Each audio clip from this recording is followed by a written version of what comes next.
opinion. Like, how could you trust somebody that took the Freemason oath? Sell out to humanity. Oh, you mean like capitalism?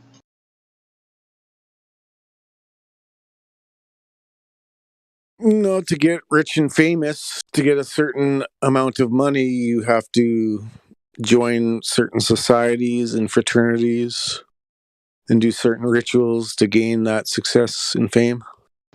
Yeah, I mean like someone like Tequila could be doing that, or she could just be a dumb hole. You never know.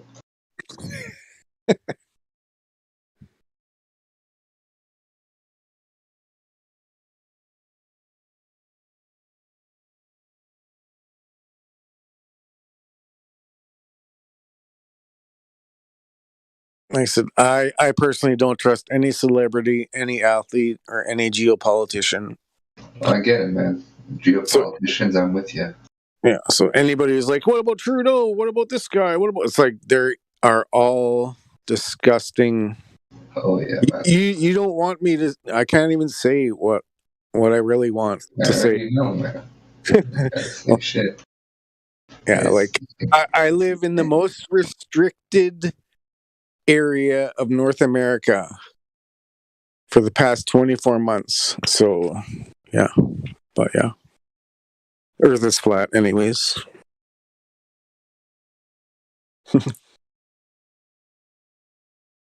geopoliticians are sketchy suspects. Yeah, unless somebody can say, I'll ask him, okay, name one trustworthy politician. You just watch out, man. Yeah, I've I don't know, man. You just contact Cebu, and you'll find out very quickly.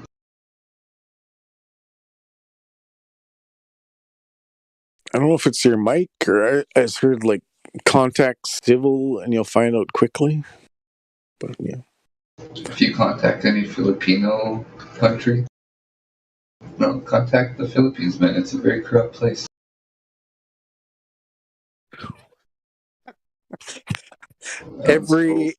Every country is a slave plantation, in my opinion. Yeah, there's nowhere left Majority to of go. it, yeah. Well, There, fucking America is. if you buy a house, guess what? You're paying taxes Yeah, for life because yeah. you do not own the land, and you're paying taxes on the food and every single thing that you buy. Yeah. Capitalism is a great slavery. Yeah, capitalism is awful. Capitalism is greed. Capitalism means that I have money and this other guy who Yeah. could be lazy or could not work for it or it depends, like I'm going to keep it and this other guy's going to suffer, but I earned it. I'm rich, I have money. Maybe I step on a throat or two. But it's a tough balance. Like there's a lot of lazy people who don't sacrifice and who gamble or who do other addictions, and then they want you to pay for, even though you're making less than them, they want you to help them and pay for their stuff. When it's a tough balance of helping people but maintaining your survival. Like it's and how you make your money. Is it evil? Is it hurting people? It's I think we're definitely due for a bit of reworking in a lot of sectors, uh, education being one. But yeah. There's no stopping it. The government, like yeah. I don't. You think They you can play by their game, like capitalism, and just beat it? they have an agenda 2030, and what are we going to do to stop it? I'm open to suggestions. What's 2030? I'm not allowed to talk about it. Alright. Yeah, I mean, yeah, something. It's yeah.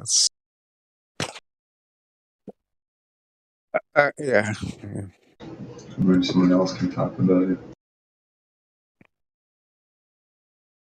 Yeah, I don't know what's against YouTube terms of service. So I just I'm avoiding certain topics for. Oh, is this one on YouTube? I think it's on YouTube. Yeah. Alright. Okay, we're just talking about that shit. No, they don't like you to talk about the psyops that they're doing at the current moment. If you talk about a psyop of 20 years ago, 9/11, It's a they're psyop. allowed, but do not talk about the current psyop because there's a lot of people that still need to be programmed. So Oh fuck, what's a psyop? psychological operations, government, MK Ultra, mind control, manipulation. So if you get inoculated, you get that psyop success. False flags, shoot, yeah. But Yeah, like so we can finally talk about like, the sinking of the Lusitania and stuff. What's that? Lucifer. no, we're allowed to after it's been 104 years, so we can talk about the Lusitania. Why can't we just talk about it regardless of the timeline? Because yeah, the iron fist of the tiny hat will squash us. This is being broadcast live on their own media channel, so they don't want us to talk about things. So we don't want this channel to be taken down. If you know what I mean.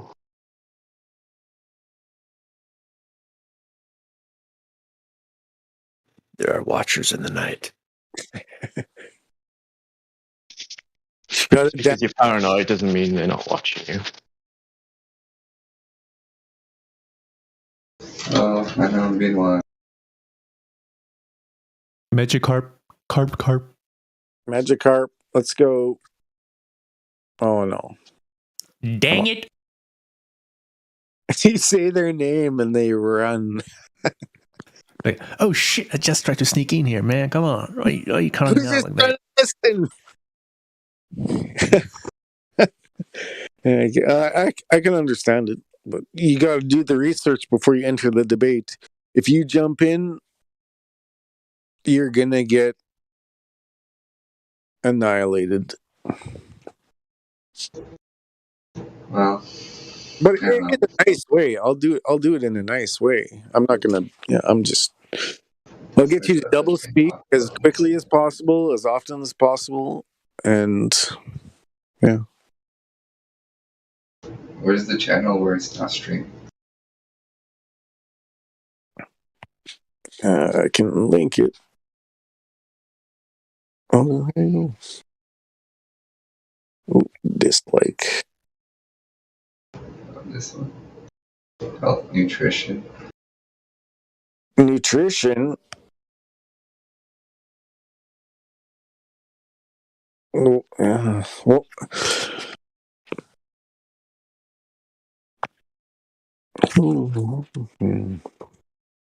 this Fox is talking. Who's talking? Was that Quick Ben? I have been, yeah. No, it was somebody else. I guess maybe he took off. I came in and mentioned the YouTube censorship thing that we don't want to have. It's so hard to. Some voices I remember, but some of the newer people, I guess. Yeah, I don't talk too often, so you probably don't recognize me.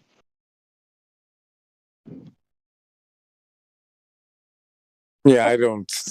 This is like the 5th time I've been on live stream, so it's. I tried to ask a question like 5 hours ago, and yeah, it was impossible. But it was a question to a Glober, so obviously when a Glober comes in, it's gonna be it's gonna be a feast, or it's like we're starving for Globers.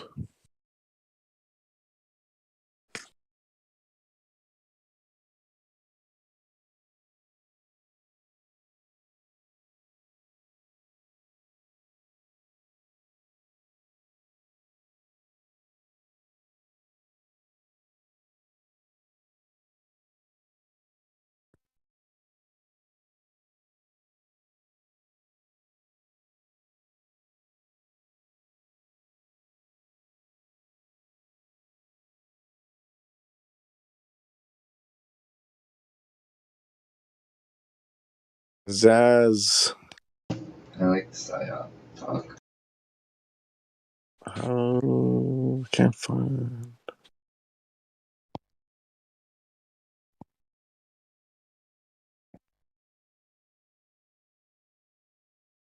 That's why I want it.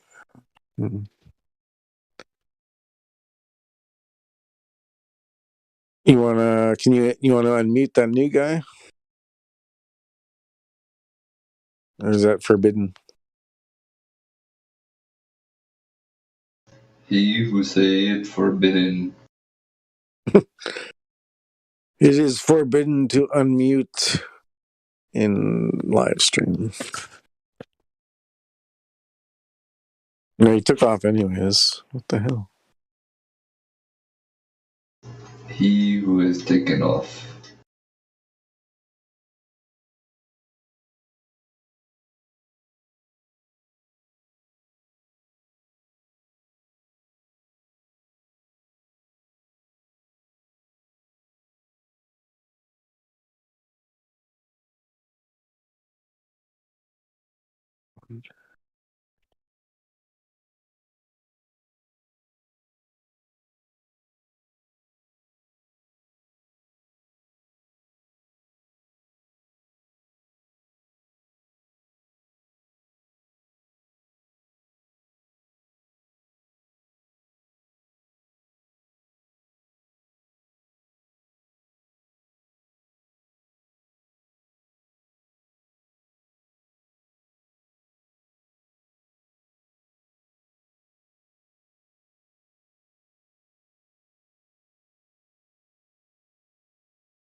Yeah, I like I like your comment, Adam. Do not talk about the small hats.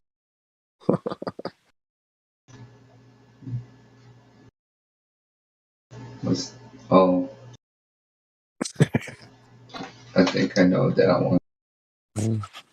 The new Buzz Bite.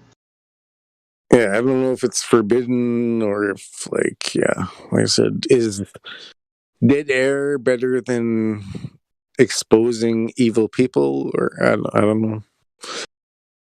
It's a fine line. But yeah.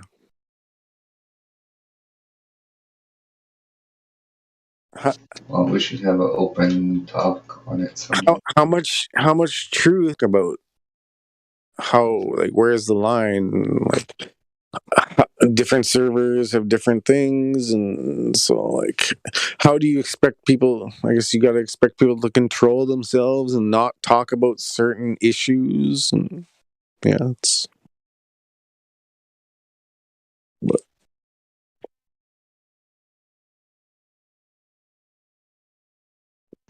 We can definitely have an open chat about it someday.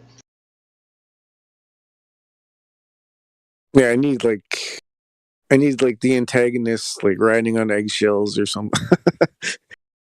You're like, I don't know.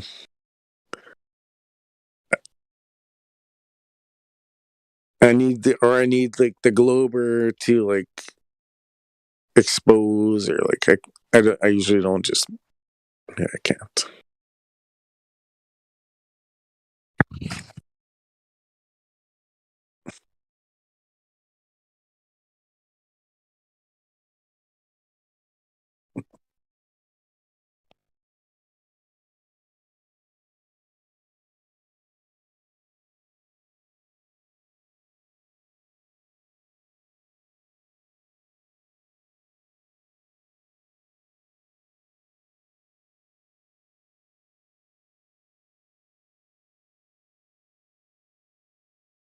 Do you see that GIF by Get Me Get?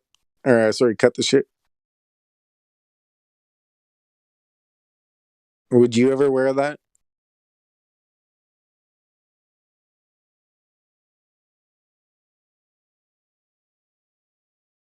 And why is a basketball player wearing that?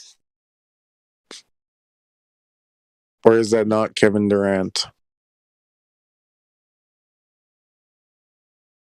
Maybe it's not.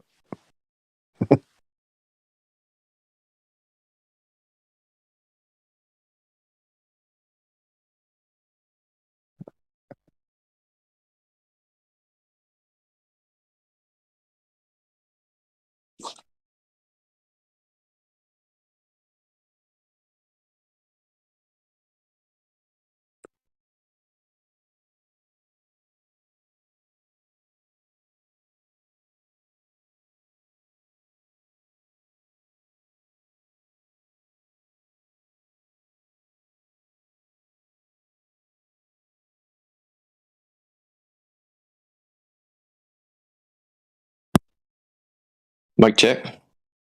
1 2 1 2. Nice one. New phone, who dis?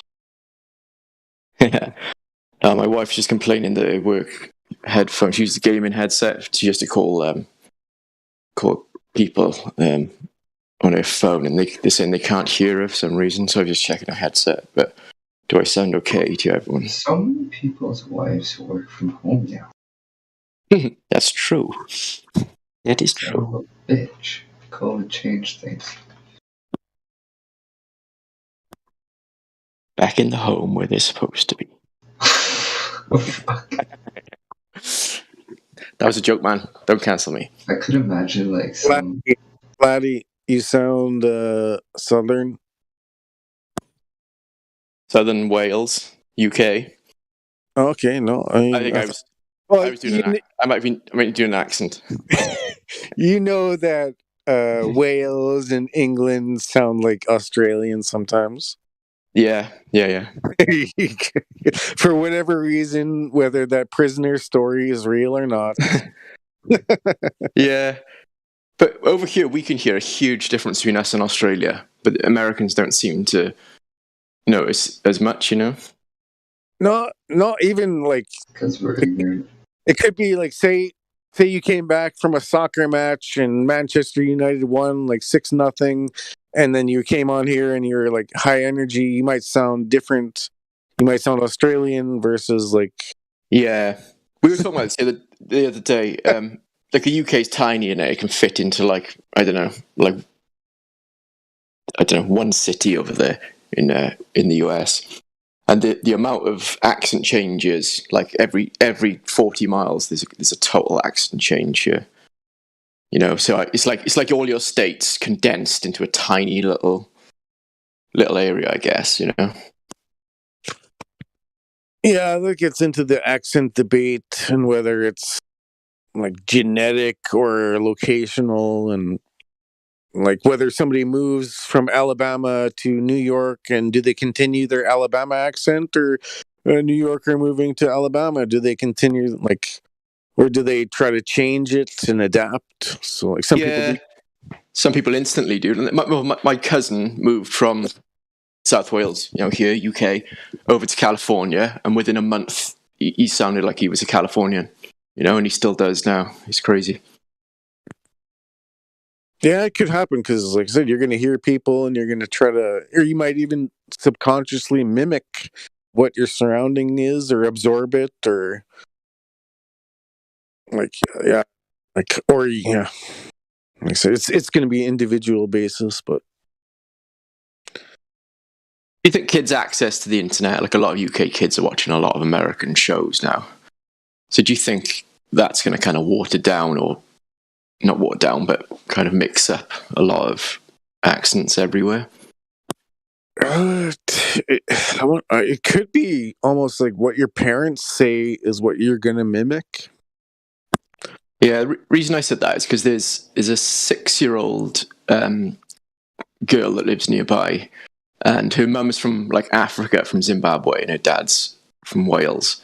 But she has got a strong American accent, and I'm like, is that because she's confusing like an African accent with like a UK accent, or is it due to the YouTube videos she watches all the time? I don't know. Quite bizarre. Yeah, I would say it's almost the same as the Globe or anything. It's programming. Like you grew up in the South, so you're gonna say y'all and y'all. Come on, y'all. Come on, y'all. Y'all. Like it's just ingrained. And then you may be the one in the 1,000 or million that like talk differently or like say y'all, but you say or like I don't know. It's, like a lot of people are. It's your product of your environment. Like you're gonna absorb what the environment is around you, and you're gonna usually mimic it or be it. Yeah, I agree with that. And then you can go back to like the origin of man and how did we get all these accents, and it could get super complicated. But Let's talk about Babylon. yeah, it's. But then every like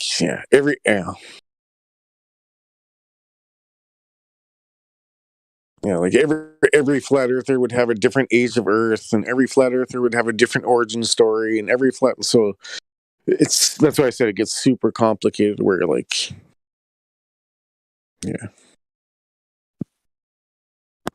Some of you were talking about, so I said y'all, and some of you were talking about like Star Wars and stuff, and one of you hadn't watched it, and like I was brought up with Star Wars and all, Star Trek and all these kind of TV shows and films, but since discovering like the flat Earth, or since waking up, or whatever, however you want to kind of term that, I watched The Eternals last night with my 12-year-old. Great. I just find it so difficult to watch sci-fi now. It's really bizarre. It's just like it's so fantastical. Yeah, they romanticize it too much. well, you just watch it for the subliminals and the programming, and then like for the jokes, and you're like, wow, look at that cartoon, and they're trying to say it's real, or like it's all just. It's all a joke that you're watching. You're watching a joke as a movie they're trying to portray as something real, but It's like pushing the limits of my suspension of disbelief. Every time you watch a film, there's you've got to suspend disbelief a little bit for just to enjoy the story, but it seems to be really pushing that limit. my issue was like I've seen Star Trek when I was like 10 or whatever, like it was on TV. I never watched it, like I never cared. Didn't have Star Wars, Star Trek or whatever. I had 3 channels when I was growing up in the 1990s. There's 3 channels on TV. There was no 90 channels. We had to go outside to play. When I was 25 or 23, there was no internet. There was no high speed. There was no Facebook. There was no YouTube. So like, but Yeah, maybe that's what we're seeing. Like, I don't know. We've seen a lot more Globers, but maybe we're seeing a lot of resistance to kind of the truth because the indoctrination's just like leveled up so much. Like we had not much. There's a few space films and magazine, Sputnik, all these other things. yeah, like I said, when I was 18, there was no YouTube, there was no internet really. Like it was like dial up and like the worst dial up ever. So the kids today, they're on their iPad at 3 years old, connected to high speed and getting inundated with all the programming, Globe and Hollywood and all that disgustingness from 3 years old. So that like they live a completely different lifestyle to what I live. Or what I lived when I was growing up. 100%, yeah. So like, yeah, like I was outside in nature and like, yeah, but you can still break programming no matter what age. Like there's many factors, but it's a daunting task or a bigger gauntlet when you're like a millennial getting an iPhone or iPad in your arms at 3 years old. Yeah, I've got a 16-year-old, and he, has obviously had devices from a young age. But But recently, I just, I like to teach them to be open-minded as much as I can, and I started just talking to him about not flat smacking him in any way, but just kind of making him ask questions about things. And now he's just come to me and said, "Do you think the world is flat? Do you think they're lying?" He's found that himself just from a little couple of nuggets that I kind of planted in his brain. That's how quickly that kind of brainwashing was undone for him. Yeah, I was parenting is one of the most difficult tasks, because do you tell them what you believe and like push it, and then they reject it, and then maybe they come back, or like it's like, what do you do? Do you do it passively? Do you drop red pills and then hopefully they come? Like, I would never. There's no set Show pattern. them, Yeah, critical You- thinking. I you show is what we them, should. you show them the world, you show them the inconsistencies. Like all you do is point them to it and let them think for themselves. Most people have never actually looked at the moon themselves. They don't have a good pair of binoculars or a telescope. And they might say they have, and they might say they do, but they've never gave it an eye from a really critical, view. Like, am I really looking at what I think or what I've been told I'm looking at? Things like that. Things like information about the model that would be impossible. Yeah. What you're saying is that Globers or new normies have never ever looked at the moon, or like they just they've never done the research until they do, and then they're like, holy shit. Like I said, I heard you earlier today. So until they actually do it, they claim they did. The scientists know this, but until they actually see it, and they're like, holy shit. What's the Wow. deal with the moon? A lot of people don't do the research. They just take the government, take the science, whatever the quote unquote scientists' word for it, and then until they actually look at it, and once they do, then it's usually humbling for them. But What's your research? what's my research on what? Oh no, like just what's the theory on the moon?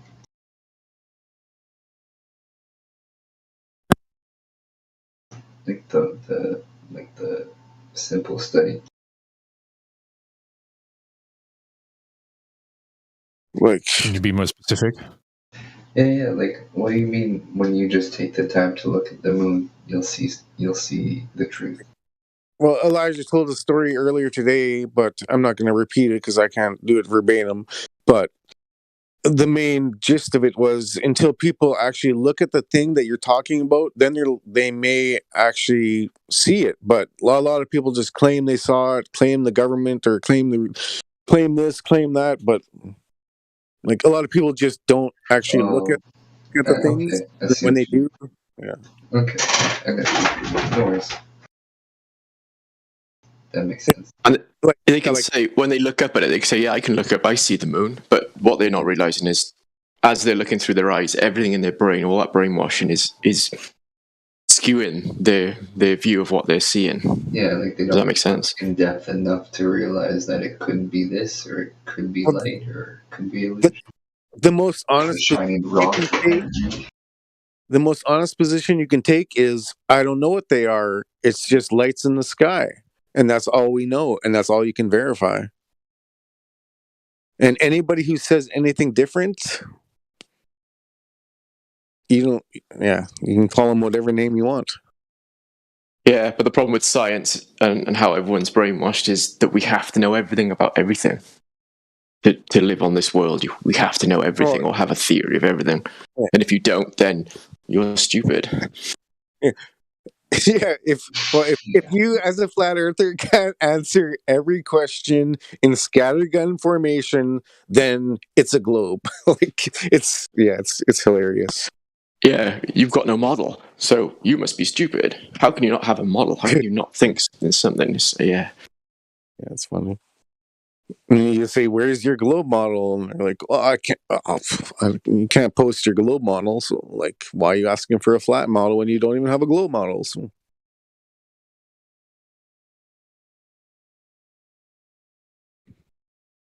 And obviously, models are reification fallacy, pseudoscience, and we don't live on a model, and so it's yes.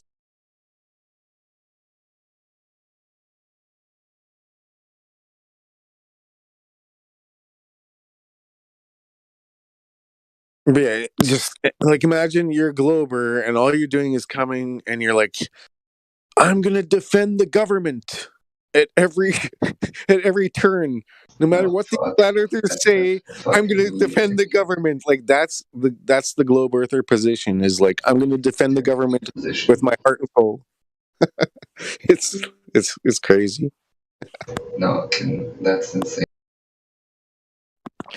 There's many. I did hear like that. Whitsit's girlfriend Kai say that she was the flat Earth model as a joke in a debate, and then I'm assuming that Whitsit lies on that model. So for that moment, he is living on a flat Earth model. Wow.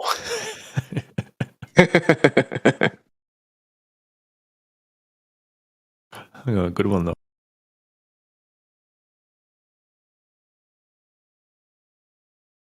That was that debate that someone played yesterday. It was like a couple off, Whitsit and Kai against what's his name, Toon, and his girlfriend or whatever. Yeah. No, I wasn't. I don't think that's McToon's girlfriend.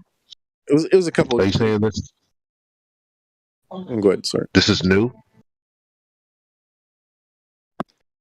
New debate. You talking about a new one, or this was the one that someone just played it on the music bot yesterday. I don't know how old it was. Oh, okay. Yeah, I seen that one. That was pretty good. Oh yeah. Whitsit destroyed McToon and Cassandra or whatever. It was like you could hear some doubt in Cassandra's voice, man. You could hear some weird, kind of even the flat Earth chat, like the chats, the super chats, and like they're just like Whitsit and her were laughing and just like it was just like I said, we don't lose sleep over this. Like the Globers are like they're in viral mode and we're just laughing and having fun. Like it's.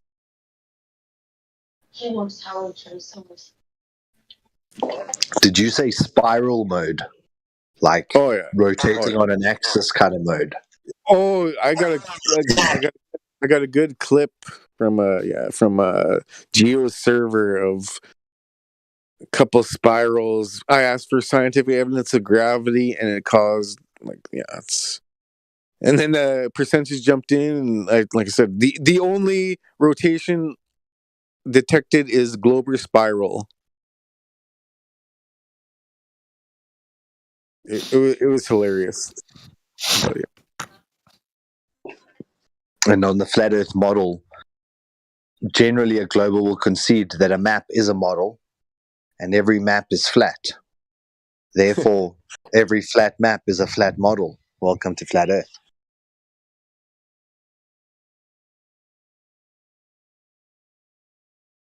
Yeah, there's YouTube videos saying that every map in the world is wrong and websites, and it's widely known that all the maps are wrong. So like if you're asking for a correct map, like you debunked yourself. Like there's no accurate maps.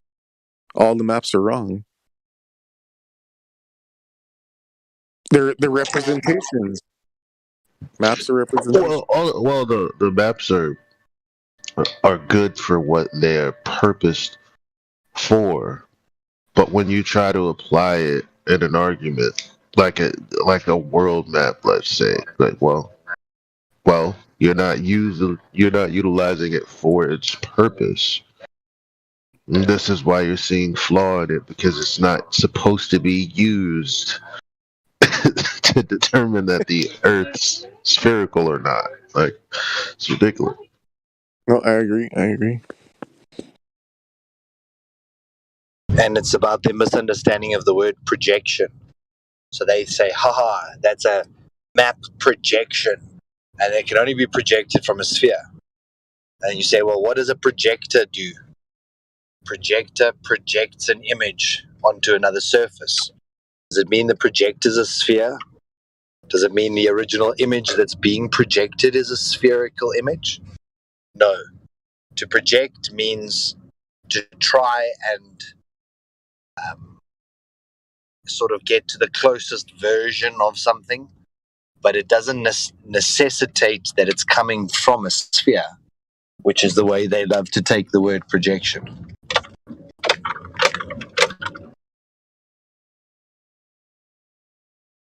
Yeah, from my experience, all the quote unquote higher end globers or sophisticated globers always want to take you into the weeds, and they try to avoid, they never answer a direct question and answer questions with questions, and like it's like you, yeah, it's always going to be a diversionary tactic, like a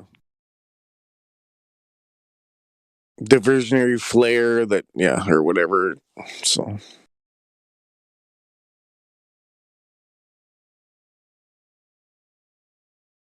or it'll be your word against theirs, and then, like I said, it's just let the audience decide, let them do the research, and like whatever.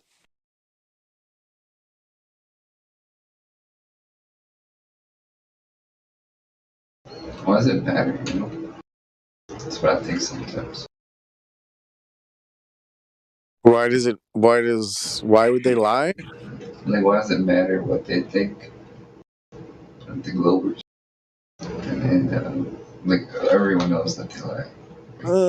Well, to me it matters because certain people are lying to children, and certain people are forcing children to wear masks or do other stuff, and I know, but abortion and war, murder. humans, yeah. I mean, sometimes they're stubborn, though. You know, sometimes people are just stubborn. They choose to subscribe to that model, and it's like a model of their world. Yeah, it gets into the psychology of why does somebody deny reality. So I know why, or I have my ideas why, but Well, it's the narrative that's being pushed. They have no, you know, they force them to subscribe.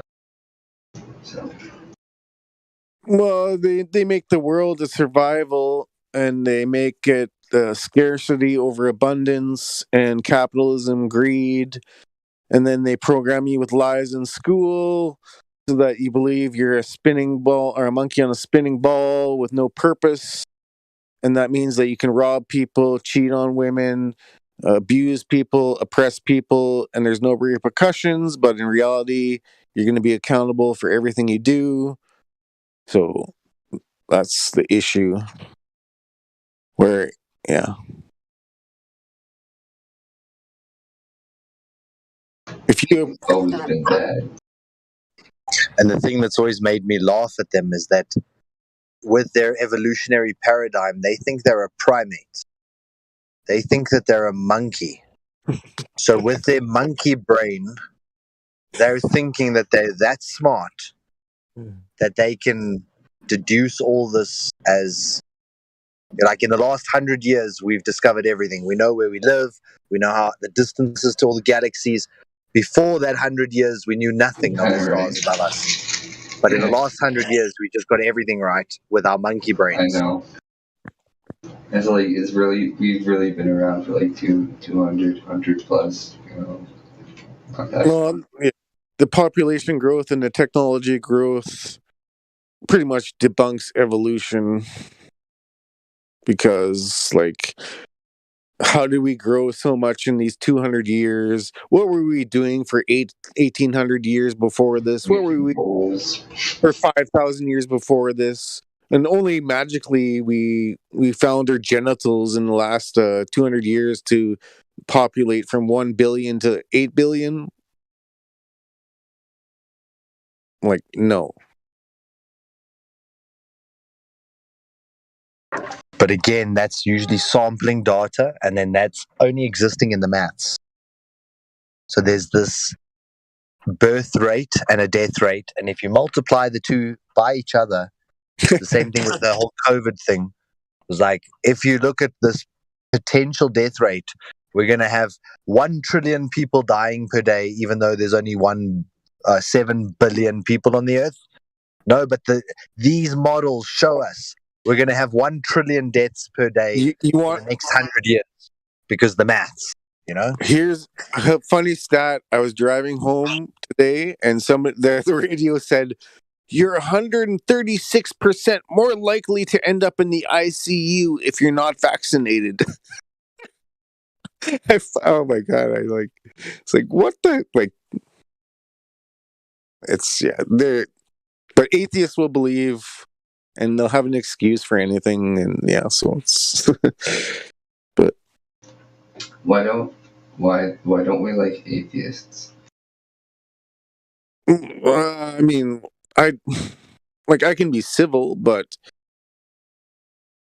I need atheists to fix my car. There might be a dentist that's an atheist. So I can be civil and a human, but in the debate forum, if you're lying about how the world works, then you're my enemy. You're lying to children. You're lying to people. So what's the atheist lying about?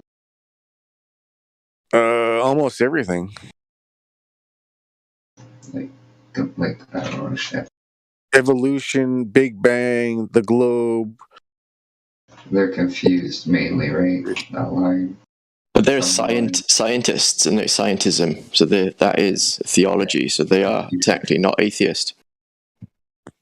Yeah, there's they're not atheists because they don't know that God doesn't exist, so they're technically agnostic. But I just I guess I say terms that not are meant to trigger, but just are polarizing. I'm a flat earther. I'll say it. I don't care. I'm a flat earther. This guy's an atheist. Whether he's agnostic, or what? It's if I say agnostic, then it gets lost, or if I say something else, I'm a globe skeptic. I don't try to trigger, but I'm just I'm a flat earther. Earth is flat, level, no curvature. I'm not going to say I'm a level earther, or it's just it's ingrained in me, I guess. I don't know. I'm a flat earther.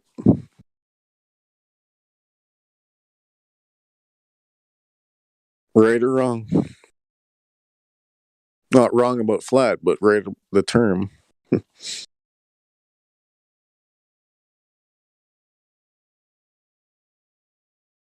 Because I personally know it's flat. I will never go back to the globe. There's nothing anybody will say or present that will ever make me turn back, because it would have been presented in these last 5 to 7 years. So I know it's not coming, and I'm past the point of no return.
I like that we just admit that it's just lights in the sky.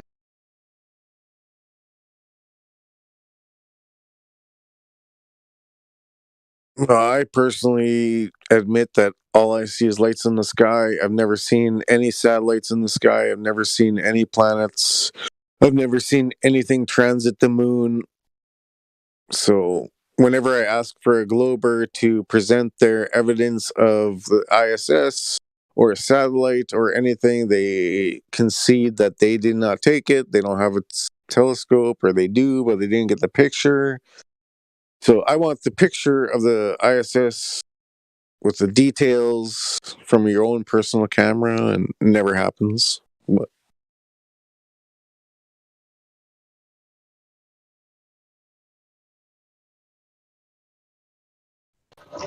Well, I guess I could at least get that, right? I mean, Right? We could look I got a at pair of good ISS with a binoculars. telescope, right?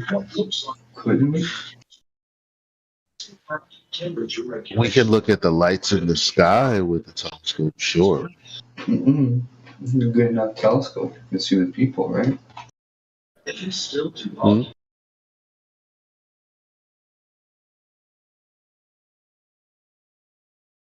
I'm surprised they don't have a picture of all the people inside the space station looking through a telescope. Sounds like a dope picture to me.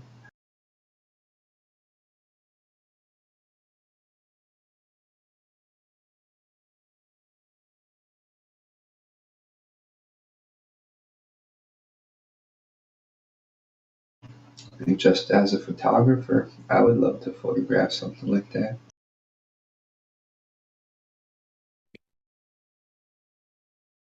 you could get the Nobel Prize if you photograph a large body of water curving, Mm. or if you can demonstrate gas pressure without a container. That'd be, man, you'd be like even higher up than Neil deGrasse. But legit, if we had a picture of someone in the space station with a telescope, would that be real?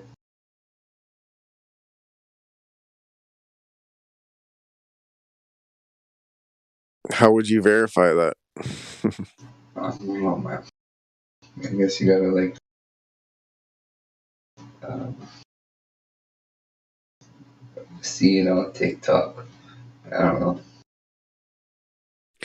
Yeah, that's the biggest problem for the Globers is I want measurable, repeatable, observable, and it's just lacking in the globe model.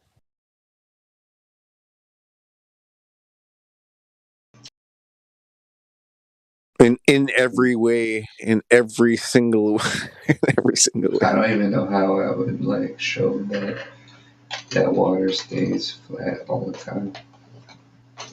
Can I ask you a question? I guess in a container, it's like always like that. So I mean, Forex, does a helicopter rotate underneath the globe Earth? Or does the globe Earth rotate underneath the helicopter?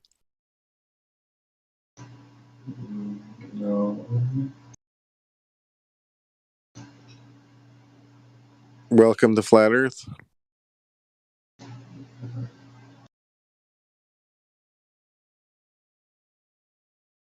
You just confirmed that there is no 15-degree drift. Thanks, Bob. Bob's Burgers.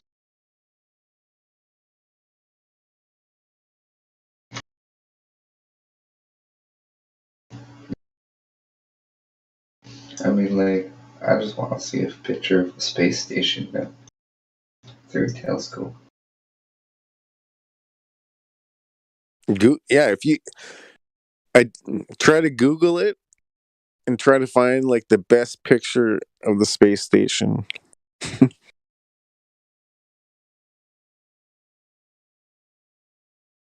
Unfortunately, Box Ops just destroyed this ISS with this meme that you would never see the ISS from that distance.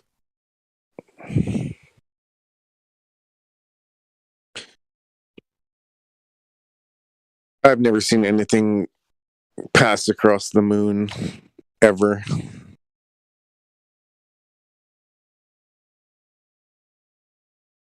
If anyone has, post the video. But I bet you it'll be fake. Have you seen the videos of the moon wave that Flat Earth Dave puts out? Is it new? No, I think it's quite old. He's talking about Probably. crows. I've probably seen it. Yeah. Yeah, I wanna set up my binoculars. Need to put them on a stand because they're way too heavy. And I wanna see that happen for myself if I can. Can I, Because if I see that happen, then I mean shit, man. like, I'm a flat earther, but Crow says he's a flat earther, but how come there's not like 20 videos of that and just Crows is the only one? Oh yeah, it was Crow. Sorry, not Flat Earth Dave, wasn't it? Yeah. Yeah, Crow 777. Yeah. Like, how come I've never seen that? How come I can't get that on video? How come there's not 100 of those videos? It's just his. But yeah,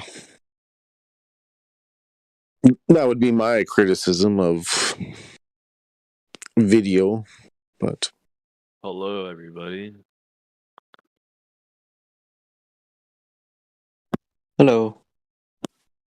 What's going on? Hello. surviving the NWO New World Order Yo, takeover. what's up, Elijah? I'm back. Dude, I'm in Canada, dude. Our whole country's in an emergency state right now. It's the funniest shit. Wait, why? I can't talk about it. Live stream rules. That's what I said. What retarded shit is this we've seen? I don't want to, you know. Yeah, Can you it's- DM me? You guys Can know, you just but I don't want to DM say me, it. bro? Yeah, I'll DM you. It's just funny, dude. Who wants me to DM Forex? Forex. Do you trade on Forex? Yeah. Oh my god, I hate currency trading. No, like Grouchy. Grouchy. It depends, like where you are, because a lot of people do not feel that. I had a flat earther telling me that the government is not oppressing me, Okay. and I was like, "What the fuck are you talking about?" They are Is and they aren't. It depends. It depends what you're doing in your real life. Like if you do certain things in certain spots, you will get oppressed, and I guarantee that. No, as a whole, Certain the things I government can't talk about. the If you- government is oppressing me as a whole, whether it be taxes, whether it be hydro bills, electricity bills, That is hiding. true. So the Vaccinations. but this guy was saying, I'm not going to name names, but he was saying that the government does not oppress me in any way. So I was, but yeah, Did you like DM it? so, but my point was, like, you're in Canada, I'm in Canada, Bro, did you DM it? I'm in one of the most restricted areas, and you might be close to Where me, you at? but a lot of people Yes. don't have empathy because they weren't locked down for 24 months like I was, so they don't give a shit because Yo, it wasn't did you them. DM me? Yo, this motherfucker's in Ontario. Yo, did you DM me? What I'm am I in supposed to Toronto. talk about, bro? Yeah, I'm from Toronto. So Yeah, I'm near like they're Hudson. literally taking police from different cities and provinces, and they're busing them over to Ottawa. Hours. Do you know why? I sent it to your DMs. I can't say it. Oh, I was It's- under the impression that It's really serious shit. I was under the impression that the Emergency Act was still to be voted on in Parliament. No, Trudeau just invoked it. It's actually that they didn't use it when gunmen went into Parliament buildings with guns. They're using it now because people are outside with children and playing in bouncy fucking castles in the main city of our country. There's Yes, I know. children jumping in bouncy castles and adults waving flags.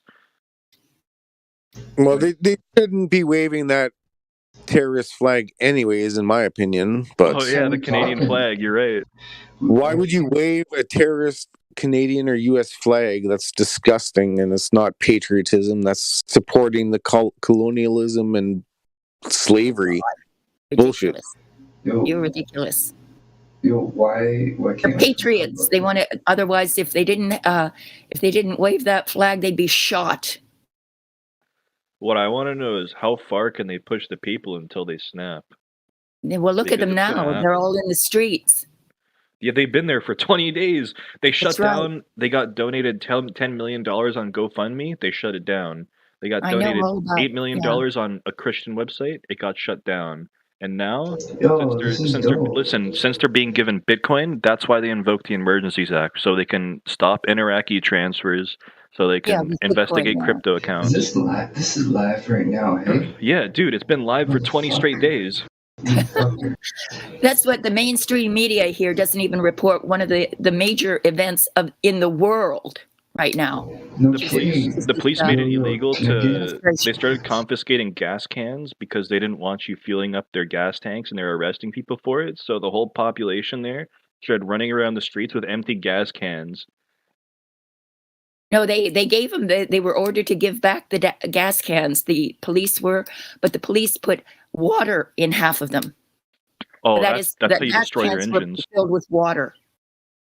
You see, they need those gas cans because they're sitting in their trucks in 20 below weather. Minus 30, actually. Minus 30, is it? And they'll Even die minus 40 without with it. the wind chill sometimes. Right. Celsius. If you're in America, I don't know what And they're doing into. this for they're doing this for all the Canadians, and they're doing this for all the people in the world that have been locked down. Dude, there's protests. America has a convoy now going from There's where one in is it? Australia, From one in New Zealand, one in France. 20 countries have convoys. Mhm. And Americans are just sitting there, they're watching their football. No, You they have know? a convoy now. It's Completely going dead from brains. it's going to Washington from California. Unbelievable. And they're trying to keep themselves off of the major scene until they get there so they don't get So shut down. interesting. You know that guy, All Gas, No Brakes? Yeah, Do you like him? Because I like him. he's alright.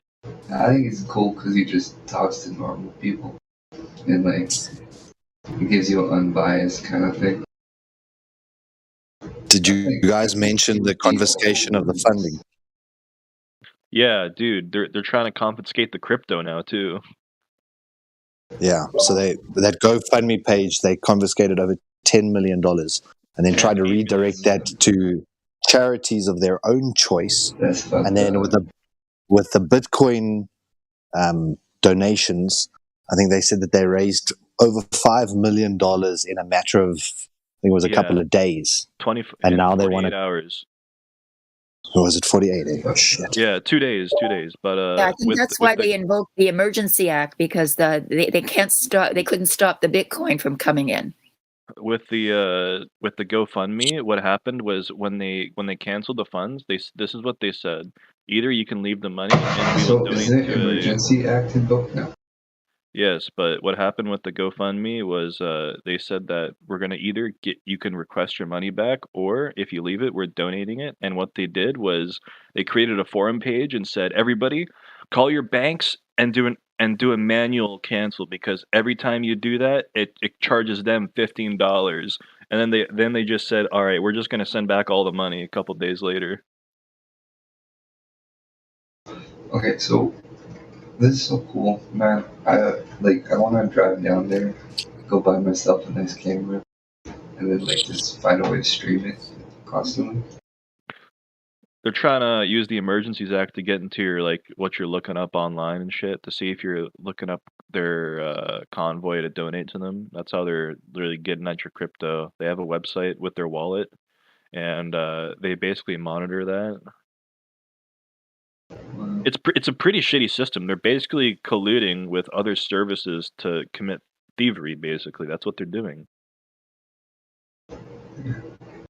So this is cool. Should I get a camera and drive down there? I don't know if you want. I'm down. I think you might have missed the boat. Why? In terms of the guys who have been recording it. No, so I don't really I mean, I think it's cool. I would like to attach the brand to that and just kind of do my own personal brand thing. Oh yeah, Okay, Trudeau good, also good. called the parliamentary members. There's Jewish just members it's just on like the hanging conservatives, on and he to called them thing. Nazis. In the House of Commons, he was directly calling Jewish members of like our prime minister was calling Jewish members. He was saying that they're standing with the Nazi flag holders. Yeah, these fucking He stars also, insane, whenever dude. somebody asks him a question he doesn't want to hear, he'll just walk out of the fucking House of I Commons, know, man. dude. He's like a baby, dude. And how Someone is it talk that about they? plastic straws and then learn how much like training he had just to like do a debate and talk up, and then he like fucks up on plastic straws. And that's pretty much it. I guarantee you he's in the World Economic Forum's fucking pocket. 100%. And also the misrepresentation of the entire thing. It's been a freedom convoy for freedom and rights. And then the media's made it this anti-vax convoy or this terrorist convoy. They won't use the word freedom or why the people are actually doing the convoy in the first place. Yeah, because if they do that, the sheeple will fucking start running over there and helping them. They got these little sheeple held by the balls, dude. They've been manipulating them for years. Yeah, it is what it is.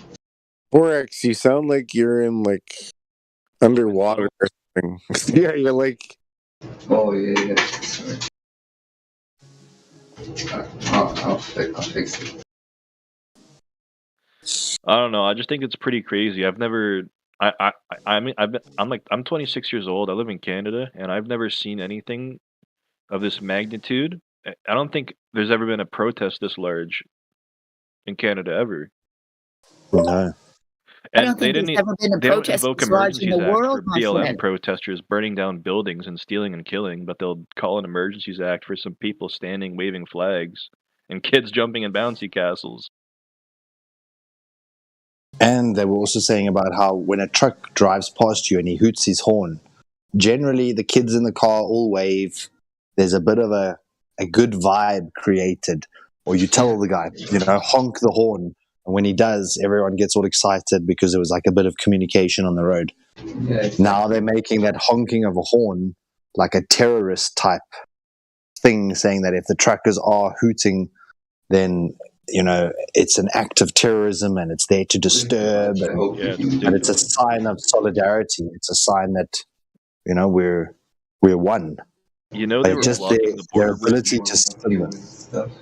That's pretty normal human communication. They were blocking a big bridge that leads to a border, and it's about $1 billion both ways of GDP that goes through that border, and they cracked down on that hard. They say that the truckers are destroying. They say the truckers are destroying the economy, and it's like, no, Trudeau did that in the first 2 years with the lockdowns. Them doing it for a couple of days. They can't fucking drive their. Okay, I can't talk. They can't do their job anymore because of what the government is pushing on them, and I think you know what I mean. So that's why they're there. Yeah. Well, it probably comes down to they're going to lose their houses, they're going to lose their trucks, so they're like, shit, we're going to protest because we're going to lose everything anyways, or get a new job. Something I was wondering about the truckers, in Africa, there's normally large companies that own all the trucks and then they just employ drivers. Are these truckers, do they own their own vehicle and sort of outsource the vehicle to whoever needs it? It's a mix. There's a lot of big companies, small companies, and individual owner-operators. Yeah, some big companies actually were supporting their truckers who were going there. I saw some interviews with the truckers who came from big companies. Well, not like there's big companies that are not like Masonic sellout companies. The tow truck companies even laughed at the police too. So, they said they weren't towing any vehicles, and they started laughing and said, due to the I can't say the word. The risk, the contagiousness. Due to the contagiousness. Due to the common cold. Just like Justin Trudeau said, due to the contagiousness, we have no tow truck vehicles available.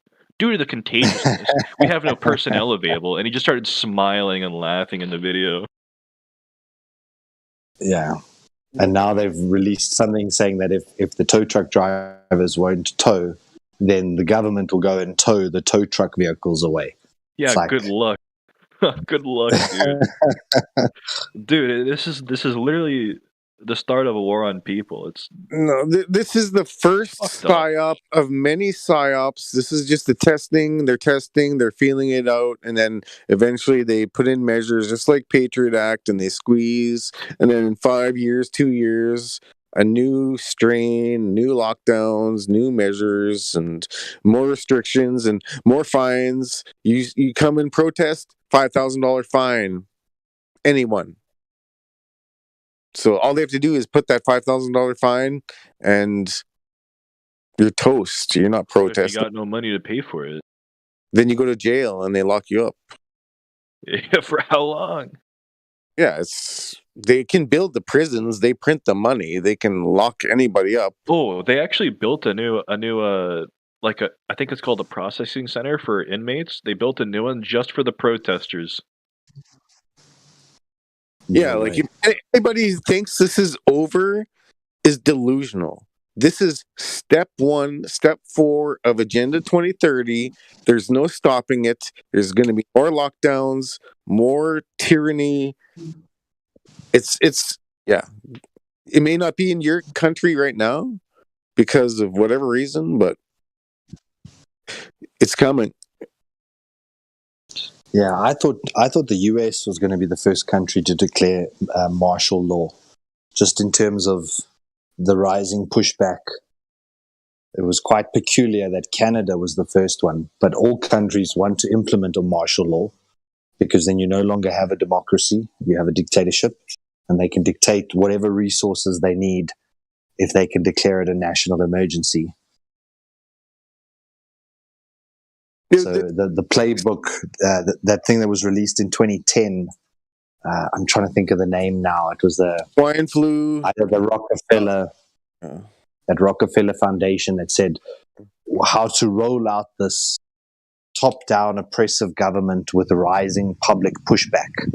And the rising public pushback would lead to martial law, giving the government all the control that they need to implement everything that they want to do anyway. So their purpose is to drive the public through this sort of lockdown procedure type thing of opening up and locking back down and opening up and locking back down to get the public to the point where they really start being violent in the protests, which then allows the government to assume martial law and go in and do whatever the hell they like. That's very pessimistic. All right, like I said, for me, I'm a pessimistic, cynic realist. So that's my stance. Yeah, but what are we going to do? Lie down and just cut our own throat because we have no chance? Oh, I don't have the ability to protest, whether it be from distance or logistics. So all I can do is spread truth to who I can. And What? But to advocate lying down and just taking it. Is that? no, I'd be all for protests. I would be like the other people, where it's like you got to protest, but you got to kick the people out of parliament. You got to kick the politicians out. You got to change the whole system. Other than that, nothing's going to change. If you have Trudeau in there or Harper or any other retard, it's going to be the same bullshit. You got to get rid of this fake democracy, this fake capitalism, this fake whole system. Everything, everything's got to How change. do you do that without complaining? Oh, like I said, if I lived in the big cities, I would walk and protest and do activism on the street. But it takes me an hour to drive to the city, so it's just not logistically possible for me. Yeah, and it's not necessarily about lying down and taking it, but the government wants to be able to assert that kind of dictatorial dominance And if you Of course think they do. They how it always do. how They it always occurred do. with the Does that mean Nazis, that we can't complain, that we can't object to it at all because no, we we know that, must. We that's must. part of the psyop, that's part of the whole system. What are we supposed to do? Nothing.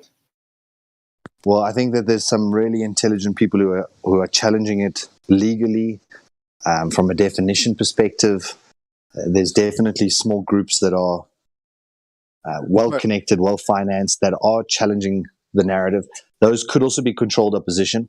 But the point that I was just making was that the government, in that Rockefeller document from 2010, where it spoke about releasing a pandemic type illness and how to manage the lockdowns over extended periods of time to get the population to start pushing back, so that then they can come at you with guns, because then you are a terrorist if you're now disobeying your government.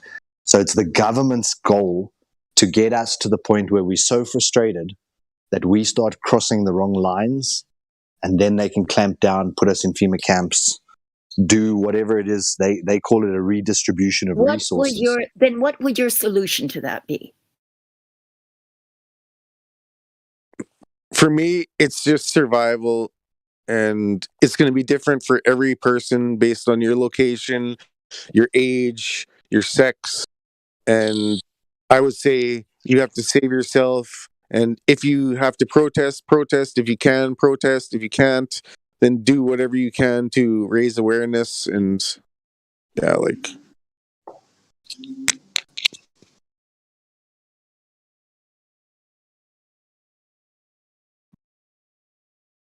You know, Trump even talked about the convoy in Canada.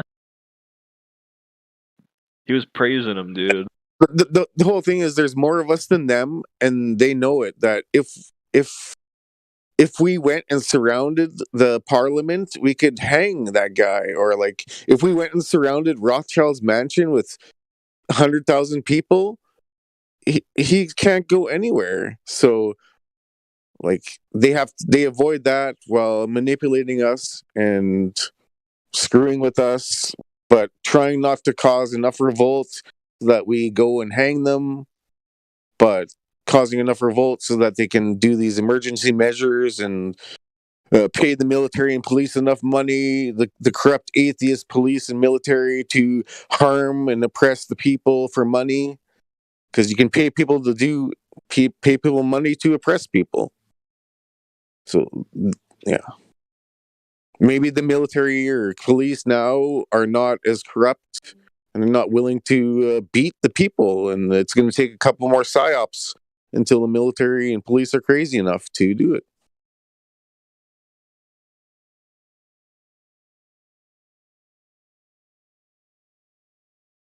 Like everything they're doing is programming us and preparing us for the future and their depopulation agenda. It's never going to stop. We can fight it. We can, yeah, but we can slow it down. But yeah.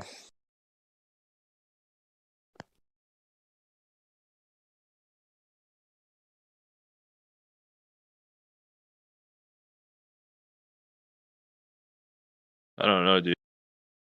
Like I asked somebody in a different server, is humanity getting better or worse? Are we on an upward trend or a downward trend?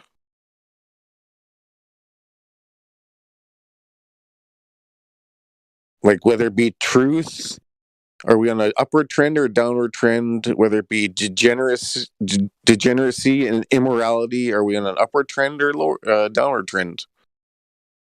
We all know that humanity is on a steady spiral downward. I don't know if I agree with that. I think there's a drum being beat. There's horns being right now, dude, that everybody's starting to hear. You think humanity is on an upward progression? No, I think the truth, you can almost feel it in the air that there's something changing. Maybe it's going to be for the worse, but something's changing. No, I agree with that. Like, there's the few chosen people who find the truth or who realize the truth or who accept reality.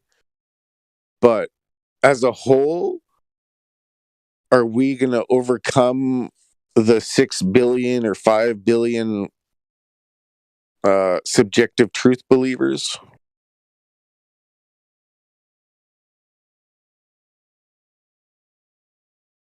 I think we're like the remnant church, if you ask me. It talks about a remnant church in the Bible. I think those that hold on to truth, No, that's I all that's agree. left in the end. That's why even before, like hours ago, it's a narrow road, and the few are chosen on a certain path.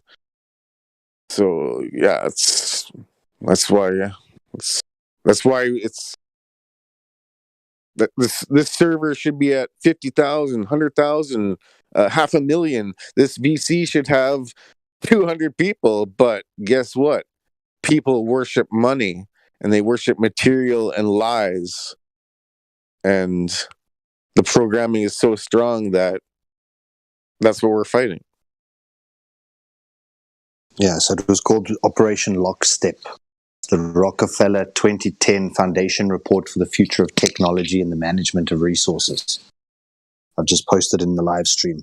It says a world of tighter top-down government control and more authoritarian leadership with limited innovation and growing citizen pushback.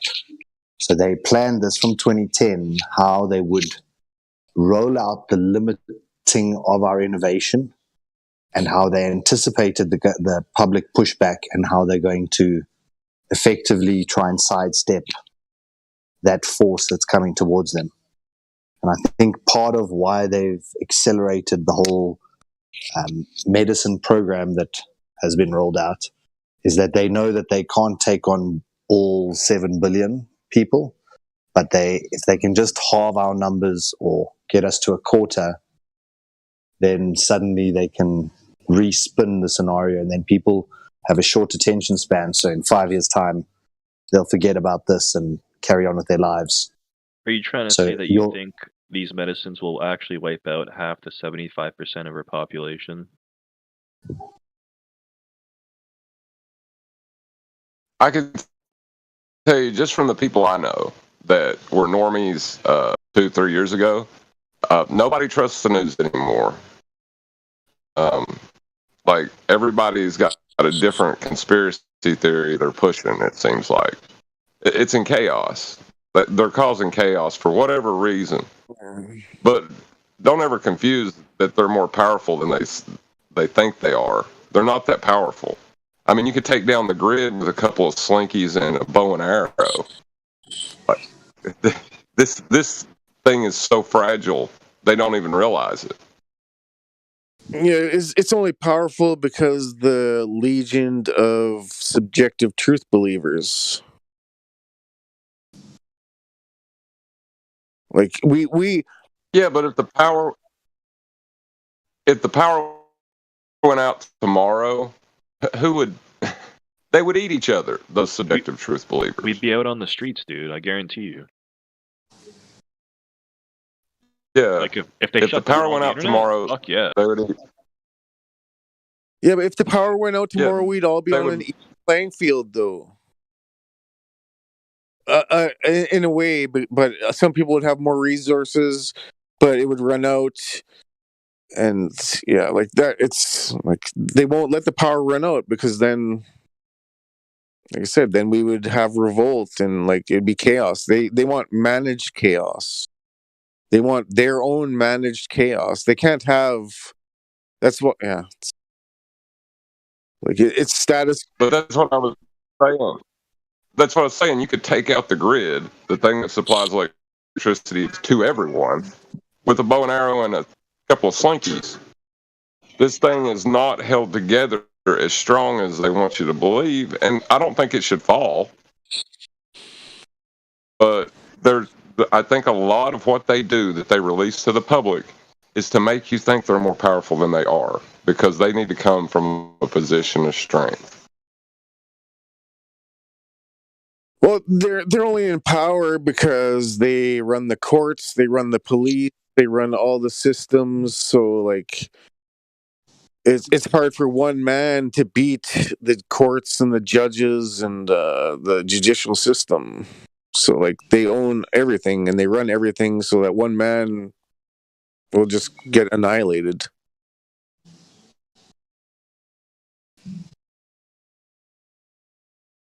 And then they have all the subjective truth believers backing them up, and like they don't care. Well,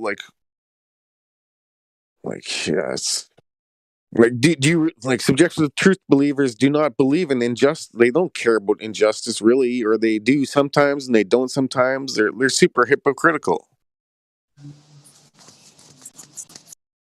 It only depends on whether it affects them. Is the only time that they care. Exactly. That's the difference between subjective truth believers and me. I can care about diabetes or MS or any other thing, Palestine or whatever. I'm not Palestinian. I'm not Semitic. But an event doesn't have to happen to me for me to care about it. And that's the difference. Where I stand up for blacks, whites, natives, any race, any color. I'll expose any liar. I don't care what color you are.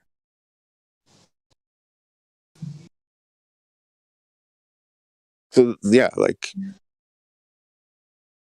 it's like, Well, even the people that push evolutionary biology talk about how there's like one male and one female that we come from. So technically, the idea of races is wrong. So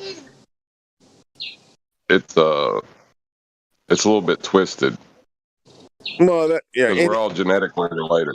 In the atheist mind, like it's twisted, but like different races get different genetic diseases, and like there's no debate. So, well, no, like okay, say I have within my chromosomes the disease that's built into it, right? That will affect my progeny.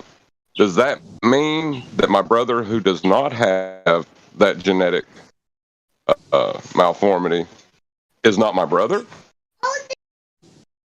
no. I'm saying like a lot of people confuse and say that Zionist Jews are whites, but Zionist Jews are not whites because Zionist Jews get about 19 to 30 different genetic diseases than whites. These diseases are more prevalent in Zionist Jews than whites. So, like a lot of Zionist Jews like to hide as whites and change their name as whites and pose as whites. But blacks get different diseases than whites, diabetes or whatever diseases, and Zionist Jews get different diseases than whites, and whites get different diseases than blacks. More prominent, they get the same diseases, but there is a higher rate of certain diseases in certain races. Yeah, but that didn't answer my question. If I get different diseases than my brother because I'm predisposed to those diseases because of my genetics, does that mean that my brother is no longer my brother?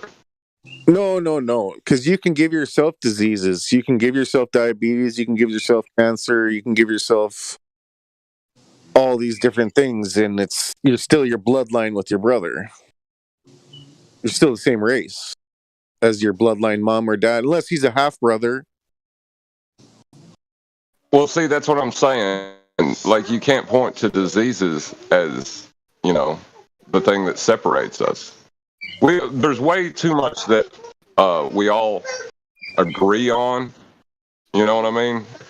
We have a lot more in common than we do that separates us. Yeah, I know. I would, like I said, that's what I was saying. With I expose any color, or I support any color and defend anyone who's oppressed. Like every race has its pros and cons. So, like, I personally don't trust whites. I'm white. I don't trust whites. I don't trust blacks. I don't trust Mexicans. I don't trust Indians. It's because I just don't trust people. So, like, whether it doesn't matter what race, like. Like, we're all humans. We all are held to the same standard at the end of the day. And there's no, whether you're poor or rich or whatever race, there's no excuse for being a scumbag.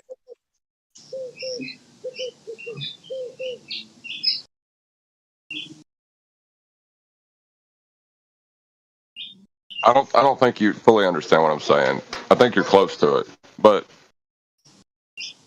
what I'm saying is it all had to start somewhere. If you follow the lineages back, it all has a source. We are all related. Now, we are all related for sure. Yes, we're all connected. We're all related, but we're separated by the government and the lies and the programming and all these different things. If I don't know if that answers it or if I'm right or wrong, but no, yeah, that's it. But like geographical separations too. Like over time, my progeny's skin may darken if I live in a desert for 400 years. That doesn't mean that 400 years ago I wasn't, damn white as white can be, looking like a snowflake like I am now, but that doesn't mean that my descendants' skin couldn't darken. But that genetic uh, uh, ability was already there. It just the situation brought it out. yeah, no, there is variables. Like, there is variables. If you move 400 years and you change, and maybe you don't get those, like you don't get those diseases, and there's, but yeah, like I said, it'll sound anti-Semitic, even though it's not even a thing, because Zionists are not even Semites and Palestinians are Semites. So I'm pro-Semite by being pro-Palestinian, but I could post the picture of all the diseases that Zionist Jews are presupposed to that other races aren't. But yeah, I don't have the blacks versus whites. I don't have all these other races.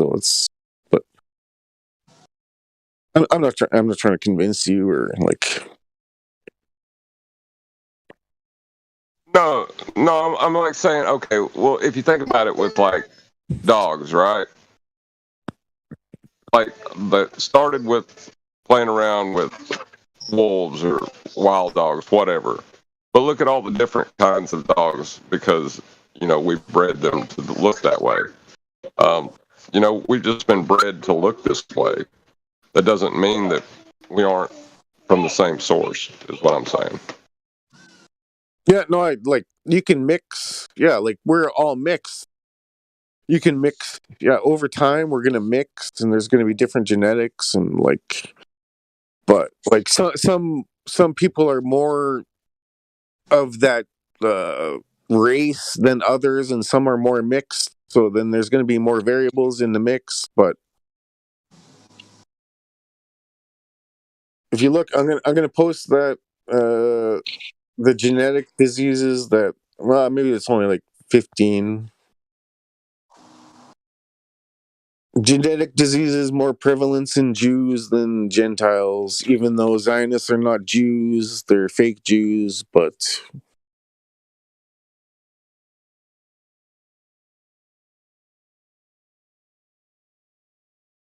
so yeah, you could convert to Judaism and you would never get these diseases, or like you wouldn't be as prevalent because it's not like a converting is not in the blood, but yeah.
Right.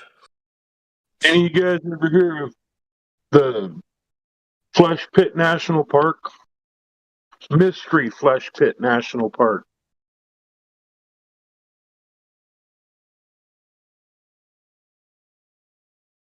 No. Flesh pit? You'd have to post it. I will, dude. It blew my mind. I thought it was fake at first, and then I found out it was real. It totally blew my mind. This creature is massive, and they built buildings inside of it, structures inside of it. They were harvesting parts out of it. And in 2007, it caused a giant disaster, and they had to call out FEMA and National Guard and killed 700 and something people. Ate them.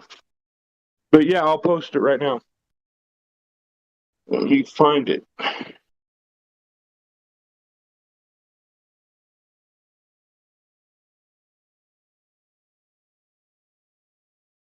Yeah, I'm not sure what to think.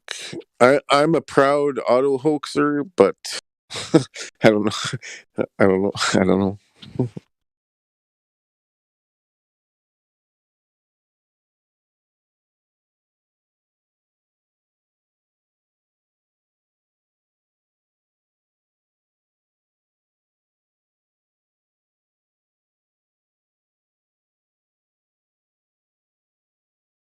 All right, there's the documentary on it. Mystery Flesh Pit. Can you give me a 2-minute breakdown? Yeah, it is a giant living organism, the biggest in the world, big enough that they built an elevator in its throat. And when they disturbed it, it freaking spewed out some gases that killed a bunch of people, and then it ate a whole bunch of people. Dude, there is no way I could give you a rundown in 5 minutes of this whole thing. This thing is like 7 miles long and a couple miles wide. This creature. It's massive. It's the behemoth, I'm pretty sure. I was just dumbfounded when I ran into it. I lived in Texas. The only thing I would say in my first, I haven't pushed the link, but yeah, I don't know. Like there's like quicksand or like. No, dude, look it up. Look it up. There's all kinds of videos on YouTube of people touring it and taking videos of the inside and touching the walls of the walls of it and stuff, the meaty flesh. There's all kinds of videos. There's tons of stuff on it. It's a real place. It really exists. It just blew my mind because I've never heard of it. What state? It's in Texas. You just have to watch that documentary on it. It just blew my freaking mind, and then we started doing all kinds of research, and it's like, why have I never heard of this place? Why didn't I hear that it killed 700 and something people in 2007?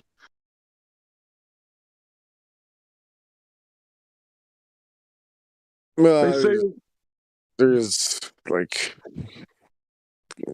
many things you don't hear about. I can't. Well, I know that, but they're not like trying to hide this. They just never gave it any media coverage at all. But you can find all the information about it. You can go into the government's website, FEMA's website, and find out about it. I mean, they give you the whole report and everything of how the people died, and it's like, wow. I would not saying that I would trust it, but I would need to see the video of like the people going in there and then getting eaten or killed. Well, I don't think they released any of that footage from the inside cameras and stuff, but there is all kinds of. I mean, there is tons and tons of proof this place is real. There's tons of it. It was founded in 1970. I'm the kind of person who's like, show me the bodies. You're saying people are dying of COVID? Show me the bodies, and there is none. Yeah, well, Just But look into it, man. Just look into it. I'm not here to argue about it. I no, just no, wanted to point out that this place is real, and they built structures inside of it. It's disgusting and inhumane. I just can't believe it. When I was I would just ask, like, I'm not trying to attack or anything. I just want to, like, what is your opinion? Is, like, you said it's a living organism that is Earth that's eating people, or no, the Indians, I think, have been sacrificing to it for years.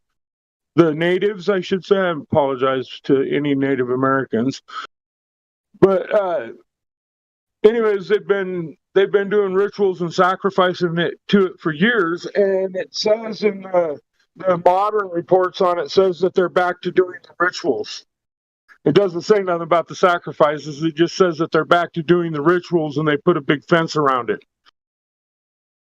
What is this thing called? The Mystery Flesh Pit National Park. It's a real place. It was in Texas. It's closed now after it killed 700 and something people. The earthquakes were felt all the way up to Dallas-Fort Worth in 2007 is when this happened. They found this creature back in 1972 or something. Some oil drillers came across it. You just have to watch it. I can't. Words cannot describe what you're going to see in the video. like how is there a creature connected to Earth that's a part of Earth? It's like buried in the ground.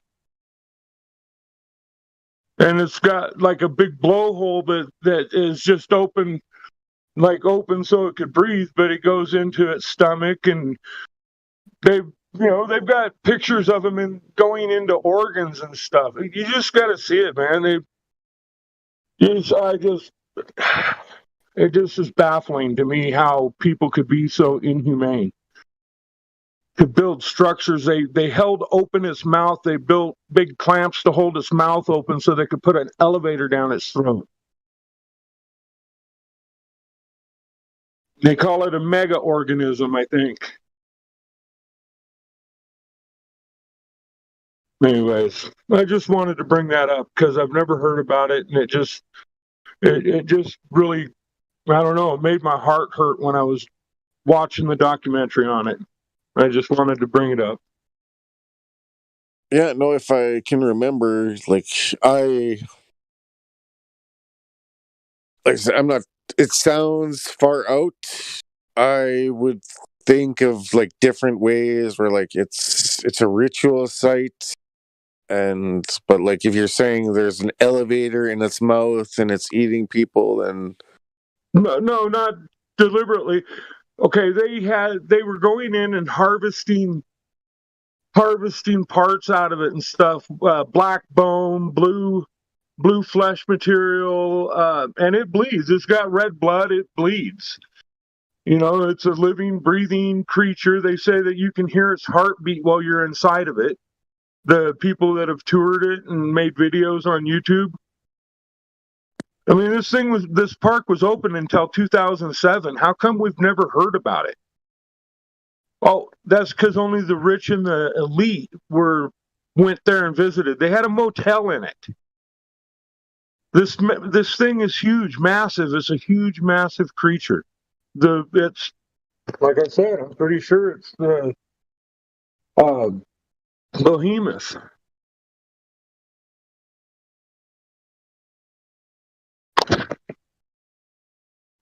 I'm not here to try to convince anybody because you just got to watch the whole thing. I'm sorry, you just got to watch the whole thing and then look into it, investigate it.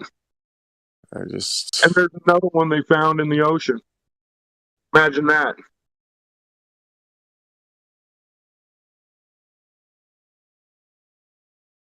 I don't know. Yeah, I have to look at the videos, or if I can remember to check it out. But I would need to see. Yeah, like I said, maybe there is a video of a guy walking up with a handy cam or a GoPro, and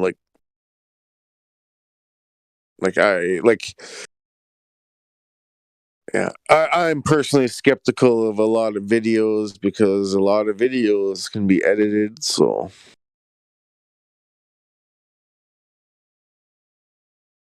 Yeah, I was very skeptical of it too. That's why I started looking into it, and I looked into the Park Service, found out that it's a real national park. It's on the list of national parks.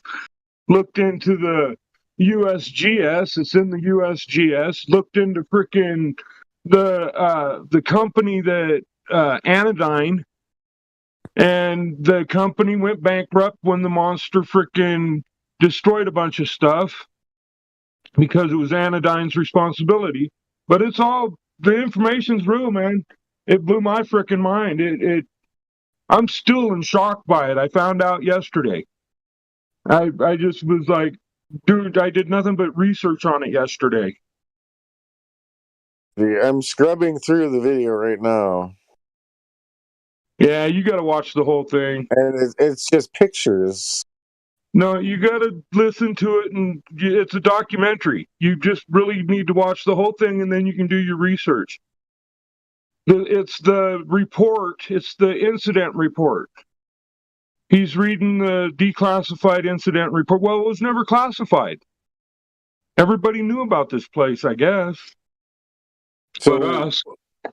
What is the location of this place? Is it on Google Earth? I'm pretty sure it is. I don't see why it wouldn't be. Well, they I mean, usually they're not trying to hide it. They block things out on Google Earth many times. So. But they're not trying to hide this at all.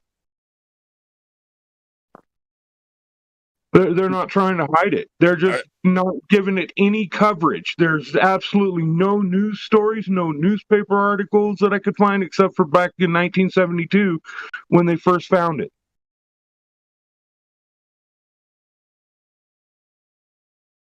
Yeah, no, like I said, I don't know how to. Yeah. Yeah, I can look into it, or I can ask you questions, or like, or look into it yourself, because I thought it was fake to begin with. So just like I thought, just like everybody thought that the Earth wasn't, a globe. You know what I'm saying? Everybody knew that the Earth wasn't flat anymore, but we know for a fact that it is. I was a stoner, played video games, and watched sports till 31. I didn't defend the globe. I thought it was on a globe, but I never it. Yeah, but that's what I'm saying. There's a lot of things that when I was a truther for 4 or 5 years, and somebody said, "Hey, I was spreading on Twitter, and somebody said, "Did you look at flat Earth?" It took me 5 minutes. 5 minutes, and I knew it's flat. Holy shit! So, yeah, like I never heard of flat Earth before, so I was never. But yeah, the only thing I would ask is like how, like it says Bible study. You got the Bible study tag. Like, so you're saying like God created this creature that's part of the earth. Well, it mentions it in the Bible that he created a massive creature that is just bigger than anything ever. You know what I'm saying? That he made 2 of them. And it says in the scriptures that one is called the Leviathan and the other one is the, the Behemoth. And the Behemoth is a land creature and the Leviathan is a sea creature. And that's just what it says in scriptures. So, but that has nothing to do with what this Flesh Pit National Park is. Just look into it. That's all I'm saying. I don't really give a shit if you do or don't. I mean, you remember for the rest of your life. I don't care. It ain't going to affect my life. But I'm just saying, it's real. I would love a second or third opinion, and like maybe I'm way off base. Look into all the government websites that talk about it, that talk about the disaster and talk about what happened. I mean, why would FEMA make a report on something that never happened? Because NASA does things. NASA writes reports for things that doesn't happen all the time. Why would they? Why would these people died, man? I mean, there's proof that all these people died. Well, I would say, Why show would me the bodies. they think the big giant flesh pit ate them? They've been, you know. Yeah, see, I'm the kind of guy who's like, show me the bodies. I want to see the corpses. They crawled back in. That was one of the crazy things that they didn't understand. That the people they rescued, 38 of them got away from the hospital and crawled back into the pit. It's sort of like in March 2020 and April 2020, and they're like, people are dying everywhere. I'm like, show me the bodies. Nobody here is dying. The greatest sci-fi story in the world. Okay, it was like Orson Welles, 1951 kind of thing when I was reading it. It was just caught a hold of me, man. But my daughter, while I was reading it, my daughter is looking. She's on the internet and looking up all kinds of other stories about it, and she's like, "No, Dad, this thing is real. This isn't a freaking sci-fi story, It's like, this place is real. There's pictures of people inside of it touching it, and they're showing the tunnels that go through it, and videos of people going down in the elevator, and you can see the fleshy walls on. Yeah, dude, you just got to look into it. Wow, it just is still blowing my mind, man. Yeah, yes. Even it might sound cruel or inhumane, but yeah, to me, I would be like, it's only 700 people. There's like tons more atrocities that are way more important and happening right now. And yeah, but a living organism that is like 7 miles long, 2 miles wide, a living organism. Just saying, man. Look into it. Don't believe me. It's just a story, man. When I was reading it, it was just a story too. So look into it. Yeah, I would need to see like multiple videos on YouTube of like handheld iPhones going up to it. Yeah, Look, there's freaking hundreds of them. Just type in the name of it, Mystery Flesh Pit National Park, and you'll come up with 50,000 results. Mystery Flesh Pit what? National Park. Okay, Mystery Flesh Pit National Park.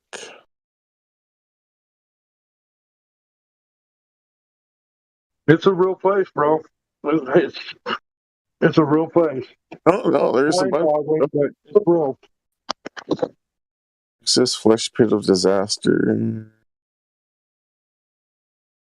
Yeah, there's like 5 or 8. It's all mixed up here.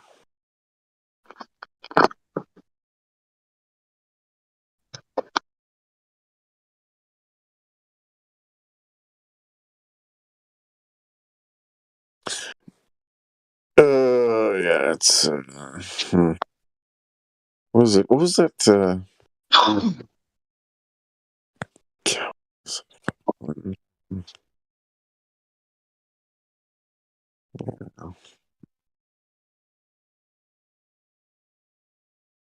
Humanoid.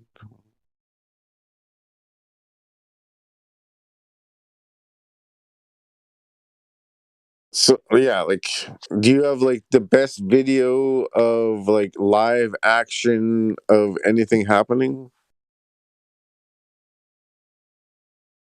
No, my daughter was the one that was looking all those up while I was while we were going through I was going through all the government documents and looking all those up. Let's see what Adam posted. Science fiction world building project. It's like a science fiction movie, bro. That's crazy.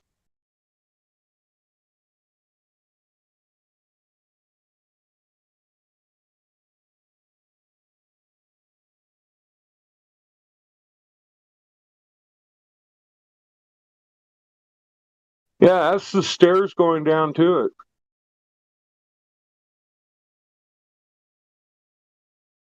Yeah, see, it says geotectonic carnal moans. Like, what?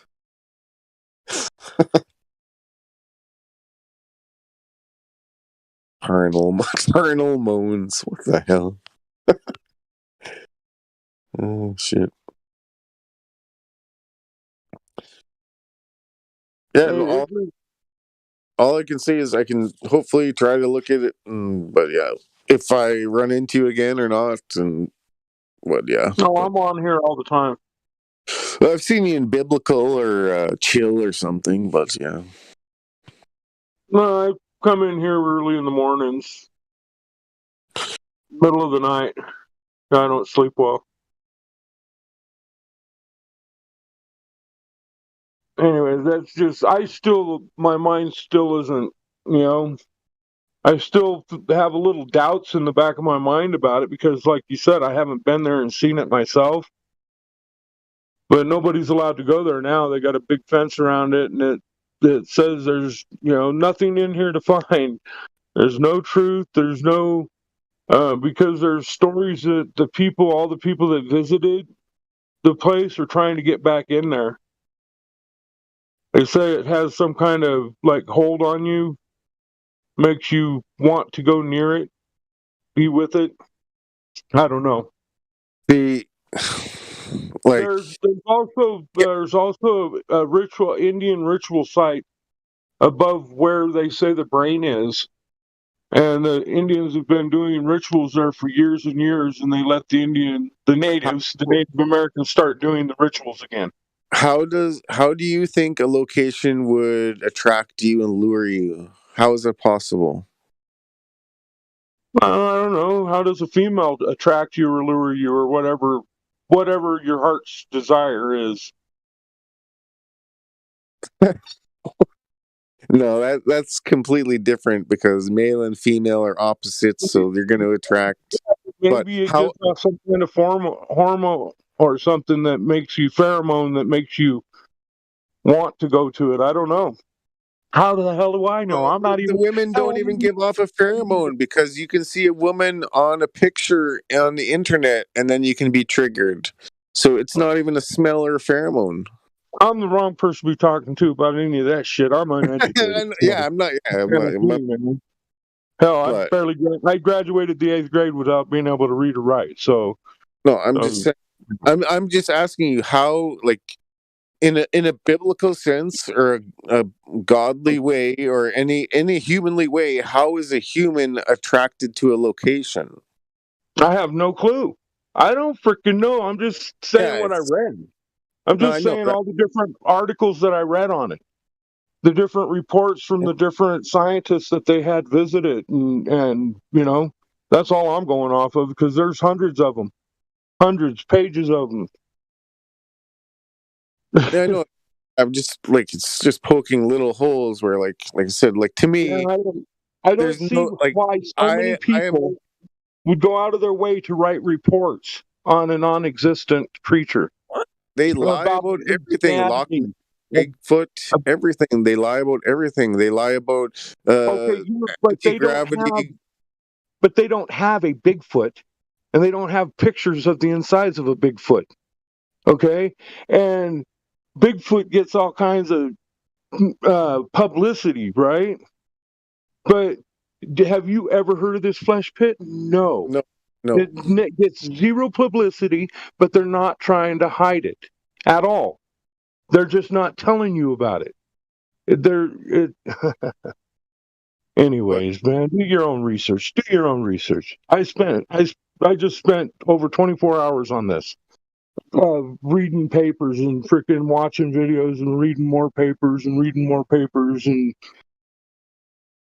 Yeah, no, I'm probably one of the worst person you could bring it up to because, like I said, I need verifiable, observable, measurable usually, and I Well, you watch that whole video, dude. When I watched it, it brought me pain watching it. It caused me to hurt. My heart literally hurt. And my wife said the same thing. And so did my daughter.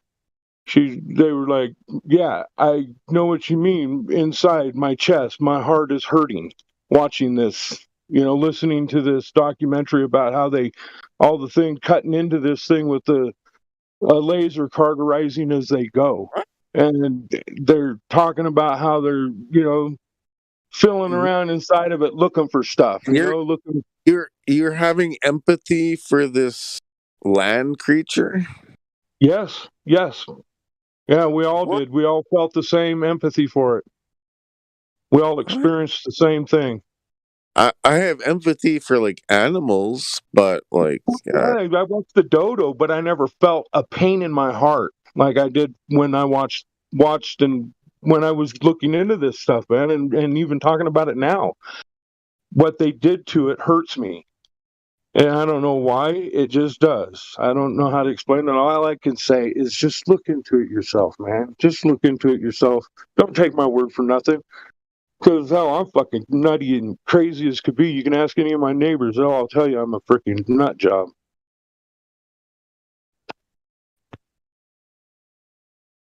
yeah, no, like I said, it'd be like you saying, like, you're saying, this thing's happening at the North Pole, like, right? I agree. I agree I 100%. need to see it and like how it's. Like then people can say, well, you say there's a dome and a firmament and blah blah blah, and that's a story that's made up. Well, I have some stuff to back it up, but like, Well, there's tons of information. Just the fact that they never told anybody about it, but they're not hiding it. You get what I'm saying? I wish Hank Hill was on because I know he lives in Texas. I'm pretty sure he's heard of the place. yeah, I'm yeah, I don't. There's a lot of people here who believe a lot of different things and a lot of different theories, and I'm not asking. I'm not here to attack every person for things that I don't believe or I don't know. So It's a good thing that real things don't require belief for them to exist. You know what I mean? Because then there'd be nothing. Because there's always somebody that just doesn't believe in something. You know what I'm saying? So I need the like if I can't verify it and measure it myself. Well, go to Texas. Go verify it. Google it. Did you Google Earth it? And see if I can't even leave my province because I'm a slave with no papers. Did you Google Earth it to see if it's on Google Earth? I don't have a computer. I'm only on my phone. So show me. Yeah. I'm curious if it is on Google Earth. I'm sure it is. Yeah, no, the best way I could put it is like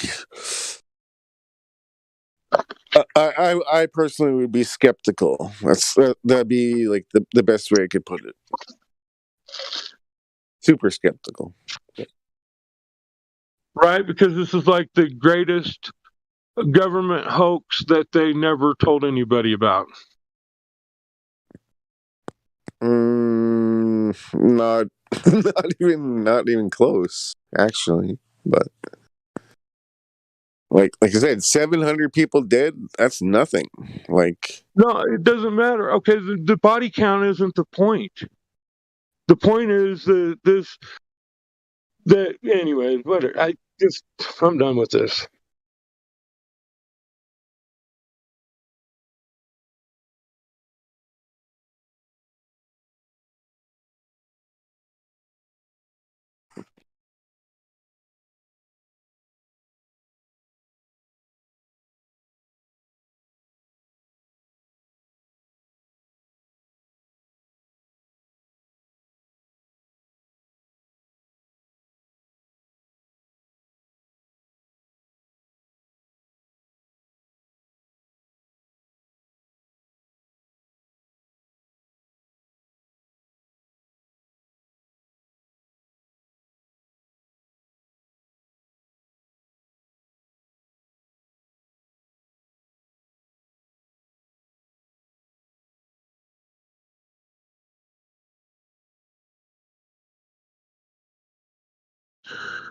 This happened. You don't want to know. What's this about body count? Would you believe? No, I'm not. Yeah, I'm not. Yeah. Did you hear that or what? Body count, then this guy rage quit. Yeah. But did you hear the story of the pit? No, what happened? Can you tell me?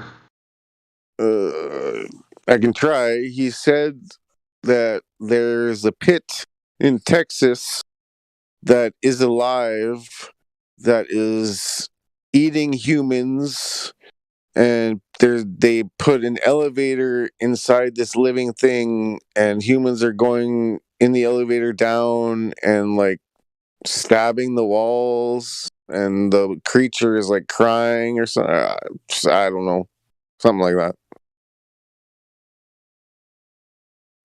You know, that makes me think of like Boba Fett in Star Wars. There's like a Sarlacc pit, and he goes in that Sarlacc pit, you know, and he's stuck in there, and he's going to be digested like over 1,000,000 years. So he has to get out of there, you know. So he climbs his way out, you know. Badass Boba Fett, you know. Like I said,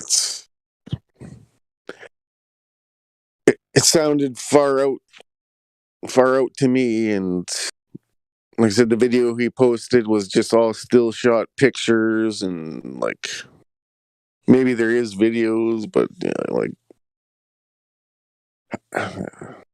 how is there a seven?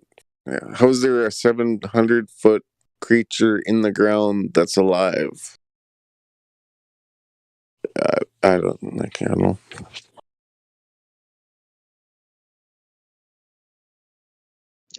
Like conspiracies. National Park Sarlacc creature underground.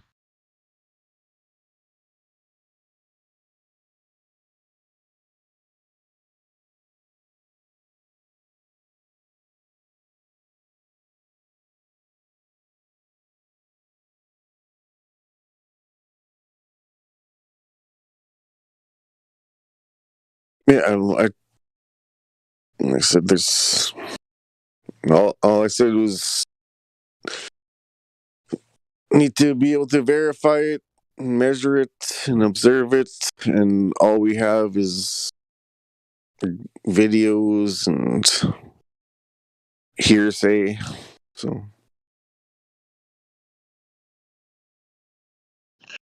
And the story was just getting good. He had to leave. yeah. Well, you came in like a minute too late, maybe.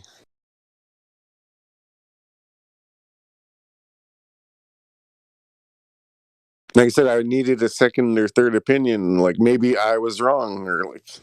But I told him I'm probably the wrong guy to bring speculation to, because my standard of evidence is going to be super super high. I don't trust a lot of fake videos and like yeah, I don't, yeah. And you can say, how do you know they're fake? How do you know they're not? Well, guess what? I have the God code, and if it doesn't go with God and the biblical model and the biblical earth, then I know it's bullshit. It's very simple, actually.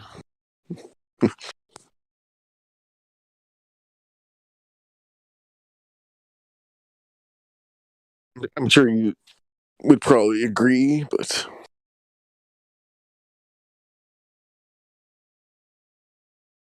Did you show pictures? there's just that one video, and then the whole 40-minute video is just all like still shots and screenshots. Is his name Papa Joe Fix It? Yep. Okay, I see the video. I'm gonna play it.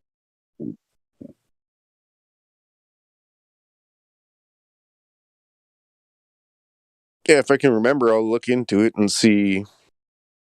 I Yeah, I'll see like my own personal debunking of it. I'll put in a couple minutes if I can, but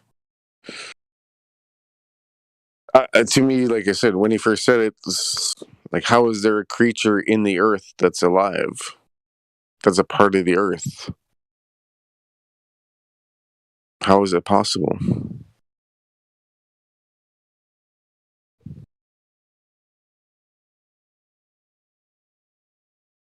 We're talking about a demon from hell, bro. That's what it is.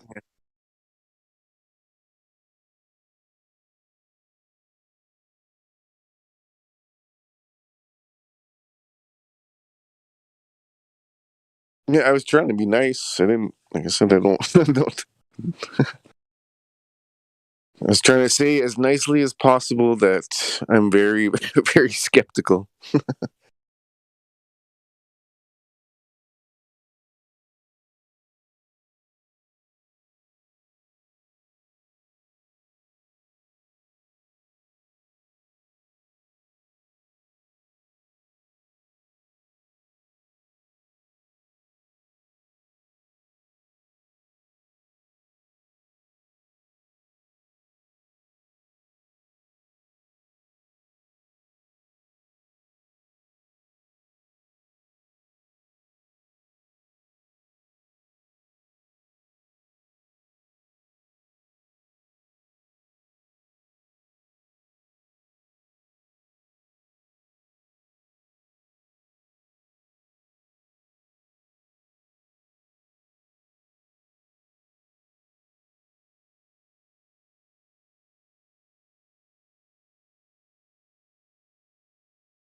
And watching it, it looks, sounds like a B movie.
Hey, good morning. Is anybody hiding around here?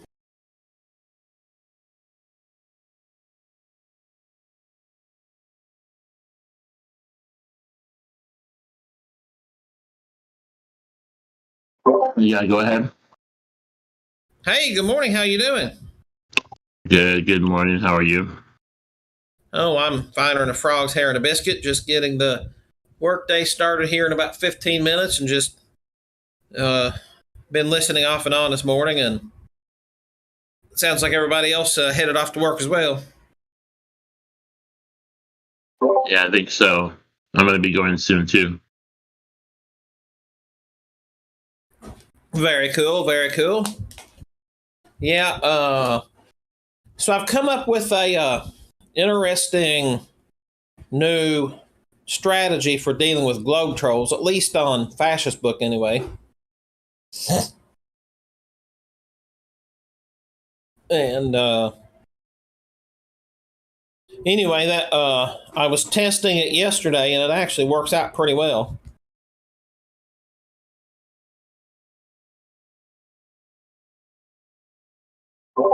Go ahead. Yeah, so just, long story short is instead of engaging them when they get acting stupid, is, to be thankful that they're actually coming on and reading our stuff, and thanking them for spending hours and hours with the people they think are stupid, and just thanking them and saying, hey, you know what? We as the Flat Earth community really appreciate your valiant efforts in volunteering hours with our community, and every post you make sends our memes and our images and our data and our truth and to the higher and higher in people's news feeds. So, thank you so much for that. And I did a bunch yesterday. That's because I thought of it yesterday morning. And with all the exception of 2 people, they were gone about after the second round of that. They'd say something like, oh, you're stupid, blah, blah. And say, oh, you know what? Like I said, I just really can't thank you enough for sharing your opinions. It's really appreciated around here, because everything you do just sends our content higher and higher in the news feeds. Man, it's just dynamite. All the hours you volunteer with this, man. It's just, we couldn't even pay people. Thank you. And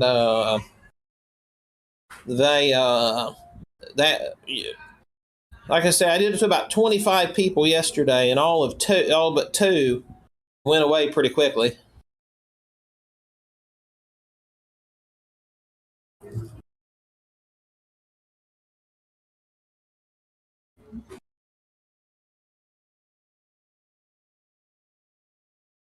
How long have you been in this debate? Well, I've been Flat Earth since 2008, but I only came online about February of 2021. And so I've certainly had my fair share of trolls. Like yesterday, I had one cat who was just arguing and arguing and arguing. I'd argued with him for probably 4 days. And he messaged me back again yesterday, or whatever you want to say, commented again yesterday. And so I changed it up on him, said, man, I just can't thank you enough for I think that meme was talking about Neil deGrasse Tyson not being a PhD. He was an actor. And so I just reminded him, yeah, each of your posts here sure have put, and so more and more people are seeing that Neil deGrasse Tyson is not a PhD, man. I just can't thank you enough for that. That's just so kind of you to help us out like that. And he stuck around for 2 more after that one. And this debate that he was just going on and on, he couldn't cite any proof. He just kept citing web pages that made more and more absurd claims, but no proof of anything other than Google it, man. That there's, those are the scientists. That's what the scientists are saying. I was like, okay, well, that's great. So what's their proof?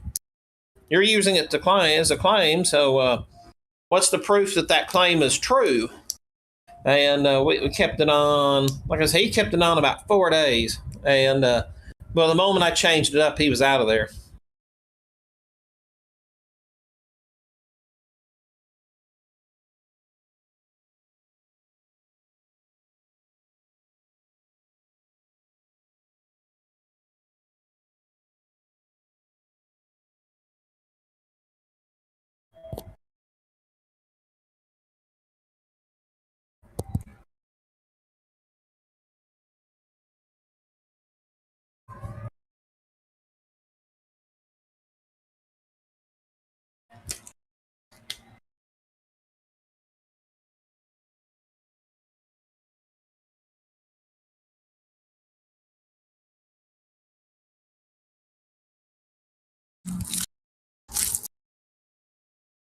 Well, good luck with that. Let me know how it turns out. Yeah, yeah, shall do. I'll give you. I'll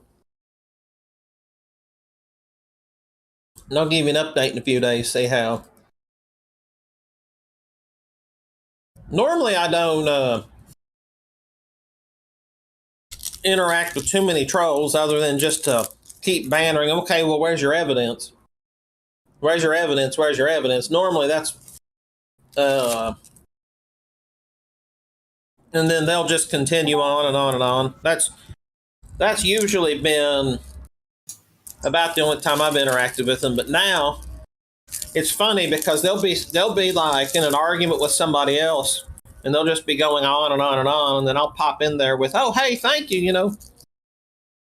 We just can't thank you enough for keeping this conversation going. It just gets it in that many more news feeds, and so I'll just insert myself there, telling them thank you, and then they'll act like I'm half crazy the first time. The second time, they'll say something ridiculous, and then after I respond the third time, they're usually gone.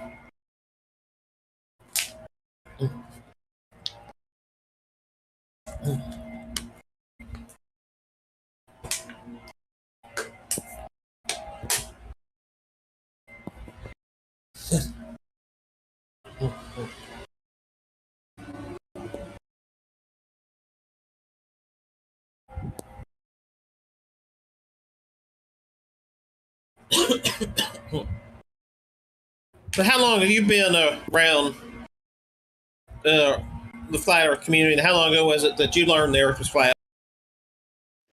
I came aboard in October 2016, and I started debating about let's say 2019.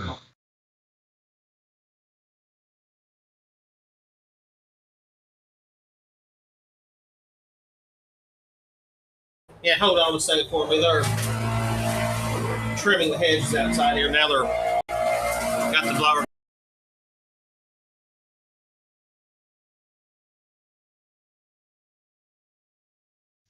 I think I've been on this server for a couple of years, but I was debating before that.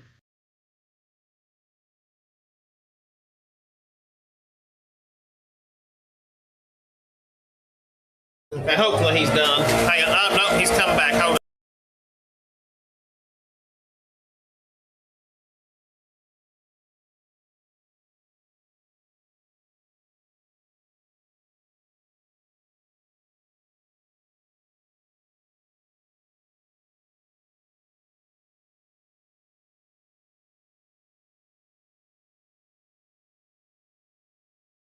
Okay, start. Hey, would you say that last word again? He was right out my window with this big leaf blower.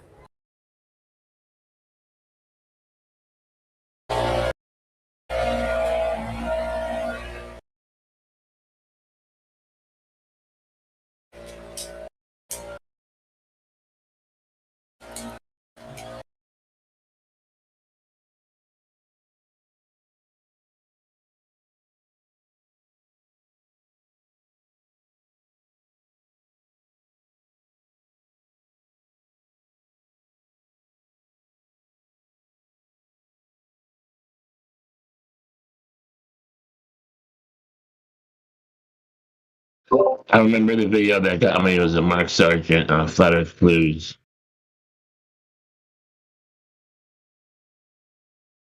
Yeah, very cool. Yeah, that's very cool. Yeah, I didn't know until last year that there were really flat Earth people online. I'd seen memes over the last several years, but I didn't know that there really was like a pretty big community. I had no idea. You said 2008. What happened in 2008 for you? Yeah, a very, very good friend of mine. He was a world-renowned snake expert, especially on the Bushmaster snake, and so he had flown to all 6 continents collecting snakes. And one day I go over to his house, and he has probably 2 or 3 reams printed out of stuff in Portuguese. His wife was from Brazil, and he had several books. And he said, Leonard, he said, you got to hear this. The earth is flat. And I said, what? And he's like, yeah. He said, the earth is flat. He said, come over here, read some of this with me.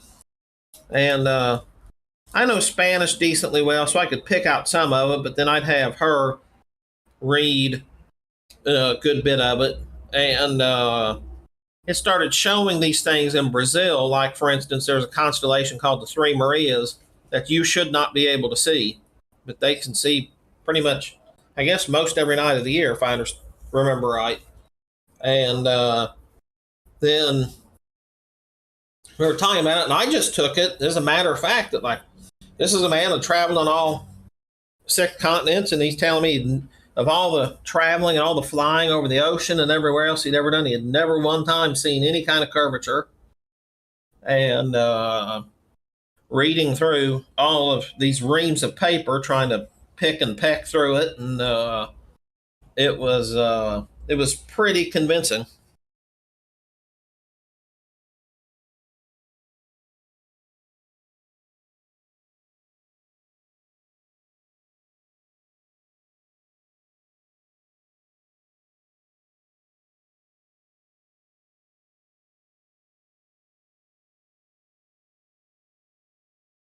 You know, on top of his information he had, it was just hard for me to argue with somebody who had traveled so far and had done so much. And then he asked me, well, when have you ever seen evidence of the curvature of the earth? And was like, no, never, absolutely never one time in my life. And it just clicked. A lot of globers like to say gravity will make everything into perfect spheres. So what do you say about that? I'm sorry, say that again. I didn't catch it. You were asking about gravity in the perfect sphere? A lot of globers would say that their evidence is gravity, because gravity will make everything into perfect spheres. What do you say to that? Well, I always say to him that, you know, I always act a little incredulous and say, well, how could that possibly be? Can you show me where that's actually happened? Can you show me any kind of evidence where it's happened? If that's true, I'd love to see an experiment that proved that. And, dude, you got a nice voice. I thank you. And that usually kind of ends that. I mean, I've heard that a few times. I don't even know if I've heard that 3 or 4 times, but I don't know what would make anybody think that. I really don't know. That makes no sense to me. Of all the things you could come up with, how gravity would make a perfect sphere, I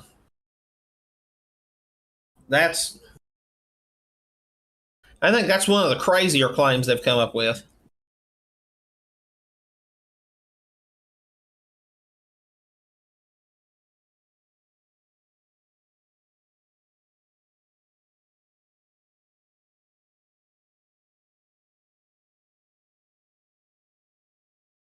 The obvious, easiest answer of gravity, and they don't like to hear it, is density versus buoyancy versus the telluric currents in the ground. They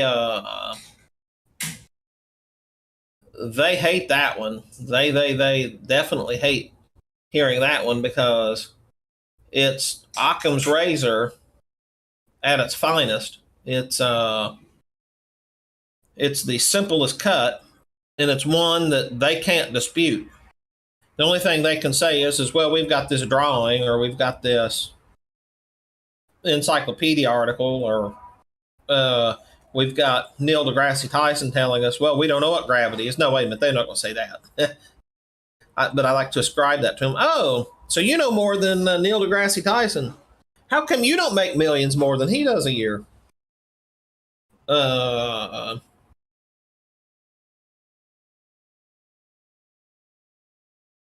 But I always act incredulous. Like, well, how the hell would gravity have anything to do with the shape of the Earth? If gravity is just pulling everything down, how would that prove a sphere or a flat Earth? That would, if there's some truth to what the claims of gravity, this and that, how would that prove one shape of the Earth or the other? The only thing we know is you step outside, and if you jump off the side of your house, you're going to fall somewhere about 9.8 meters per second squared. But we don't actually know provably, reliably, what's causing that. Is there something pushing us down, pulling us down, or what? We don't know. But the Occam's razor tells us that the density of something versus buoyancy of everything else is the easiest explanation.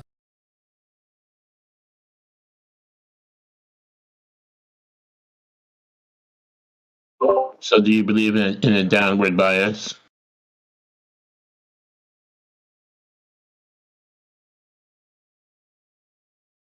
Now I have about 2 more minutes before my first work call comes in today. So if I bounce off in a hurry, you know why. But there's definitely a downward bias of some sort until you get into a more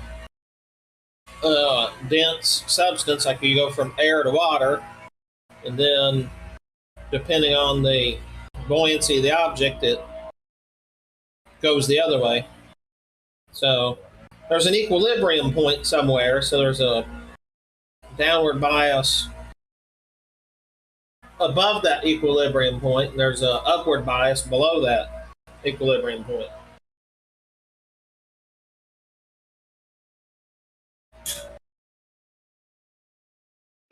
Okay, cool, man. I'd like to talk to you more next time. Yeah, sounds like a plan, my man. Hey, look, have a great day. I'll look forward. Are you normally around about this time? It's a hit and miss. Yeah, same here.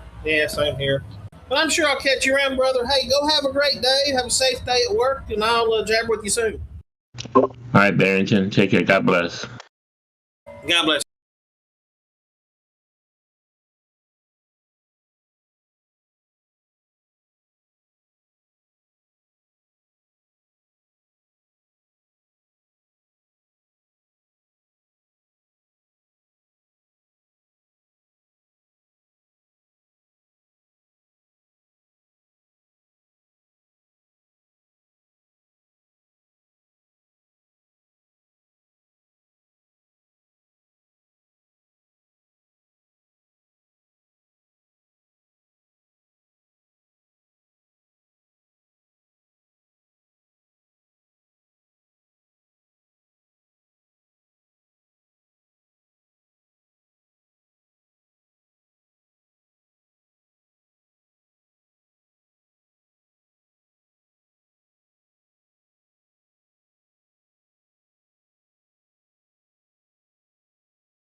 And ye shall know the truth, and the truth shall make you free.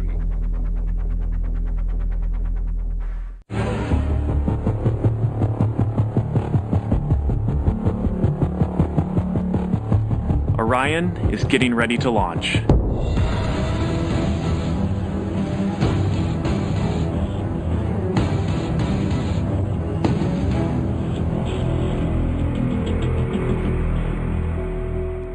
My name is Kelly Smith, and I work on navigation and guidance for Orion. Before we can send astronauts into space on Orion, we have to test all of its systems.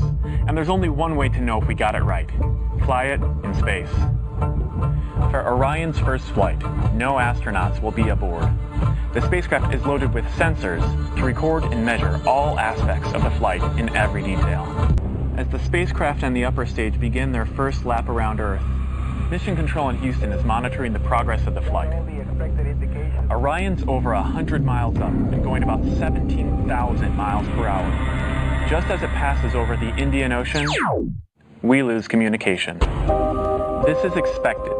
The communications link we have through satellites to Orion is momentarily lost, but Orion continues to receive and process data. Its computers can handle 480 million instructions per second. We are headed 3,600 miles above Earth, 15 times higher from the planet than the International Space Station. As we get further away from Earth, we'll pass through the Van Allen belts, an area of dangerous radiation. Radiation like this could harm the guidance systems, onboard computers, or other electronics on Orion. Naturally, we have to pass through this danger zone twice, once up and once back. But Orion has protection. Shielding will be put to the test as the vehicle cuts through the waves of radiation. Sensors aboard will record radiation levels for scientists to study. We must solve these challenges before we send people through this region of space. We must solve these challenges before we send people through this region of space. We must solve these challenges before we send people through this region of space. Here's Apollo 12 astronaut Alan Bean being interviewed about the Van Allen radiation belts. Any ill effects from the Van Allen radiation belts? No, now I'm not sure we went far enough out to encounter the Van Allen radiation belt. Maybe we did. I don't know the distance to the Van Allen radiation belt. The belts are 1,000 miles to 25,000 miles above the Earth. Then we went right out through them. No effects on your cells? We didn't even know it. I don't think anybody, well, maybe somebody said you went through the radiation belt, but we didn't feel it inside, and we didn't get any, added radiation. Not on our mission, by the way. They hadn't been discovered yet. So you see, he wasn't even sure what the Van Allen belts were, and when he was told, he basically says that the radiation belts didn't apply to his mission because they hadn't been discovered yet. Okay. Okay. Well, maybe somebody said you went through the radiation belt, but we didn't feel it inside. Not on our mission, by the way. They hadn't been discovered yet. The guy just said, maybe somebody said we just went through the Van Allen radiation belts, but how is that possible if they hadn't been discovered yet? Well, maybe somebody said you went through the radiation belt, but we didn't feel it inside. Not on our mission, by the way. They hadn't been discovered yet. We must solve these challenges before we send people through this region of space. Not on our mission, by the way. They hadn't been discovered yet.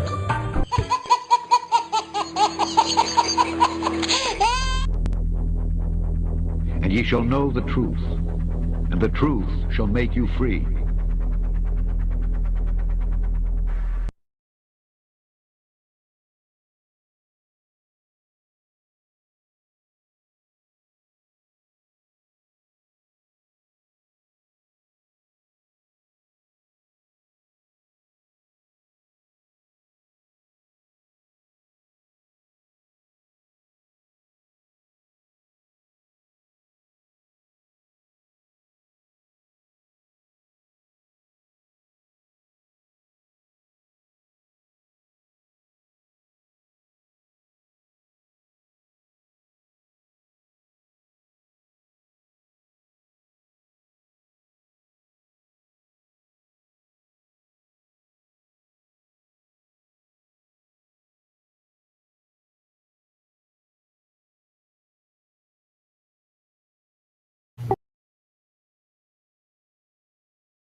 Hey, Farguten, are you trying to get a word? Sorry? Yeah, go ahead. I was just going to let you get the floor. Yeah, go ahead. Oh yeah, well, hello. I was hanging here for a few minutes, 15 minutes, watching all this going on, and I must say that they didn't quite look that good. The last gentleman? Oh yes, especially the last one. He was a bit fast-paced. He seemed like an interesting guy. So, what side of the fence are you on in this debate here? I think just to set it all a bit straight on my side, I'm a current student of physics, so I place myself on the very, very other side from yours. That the Earth is a globe, and everything that entails it. Okay, cool. Yeah, that's cool. Glad to have you. That's good. I just have one question. I'll let you guys take care. Is there a difference between physics and theoretical physics? Theoretical physics leans more towards generating new mathematical models and theories that are then observed and verified by experimental physics. They are both both sides of the same coin, experimental and theoretical physics, but they just focus on different areas of physics. Are you saying there's no difference? Oh, there's a difference. It's a difference of either spending the whole day in a lab or right next to a blackboard, doing math, or creating theories to test. That's the word. Making stuff up, yeah.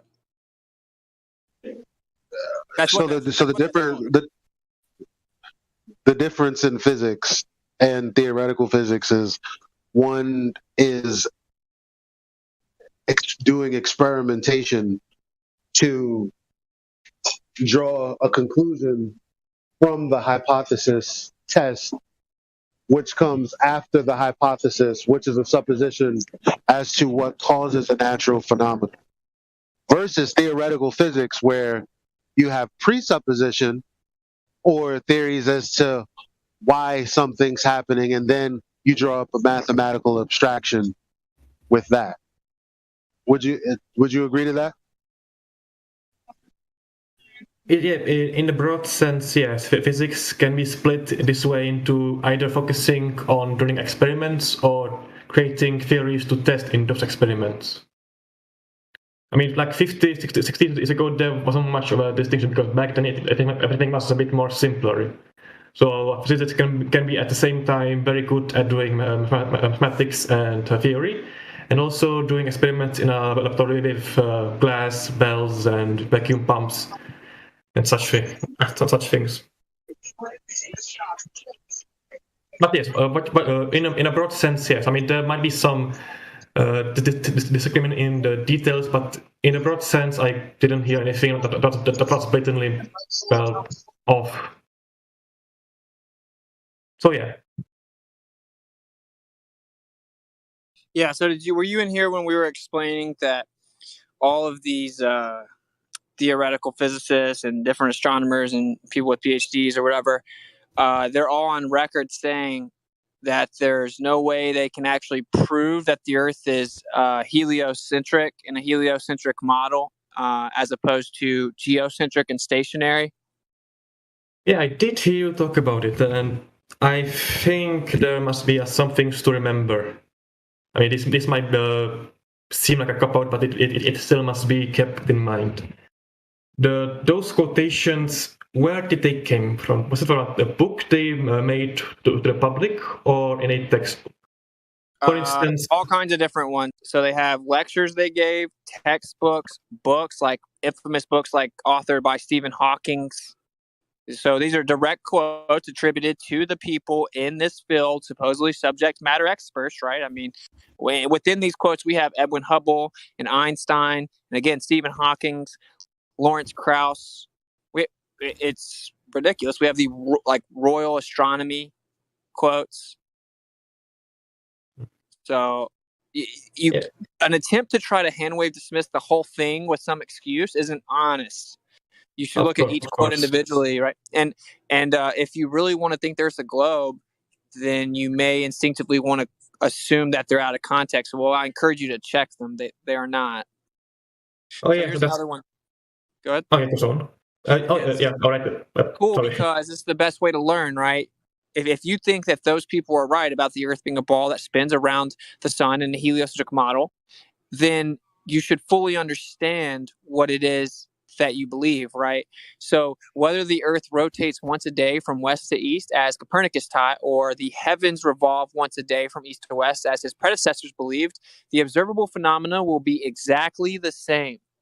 This shows a defect in Newtonian dynamics, since an empirical science ought not to contain a metaphysical assumption, which can never be proved or disproved by observation. Dennis Schema, the unity of the universe. One of the founding fathers of modern cosmology. Yes, I do get it, but to be fair, I'll tell you what. Those quotes, they are very interesting, and I would love to see them search back to the source and see that in a better context. Because it is a quote. You understand? Well, we need to make sure they're understood, right? So, like when it says this shows a defect in Newtonian dynamics, right? We're talking about Newtonian physics, right? So, like this shows a defect in Newtonian dynamics, since an empirical science ought not to contain a metaphysical assumption, which can never be proved or disproved by observations. That's a very important quote if you understand what it's saying.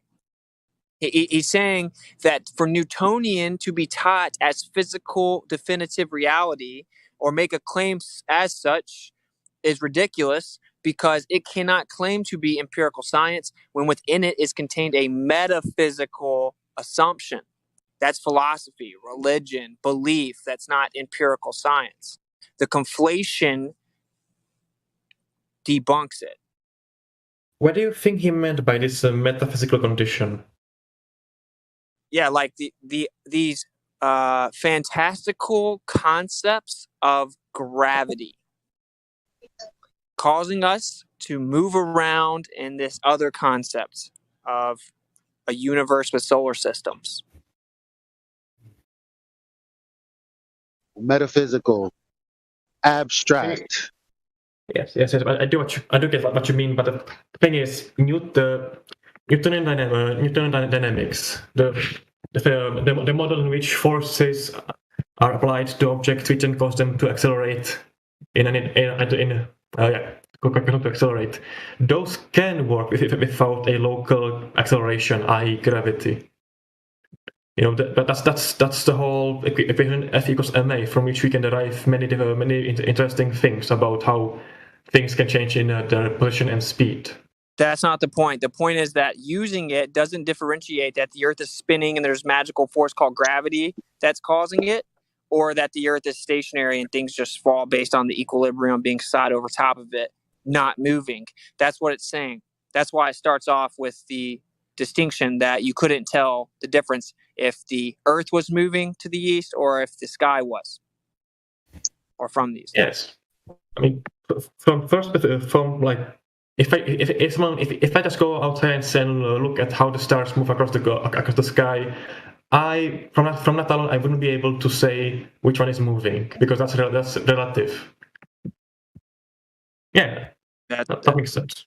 That's right. So how you apply Newtonian dynamics is different if the Earth is moving or not moving. Well, so of course, if you understand there's a difference if the Earth is spinning and you're applying Newtonian dynamics than if it's stationary, which is why he's explaining that it was nonsense for Newtonian dynamics to make claims about definitive physical reality, including the assumption the Earth is spinning, because there's a metaphysical assumption intrinsic within it. It's just a belief. It's a philosophical belief of the Earth being a ball that spins around the sun. So since of that philosophical belief, you cannot conflate that to science. That's what the quote is saying. Yes, but the thing is, you can apply the basic Newton laws of motion, and and I don't know if I remember this correctly. There is one of the three laws says that there is a local acceleration. Is that right? I don't think I can quite remember them correctly. If you can correct me. It's an overview. It's not to get into random specifics of what you think about Newtonian anything. It's an overview of the foundation of Newtonian dynamics as a thing that was proposed. That's what it is. It was postulated as explanation of definitive reality when in fact it requires an assumption that is metaphysical, ontological, spiritual, philosophical, conceptual, abstract, religious. I frankly disagree with this. The laws of what part of it do you? What part of, before you continue? What part of it do you disagree with, and on what ground? That the basic form of Newton's law of motions, the three basic laws, we're talking about the difference between. We're talking about the difference between physics and metaphysics still, right? And so we're pointing out that you shouldn't conflate the two, because natural science and writing on the chalkboard is two different things. What about that do you disagree with? Because this is what it was summing up. That it's not a metaphysical, it's a physical assumption about reality. And metaphysics is by definition beyond reality, unknowable. Right. So these things that are balls that have mass that we haven't verified or validated in any way, it's just presuppositional, which presuppositions don't belong in hypotheses or scientific theories either. Which part of this do you agree or disagree with? Let me think. Sorry, could you repeat that question? I didn't quite catch it. I'm sorry. Hypotheses don't have presuppositions that are predetermined, such as the mass of objects and how they move because of a force, without being able to validate or verify them in any way. Hypotheses can have presupposition if they can be valid, and they can be valid if they are valid in an experiment. No, but presuppositions aren't tested. Only suppositions are tested. So the supposition is what caused the natural phenomena observed. That's all it is. Then you run experiments to figure out either my independent variable does cause the natural phenomena or it doesn't, which gives you either a positive result or no result. Then your conclusion is the result of the hypothesis test. That's it. That is very different from a presuppositional statement that will not get tested. Yeah. So, let me ask you this, bro. So, do you agree that in science, preference or convenience or philosophical idealism, so philosophical preference, right, or convenience, is that included in science? You are talking. Yes, but those are subjective notions that differ from person to person, right? That's right. No, in science we strive to not include these in objective models. That's the reason why there's a science at all, to create as close a models as to reality as possible. If you include these cultural notions of philosophy, you model it to a local version of reality, which is not, real. Like, for instance, trying to incorporate your notion of, let's say, superior genders to others. If that is not true in reality, then it would not be. Then it is not true. No matter what you think, reality is the ultimate arbiter of truth, as in or models, which work and which do not work. Exactly. Well said. Listen, I don't think he's understanding what you're saying. really. Well, but but I got him. Because where he's about to go. I think he needs like a specific example, example of where this fails. Yeah, maybe so. Go ahead. You want me to give it to him? Okay. You can. So we have epicycles, right? That predicts the planetary motions as accurate as the second, can't remember his name, Kepler's laws, or Kepler's planetary laws, right? So Kepler's 3 planetary laws of epicycles. They're 2 models. They both have the same predictive power. Now, which one do you choose as the reality? That's a good question. So this is what they're talking about, how and even if you have one model, right, there could be another model out there with the same predictive power that you just nobody's thought of yet. This is why you can't say models are reality. Of course they're not reality. That's true. They are a fiction of our humans, but still, if we try to model nature, reality in those models, we will not get a true value, but we will get a very accurate, pragmatically accurate value. So in the case that we have these 2 models with the same results, then that's a big problem. That's a big problem in science. It's called the indeterminate. It's indeterminate. In which case, we try to step back and see from what tinier models are the bigger models made out of. What are their predecessors, as in on which theories those models are being based on, or models.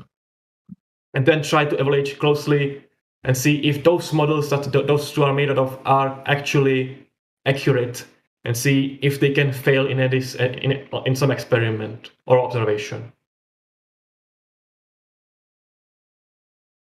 Okay. So philosophical preference and convenience can only taint any attempt to accurately recollect on reality. So a model is tainted intrinsically if it has some philosophical undertone of preference or convenience. It's subjective preference. Philosophy is a very wide subject. For instance, it does like a logic. It was originally included in philosophy. It was a field of study, which then evolved into math. So So if you mean philosophical by subjective cultural or social values, then those can only model the experiment and the model unless that model tries to explain these social dynamics, like groups and nations. Okay, bro. So I'm not trying to. You did pretty good. You admitted there's a difference. So here's a quote. The ancient argument over whether the earth rotates or the heavens revolve around it, as Aristotle taught, is seen to be no more than an argument over the simplest choice of a frame of reference. Obviously, the most convenient choice is the universe. Well, we just talked about how convenience is literally irrelevant to actual science, right? Nothing except inconvenience prevents us from choosing the earth as a fixed frame of reference. If we choose to make the earth our fixed frame of reference, we do not have to, we do not even do violence to everyday speech. We say that the sun rises in the morning, sets in the evening, the Big Dipper revolves around the North Star.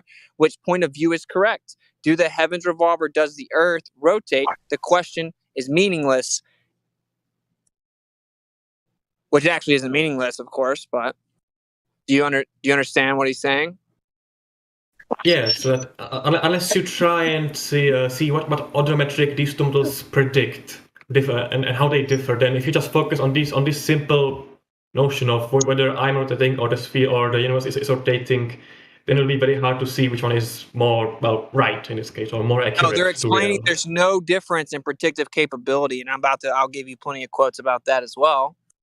That's what they're explaining. It's nothing more than, it's not that one's more viable than the other. And if that were the case, it would be geocentric because that's the default. This is what they're saying. I've showed you quotes of them saying it right now. Okay. So it is nothing more than a convenience issue, a philosophical preference. So you cannot adequately make claims about definitive reality if they are confined to your philosophy. If your philosophy is wrong, as you just said, then automatically your claims about reality are wrong.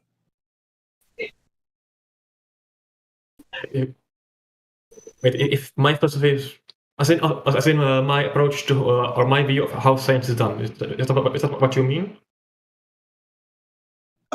Yeah, you just now agreed and long-winded that philosophy is not science, and even Indio jumped in and gave you an example. You have to make some philosophical decision, or you just choose with arbitrary means which one you want to believe in. That is not science, and people are shocked to find out that in fact heliocentrism versus geocentrism is that very type of a decision. Can I read two quotes also? Oh, sure. Yeah, sure. Go ahead. So before I read these quotes, now the reason that we're pulling these quotes is because you just said yourself that in science, if you have, what is it, two explanations for the same thing, something is wrong? Well, if you have two explanations that are by themselves contradictory to each other, as in they can be both true, then you have to, then you find yourself in a very serious problem. As in, you can't say which one is which. You can't prefer which one is better solely based on what their predictions. Now you can try and be a bit more pragmatic, saying which one has more complex calculations, or which one makes more assumptions. I think that's called the Occam's razor. So you do know that that would be the heliocentric model. That would be the one with more assumption. But setting that aside, because you're probably going to ask for that citation. So reading this one right here, all masses, all motion, indeed all forces are relative. There's no way to discern relative from absolute motion when we encounter them. Whenever modern writers infer an imaginary distinction between relative and absolute motion from a Newtonian framework, they do not stop to think that the Ptolemaic and Copernican are both equally true. Ernest Mach is his name. So did you put it into the chat? I can't seem to find it. No, I didn't. I'm just reading it. I can put it in there for you in a second. But here's another one. Yes. Einstein and Infeld, The Evolution of Physics. The struggle, so violent in the early days of science, between the views of Ptolemy and Copernicus would then be quite meaningless. Either coordinate system could be used with equal justification. Two sentences, the sun is at rest and the earth moves, or the sun moves and the earth is at rest, would simply mean two different conventions concerning two different coordinate systems.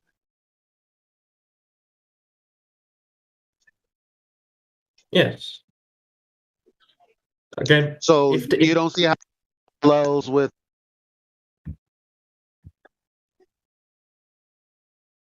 Sorry? Oh, my bad. You don't see how this parallels with what you said about the problem in science. If you know what you just said prior, you don't see the parallel here. And then you said, well, the one with the least assumptions, Occam's razor, and I said, well, the one with more assumptions is the heliocentric model. The thing is, the number of assumptions is not set in stone. Anyone can try and question the assumption and then split them into small assumptions. But it's more of a which one is probably more accurate. It's a guesstimate. It's a guesstimate. Unless you can definitely discern which one is more accurate. But it's not science, though, right? Because it's a problem. No, or is there now not a? So it's not a problem.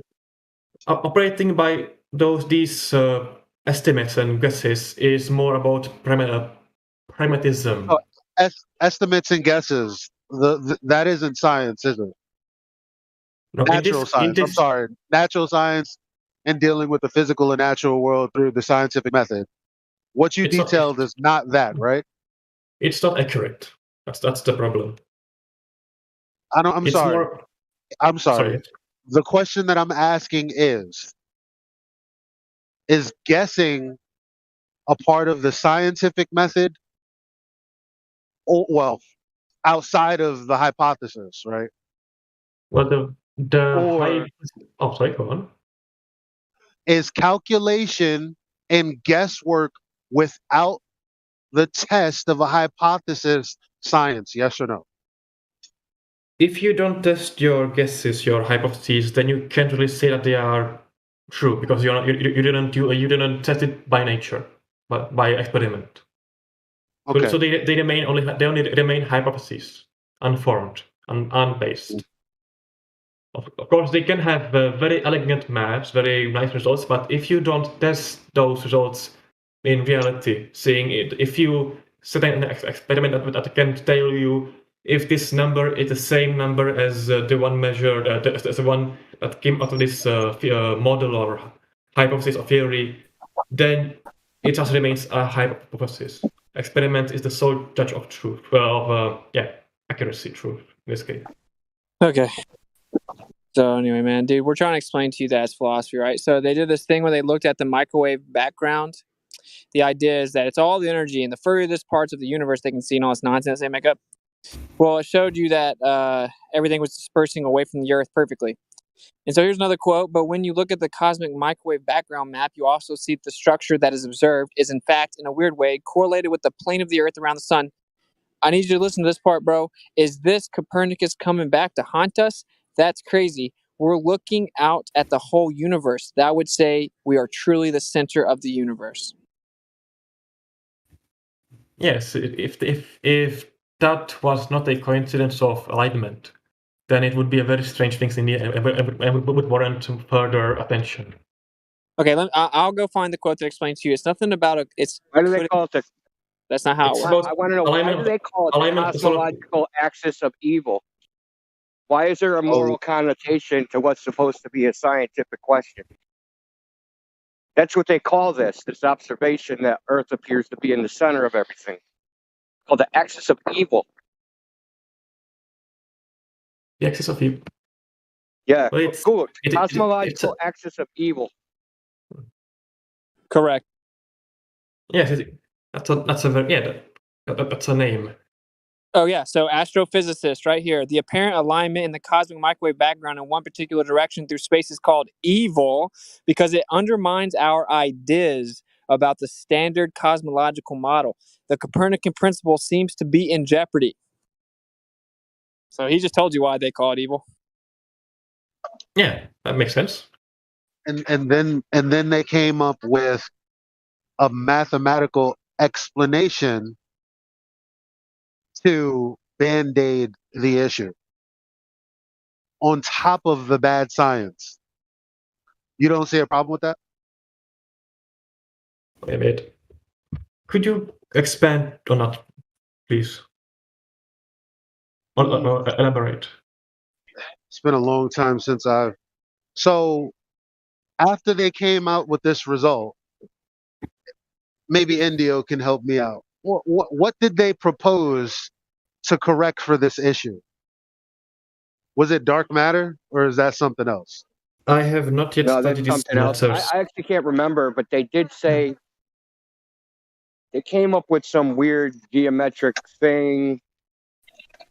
I don't know, where like I can't remember off the top of my head, and I'm not at my laptop, so. I haven't really come up with much viable at all, from my understanding. I'm trying to find the quote where the dude just admits as much. No, I saw a Vsauce video on it. They did have something. Something like maybe things are different at different scales or something. Like physics are different at large scale. I think it was something like that. Yeah. So that's what they're gonna have to say. I mean, physics as we have it today does differ based on what scale we are, We're literally sitting here hearing you admit that everyone that you look up to doesn't know anything about what's out there on that scale, or even about the scale, or how to prove the scale, or that they know anything about the movement in the scale. How can you then turn around and say that it is like that? We're literally covering in excruciating detail how the people that have given you this story, when you say scientists and they are telling you that they don't even at all know how to adequately map out that scale. they have no idea what it is.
To be frank, I have not yet looked at this particular issue, and to say anything on it from my side would be an opinion in this case.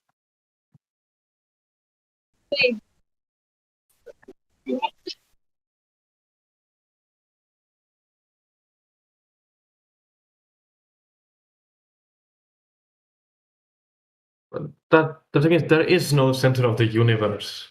That's the whole problem.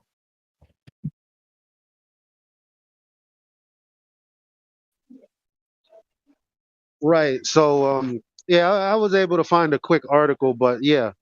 So the problem with the CMB is specifically off of the back of the Big Bang Theory, quote unquote. We wouldn't expect to see what they saw with the cosmic microwave background. That's the problem. Right here it says, right here it says, at the heart of the picture is the cosmological principle, which says that the universe appears the same on the larger scales no matter where you happen to be looking. This is what you'd expect in the aftermath of an explosion like our Big Bang, with all the constituents winding up mixed together in a randomized, homogeneous soup. The reality, it seemed, wasn't like that, meaning the observations didn't match the model.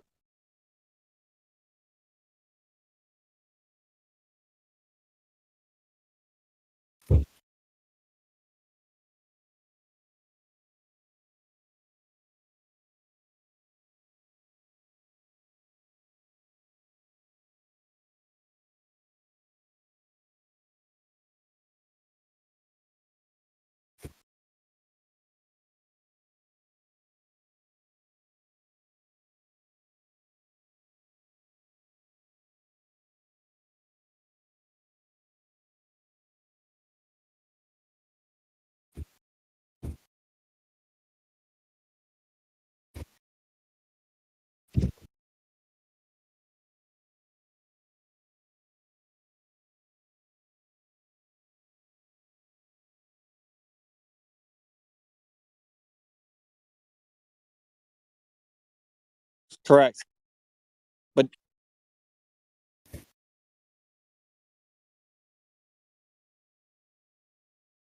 yeah, so say the adverb version. Wait, say the adverb version. That's the hard one. It's the homogeneous. Homogeneous. Yep. No, it's like hypothesis and hypothesis.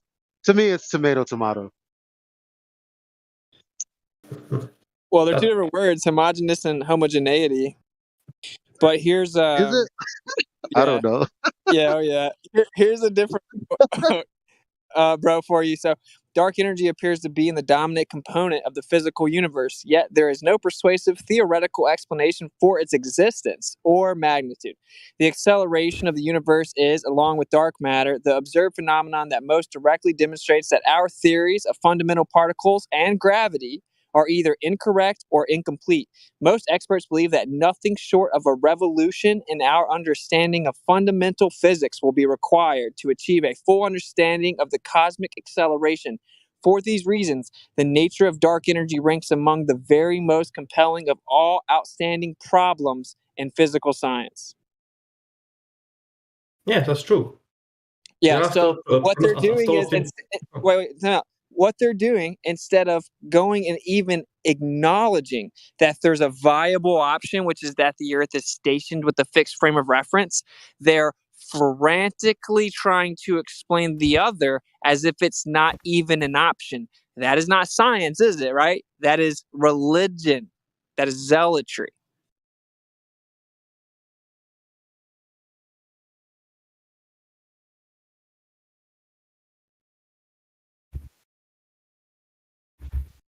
He's sitting here saying, we have to scrap everything. Our fundamental understanding of everything has to be wrong. And they're not even going to address that there's one other alternative that isn't wrong at all. And all this does is confirm it even more. And they pretend it's not even there. That is religious zealotry. But that's not quite true. It's literally true. I'll tell you why not. But I'm not really true because Wait. What's not true? Specifically, the notion that the geocentric position of the Earth still remains a viable alternative to this problem that you mentioned. Okay. So you're answering a question that wasn't asked. I'm answering an issue. Can't I do that? I'm just saying you're answering a question that nobody asked here instead of addressing directly what's been said here. I'm just spotting up. I know because the point that we're making to you is that though both mathematical representations or coordinate systems are identical, actually practically the same, the only reason that the Ptolemaic model is not viable is simply because they don't want it to be, because they don't feel like it should be.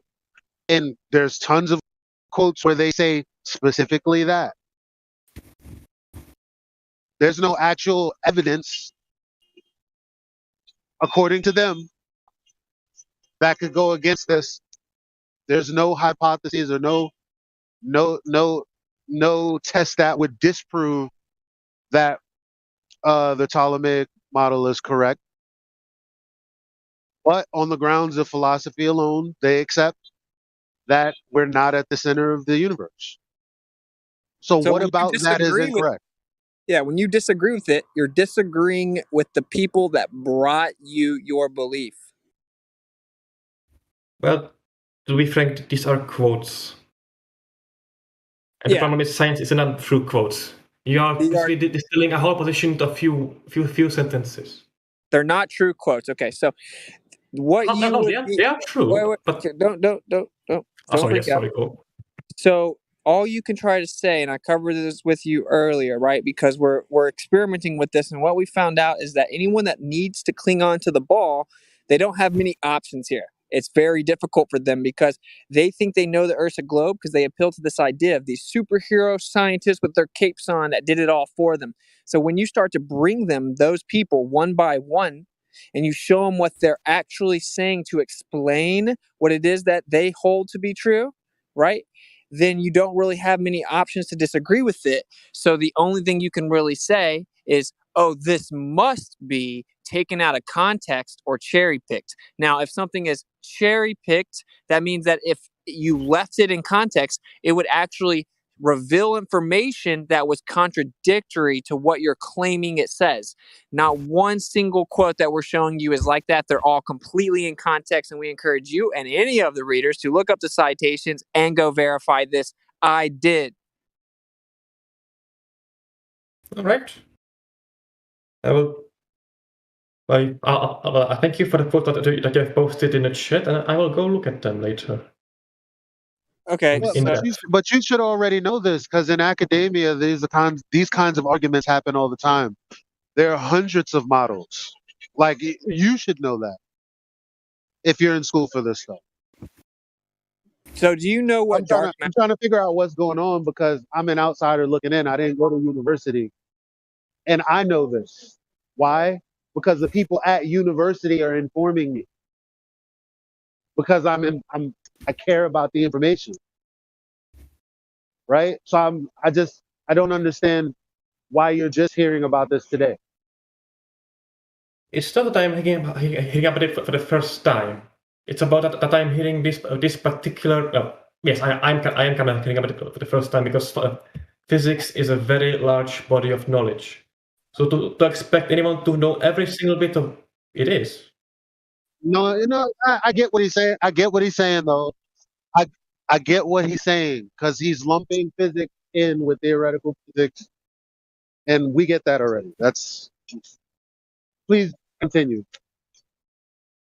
Sorry, but yeah. Okay, well, we get it, man, but we need you to understand what we're trying to enforce. Like, the reason you don't know about all of it, even if you are studying it, is because they don't teach it. That's right. They don't actually teach it, because what it's set up to do is to get other people to try to help figure out the holes in the story. That's literally what it is. You're going into a field of study that has already made the assumption. That's what astronomy is. That's what modern astronomy is. It is a field that has made the assumption of the Earth and its position. It doesn't even cover the fact that that entire field is actually not even viable or in any way has been proven. They just assume it, and then they try to teach you the details about what's wrong with some of the stuff, and mostly what they think they've gotten right. And they want you to, over the course of years, once you fully get the fairy tale, try and help them piece the fairy tale together. We're letting you know the people that helped bring you the modern version of the fairy tale let you know they had to piece it together just to even propose it to you, and it's with all kinds of stuff they can't prove or understand. There are all kinds of stuff they can't even adequately explain. Do you see the bigger picture, bro? I think I do get what you are meaning meaning to say, there's the idea that you're trying to get across, that this is a big narrative formed from narrative and not from reality. And it's trying to make a fairly fitting narrative of the real world that can be or should be fairly easy to find spots where this narrative should and will agree with reality, or i.e. experiment. Yeah. So what exactly is it that you're going to school for? Physics, science in this case. That's a super. But of course, yeah, it's a very big idea, I know, but still. Okay. Fair enough. It's cool. So, to understand the physics of the natural world, and it would depend on where your focus is. So, are you interested in explaining physics on the Earth, or are you interested in explaining physics in outer space?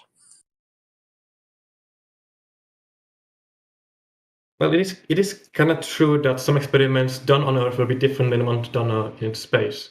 But so the first thing is to try and see what the underlying physics would say would happen if it was done on Earth or in space. You're answering a question that wasn't asked. I don't mean to be rude. Oh, of course.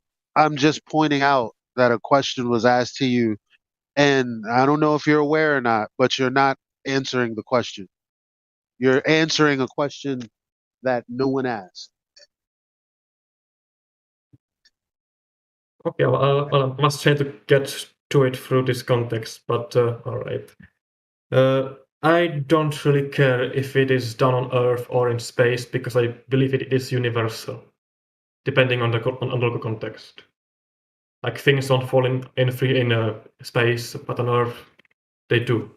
Okay, so anyway, dude, I'm just gonna fast forward this, dude. The reason I brought it up was I'm asking if you wanted to explain physics on the Earth or not. All right. Well, because if you want to fully understand physics on the Earth, you need to look back and see what brought us to our understanding of physics that we currently have on the Earth. For example, electricity and everything that we use in the world. And so when we look back, then we'll figure it out. And so all the people that gave us everything we still use for physics on the Earth, the original people, they actually assumed there was an ether. Then there was a test where they tried to. Oh, sorry, you cut out. They try to do a test that proved that the Earth was spinning in the ether, and it showed that the Earth was completely nil. Its velocity was nil, nothing. So it was like, damn, what do we do now? Obviously, the ether must be wrong because we can't even entertain the idea that the Earth's not moving. That's what happened. Well, yes, that's a Michelson Morley experiment, right?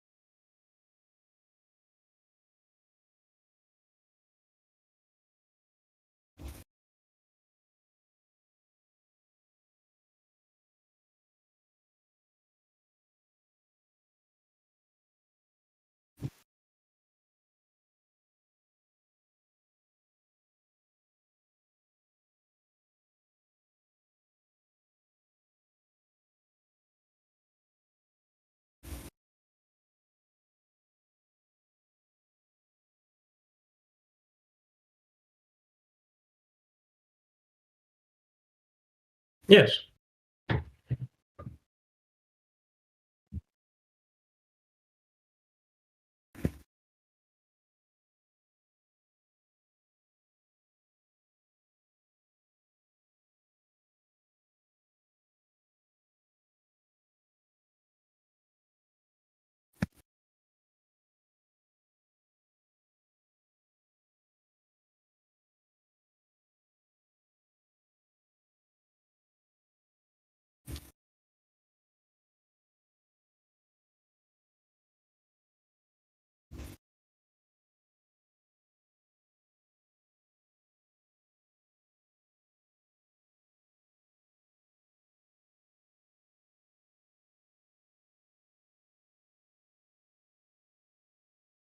Yes.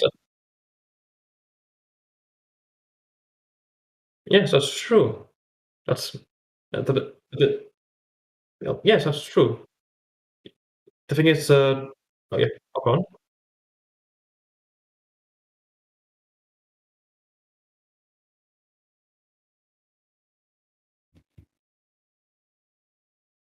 Acceleration doesn't always mean that the speed changes. Only the direction can change.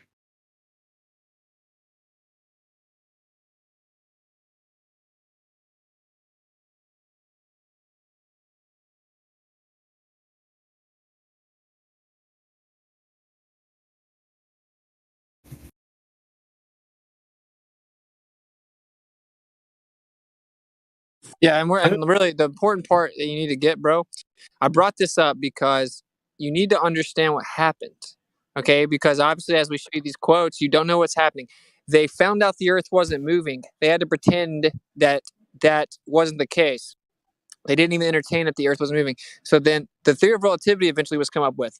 And they took something called the Lorentz contraction, okay? And Einstein tried to apply it to the actual apparatus in the Michelson-Morley, saying that the apparatus itself, the physical apparatus, was contracting.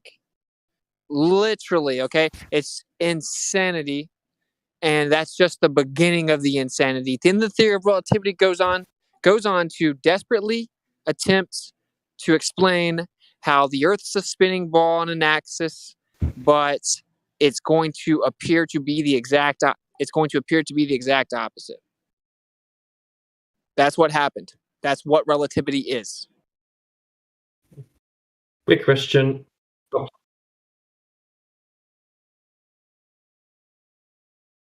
Oh, sure.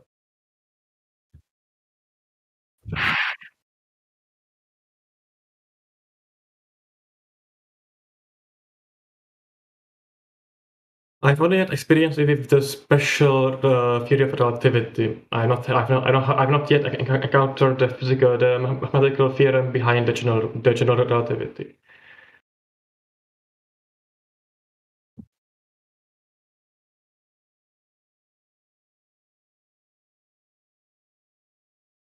That depends on what you usually mean. As in, do the photons that left my feet how much time elapsed since they departed and since they arrived in my eyeball? Then is that what you mean? Wow. The feet are older than I see them. That's the word.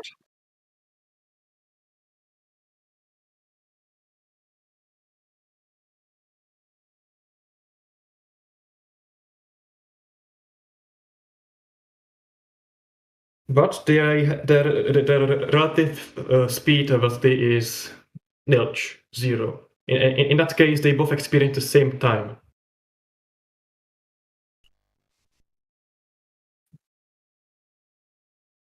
Could you elaborate on that? What you...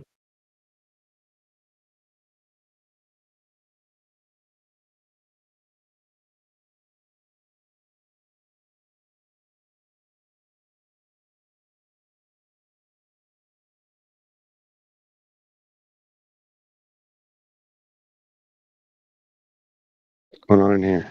Yes, but do keep in mind that the twin was in a spaceship moving at very high speed as well, had very high velocities.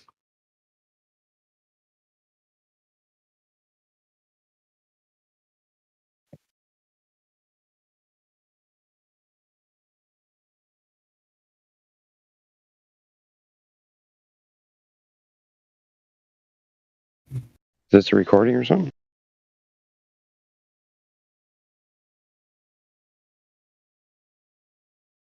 Correct. They do still have the same angular velocity. No, radius, dude. If you're in a little gravity well space-time fabric, then you're in a different place in that relative to the mass that displaced that magical space-time fabric. So you would have a different effect, and he incorporates time to that, right?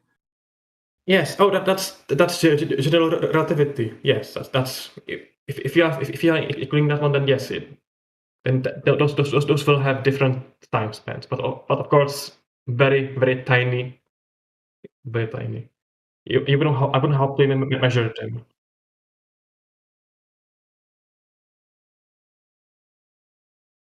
I was assuming that you were speaking about special relativity, but yes, from what I know of general relativity, then that would be true.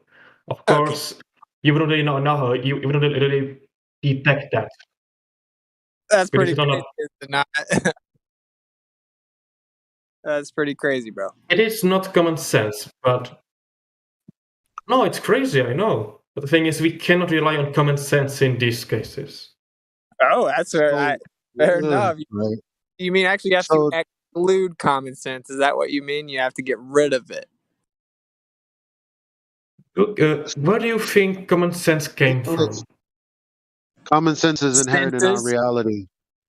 Common sense is inherent in our reality and whoever made it or whatever made it.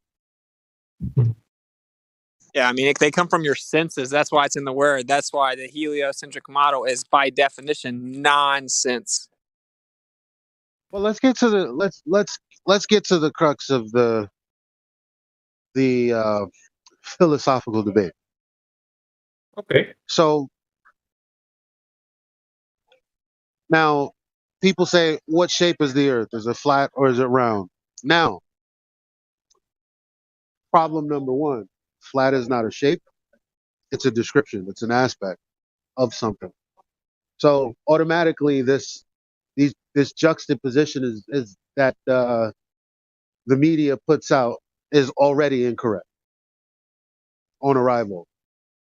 So the question is it a sphere or is it not a sphere? So how do we determine that it's a sphere? Well, they've given us certain methods to calculate that it's a sphere with a certain dimension. Now, being that that's the case, we can actually measure and test to see if the sphericity is there or not.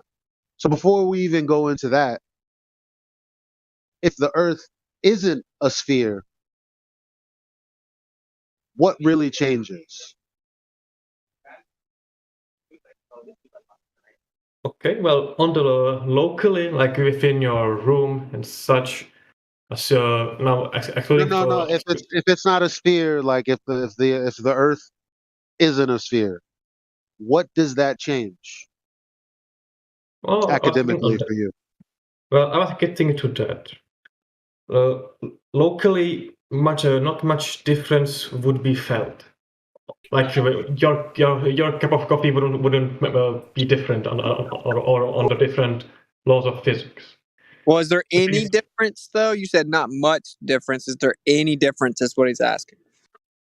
Oh yes, difference would be that under known laws of physics, a series of things would happen depending on what actually do you mean by flat Earth.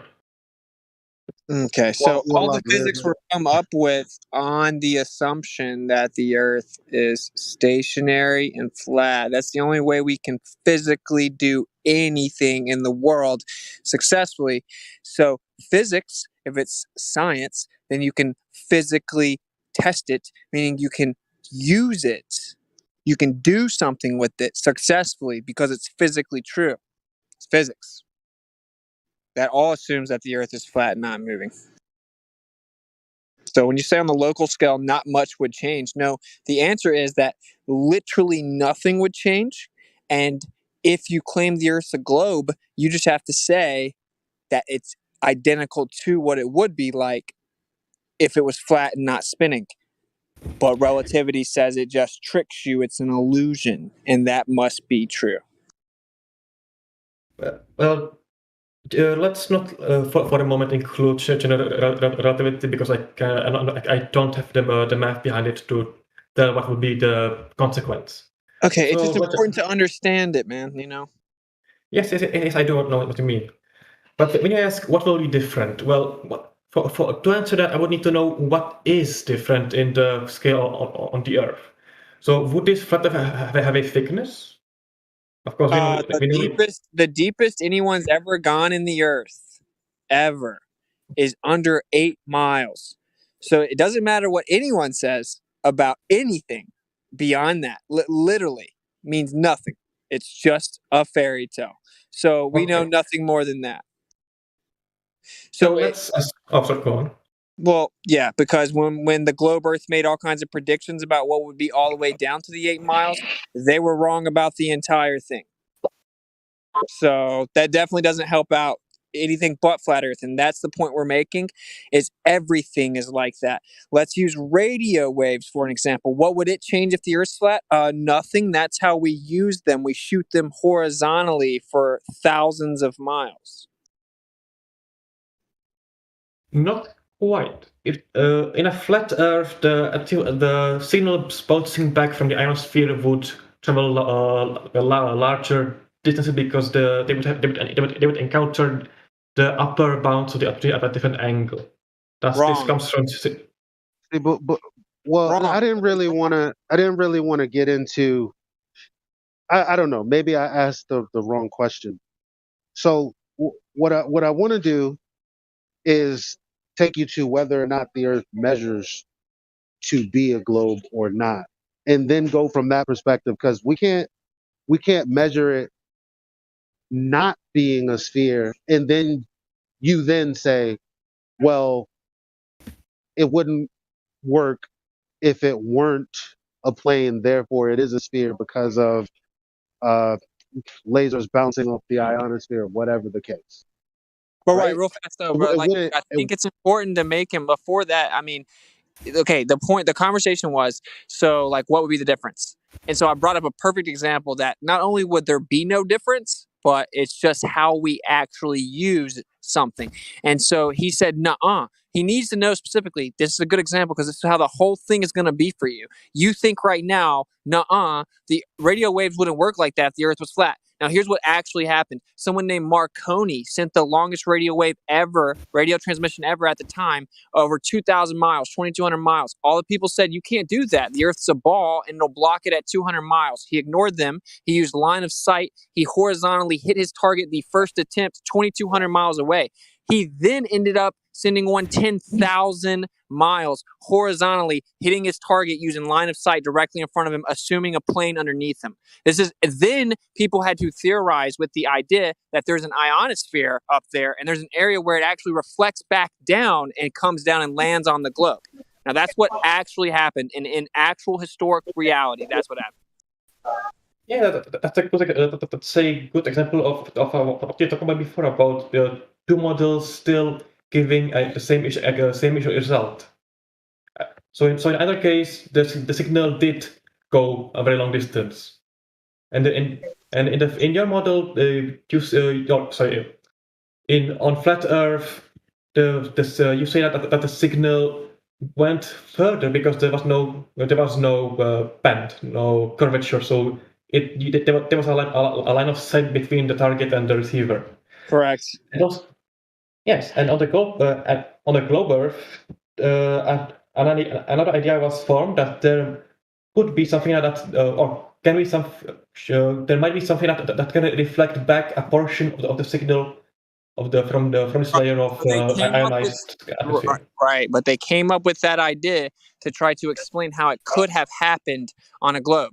They said, you can't do this. It's physically impossible. There will be a huge hump of Earth curvature physically blocking the radio waves. You cannot send it that far. He ignored them, sent it anyway, and it hit his target the first try 2,000 miles away, and it was supposed to get blocked by the Earth's curvature at 200 miles. But then he sent one 10,000 miles. Okay, so the facts are that when you assumed the globe, you said you couldn't do it. Then you physically did it, and we do it all day, by the way, every day, all around the world. Okay, and it showed that it wasn't over top of a curved surface. It was over a horizontal. Hello? How could that have happened hypothetically to keep the assumption the Earth's a globe? It's just objective. If you want to know the truth, you have to put your big boy pants on and be honest about it, right? So like they didn't teach you this in school. There's a reason, right? But this is just very easy to verify. National Geographic covered this, saying what I'm saying to you. Even mainstream knows this.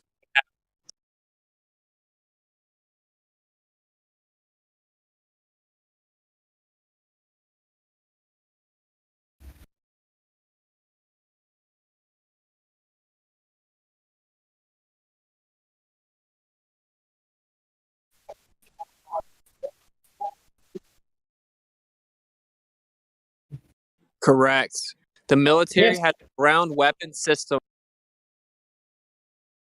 As a weapon system, they send radio transmissions, a ground weapon system, and then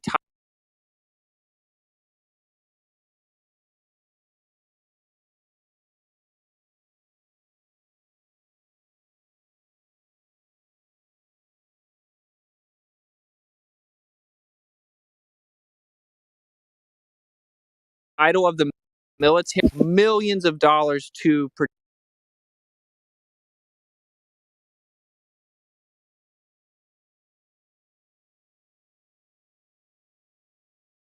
Is anybody in here able to fix that, or am I the only one that's awake? It glitches out. I'm awake. I don't have the role. What are you trying to do? Reduce it. Well, I was just wondering why we couldn't hear the recording. It kept cutting out, and then I'm just curious if we're gonna. It's probably Discord. I heard it cutting out too.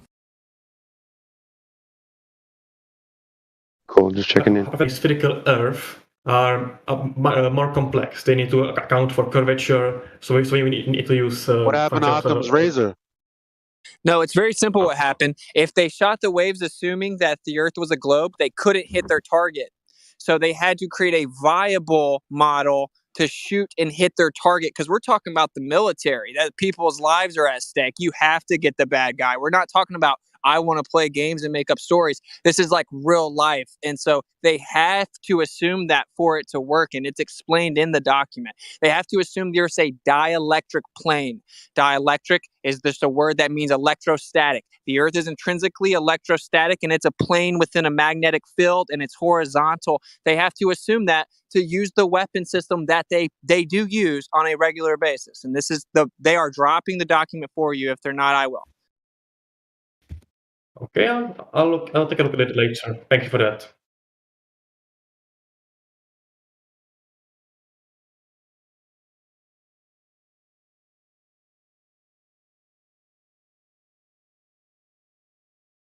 Hmm. Kinda. We have.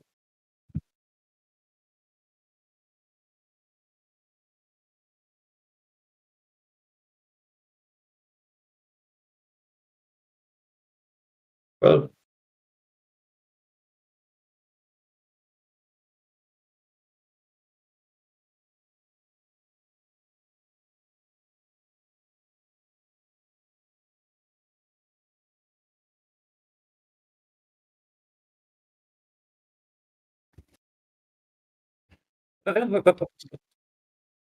that's a good question.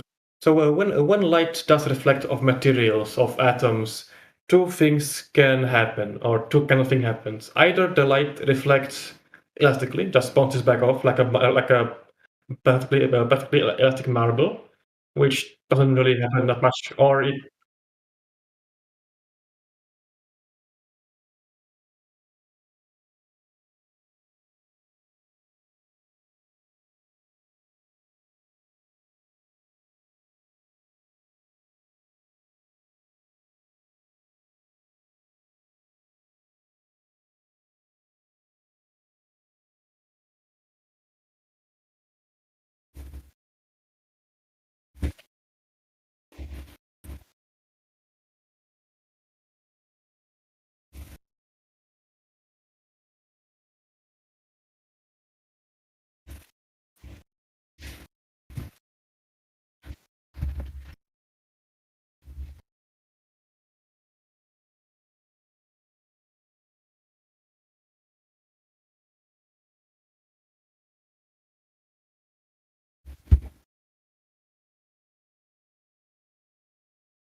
Yes, that's true. And I can give you a physical explanation. Yes, that's the word. That's the word. No, I can give you an. Yeah. All right, bro. Yes, But just because I did take it away from Eli and like he's asking him the most important question. I wanted you to realize that it sounds like a crazy thing to take in. We get it. We got the same thing. Everyone has different amounts of times they can even be honest about it. You find out, well, what would be different if it were flat and not moving? And then you look at everything else in life and you realize that literally nothing else would change because that's how everything you've ever experienced your entire life is. And you see the sun move in the sky because it moves in the sky. And you don't feel like you're moving because you're not moving. And the horizon is horizontal because it's horizontal. That's why it's horizontal. Sea level is called sea level and assumed to be flat because it's flat and level. That's why it's called sea level. And you will find out quickly that everything that works in the real world has to assume this and utilize this fact. And we're trying to break it down for you. You're going to have to look into things because it sounds crazy. And we were all taught that I did.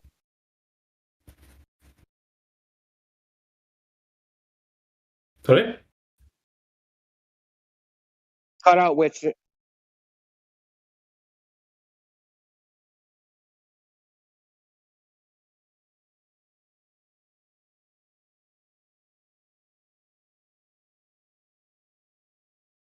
Yeah, like if you want to know the truth, okay, Eli was telling you the most accurate way, most efficient way to know the truth.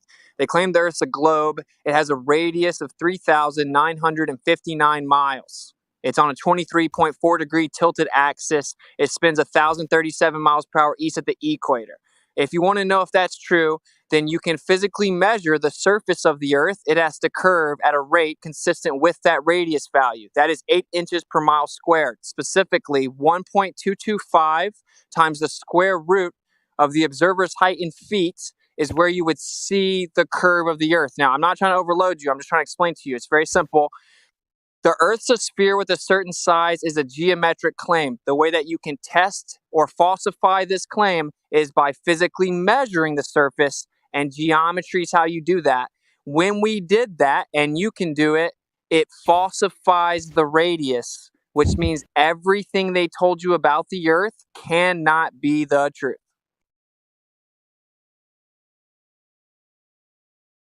I'll take a look at the geometry of that later.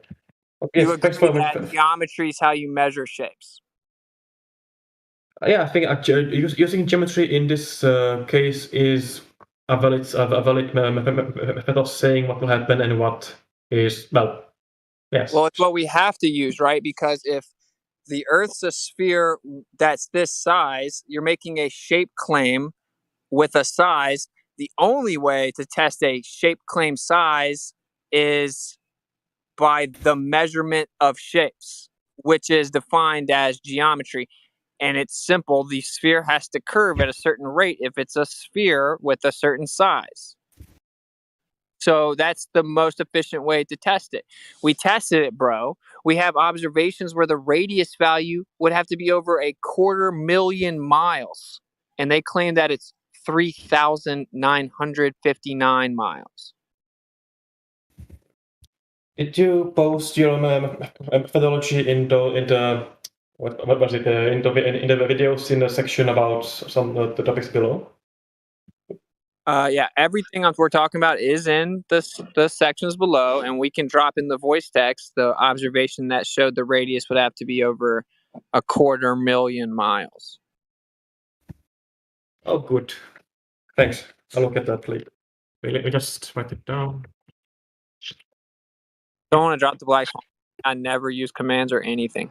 I'm modded, but literally never use it. Do you see the voice?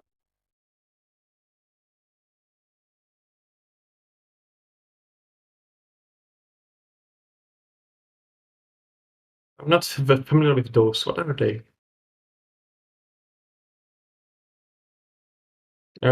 I have not yet come across them in linear encoder.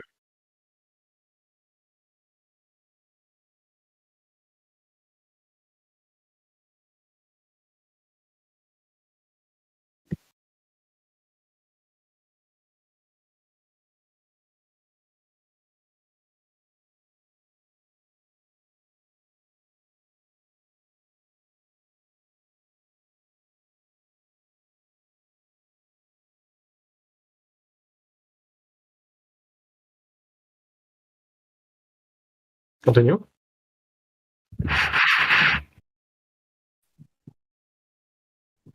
Thing ain't working very good. Yeah, I think I'll stop it.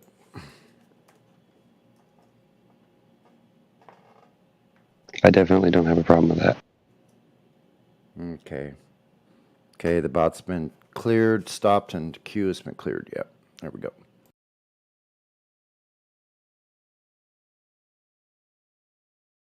Good morning, everybody.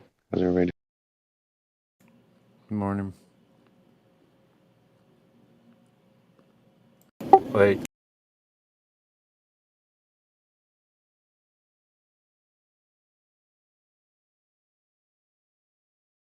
doing? 8:44 in the morning. Doing?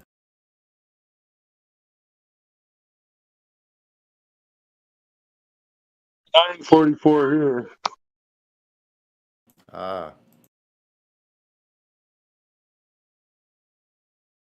Yep, it's 8:44 here. California. Yep. We're in California.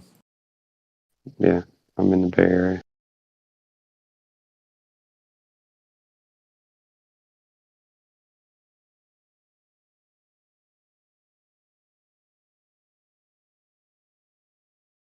Had a cool spell come in, huh?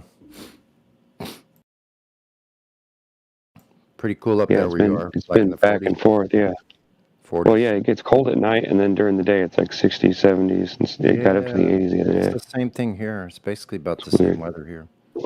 It's like spring just happened all of a sudden, right? It's like low 40s. Like it was 87 like 5 days ago. I got 2 inches of snow on the ground here in Arizona. Oh, you're yeah. Really? I heard that you said you were hour difference, so I figured you were right there. That's cool. We have a couple friends in Arizona. My son lives in Arizona. Josh lives in Arizona.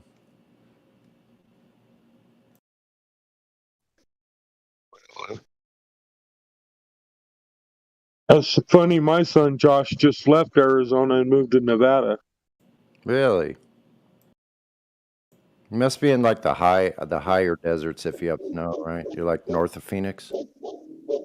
Oh, definitely. I'm up in Show Low. Oh, okay. I know where that is. I've looked at property in those areas online, anyway. Not for real. I've only flown over it, but I know what you're talking about. You got snow just a little north of Phoenix. You got no snow here in fucking Wisconsin. Wow, isn't that crazy, man? Yeah, what is that about? Like, it was cold for this place. I'll take a picture and post it. I think it's those lake effects you guys get in Wisconsin are so erratic up there, right? It's not usually lake effect that hits us on the west side of the lake. We do get some lake effect snow happens, but yeah, usually it's just pretty contained along the lakefront. It doesn't like spread too far inland. Oh, I see. Yeah. How far are you from the larger lakes? Quite a ways. If I drive straight to the east, I'm at the lakefront in about 20 minutes. Lake Michigan? Yeah. Yeah. That's what I thought.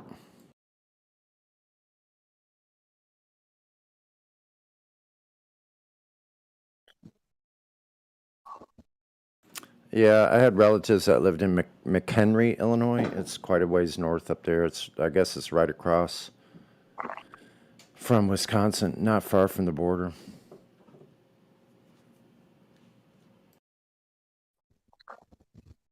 No, just freaking figures like, yeah, I bought all new fucking snowboarding gear, and then all the fucking snow, the little bit of snow we had fucking melted. It's been like warm and rainy the last couple of days.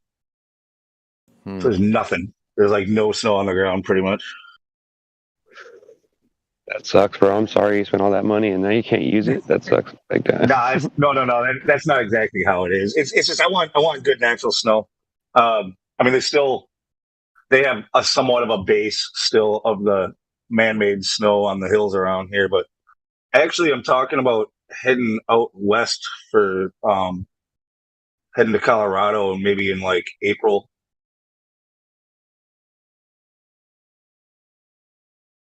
I know there's some good skiing in Nevada and Reno, or the Reno area and all that. I don't know if the snow's still there, but I know there's some good skiing in California here, like nearby.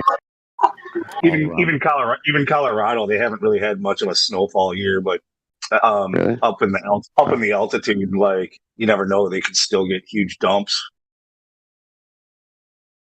Yeah, you get that late spring weird stuff, huh?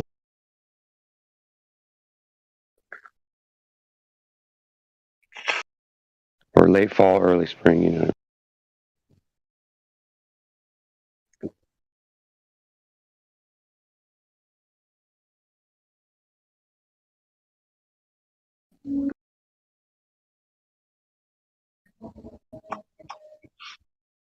Yeah, I'm thinking about going. My dad actually called yesterday to bring it up about going out there, me, my brother, and him, in a couple of months. So we're probably going to do that.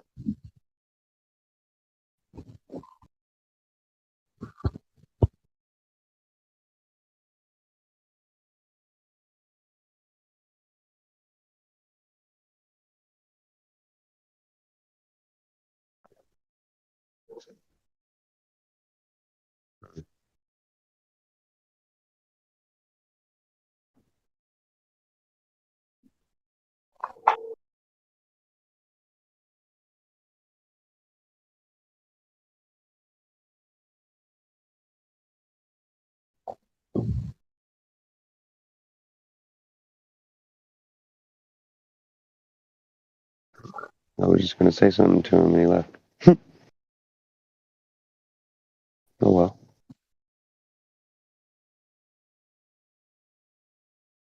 So what did you think about the Super Bowl, Lou?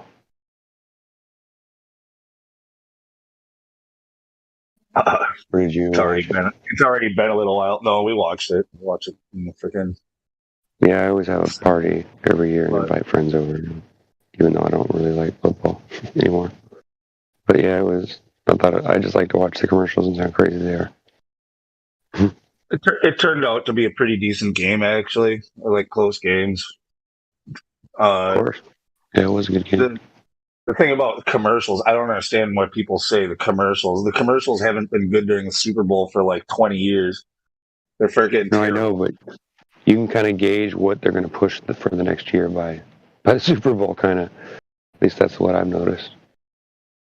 Some of the stuff that, like the stuff that they mention in the commercials and the weirdness of it, it can kind of give you an idea. I don't know. I was looking at stuff like that and reading more into it, I guess. I saw a couple of meta commercials that looked high budget. Otherwise, everything nothing stood out. Cheesy. Like they used to like go over the top with all their Super Bowl commercials, and everything just looked like any other commercial that you might see all year long. Like it just. Well, they did have one of the Clydesdale or whatever, the horses playing football ones that were kind of cute, but I thought it was kind of cheesy. Did you see with the dogs? Anyway, I guess we don't have to talk about that. We can talk about Flat Earth. I was trying to remember what I was just over at another place talking, and Witsit was in there. I can't remember the exact conversation, but I was trying to remember so I could bring it up and maybe keep conversation going. I can't quite remember exactly what the details were, but he was like being honest, and he was like basically giving exact references, and they were just not accepting it. It was like kind of weird because I don't know, it's just kind of weird, like how many anti-flat earthers there was in there. And then he finally just left because they wouldn't let him get it out. You know what I mean? How they always do. It's kind of tough in there. Just as a conversation piece. Where did we segue from the Super Bowl commercials to Witsit? Well, I was trying to get back to Flat Earth, that's all. I'm trying to stay on topic, right? I try not to forget where I'm at, Okay. You know what I mean? Since I thought we were still talking about the Super Bowl for a second, and then. Well, we were, but I mean, I don't know how far we can go with it. I was just, trying to strike up combo. I know sometimes I fail miserably at that, but. I know. Can you imagine 3 football fields whizzing by you every second? That doesn't happen? Flat Earth, Flat Earth. No, it doesn't happen. No. I make jokes like that, and then people that don't know me yell at me, and I'm like, I was only kidding, bro. Like, don't you see that I have a badge here? Like, it's funny sometimes. This place can be a riot on occasion. It's for all of us, I guess. Like there's a lot of ball earthers that come in here that I have a good time with too. They're funny and witty, and I dig it.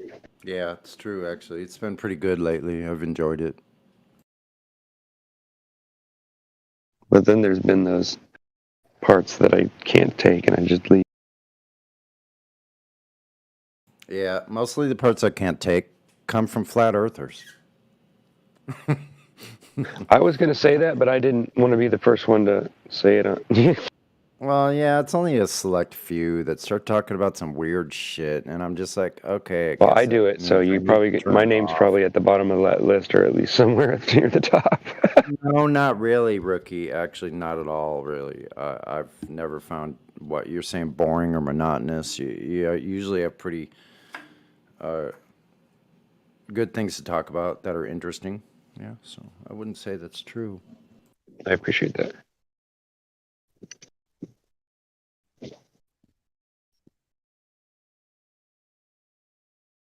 I just know it's easy to get off topic and talk about things you're not supposed to and this and that, and then forget where you're at and all that. You know what I mean?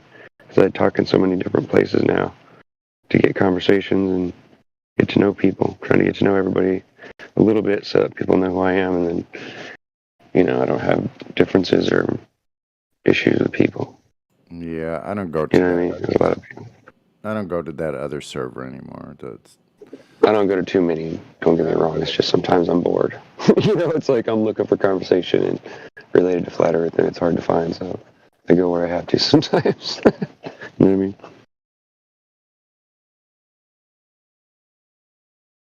Yeah. Yeah, Gamma Pandas is just too caustic for me. I don't need that kind of shit, What is Jim? What is his channel called? I don't even know if I'm part of it. I think What is it? Fight Flat Earth and more. Debate Flat Earth and more. That's their whole purpose. Oh, okay. Is to debate Flat Earth. Oh, that place where it's so toxic you can't even go in there? Yeah, they mute me. Yeah. Oh, yeah. I know what you're talking about. Yeah. They won't unmute me, I guess. But I've actually gone on QE's show and Nathan's show, and they've treated me decent, which surprised me. Yeah, I've been on that one too. Well, no, it doesn't surprise me, but you know what I mean. I don't mean that literally. I'm just joking around. But well, they kind of have their crew of regulars, and it's kind of hard to come in. Yeah, you have to know where you're going and where you're at before you go in there, because there's a lot of people and trolls in there that it's easy to get confused on who the trolls are and who the other people are, because your roles are different in every place. You know what I mean? I'm still learning about Discord, yeah, so that's true. Bear with me. Like what I can and can't do, and where I can do it, and all that kind of because stuff. you go on Nathan's, and there's flat earthers there that I've never seen here, and same thing with Gamma Pandas server. I mean, there's mostly Glovers on there, or mostly anti-flat earthers, to be honest. But there's flat earthers in there that. Yeah, I don't recognize the name. Now I know the name's changed, but I think there's absolutely some that go there that I've never seen here. Which is Right. Yeah, you're right. There's a lot of people in there that, well, I mean, I don't go there much, but like I said, there's a lot of different. I join pretty much anything, and I'll test it out, and if I don't like the people in there, then I'll just quit. But I usually check something out if somebody invites me, unless it just sounds, or unless they're an asshole. I mean, sorry, but. If you're an asshole, I'm probably not going to check out your thing. I'm probably going to send you a note that says, "Who are you? Do I know you? Okay, I might have had a conversation with you, but that doesn't mean I remember your name and all that. Sorry, dude." Yeah, I used to go on just for like a refresher to see, okay, let's see if I have any value, and I'd go back on, and I'm like, nope. So then after a while, I did exactly the same way. Oh my God. Gems anymore. I mean, unless like a bunch of us went over there at the same time. Now we've done things like that, and that's pretty interesting to do. Most of us all just stay quiet and have one or two people, select people, do the talking. Right. Well, to keep it, yeah. Otherwise, it gets crazy. But yeah. And moderating sucks in some places that I've been. It's like, wow, like there's a lot of people in there talking, but nobody's really like. Right. Making sure that everybody's not being, because it's like a slam session, I'm not really nuts about that. Yeah, it's like a mosh pit. How do you have a mosh pit? Yeah, it's a mosh pit. With voices. Like, it doesn't work at all. Well, I mean, I get it, because I do talk over people, or I try to cut in a lot, just to let them know I'm listening or whatever, because it's hard to, because you can't see people, so. But then, you always have that where people get mad at you and they really have an issue with that. It's like, dude, please calm down. Like, don't get mad just because I say a word here or there. And don't stop talking. Just keep talking. And if everybody keeps talking, then I'm sure that a mod will deal with it, At least that's what I hope. But it seems like there's not a lot of moderation in other places. You know what I mean? Here, there seems to be a lot of it, but not much over there. It seems like that's how it ends up working here is they'll, like for me at least, if I want to get a word in, I have to say it quick, and then I'll remute and like it's almost like I didn't say anything, but then sometimes I'll get a response. It just depends. I know that's the difficult Yeah, part and because sometimes they'll. a poignant some point gets brought up, and like sometimes I have something I'm like, oh, I want to comment right there, and I miss the moment, like I can't get a word in. Exactly. And Or so you that forget about it, or you can't remember what your comment was by the time they call your name. Usually, like, damn it, I shouldn't need a notepad in front of me every time. But even though I do. I need to use that more. Who just came in? Lou? Was that Lou? Or is he being Yeah. here? No, Sonny and Lou are both in here. But I don't know if that was Lou. I think it was Sonny that was talking. Pretty sure. Yeah. Yeah, Sonny. Their voices are different enough, I can tell. Although sometimes I do get confused between what you guys say. Just because you have a similar voice. What Lou and I do? Sometimes, yeah. Sometimes with what you guys say or the way you... No, I'm serious. It's not the sound of your voice. Who says no? It's the way you talk. It's the way you talk and the way you guys carry yourselves. It's just different. Who's the other couple that you freaking mix up all the time? Like Glatt and somebody else, and I can't remember who it is now, but I get Glatt and somebody else mixed up. There's certain people that I don't get mixed up at all. Like I don't get Battle Mod mixed up. I don't get the girls mixed up for some reason, even though they have very similar voices too.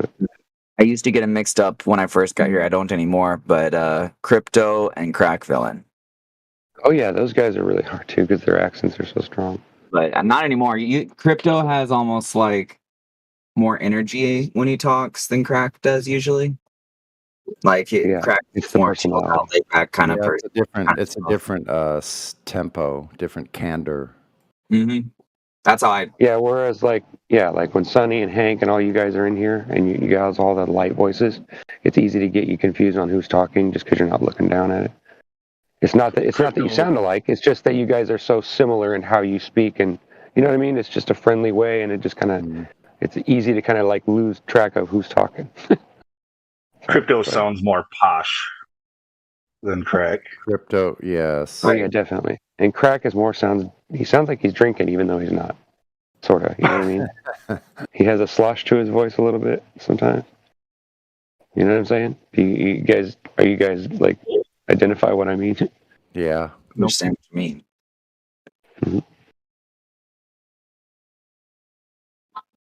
And I think it's Sasha and somebody else that I get confused. Get Beget, sometimes I get those two mixed up. Get Beget and Sasha, yeah.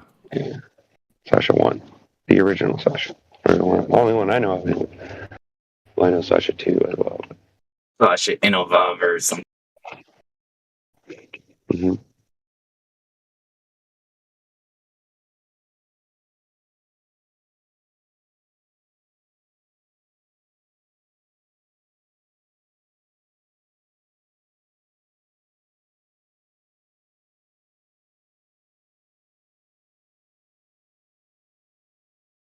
The one thing I was going to say is I get people mostly confused because I listen to so many people and I talk and I have good conversations with people. And I have so many of these individual little conversations that I forget which conversation the thing I was talking about was.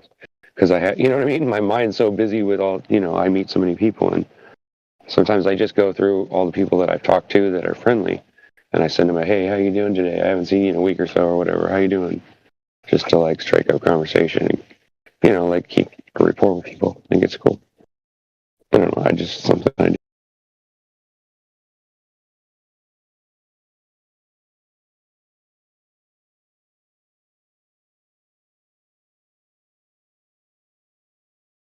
Or you could just say I'm a natural, like chatty person. I like to talk and I think very quickly. It's not my fault. It's the way I'm made.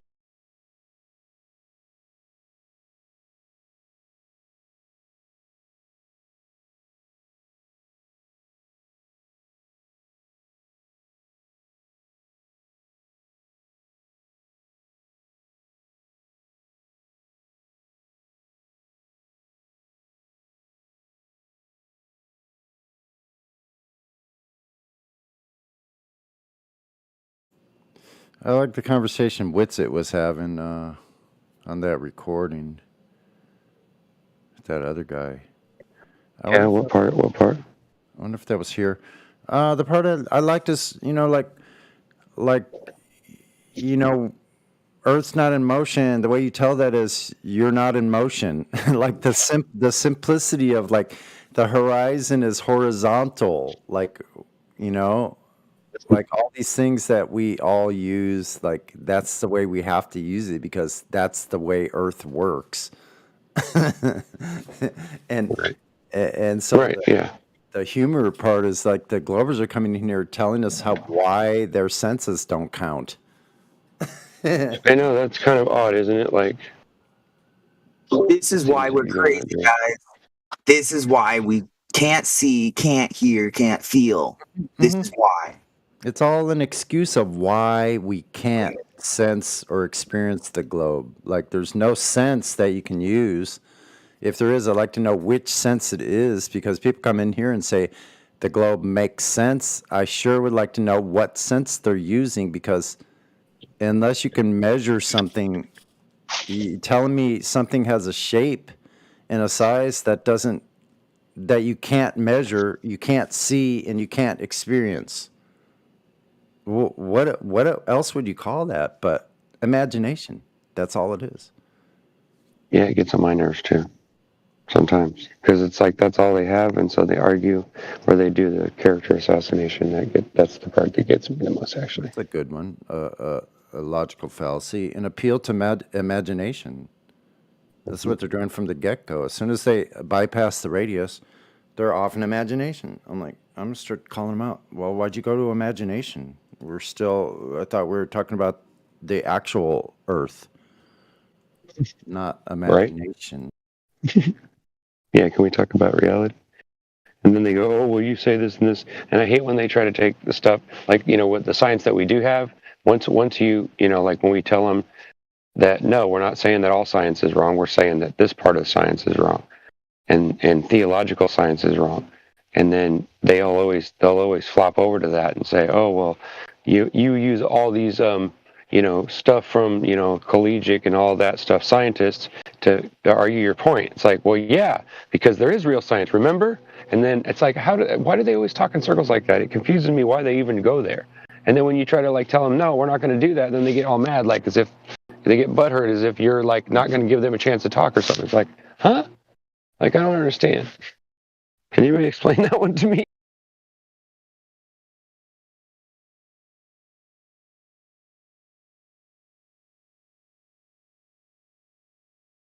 Yeah, the only part of science that uses imagination is when you're developing your hypothesis, right? You're going to kind of see something first.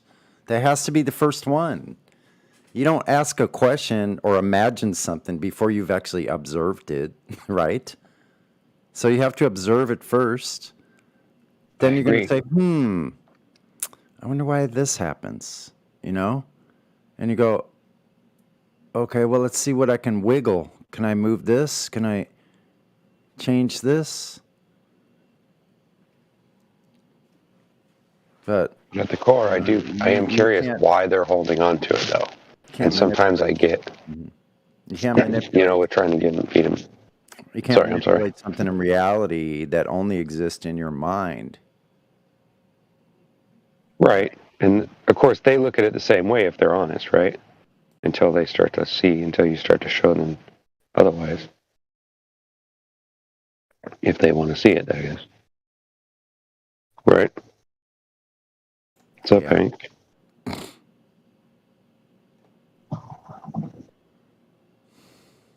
Yeah, that's interesting. The Glober gun. Yeah, they have guns that go around straight up, shoot right around corner, right? Go up to corner, it turns 90 degrees.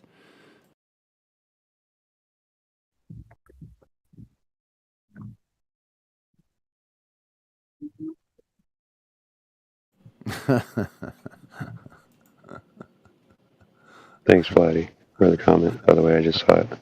The Indian space program. Now it's Indian. Hello, yeah. NASA, we have a problem. What? Uh-oh. NASA, we have a problem. President Brennan, just in time. Yeah, you go ahead, Brendan. What was that? What's up, Hank? I can't hear you.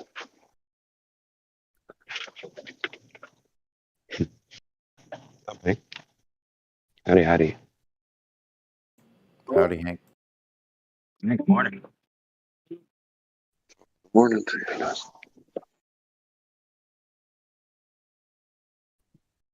Yeah, the bent gun was something the Germans invented so they could shoot around corners. So I guess that's the refracto gun. Actually, they do have a gun that goes around a corner, but it just fires the bullet around the corner through a mirror or something. I'm kidding. It's true, though. I'm not messing with you on purpose. I'm just making fun. Well, I should probably go to sleep. I finished all 50 of those. What? Little really? Short videos, so I'm out. Refracto gun. That's You're out. That's a good one. That's fine.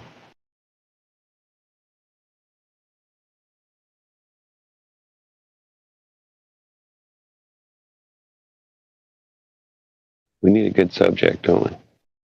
I know there's lots of good subjects, but it seems like they're always hard to get right. Otherwise, they get. I know it doesn't help that Hank drops the refracto gun comment and then just drops from the chat. No fair.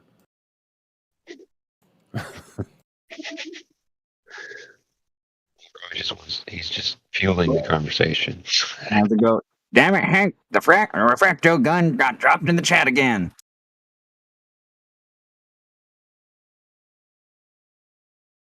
There's Hank Hill again with that hit and run refracto gun. That's a good one.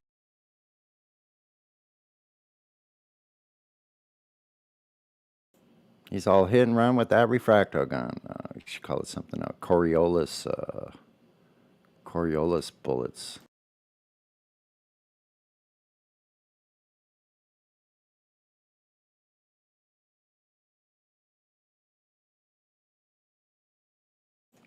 Wanted. We're looking for anything in reality that uses the spinning globe in technology. Any technology that uses spinning globe.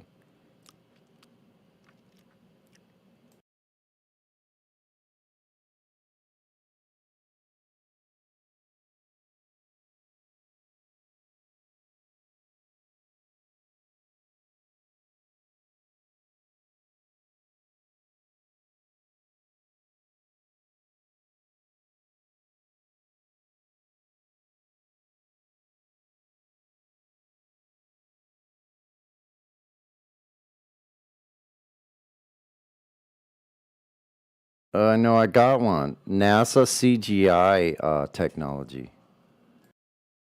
They use spinning globe. I think they're the only ones.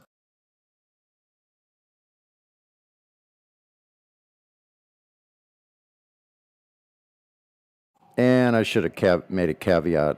It has to be something actually physical being done.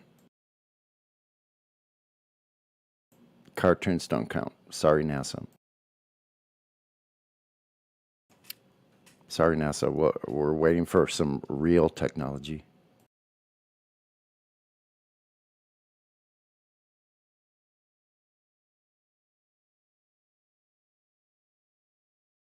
Oh, wait a minute. That's right. They do shoot rockets. Oh, guess what? Over flat and stationary Earth.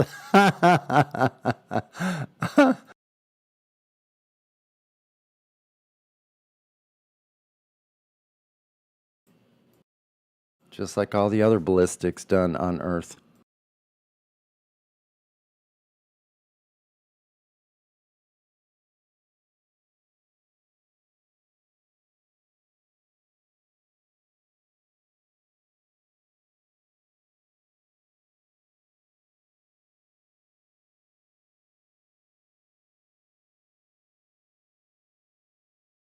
Yeah, I agree. Funny should be part of both. Funny is more fun than angry at me. Well, if you can't make jokes about a subject, you don't really understand it.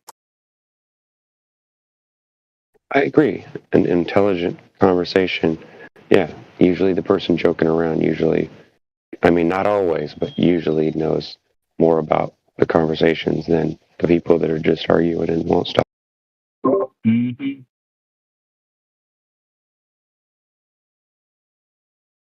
I told someone today, I said, we all think we're right, because we're convinced it with our own witnesses and our own experience. But the real man stands out in how he treats other people's ideas, beliefs, and all that. That's how you shine, and that's how you you distinguish yourself from other people. That's the way I see it anyway.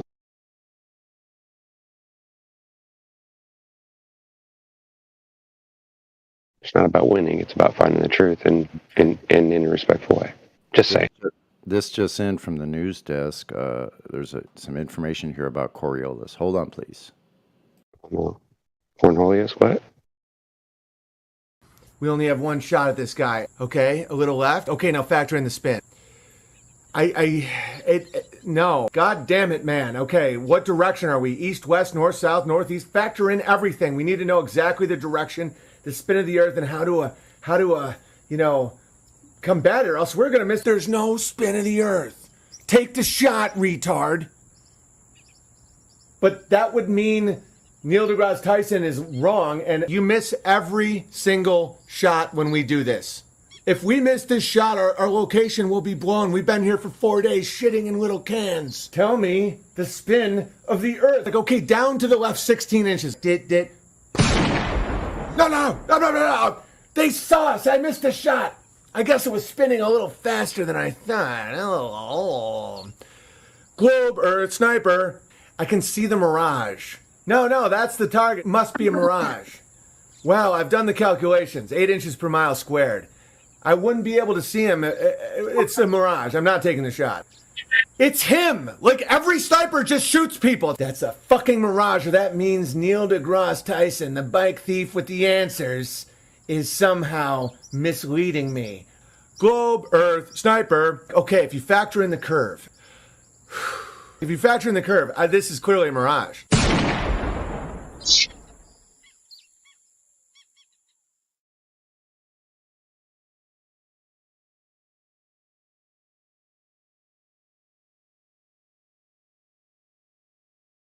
Mirage.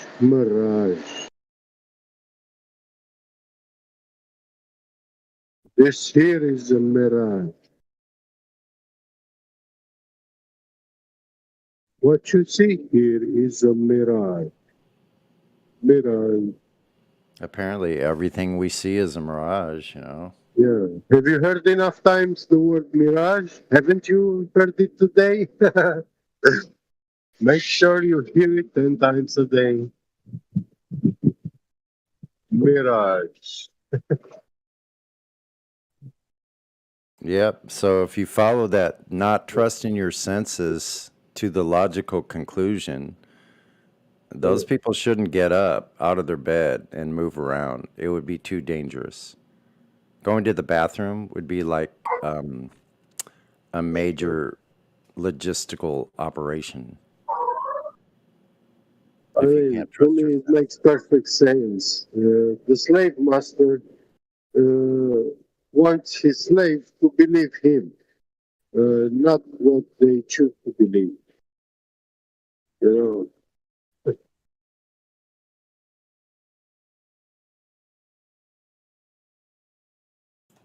Yeah, so that's a very interesting statement. Your senses are not trustworthy is a really interesting statement. Yeah. Really? So do you wake up and then just like assume that you're horizontal when you're actually vertical? That's pretty weird. I think you would need to be put away. Not really horizontal, somehow curved. Yeah, I mean like floating, curved, like presenting an arc. I mean, like, how would you know you're actually on the ground? You could be floating. Watch out! Watch out for that tree.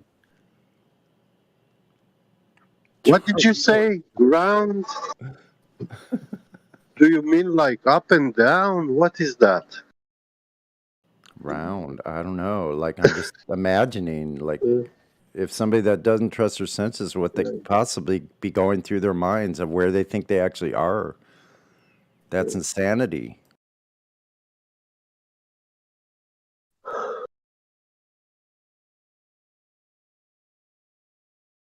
this whole world is irredeemable. The only ones that you can actually tell that by looking at them that they don't know where they are meth heads on the street and Globers. There's only two choices here that don't know where they are. Well, Glovers by default, they have no clue about anything. Science, engineering, nothing. I mean, they are only capable to be obedient users. Yeah, if you were out somewhere where you had to actually build, shelter, fire, hunt food. Yeah, they are just like a simple script. They are just like a script, like a bot. Give him a simple task and to do it repeatedly. You know, that's all they. If you give him something else out of his realm,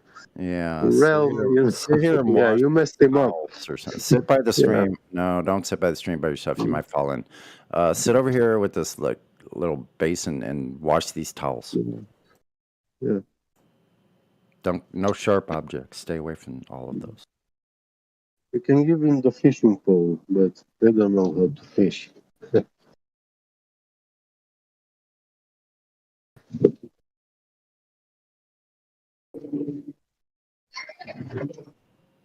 mean, they have special places for those people. Like they put them locked up because, those people over there, they can't be allowed out because they don't trust their senses. Yeah, they can't be trusted either if they don't trust their senses. Bound to have some erratic behavior.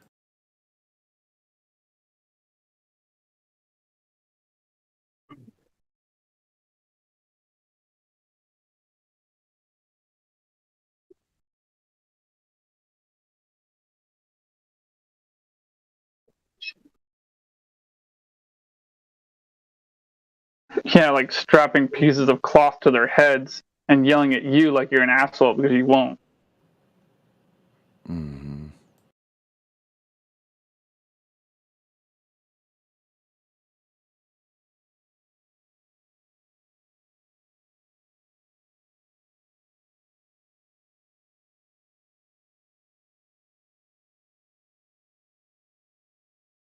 There's something I can't see. It's in the air. It's dangerous. You know, kind of like how you can't see the curvature, can't feel the curvature, can't see it, but it's there.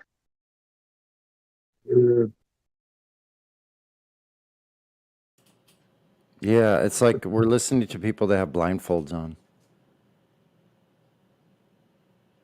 Yeah, it's like they have a piece of cloth over their eyes too, right? Yeah. I'm not sure if that's what you first meant about the cloth, but I thought about it for a second. I'm like, yeah, like they have a blinder on. Like we're talking to somebody that's telling us to not use their senses. They're not using their senses, and they're trying to tell us some information. Now, I was talking about those masks that they force you to wear when you go to work or the grocery store or even to go get a haircut. No. Like, there's no surprise there. Why is that surprising that a bunch of sheep posing as human or posing as earthlings,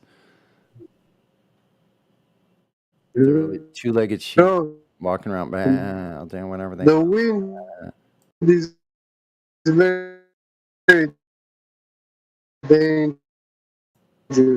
Why aren't you? I think the wind is making you roll, Jet. Your hair. That's very dangerous. Everybody should fear the blowing wind. Why aren't you people behaving and the world full of why aren't you listening to the authorities? To a certain degree, it's not surprising, at least the aspect of, it restricts oxygen, absorption, so you get less oxygen to the brain when you strap something, over your mouth and nose and all that. And I just think it's interesting how it does that, but a lot of these people that are doing this and trying to force this on other people, they don't really seem like the kind of people that would really want so much oxygen to their brain. Like they seem to be like, you know, happy with very little oxygen going to their brain anyway. Happy with reducing into the brain. Like they're okay with being that. Like becoming more decrepit as time goes by. Jet, you're breaking up. You gotta like jump out and get back in or something, Jet. You're robotic. Okay. Sorry, yeah, okay. It must be the Coriolis effect on those absolutely straight transmission waves or whatever they are. Are they waves? I don't think they're waves. Gravity, is it a wave or a particle? It's both, or neither. It's a smarticle. It's so smart, it knows exactly when to be a particle or when to be a wave. It's a super smarticle.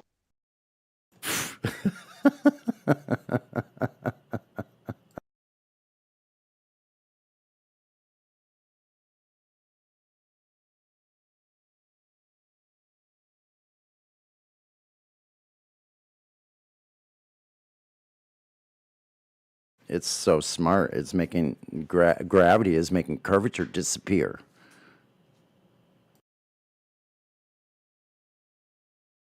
On the topic of that mask thing, that forcing you to strap something on your head so you can't breathe so easily. Yeah. I'm really glad that in a lot of the United States, in like the next 2 weeks or so, the mandate, or with an exception of like a few places, will be ending. And the reason why I find that so fascinating and wonderful because, it's easier to breathe, obviously. But one thing about this that I think will be really fascinating is just to see who continues to strap these things on their head voluntarily, Yeah.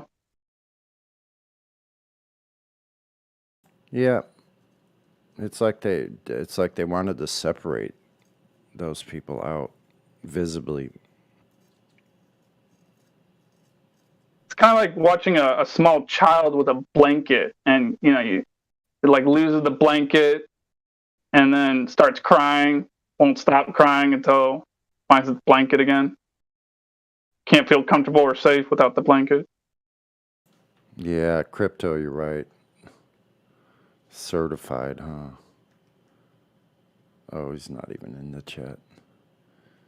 Send the live stream voice text.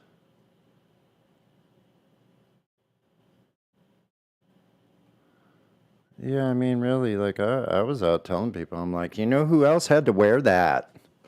People didn't like hearing that. People whose generations before were enslaved.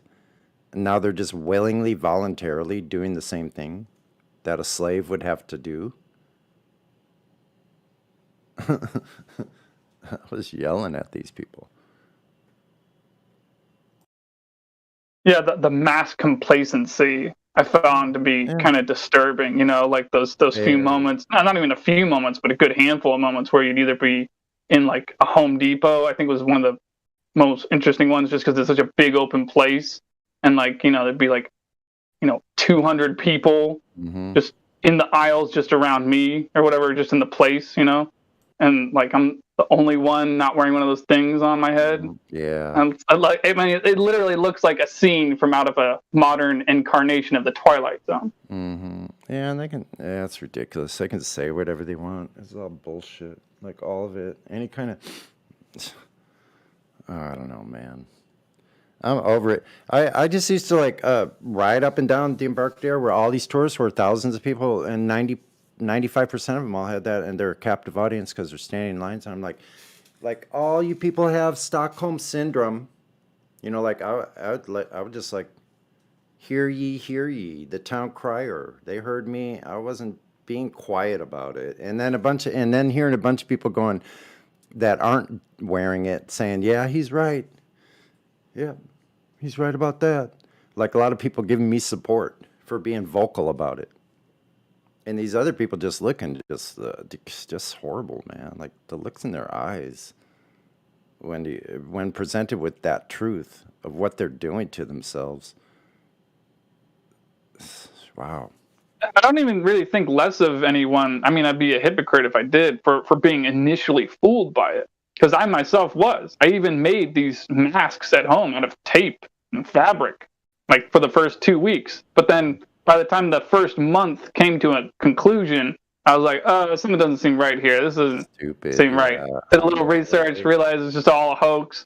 See, it's the people that choose to continuously be fooled by it when they really should know better. Those are the ones I just look down at. Yeah, I mean, so the bottom line is now, like this much time later, now when I go to those places, I don't see as many. So that's what I have to share. I don't see as many people doing that. Yeah, by the time the second month came around, I was just like, oh, this has got to all end. All of this shit. Every fucking bit of it. Every fucking bit of this needs to end now. Completely. Mm-hmm.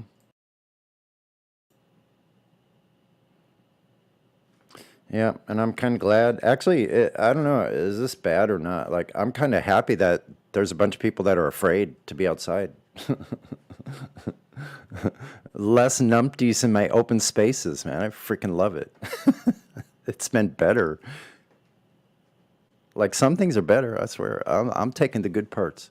Like, honestly, I'm a bike rider, and I love riding all over different terrain, like on the street, like go over to the sidewalks, you know, like slow down, go on the sidewalks, go back on the streets, go into trails, go into like, and it made it just wide open. They started fixing some of the sidewalks and stuff, give me these wide open, nice flat sidewalks to like cruise around on.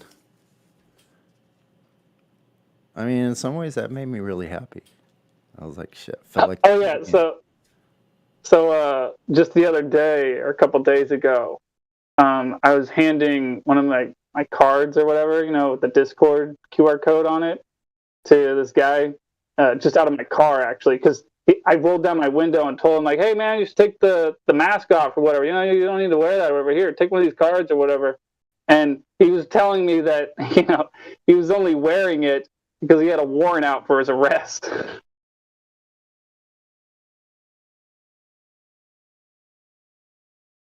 That's probably the smartest masking in the whole world, right?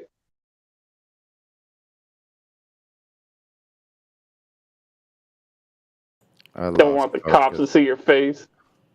I lost focus a little bit. What was the last part? Well, maybe we should change the topic, but I don't know.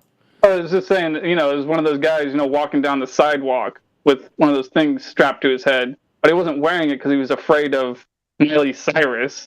He was wearing it because he didn't want the cops to see his face because he has a warrant out for his arrest.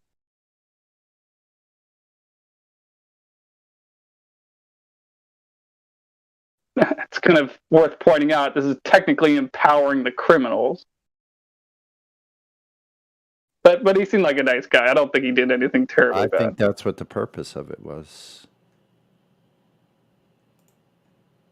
That's my personal opinion. I think that's why. That, and, you know, also to get people to submit and to see who will submit and who won't submit, and keeping them on a list. I mean, you never thought you'd hear that in a store. You have to put your criminal outfit on. You have to put your bandit outfit on before you come in our establishment. Yeah, the banks and credit unions of all places. Now you have to cover your identity. It used to be illegal because robbers would cover their face. Duh. Now it's okay because of pseudoscience. Pseudoscience says, do what we tell you. Got it. Pseudo Simon. Got to do it. Better do it to tell ya.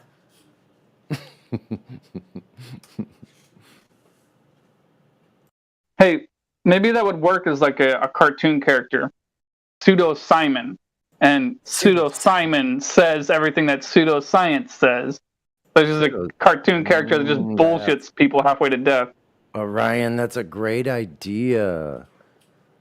Pseudo Simon has an assignment for you today. Triple quadruple mask. Here, there we go. Here's the pseudo Simon assignment for today. Next week you'll have to everybody buy knee pads because you'll have to bend down on your knees because this problem occurs only at a certain elevation above the ground. How'd they measure that elevation? Elevation angle? Sea level? It's too bad that sea level thing is just everywhere.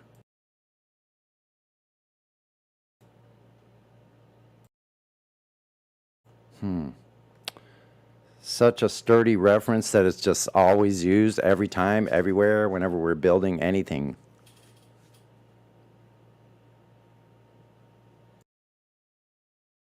Pseudo Simon says the horizon is curved and horizontal. I know. Then we need to have somebody else like Real Earther asking Pseudo Simon questions. But Simon, why is it that we see horizons that are 10 to 30 times further out than they're supposed to be due to the geometric limits of the globe Earth? Yeah, we'll have objective O'Reilly as like the good guy, and Pseudo Simon as the bad guy. Let's make a comic book with going at it. Bobjective.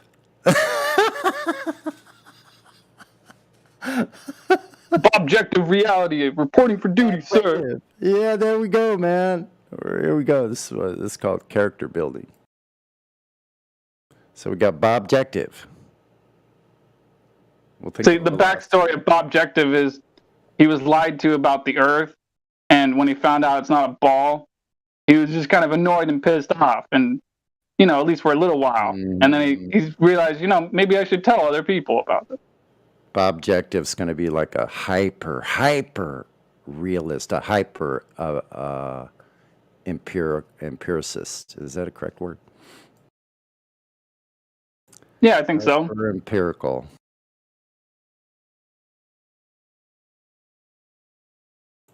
But he's going to be nice about it, though. He's just going to state the facts plainly and calmly. But Simon, reality isn't showing those results. My name's Bobjective.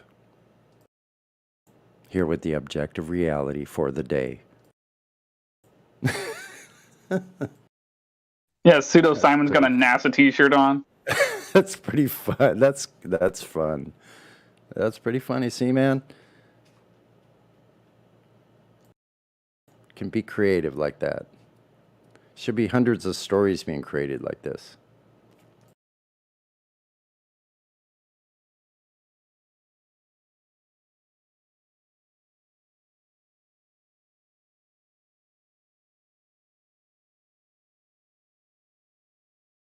I think it'd be really great, though, if Mr. Grouchy or Dr. Grouchy or whatever his name is, I'm not even sure we're allowed to say his name without triggering one of those censorship bots or whatever. But anyway, you know what I'm talking about. Yeah, I think it'd be great.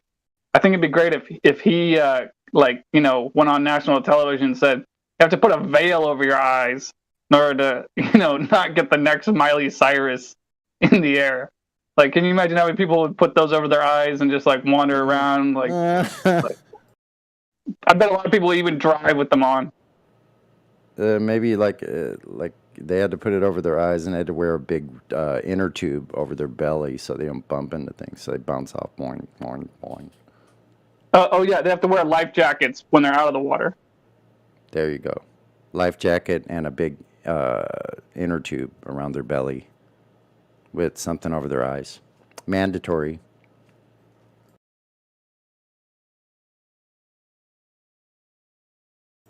They have to change all the doors for the shape of the inner tube. Now that would be considered like handicap access. All the ramps have to be changed.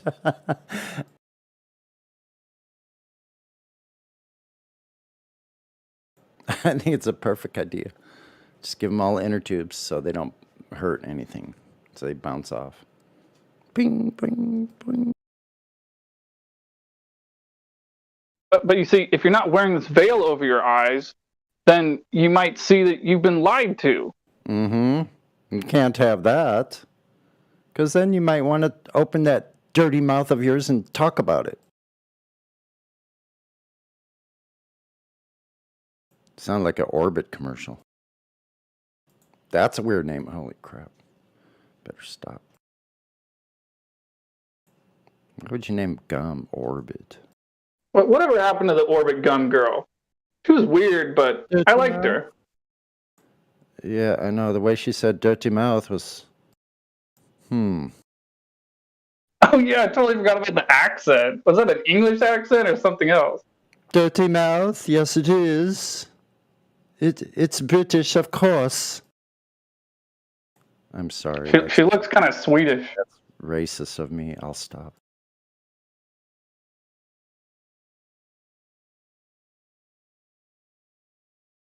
I bet the commercial would have continued on for longer if she had a Swedish accent.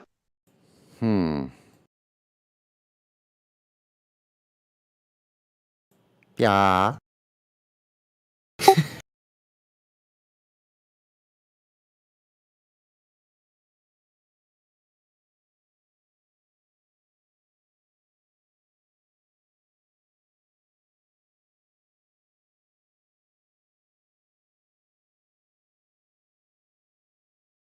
So we need to write a storyline for the Bobjective and Pseudo Simon.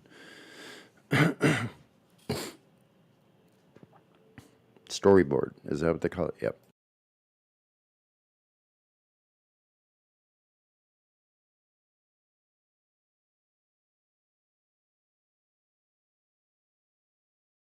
Flat Earth plays, movies, music.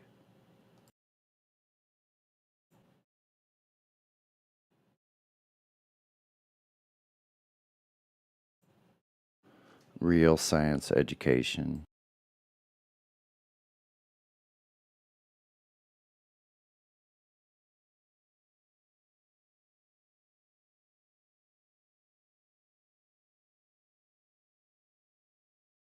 Come to think of it, I think a lot of that Orbit gum had a decent amount of aspartame in it, at least certain versions of it. So it seems kind of appropriate for Globers, you know? The brain damage and all that. Oh no. Yeah, we have no idea what all that aspartame did to those brains. It made them, you know, made it easier for them to believe in the globe. I don't see anyone checking that the levels on that substance. How come? I'm really glad that stuff always tasted really bad to me. Like even when I was a child and I tried those diet sodas, I was like, oh, these things are nasty, dude. I'll just drink water. Sure I look at stuff. Like sometimes I accidentally get some of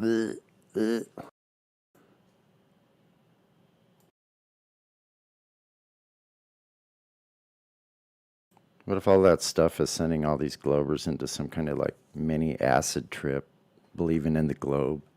And that's why they're so zealotous. Zealotous? That's why they're so full of zealotry. No, that's Zealacious? Is that it? Fallacious, zealacious. I've never heard it in that form before, but I think that would be it. Zealacious. I mean, look, you and I are like coining terms, like 5 per 15-minute period. 5 new words.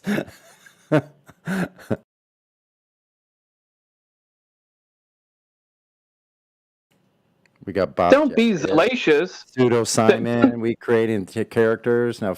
Zealacious, zealotry, and fallacious. Don't be zealacious. Chew Orbit gum.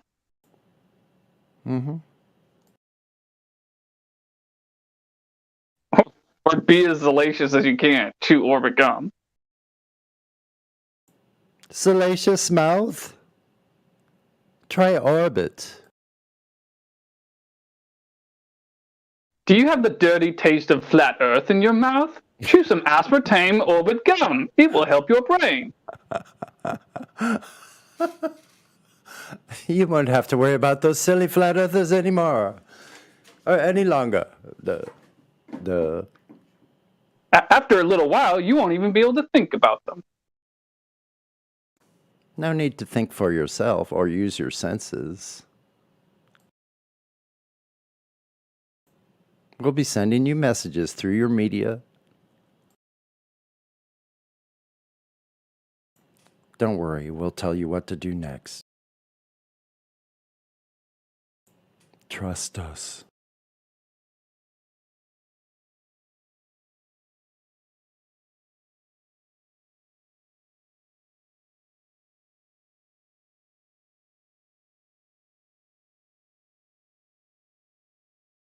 Are you having trouble breathing because of these mask mandates? Chew Orbit gum. You'll forget that you can't breathe. Dirty mouth, don't worry about how it got dirty in the first place with that thing over your mouth. Just chew Orbit gum and forget about it.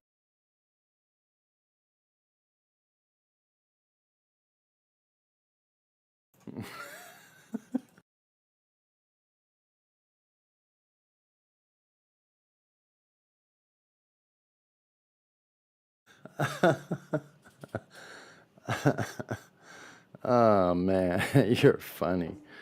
It's kind of true though, right? I know. I'm just saying, because I saw that meme you put, and I was thinking, nah, that's funny though. I mean, it's not funny. It is funny in a way, but it's terrifying when you think about that. I know. Anyway, tears are coming to your eyes, whether the real tears or you're laughing and you're laughing. Yeah, it's whether you're laughing to cover you're cover crying the, anyway. the terrifyingness I'm of doing it. right now. I'm actually crying. Well, I'm just going to cover it up with this laughter. Right. Yeah, I know. I don't know.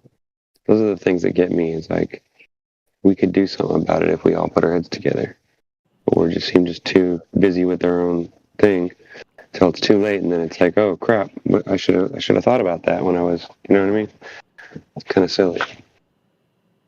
What's almost the saddest part is that these people would just do that to themselves without questioning anything, you know? Like, I can't get over that. Me neither, and I try to give them the benefit of the doubt, but after a while you start to realize that they can't see. It's difficult to deal with that. It's like, I just look up and think to myself, okay, I guess this is one of those you spoke about, you know? Like, what else do I say? Mm-hmm. You know what I mean? It's like they've obviously so convinced of their own ideas that they can't even like learn from anybody else. It's like I learned a lot. I learned from coming in here that I didn't know as hardly anything what I thought I knew. You know, I thought I knew quite a bit of evidence and all that, but I've had people like talk about evidence that just blew mine completely out of the water. You know, like scientifically, I was like, wow, I didn't even know that was the case, right? So.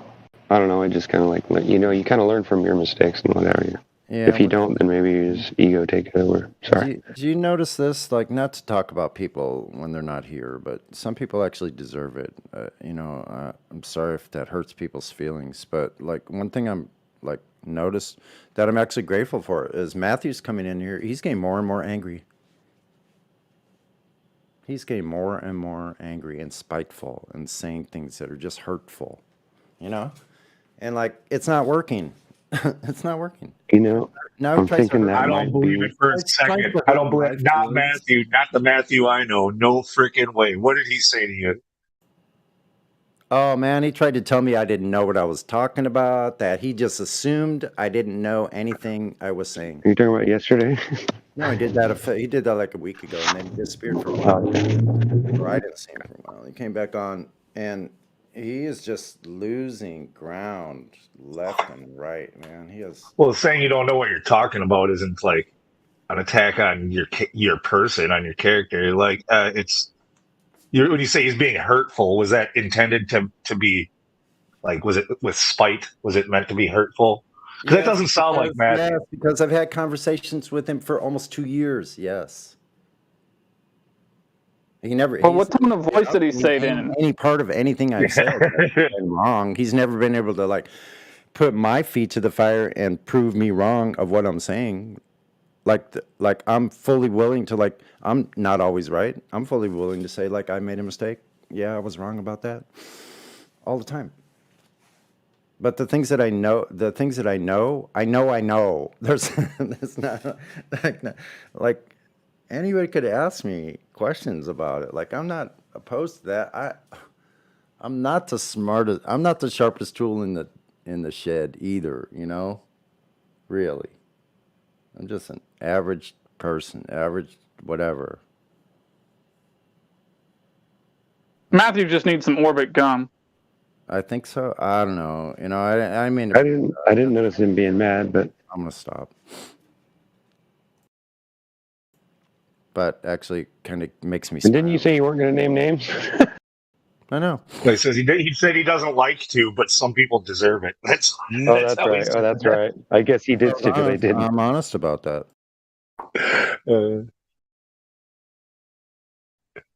I feel almost a little guilty for laughing so hard when EXO was calling him a sun worshiper. It was like an asshole thing to do, but it was like a funny asshole thing to do. Like that was. Yeah, I think that was intended on being funny too, but that's just my opinion. that little recording Indio got of that. I don't know EXO to make jokes. Yeah, I don't think he was joking either. Well, I guess I don't know him that well, so maybe. I don't know.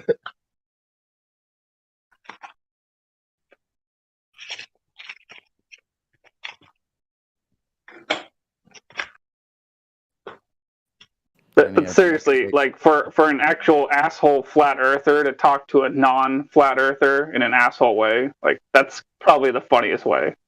Calling him a sun worshiper. Yeah, I hear you. But, you know, it is what it is. The facts are what they are.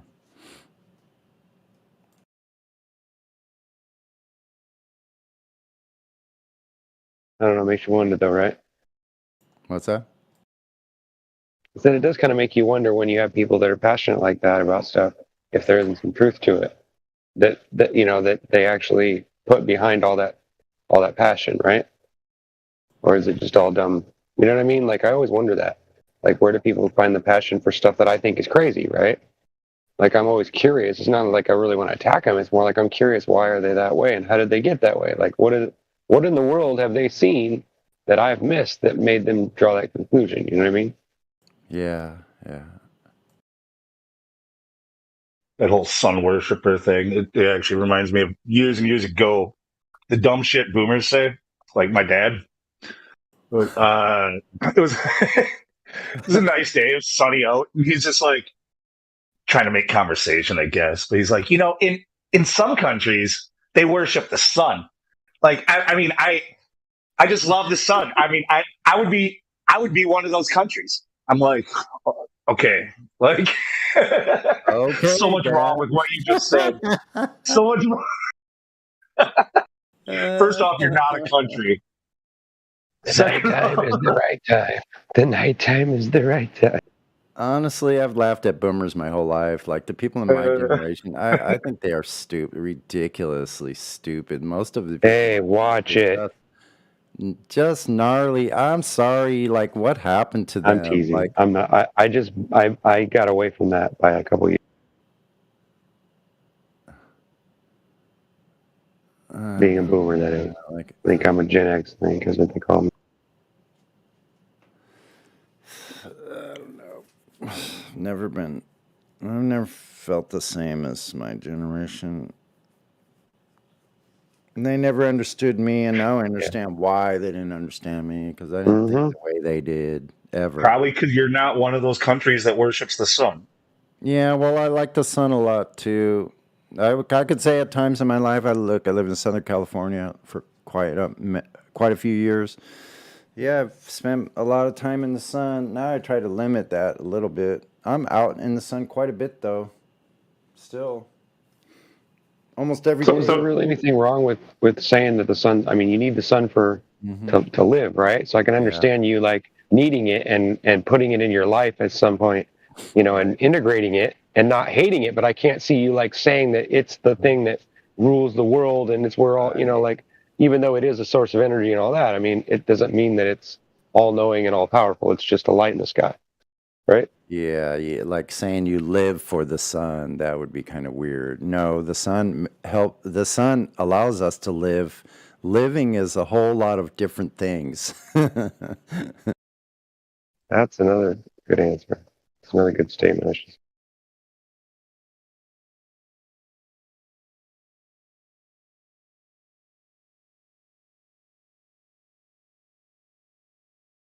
Somebody needs to do a good size. Maybe, you know, we can't make a perfect vacuum, but I wonder if we could make like a big fish tank or something that was strong enough to withhold like a really good vacuum. So we could test something in a space where we could see if it would actually move, like a jet or something, or a rocket, you know, like a small model rocket. Put it in a big enough space to where the expansion of the gases that are emitted when it lights, you know, because obviously it's oxidized inside, so it can burn. Because I've seen that happen, so I'm assuming that's true. But if it can somehow light, that will it actually put out thrust if there's enough vacuum in there to keep that small, you know, that amount of gases from making you lose the vacuum as it expands, right? Do you get what I'm saying? I think I've seen a demonstration like what you're talking about with basically like a tiny little like model rocket, basically, right? So they put it in. Yeah, like and it was inside a small tube. Yeah, it was like ridiculous. Yeah, it doesn't move until enough gases are created, basically, to where now there is like it no longer has enough pressure to push on, right? Yeah. I thought that was interesting because it made me realize, you know, just by watching that video, even though that video is a fake, it made me realize how fake it was and how I was like, well, wait a minute. You know, like I instantly popped into like, well, that's only a small tube. Like, why would, like, either you would have to have a constant suction on it to make sure that vacuum didn't, you know, lower at all so you could keep the test, you know, balanced. It was almost like they forgot all about, you know, putting in the different, what do they call them? God, my brain is not working today. Both sides of your, you know, you have your hypothesis and you have your different things that you have to have. Your, damn it, I can't think of the word. Come on, somebody help me here. Controls. The controls. There you go. Yeah, your controls, right. Variables, right. You got to control your variables. And I don't understand, like, why people always bring that into conversation. It's like, just weird. Weird how that all gets twisted together so easily to get. And I wonder if it's genuine or if it's just their confusion. You know what I'm saying? Anything in specifically that you're talking about? Like, what do you? No, I just kind of lost where I was going with it. Okay. I don't know. I was thinking too far ahead of it. It's about the scientific method is what you're discussing, though. Like you're saying somebody's confusion about it. Yeah, it's like they don't realize that when they're bringing up an argument, they're not comparing it to what we can prove, right? They're always going by a different scale, and then once you get down to that's what that scale is, then they flip on you, like I was saying earlier. They flip over to where then they start saying, well, you're taking this evidence from science and you're saying that it's true, even though you're telling me I'm full of shit because the science I'm talking about is true. And then of course we go back to that same argument. See what I'm saying? It's this flip flop, flip flop, flip flop. It's like I see that happen in conversations every single day, and it's like, wow, like it catches me up too, because I just, you know, because it's easy to get off topic. I'm just trying to bring this back around. I'm sorry. No, that's true. That's true. Like for instance, when they say like it's too huge, you can't know, like you couldn't see the curve because it's too huge. That statement. Then when you pointed out, no, 5 miles is only 16 feet. Then they have to change to another subject right there. They never address that part. I've never had them address it, ever. Like they can't answer the question. Okay, refraction. So show me where refraction is showing it lifts up at all these specific increments at 3 miles, 72 inches, 5 miles, 16 feet, 10 miles, 66 feet. Like go through the whole thing. They need to show each part that's on the Earth curve charts. Those are specific numbers of drop over distance. Oh, the electrical nature of stuff was, I think, what I don't know. I was in a chat earlier, and Witsit was talking about it. You know what I'm talking about? I don't know if you were in there. I don't remember. Yeah, dielectric. The dielectric. He was talking about the North Pole and whether or not, you know, what your compass would do when you got there and all that kind of stuff. Right. And of course, you know, his first argument was whether you can't go there. It's not possible. And then, of course, he just said he brought up the fact that he thought. I mean, he wasn't saying he knew it, but he was saying that he thought that you couldn't actually get to the North Pole. That you couldn't enter it. That there would be some kind of an anomaly, a dielectric magnetic field that would actually stop you, like you wouldn't be able to penetrate it or something like that. Or like it would be there'd be something physical there to cause the magnet. You know what I mean? That's Okay, quite possible. I think that's quite possible. And I wanted to talk in there, but I couldn't. But at the time, what I was going to bring up is like the electrical nature of the height. As you it's not just pressure. Like I get where people are talking about pressure gradients, but there's also an electrical gradient. As you rise up, if you ground a pole, you'll get an electric charge. Yes, it has to be used properly, but yes, you can use it. Now, what about when you go below the ground? Does that change, or does it go in negative, or how does that work? Because I've never heard anybody talk about that. Right. Is it just ground is ground? Because if that's so, then we should not be considering that there's a bottom or even a center of anything, right? Mm-hmm. You see my point? It's like, if there's I mean, essentially, I don't know how to answer exactly what you're trying to figure out, but I mean, I was an apprentice electrician for a while, and we would, basically what you just said, ground is ground. All you got to do to ground something is run a, copper or, run a good conductor, run a rod 10 feet into the ground, and you're well grounded. You just connect your ground wire to that rod, and you're good. Anywhere you go. One on every house. Actually, need two of them. You connect the two rods, but right. Yeah, there's usually one on each side of the house or something, right? No, they're about 10 feet apart. They're about 10 feet into the ground and about 10 feet apart, maybe 8 feet apart. They're usually near where the electrical comes in, right? Or does that matter? Yeah, it'll be near the meter. Yeah, that's what I thought. Because I think mine's behind my gate next to near the meter. Yeah, I mean, another way to ground things is you can actually, if you've got copper piping, you can clamp to the cold water supply, because that's coming from inside of the ground.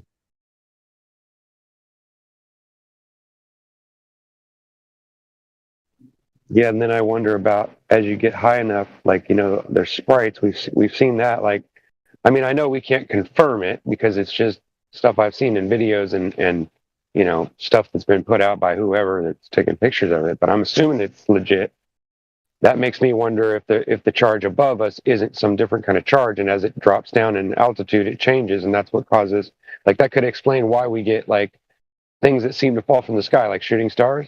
Maybe that's the reason why. Maybe it's electricity that's shooting down. It's not actually a physical thing, even though it appears to be. You know what I'm saying?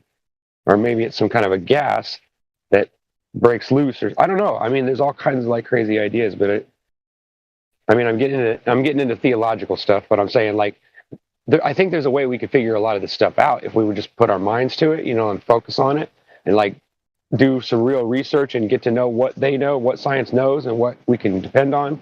And stuff, and like start writing it down. I mean, it seems to me like there's plenty of us that are smart enough. Maybe not me, I'm not necessarily, but you know what I'm saying? Other people around us are smart enough to actually start to write that down and figure out what we can depend on and what we can't, so we have something to go by. Do you agree?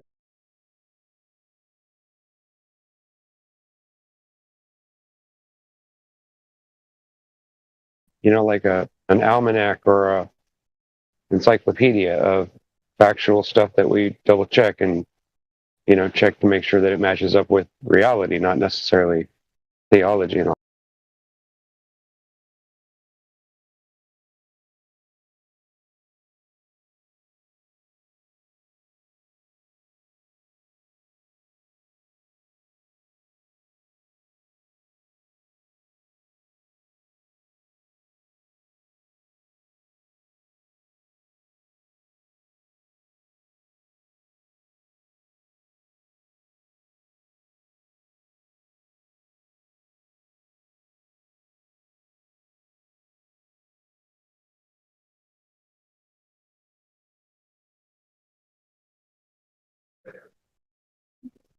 Anyway, the thing he was talking about there being some kind of an anomaly and that we couldn't actually enter it, and that he also mentioned, just supporting what he was saying. I mean, I'm not necessarily saying the report. I'm just saying it sounded to me like he had, Whitson. He's pretty smart. Usually he researches stuff before he comes around and talks about it. So I trust him a lot, pretty much. I'm sure that there's been things he's wrong about, but anyway, so let me move on. But what he was saying was that he was wrong that when he said Trump was going to win the last election. Yeah, you're right. I remember that. That was a long time back. That was funny. You're right about that. I forgot all about that. Yeah, there's been a few things. Yeah, so. But I mean, he is pretty knowledgeable, so I respect him when it comes to that. Like I usually go by what he says and I'll check it out, but like I take the stuff. Usually I take it serious.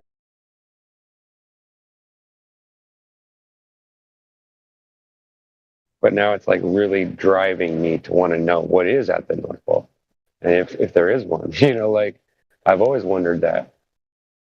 It's like, and it's close enough I could probably get to it if I really wanted to, right?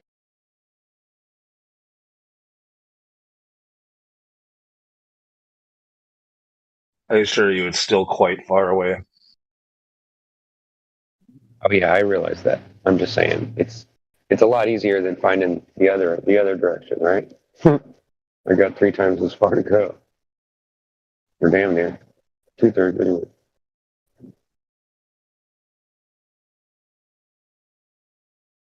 I don't know. I guess a lot of this isn't really, can't prove it. It's just kind of ideas. But I love the stuff that on the side that it makes me wonder, and I always want to discuss it because curious what everybody else thinks. You know what I mean? I'll shut up.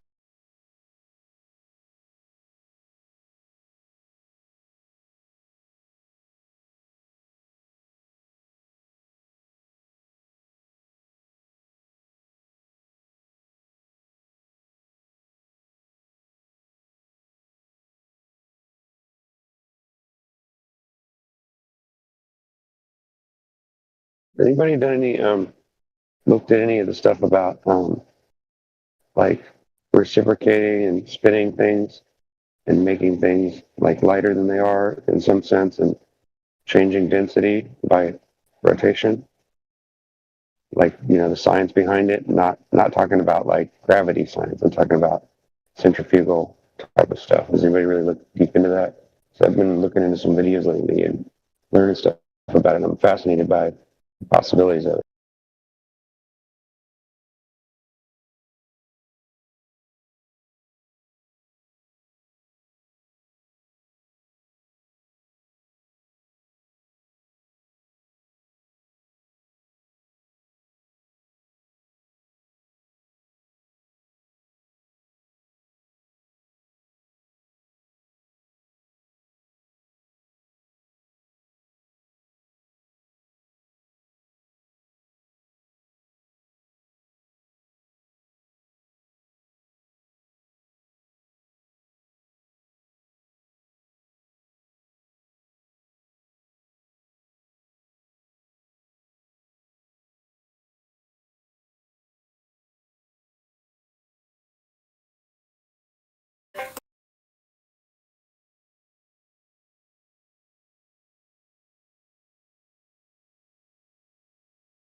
You have a new person coming in out of here or something? I thought I saw a new person.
Da, da, da, da, da, da, da, da, da.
And ye shall know the truth, and the truth shall make you free.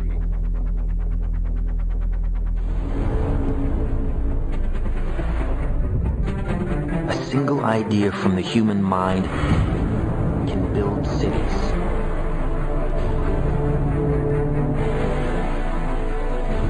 An idea can transform the world and rewrite all the rules. Which is why I have to steal it. He's hiding something and we need to find out what that is. We gotta break out of here. Give him the kick!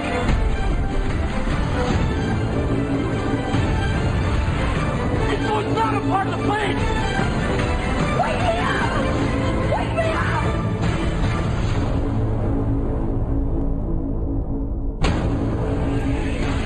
I know we have still not shattered that highest and hardest glass ceiling, but someday someone will, and hopefully sooner than we might think.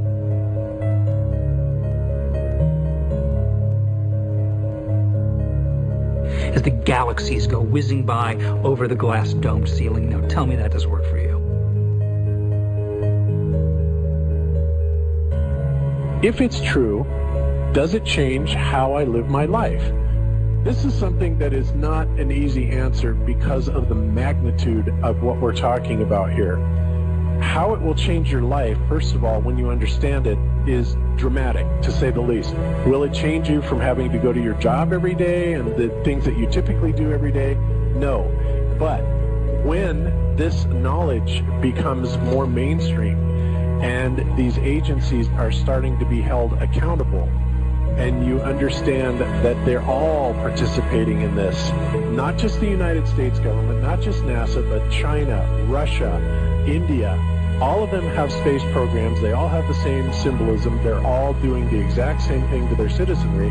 And the first thing you have to understand about this is that the deception goes all the way to the top. And when I say all the way to the top, you have to kind of get rid of the notion that the people at the very highest levels are working together.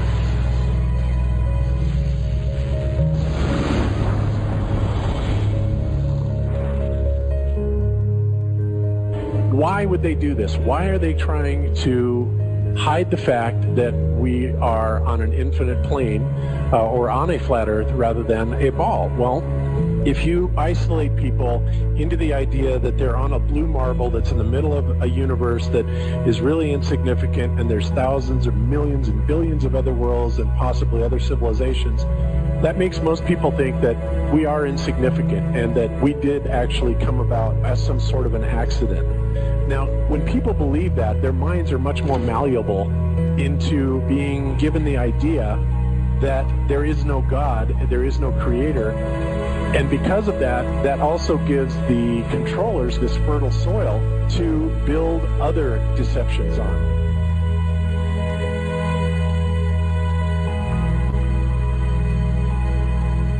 Why do you think that Truman has never come close to discovering the true nature of his world until now?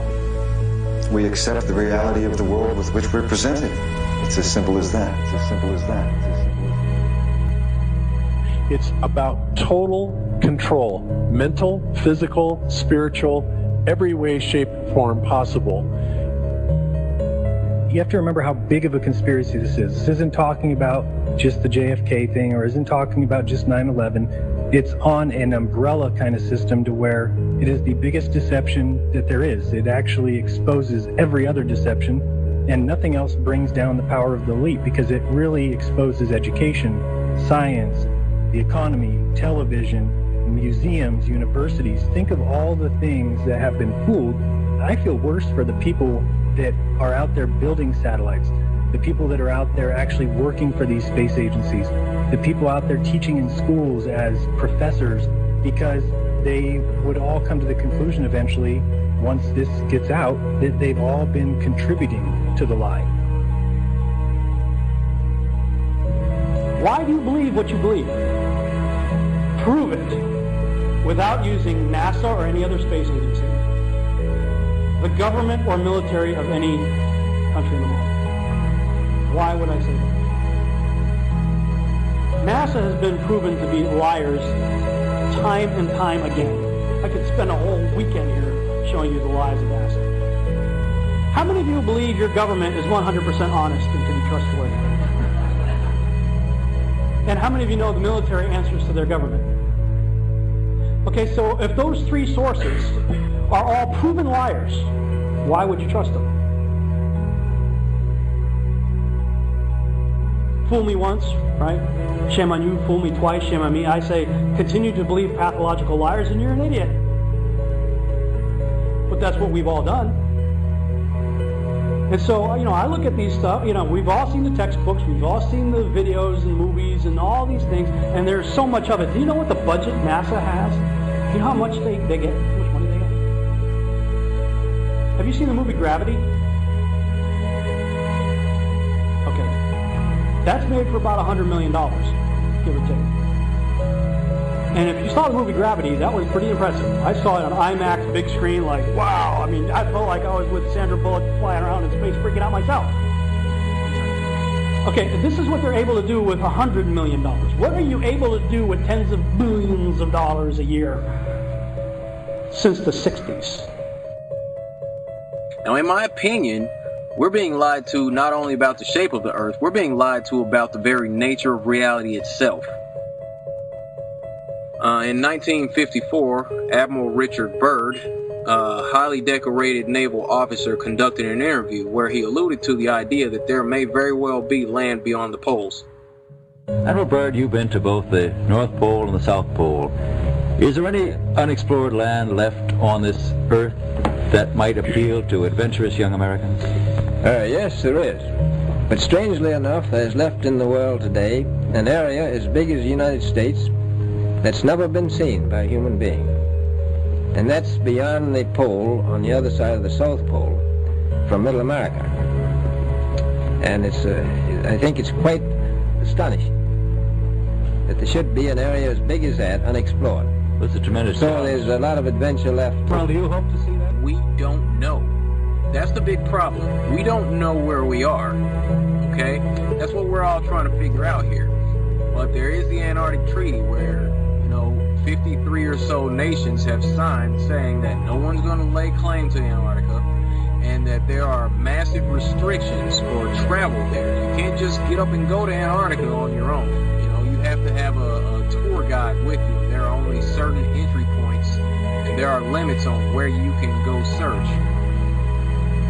Personally, I think the Occoquan South base is the only one worth scaling. It's a 20,000-foot sheer wall of ice, but that's never stopped before.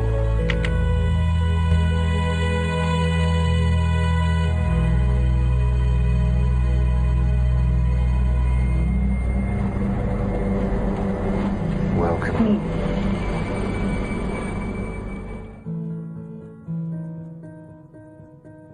No, I just want to stand on top of the wall and piss off the edge of the world.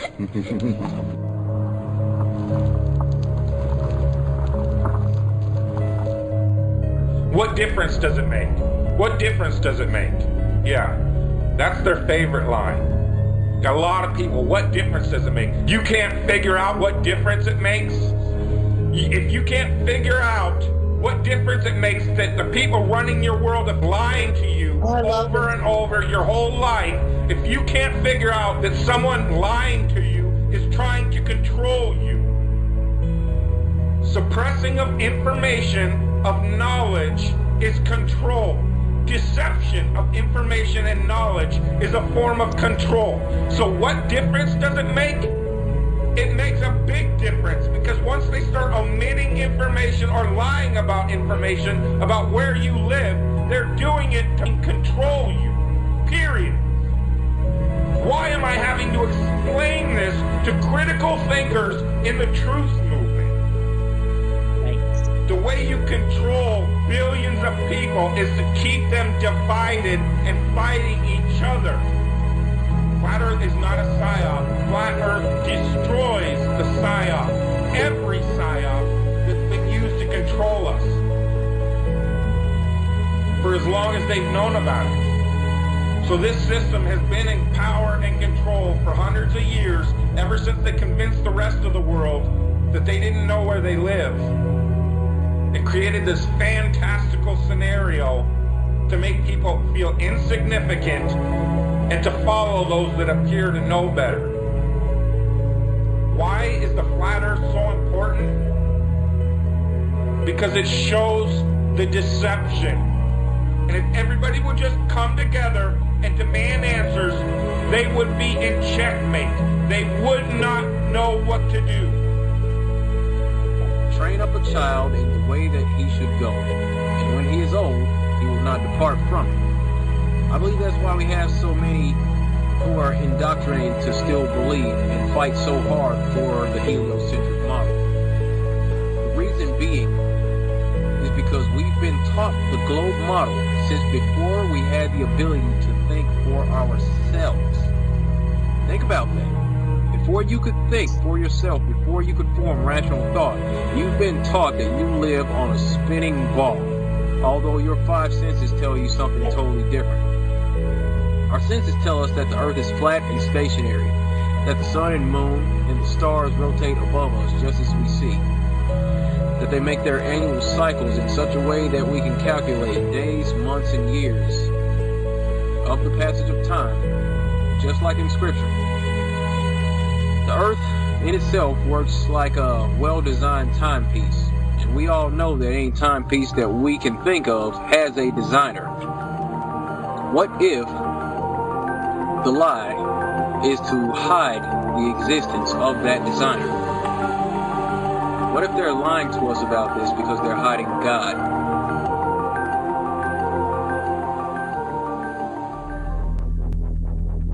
And ye shall know the truth, and the truth shall make you free.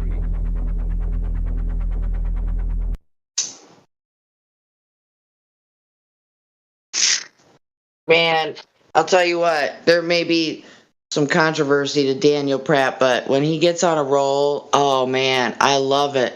Especially when he starts talking about representatives of our politicians. He's like, what the fuck do we need representatives for? You know, we live in an age of technology. The representation, from my understanding, the behind that was because we didn't have vehicles and what we have now. People had to. It was a labor to travel to meet in Congress and such. I don't know. That's what I think I was taught that in the indoctrination school.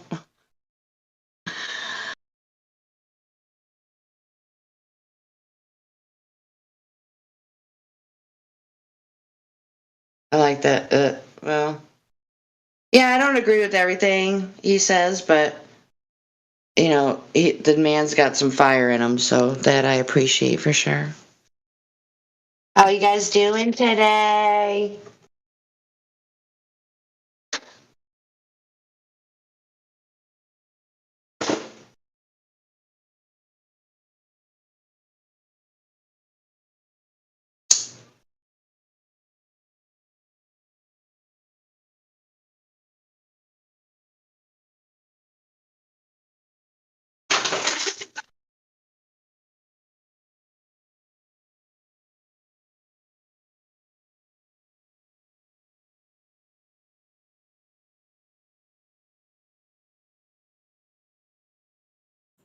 Doing good, Jenny Lou. Hi, Sonny. The sun's shining in my window right now. It's awesome. It's raining cats and dogs where I am. Wow. Yep, I am in progress of preparing my kitchen to make my very first cheesecake. And I'm going to be making the cheesecake in my Instant Pot. And it's allegedly supposed to come out perfect. Oh, yeah? And then I'm going to make my own caramel sauce and put pecans on top of it. Oh, man. I wish I could be there and enjoy that with one of your coffee. Awesome cups of coffee that you tell me about. We'll geek out on coffee like Beavis and Butthead. Like Beavis did when he turned into Cornholio. That's how much coffee we could drink and just get crazy.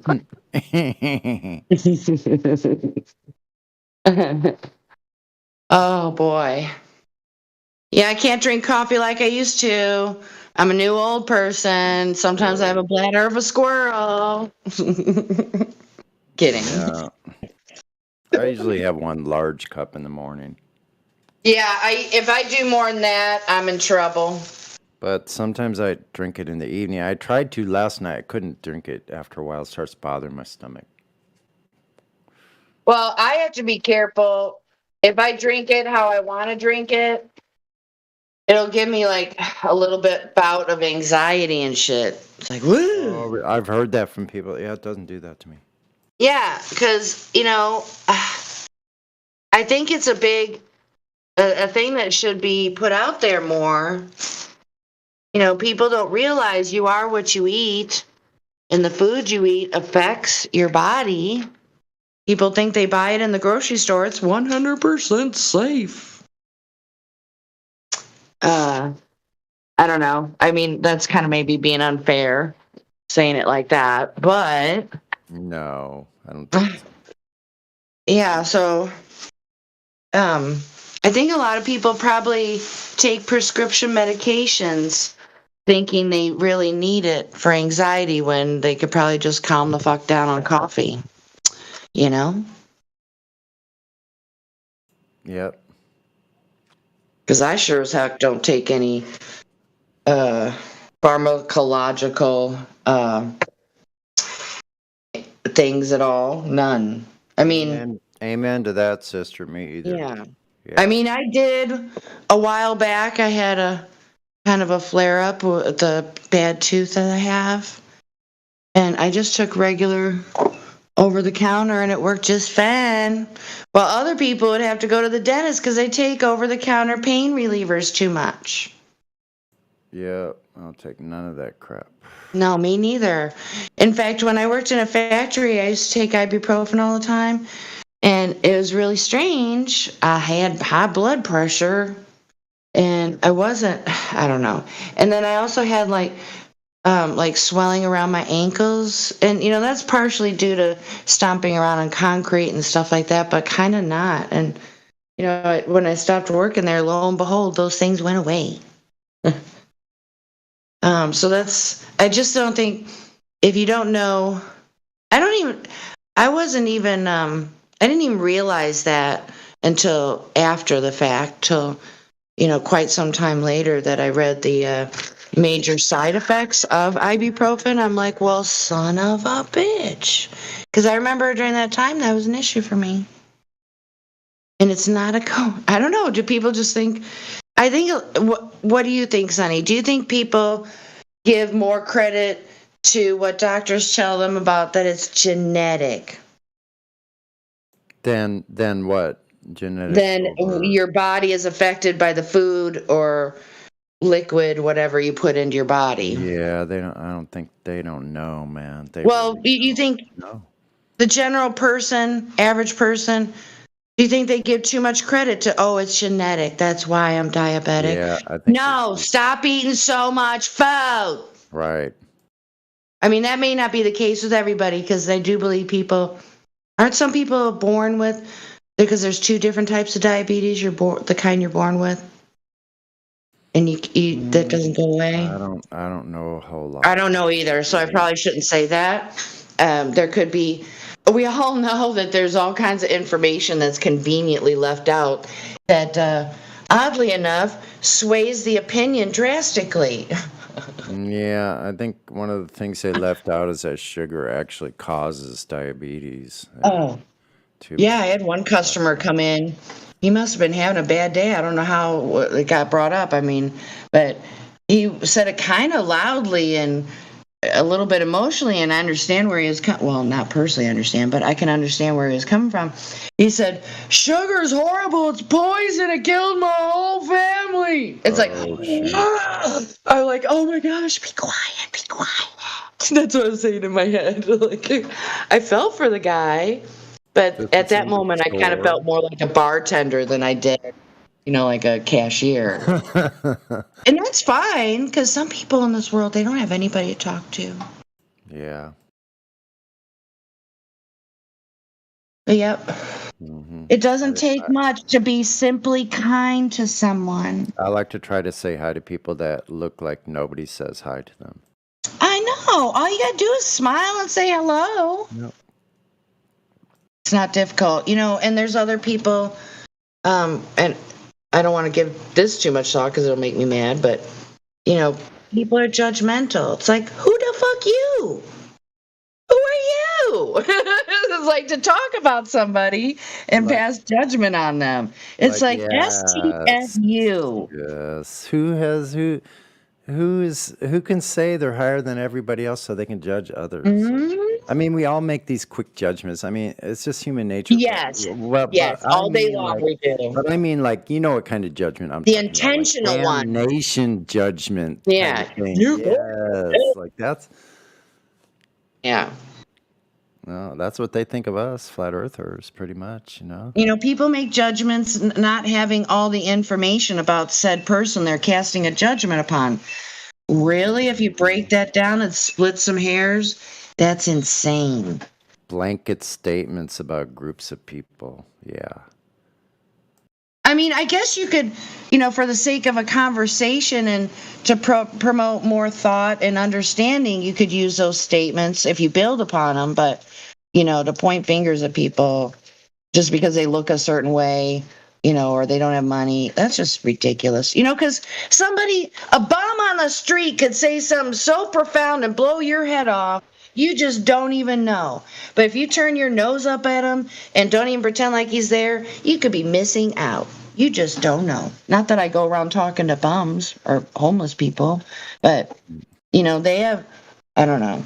I just think people are self-centered. It is a me kind of a society. I think it's kind of changing, maybe. I mean, there are remnants of good people in the world still. That's where you live in a small town and it helps see those kind of people more. Do you live in a big city, Sonny? Yeah, I live in a big city. Yeah. What are your pet peeves about living in a big city? All the homeless people, the crazy homeless people. And I'm not judging because I was homeless myself. Yeah, me too. Mm-hmm. So, but the ones that are just the hardcore that are not trying to get any help, they, that just continue. It's because they want to. So I just, You know what? And that sounds weird to say that, but it has to be true. I'm not trying to be unkind, but they allow it to continue. Exactly. And it is very sad. I have watched documentaries. I don't know if I hope they're not scripted. They don't seem like they're scripted. But, like where people go on the ground and talk to homeless people, like have real conversations with them and talk about their life experience. It's like, oh my God, these people are suffering from, traumatic experiences that they can't move past from. They can't be in the present moment. And even though those traumas affect each one of us in different ways, there's some that have been affected quite deeply. We have no idea what path led them there. Right. So, Right. And so I have a neighbor, and he's somewhat physically disabled. And he's very quiet and keeps to himself. And he has, in our area, I guess our area is lucky. We have, I don't know, all areas can do this because of what's going on in the world, but caretakers that come and, help you make sure you're planning your day or goals and stuff like that. But anyway, he usually comes in the store with his caretaker person, but he came in by himself and we were talking. And again, I can't remember. People just tell you stuff, and he said that he had lost his sister and then he had lost his mother, like in a span of 2 weeks. And he went on this drinking binge. And I wouldn't be surprised if he did it. He said he did it really bad. It was really hardcore. And I think that maybe that could have caused him to have the physical disabilities he has now. I don't know. I mean, that's not something you ask. But, it was just, so yeah, I was kind of shocked to hear that. It's like, I'm so sorry to hear you say that. That's horrible. I mean, so yeah, I'm sure he gets looked down upon by the way he looks because one of his eyes is kind of slanted and, it's just, probably so what? Life. Yeah. I couldn't imagine that going through something like that. I could not imagine saying it. Seems unbelievable, but we have, there's orders of magnitude as far as that goes, those kind of situations. Believe me, there's people that have had much, much, much worse. Yeah, you know what? I do think of that type of thing too, but you may think because someone was almost beaten to death that their experience was more traumatic than someone else who had a different type of traumatic experience. Mm-hmm. To each individual, it's of equal magnitude, wouldn't you say? Yes. Yeah. So yeah, that's almost that is hard for us to bear. We can't take in all of the human suffering because it's just too much. But there's a lot of it, so it's good to be aware of that, and when I look at it that way, I'm doing pretty good. Whenever I think like, oh, poor me, I look over at somebody without legs. Right. Oh man, I work with somebody who's technically legally blind, but he can still see, you know what I'm saying? But we were having a conversation about, that everyone does take all their senses for granted. And actually, technically, we should all wake up every morning and give gratitude that we can see and hear and everything else.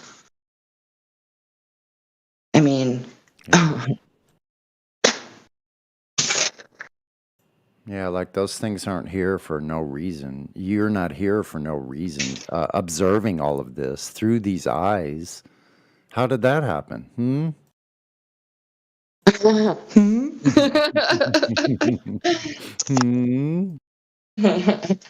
You just came from stardust? I don't think so. Are you going to introduce me to your rock cousins? No, but did you hear about the new characters Orion and I made up?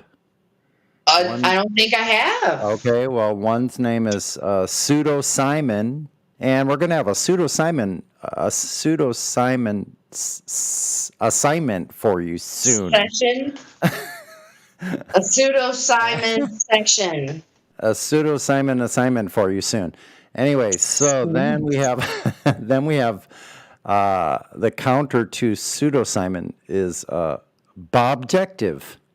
Oh, you guys are so good. This is sounding awesome. He's going to give you the Bobjective stance on objective reality. Thank you. Oh, yes. Loving it. Love it, Sonny. So, pseudo Simon is full of zealacious arguments. Yes, zealacious. We copyrighted that today. Zealacious, like zealot. Zealot and fallacious. Yeah. Okay, don't forget my word, spurious. Spurious. Don't forget my word. Are you being spurious? Are you? Yeah. Are you furious? Are you being spurious right now? Furious. Yeah. Like a sphere instead of serious. Spurious. Furious. Are you being spurious right now? Come on, man. Are you being spurious? I'll parrot Jenny. It could work. Well, we'll see. It could.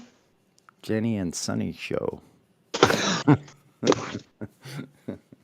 Well, I'm interested. I can't wait to hear the character development from this point forward. I know, isn't that pretty cool? We need to do a storyboard, so we're gonna do a cartoon thing. Ooh, nice. I think. Get me some sketch paper out here.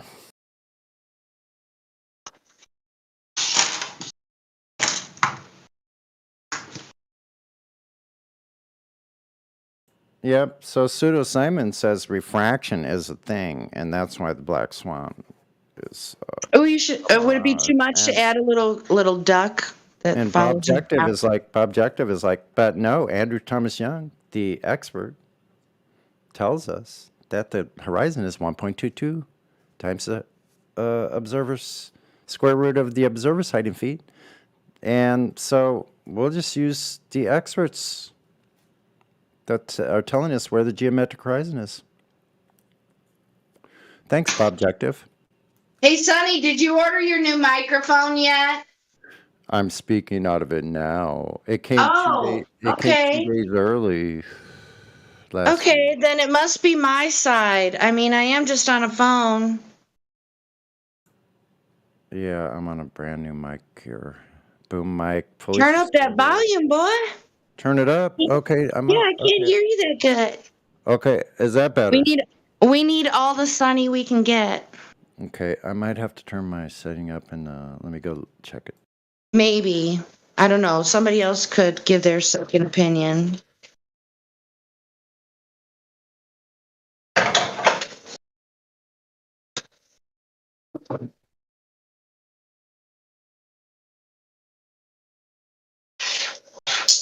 Does that help if I turn the output volume up like that?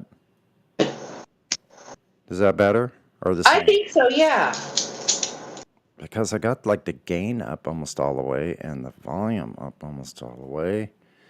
And so the mic is like wide open, basically wide open. Somebody else could give their opinion. It could be me, Sonny, you know?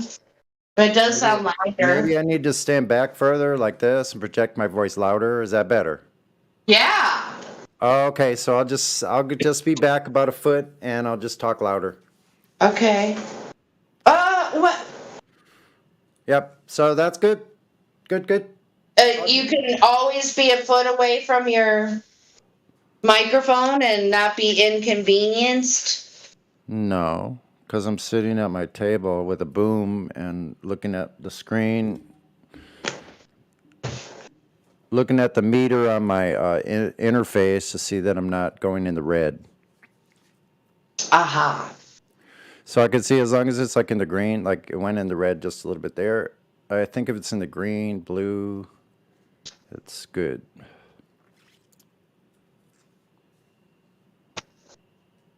So it doesn't sound too loud because in the settings here, let me double check again. I hate that part.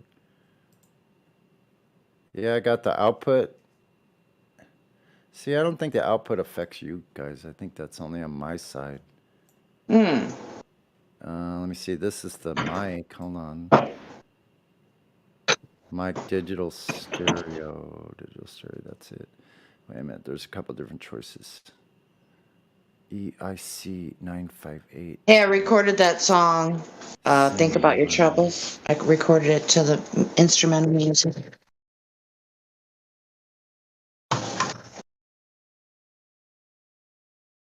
But it needs more polishing, so all good. Okay, so I got the sensitivity all the way to the left, and everything is full blast. How's that sound? Loud and clear. Great. Great. That's just great. I turned it up. That's like turned up all the way. I guess it needs to be.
Hey, Sonny, maybe we should play another pre-recorded letter talk of some sort. You know? Okay. What do we have? That's. I might have some stuff on my channel that. Let me see. Yeah, you probably have a lot better stuff on hand than I could come up with in a few Check it minutes. out. So, yeah. Some of it I've really never played live, but I don't see why not. They're all flat Earth. Yeah, my understanding, if it's from a flat earther, we're good. We're golden. You know, some of the older videos were just awesome when you re-listen to them. I agree. 1 second.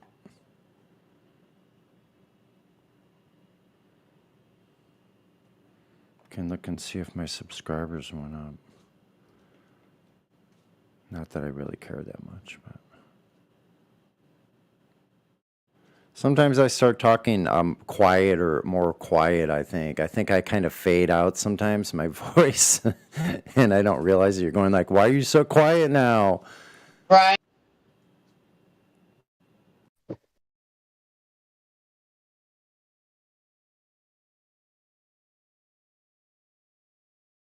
Well, I might need to get off here because I need to really get focused and do my thing.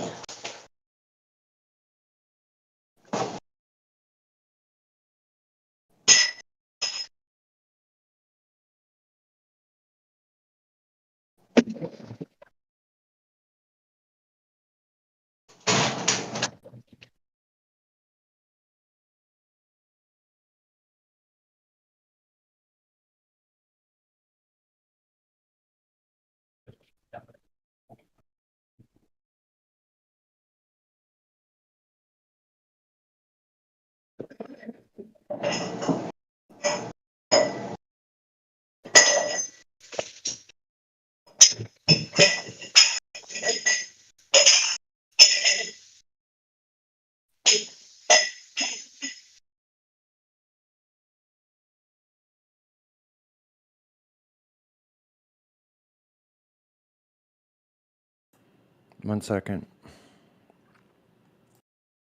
Still looking. Did you find one? I'm still looking.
Okay, 1 second here. This ought to be interesting. This recording was done on my birthday last year. Right here.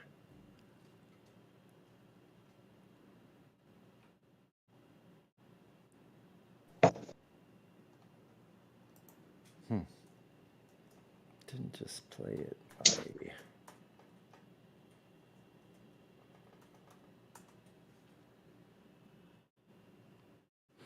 I don't know why it didn't play that. 1 sec. Oh, I know what I think.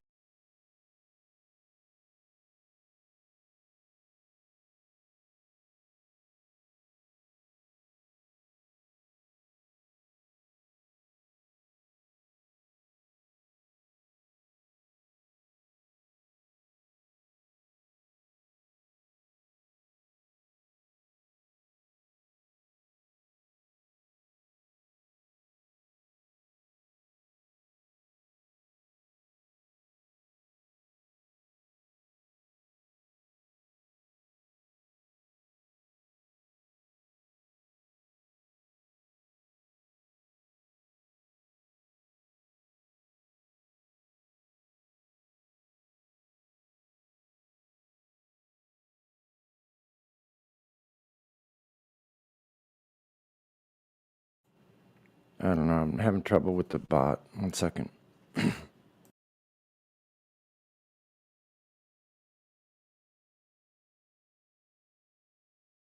I'm Sam.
What is the Earth, guys? Good question. Let's go through a couple maps. The first map I'm going to introduce today, I don't have my paperwork. So nervous I am. First map I'm going to be introducing today is the Mercator projection. Mercator projection, introduced by Gerardus Mercator in 1569, widely used for centuries, including today, in various forms by Google Maps and many other land services. The only problem with this map that we use is that it drastically distorts size and shapes of continents. For instance, Alaska is nearly as large as the USA. Greenland is roughly the same size as Africa. Europe is only a bit larger than South America. When in reality, I'll show you another. This is the Gall-Peters projection. In reality, Alaska can fit inside the USA about 3 times.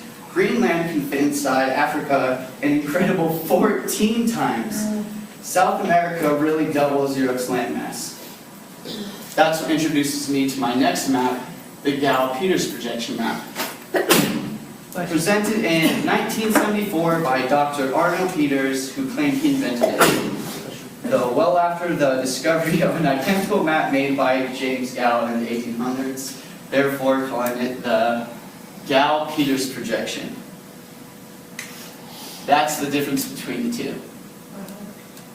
Now, guess which map that our leading space organizations tend to use? This is the Google's map showing that. This is NASA from the Earth. All these pictures that I gathered are all from NASA.gov. Any one of us can go and choose to look on NASA.gov. Any one of us. This is not like something that had a special organization to get into. These are all on NASA.gov. Guess what map they used to use? They actually can't even make up their mind. That one tends to be the, what is it? The Gall-Peters projection. That one is the Mercator projection.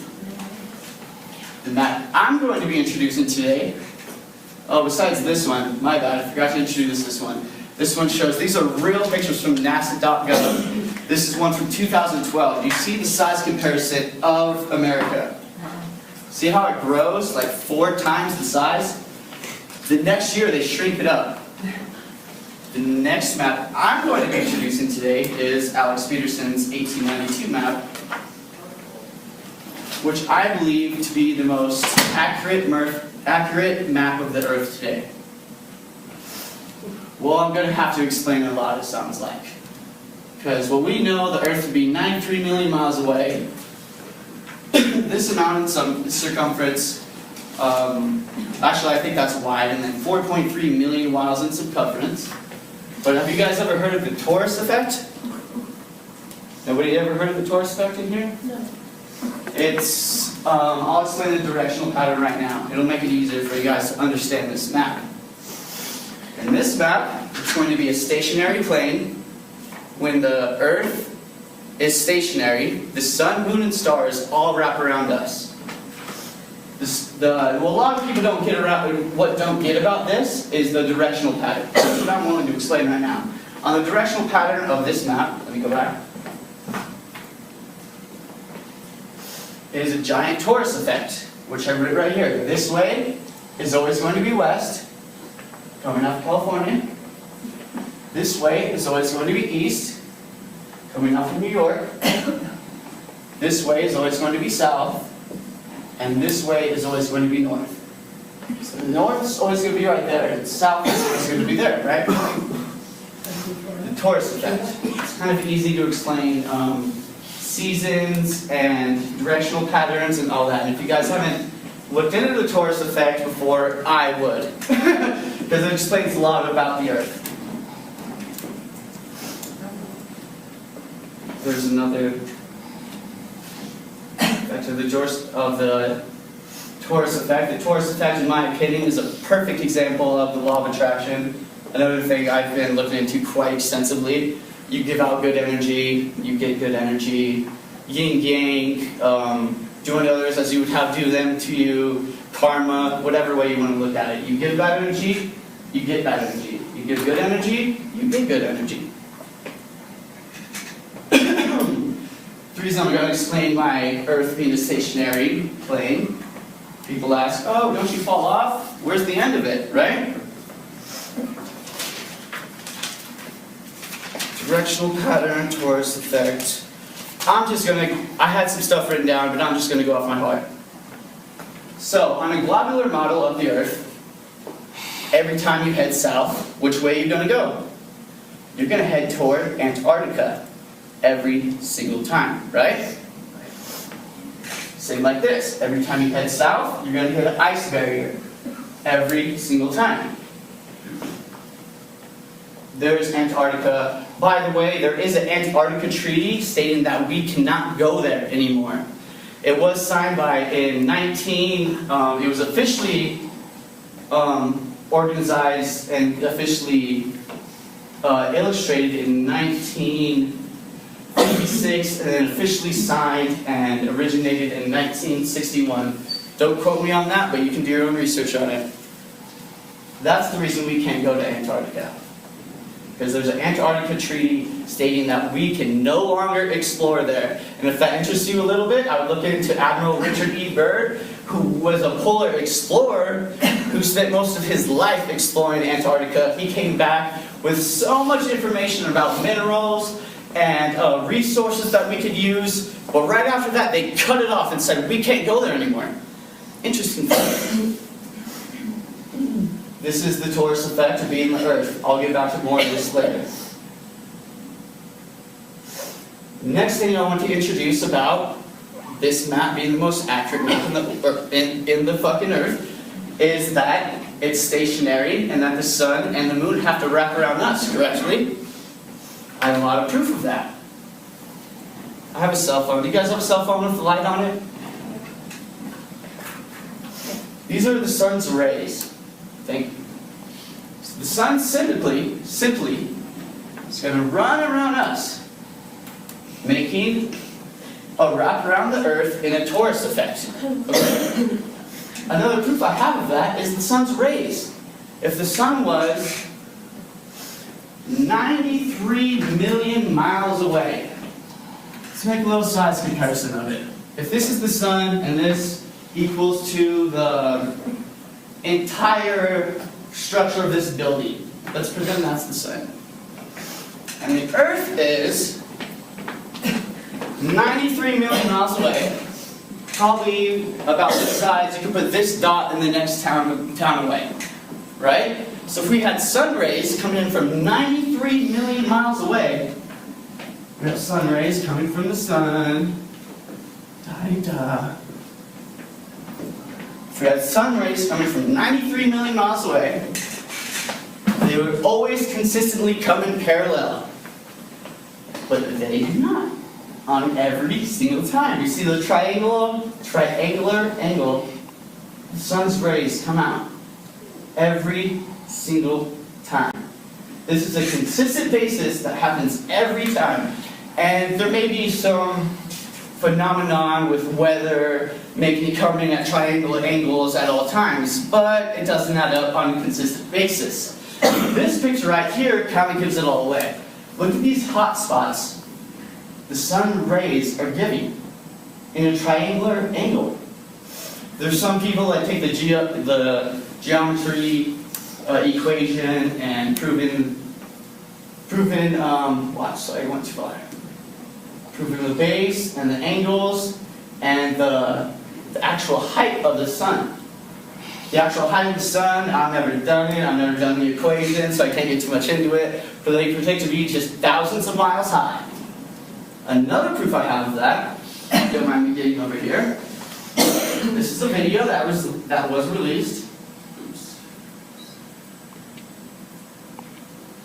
How do I play this?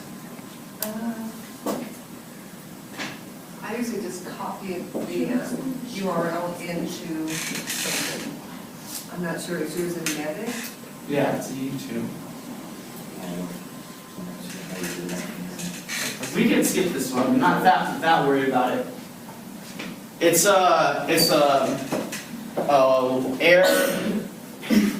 a It's a water balloon, went up to many elevations and showed a hot spot on the clouds, proving the sun is not 93 million miles away. You can't have a hot spot on the clouds, and anybody can go look up that video I was just about to pull up. It's blown up so drastically. You can look up anything from hot air balloon, look at the sun, hot air balloon, hot spot, anything. It's obnoxiously blown up on the internet. The next thing I would like to introduce is star trajectory.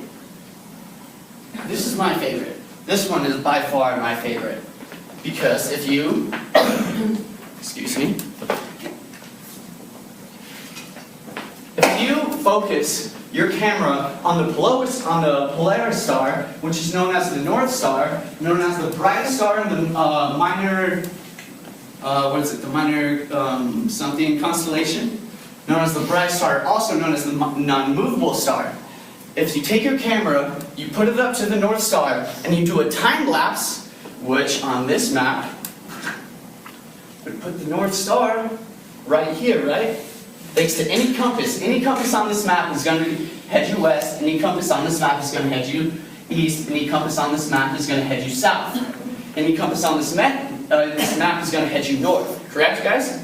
So the North Star, in any direction on the planet, is going to put it right here. So if you focus your camera on the North Star, being Polaris, you'll get a star trajectory, what girls like to call star trails, like this every single time. Indefinite proof that all the stars wrap around us. Every time, guys, no matter what part of the earth you're at. Another thing I'd like to mention is the measurements of flatness all around the world. We have Lake Erie, Australia, 3,668 miles squared. We have Wadi Rum, Jordan, 278 miles squared. Remember, guys, we're supposed to have an 1/8 inch of curvature every mile squared, according to our circumference of the earth, right? Doesn't happen, has never been accurately measured once in human history. Bolivia Salt Flats, Utah. No, that's Bonneville, Salt Flats, Utah. That's only 40 miles squared. I had to throw some sex to get you guys interested still. Kansas State, it's known as flat as a pancake. This is the elevation level of a pancake and the elevation level of the state of Kansas. Interesting. Remember, 8-inch curvature every mile squared. Interesting. That's Kansas being as flat as a pancake. Curry, Australia, 764 miles of straight flatness. We also have Lake Baikal, Siberia, an amazing 12,248 miles squared. That's honestly why I got so excited about New Mexico having salt flats, because I want to be the first one to measure that. Because these are all accurate measurements of flatness. This place is so beautiful, I had to show a few extra pictures. Look at that though, beautiful. Grand Canyon, at one point it's measured 277 miles long, 18 miles wide. Another measurement is 1,900 miles squared, flat, straight across. San Francisco Bay, 1,600 miles squared. Western Australia, Highway 1, 90 miles squared. Zero curvature. Bolivia Salt Flats, this is one of my favorite ones. This is the only one I thought existed until I looked more into it. Bolivia Salt Flats, 4,000 square miles flat. Where is the curvature? Danakil Deserts, the Everglades, Florida. All over the world. Next thing I wanted to get into, the law of perspective, how objects fall out of the sight of your vision. This is two of the main points that Aristotle thought the world was a globe. He didn't understand the law of perspective at all. The law of perspective is simply how something falls out of your vision. So what he thought, whenever he was heading north, the south stars were slowly curving out. And he had to assume that the world was round because of that, right guys? Wrong. He also thought that whenever he was seeing a boat going out of the ocean and went so far it fell out of the curvature, he did not understand the law of perspective. And this is proven day in and day out with boats and people on the ocean, and they will take cameras with high power zoom saying it fell out of the curvature and simply zoom into the boat. It's easily proven every single time. Next thing I'm going to get into is the Coriolis effect. Don't think I wasn't going there, right? This is the Coriolis effect on the globular Earth, right? Hurricanes spin this way on this southern hemisphere, right? On the northern hemisphere, they spin this way, correct? So if you take Earth as an actual torus effect, which it is, that's the torus effect.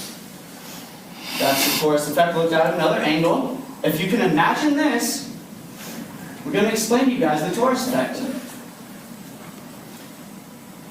So if the torus effect with all, okay, this I need to rewind. I'm going to go ahead and take this half of the circle, okay, and then I'm going to compare it to this half of the circle, okay.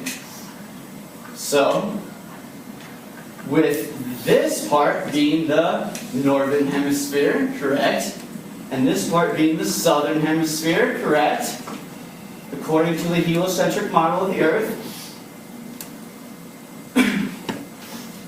the Coriolis effect is simply going to be, it's like on this top of the plane, hurricanes are going to spin this way.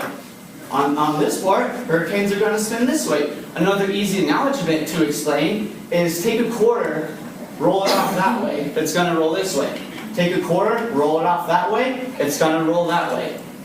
Do you guys understand that? Coriolis effect, explained on a flat plane Earth. You're welcome.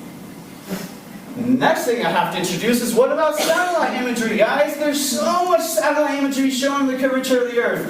There's so much saying it though, right? One problem I have about satellites, and anybody is welcome to look into this, anybody.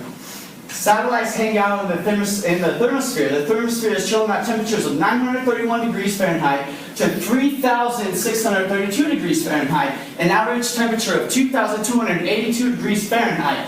Satellites are made of titanium, nickel, cadmium, aluminum, and beryllium. The only problem I have about this is the melting points of these metals is titanium melts at 3,000 degrees, nickel melts at 2,600 degrees, cadmium melts at 600 degrees, aluminum melts at 2,100 degrees, beryllium melts at 2,348 degrees. But the temperature of the thermosphere that they chill at, 3,632 degrees. These metals do not even compare to be in the thermosphere. Their numbers don't make sense. Their numbers don't add up. So either they're lying about satellites or they're lying about the temperature of the thermosphere. Either way, they're not accurate with their numbers. And that's a big deal to me. I do not believe in the government or anything they say in any way, shape, or form. I'm a truth seeker. Next thing I want to introduce today is the astrolabe. The astrolabe I don't really want to get into too much because it'll take all class. The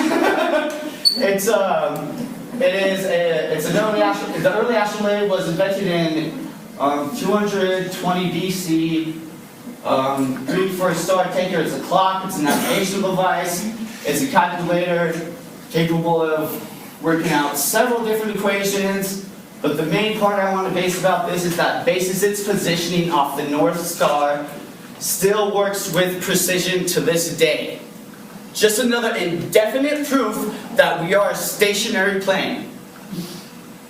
Have you guys ever heard of Auguste Piccard? This is honestly a funny statistic to me. Has anybody heard of Auguste Piccard in here? You have? Good, awesome. Auguste Piccard was a big deal back in the 1930s. I was so inspired by him, I dressed up as him for Halloween. He shattered altitudes of elevation and shattered altitudes of depths of the sea. Do you know how high he got in his Ganola device? Thousands of miles high. Thousands. Do you know what his view of the Earth was?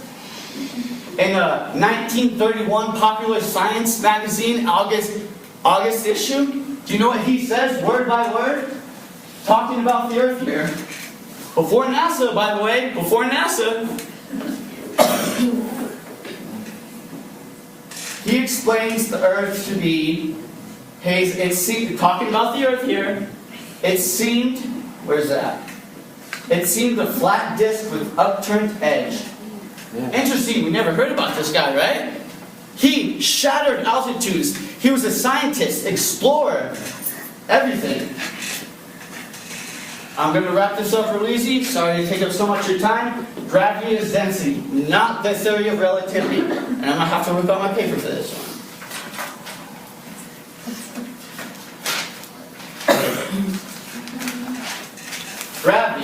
Gravity, as you know it, the theory of relativity, right?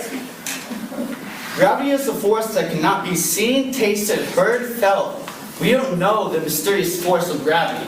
The fact that it was even given a name kind of offends me. But what we do know about gravity is that it has a lot to do with density. It's a perfect scale to prove it. Density is the reason a helium balloon will rise in the air, because the helium is less dense than air. Therefore, the balloon rises. Same with a hot air balloon. Hot air is less dense. Therefore, the air in the hot air balloon, it gets hot and it expands, which makes it less dense. The theory of relativity, you can throw out the window. I'm going to give you a reason why. If the theory of relativity was accurate, you would be able to take a beach ball, put it on the bottom of the ocean, and it would stay there due to density and pressure of the theory of relativity bringing everything towards the Earth. But that is not accurate. The beach ball rises due to the air inside of the beach ball is less dense. Which brings me to my next one, water convexity. Water convexity. Just because I think there are other classes waiting. No, that's fine. I'm going to wrap this up real quick. Anybody that wants to say they can. Water convexity. Water never convexes. All of this is man, if anything. Water never convexes ever. That's an H2O fact. So, if we can take a ball and drop it inside the cup, is the ball going to submerge the water, or is it going to convex out of the water? It's going to submerge, and water is going to stay flat because H2O is known to stay level. That's an H2O property. Right, guys? So, take a break and drop it all into that. So how are you going to explain water convexity around a spinning ball that submerges around a spinning ball when the water is made out of 71% water, when H2O is known to stay flat? Can anybody give me an answer for that? Anyone? Water convexity? No? I have your guys' best answer. Atmospheric pressure. We all know the world to be a positive pressure system, right? We all know space to be a negative pressure system, right? To have a negative pressure system against a positive pressure system, it would cause an equilibrium. So we all know that. A balanced force. So there's no way we have a negative pressure system and a positive pressure system that doesn't have a solid barrier. We need a solid barrier. Without it, it's causing equilibrium. So with everything we've been talking about, space and Earth, I don't know if I believe it. Science says no. Do you guys know what I mean? And I can go ahead and wrap up my conclusion, but I don't want to take up too much of your guys' time. If you guys really want to hear my conclusion, I'll tell you why. If not, you can ask me outside of class. Go ahead, you heard me. Go ahead. You guys want to hear it? Perfect. Thank you. You can do it quickly because you're in class. She's got Now, I could have gone on for hours presenting you guys information about this topic, but it's really something that needs research. And the fact that you guys have been taught something else your whole life makes it that much harder to even adopt the thought to think it's possible. What the crazy part is, with all the technology we have and access we have to information that we still depend on government organizations for the observations of this Earth. Every observation and experiment ever done all proves we're stationary and not in motion. All the way back from George Airy's failure in 1857 trying to prove that we were in motion, but proved we were stationary. Even Albert Einstein said, "I have come to believe that the motion of this Earth cannot be detected by any optical experiment." Another crazy fact about the heliocentric model of the Earth is that we accept today, the theory went from Pythagoras to Nicholas Copernicus to Galileo to Johann Kepler to Isaac Newton. Do you know what all these individuals have in common? They're all Freemasons. Freemasons have ran our world since the beginning of this country. And if you don't know about Freemasonry, we have 30 of the 56 signers of the Declaration of Independence being practiced Freemasons. There was 8 official members. There's 14 official Freemason members of the United States.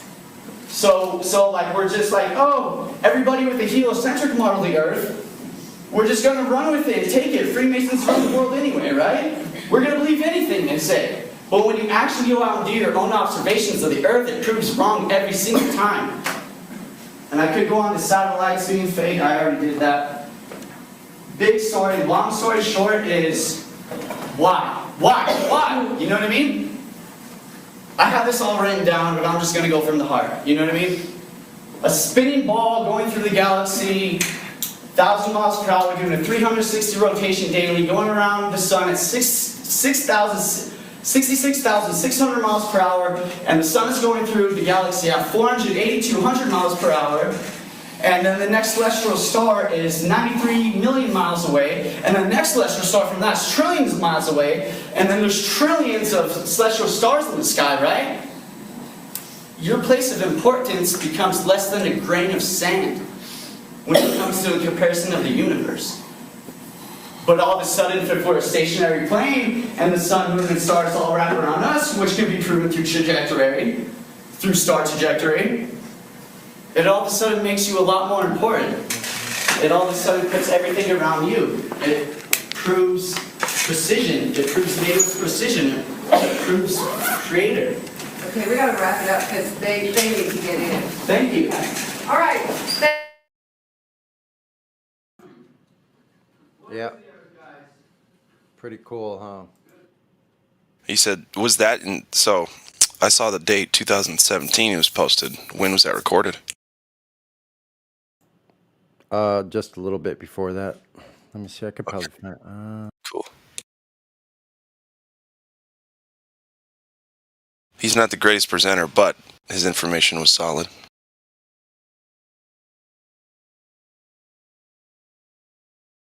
It's what we need from our young people. Yeah, see, I posted it on my channel May 17th, 2017. Say that again. I posted it on my channel May 17th, 2017. Yeah, I saw that. And it's only gotten, since then, look, that's almost 5 years ago. It's only gotten 129 views in 5 I like years. it, though. I've never seen a student talking to his class about flat Earth. So that's Yeah, he'd made some mistakes. And at times he got nervous and he might have been a little stoned. I don't know. But anyway, other than that, the information he presented was astounding, I thought. Yeah, super solid. Yeah, he had every single thing he nailed it, actually, information-wise. And the way he presented it was like, he would talk about things where you would agree with him. Anybody would.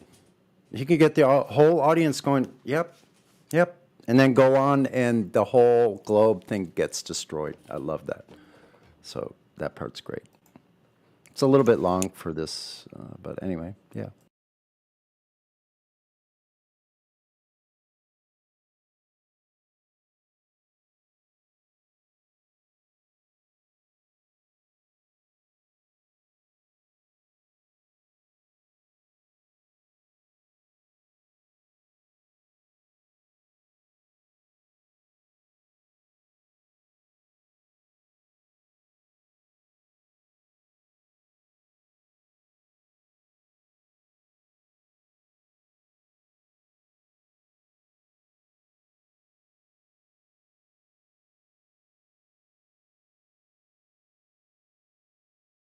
I got another one from Celebrate Truth if you want, unless you guys want to start a conversation. It's probably enough for a conversation. But if you want to listen to this last one, it's only 9 minutes 22. It's pretty good.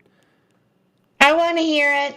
Okay, it's about the ridiculousness of satellites, so I think it might be appropriate. Let's play this. One second. Coming right up. Hot off the press.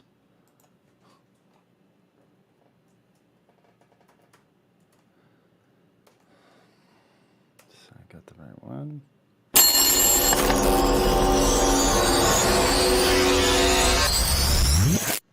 Hey everyone, we're just doing another video today on the absurdities of NASA and the Earth pictures from space. I'm not sure how many of you have actually done this study, but if you're... I don't know why that is. Wait, you were going to play some by Robbie Davidson, right?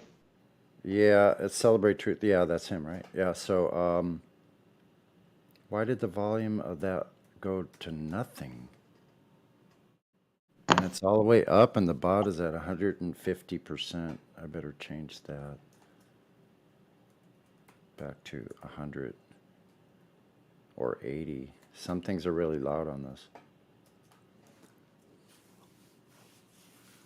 Yeah, I'm not sure why I can't hear that one, because when I play it on YouTube, I hear it just fine. Pictures from space. No, if I can make that loud enough.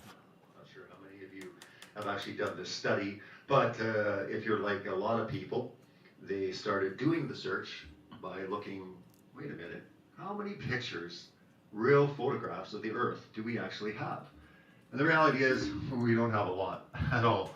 I would say the majority of the pictures, minus maybe a few that we'll get into here in a bit, but really this is the big thing. You start looking at all of these so-called photographs or pictures from Earth, and it's just nonsense. It's all CGI, it's renderings, it's computer stitched together. I mean, look at this nonsense right there, the clouds. I mean, seriously. And then I remember this was circulating around like, wasn't that beautiful? Look at the satellite took this picture, and seriously, it's this cartoon land. If you really believe this, then you were really in trouble. But the reality is that when you actually start looking around on NASA, their actual website will state that these are not photographs, that these are renderings, that these are CGI, that these are, you know, all these different things. But the reality is, and you can check for yourself, because a lot of people say, no, I mean, how do you know? I'm going to go check. Well, go check and see yourself, and you're going to find out that they actually admit that it has to be photoshopped. That you have people even from NASA that have come forward and saying, this is exactly how we do it. We take the data, we stitch it together, we compile these images. Now, we've got inconsistencies with Earths all over the place. We've got the Earth morphing, changing. We've got Neil deGrasse Tyson saying it's a pear. Nobody even knows what shape it is anymore. But wait a minute, we have all these pictures. You look at those pictures, they look pretty spherical, right? And this is the big debate, you know, when it comes to flat Earth is really, you believe you're on a flat Earth? Of course we're on a sphere. Look at all the pictures. But really come down to the pictures, look into it, you'll find out it's nonsense. It's absolute nonsense. You can just look over and over and over, and all these pictures, one by one, you'll start breaking them down, you'll find out they're nothing more than Hollywood science fiction. NASA is science fiction, all right? Remember that. So when you're watching Star Wars or Star Trek or any of your science fiction, understand that anytime you Google Earth from space, you're also seeing science fiction. It's not real. This doesn't exist.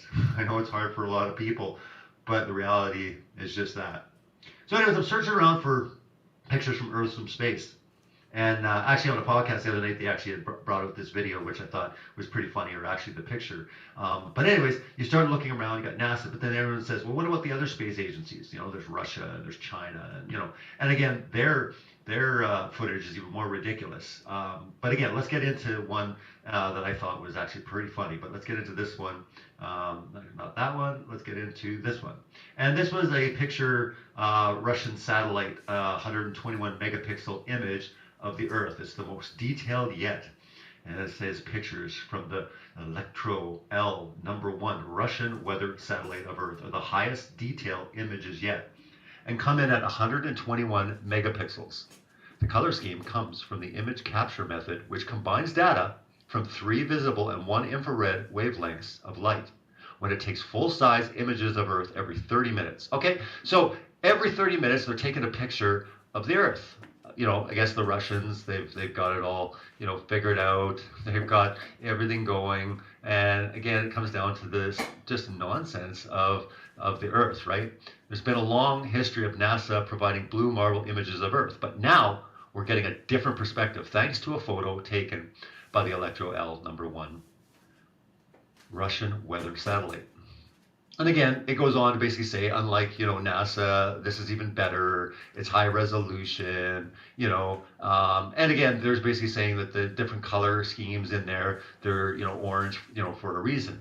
But what was really, really funny is, you know, everyone, you know, is looking into these. It's photoshopped. We all know this, right? But the Russians are even worse than NASA. I mean, how is it that when you actually take this photo and you grab it, and you say, okay, here's the photo. This is from the Russian satellite. Uh-oh, we got a problem. What's this drag tool doing on there? There's a hand. So I'm not sure if you know, but in the middle of the ocean, somewhere on the Earth, there's a big hand. And we haven't discovered this yet. But this hand, you know, the Russians have detected. Again, this is a legitimate image from the satellite that actually takes pictures every 30 minutes. Only problem is, when it takes pictures, it's got a handprint on it. That's right, everyone, a handprint. Look at that. And this is from the official article. Like, how ridiculous is this? And again, this is the whole thing. And I mean, this was brought up on a podcast the other night. I had to go searching for it. I went long and hard into the night trying to find where is this picture, because again, it was just showing this picture. Anyways, I found out it was the Russians that took this picture. And it was this beautiful Earth shot, you know, from their satellite way out in space, they call it. But only problem is, we've got a hand. Look at that, a hand. You know, 1, 2, 3, 4. Look at this. Got a thumb and everything. It's the drag tool in Photoshop. I mean, why are they even in Photoshop? If this is taking, you know, a picture, why are they going in and having to do anything with it? The reality is that all this stuff is constructed in Photoshop. You have layers. You can open these things up in Photoshop. You can grab, you know, layers. You can, you know, do different masks. You can clearly see. And unfortunately, I mean, even the Russians, I mean, they're even lazy enough that they'll just actually take a screenshot of the actual Photoshop shot with the hand drag tool on it. So here's just another reason not to trust anything that you see. So-called images from space, from weather satellites. It's nonsense. Doesn't exist. Just like this weather, you know, satellite that takes this picture of the Earth with a big hand on it. Look at that. Just a big hand. I'm going to zoom right into that hand. Look at that. Is that ever silly? You know, this should be an embarrassment to the Russians, really, you know. But again, NASA should be embarrassed as well, too, because we're uncovering all of their nonsense one by one. It's just all a facade. Start looking into it and ask yourself the question, it's 2017. We have all this technology. Why don't we have a real picture of the Earth from space? Why don't we have a spinning ball Earth, you know, nice HD video footage from the moon? You know, something that we can all see. You know, the ISS. Oh, we have the ISS, though. We have it. I've seen it. Really, you've seen it. Are you a moron? You can't see anything 250 miles away, the size of a school bus. Stop your nonsense. You might see lights in the sky, and that's something that we can all maybe agree on. But stop saying that you can actually see an object when you can't even see a plane at 30,000 feet. You know, come on. Use your head. But these are the arguments we hear all the time. And, you know, the ships go over the horizon. Look at all the pictures from NASA. And look at the ISS. You know, really, are you going to start your whole debate, your whole argument with these three? I mean, come on. It's really, really silly. It's time to wake up. Start actually providing better photos. And Russia, seriously, if you're actually going to claim that you've got your own satellites, which satellites are nonsense, start looking at the satellites. We could do a whole video on satellites and show that there's nothing. You know, there's no real photos of satellites. It's all a big lie. And I know you're all looking at your phone right now. You're like, but GPS, what about GPS? Well, maybe that's another video, or maybe do a search and find out the answers to that. But for now, we're talking about the mockery, the fakery, the photoshoppery of the Earth. And that's exactly what's going on. Case in point, Russia, they don't even bother. They'll just say, hey, let's just leave the hand tool, you know, on the actual globe. No one's going to really notice it. No one's going to ever see it. Oh, we're not going to see it. Nah, no, nothing. No, it's fine. Let's just go with it. Not a big deal. There it is there, the Russian satellite, not a big deal, right? But there we are. And you can just see that it's just nonsense. I can scroll around, I can go through all this kind of stuff, and then someone can grab it like this, The Verge, and run a big article on it, and away you go, right?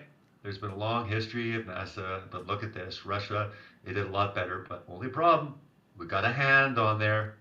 Well, I got to hand it to them.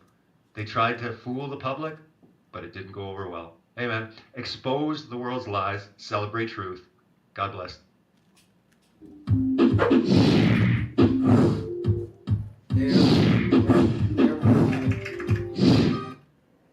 there you go. Could you hear that okay? Yep.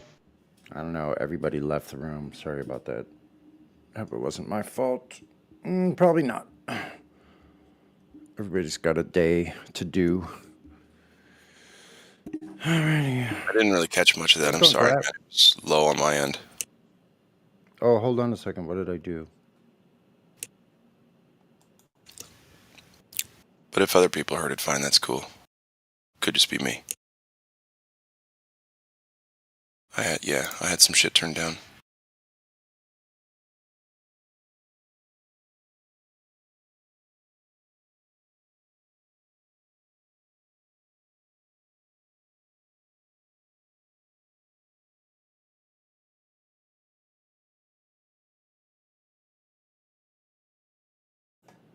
Mic check. Mic check. Okay, cool. There's a guy named Jeff I used to play music with. Probably played music with him longer than anybody. And every time we'd play on stage, and I had a microphone, see, I'm the drummer, so sometimes I had a mic, sometimes I didn't. And when I did have a mic, I would always annoy people by saying, Jeff, 1, 2, Jeff, 1, 2. Jeff would hate it. He'd turn around and be like, dude, that's never been funny. Like, to me, it's funny as shit to me, Jeff. It's still funny. Jeff, 1, 2. Jeff, 1, 2. Isn't that funny? It's Mike hilarious. Jeff, 1, 2. Mike Jeff. Mike Jeff. Mike Jeff. It's like saying Michael and Jeff next to it. It's just, I thought it was fucking great. It's like saying Mike Glatt. Mike Glatt. Mike Glatt. Mike Glatt. Mike Glatt. Mike Glatt. It doesn't. It's the same effect. Doesn't work. Well, my name's Sean, so that doesn't work. Mike Sean doesn't work. Mike Jeff works perfect. Sean Mike. Sean Mike. It doesn't work. Sean Mike. 1, 2. Sean Mike. Sean Mike. Sean. Yeah. Sunny Yes, Mike. he hated Mike. it. Sunny Mike. Sunny Mike. Sunny Mike. That's weird. Sonny's Mike. Everybody had their own microphone in one of my bands because our lead singer, man, he caked up his microphone all the time with gunk and just, ugh. Snot. Yeah, and he was a beer drinker, right? So, yeah. Snot and beer. There was one time I was like, fuck it. It was an SM57, so I unscrewed the top and I soaked it in a bunch of alcohol and water for him and I cleaned it up. There you go. And he said, you fucking dick, now it's going to sound like shit. Oh, man. I was like, what? The And it didn't. and the snot. I know, he thought he gave the mic sound personality. I was like, you're disgusting, bro. Yeah, Gross. Like, I can smell it from the drum set. That's retarded. Jeff was retarded. Sorry. Jeff wasn't retarded. You know what's funny, though? He fell asleep in the middle of a show, playing a show. What? He fell asleep. He passed out. He was drunk, but he was leaned up against my kick drum and passed out. As I'm hitting it a bunch, he just passes out. It was pretty bad. Jeff was a narcoleptic. No, but he is hilarious. He would always be the first guy to pass out at parties, right? Drunkoleptic. Yep. We spent a lot of Sharpie ink on that guy.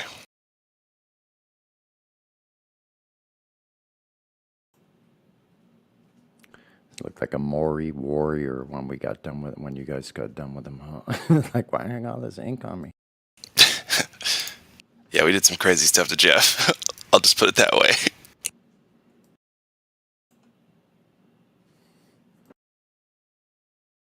It's like the Globers. Why do they open themselves up to it? Gee whiz. Don't come. Exactly. Don't come to a fight unarmed. Don't come to band practice if you don't want us to make fun of you on stage when we play live. I mean, that's just how it goes.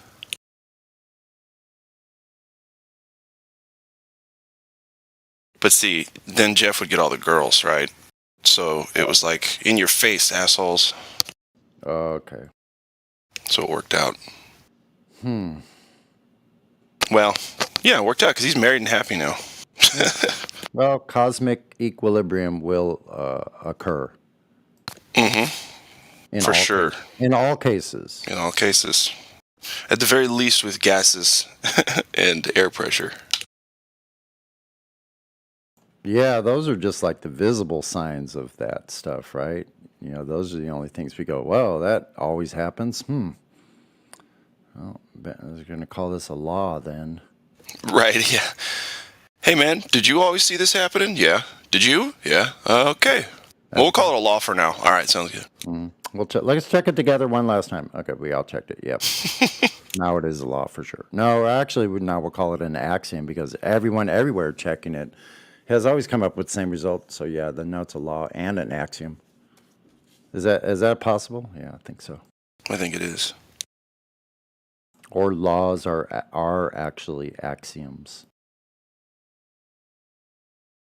Except for not in pseudo law. Or should I say satanic law, Black's law. Man-made law.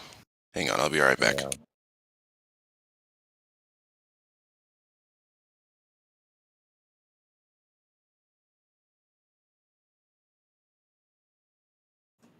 Been looking at the moon, Eli?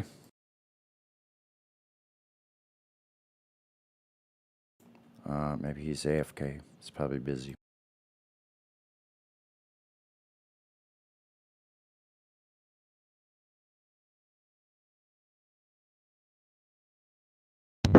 What was that? I was just saying, how's it going? Oh, what's up? Pretty good, pretty good. Yeah. Well, my bike has a error 5 message, so it's not working at the moment. Got to figure out why. Wow, too cold? No, it's 60 degrees today. Oh, wow. It's like the same temperature as here. Yep. Trippy. No, from 30 to 60. Yeah. I was asking you. I was asking, have you been watching the moon lately? That's what I asked earlier. Well, I watched it with my family the other night. Yeah. Right on. But not for anything in particular. Just looking at it itself. Yeah, which is even that's pretty amazing, isn't it?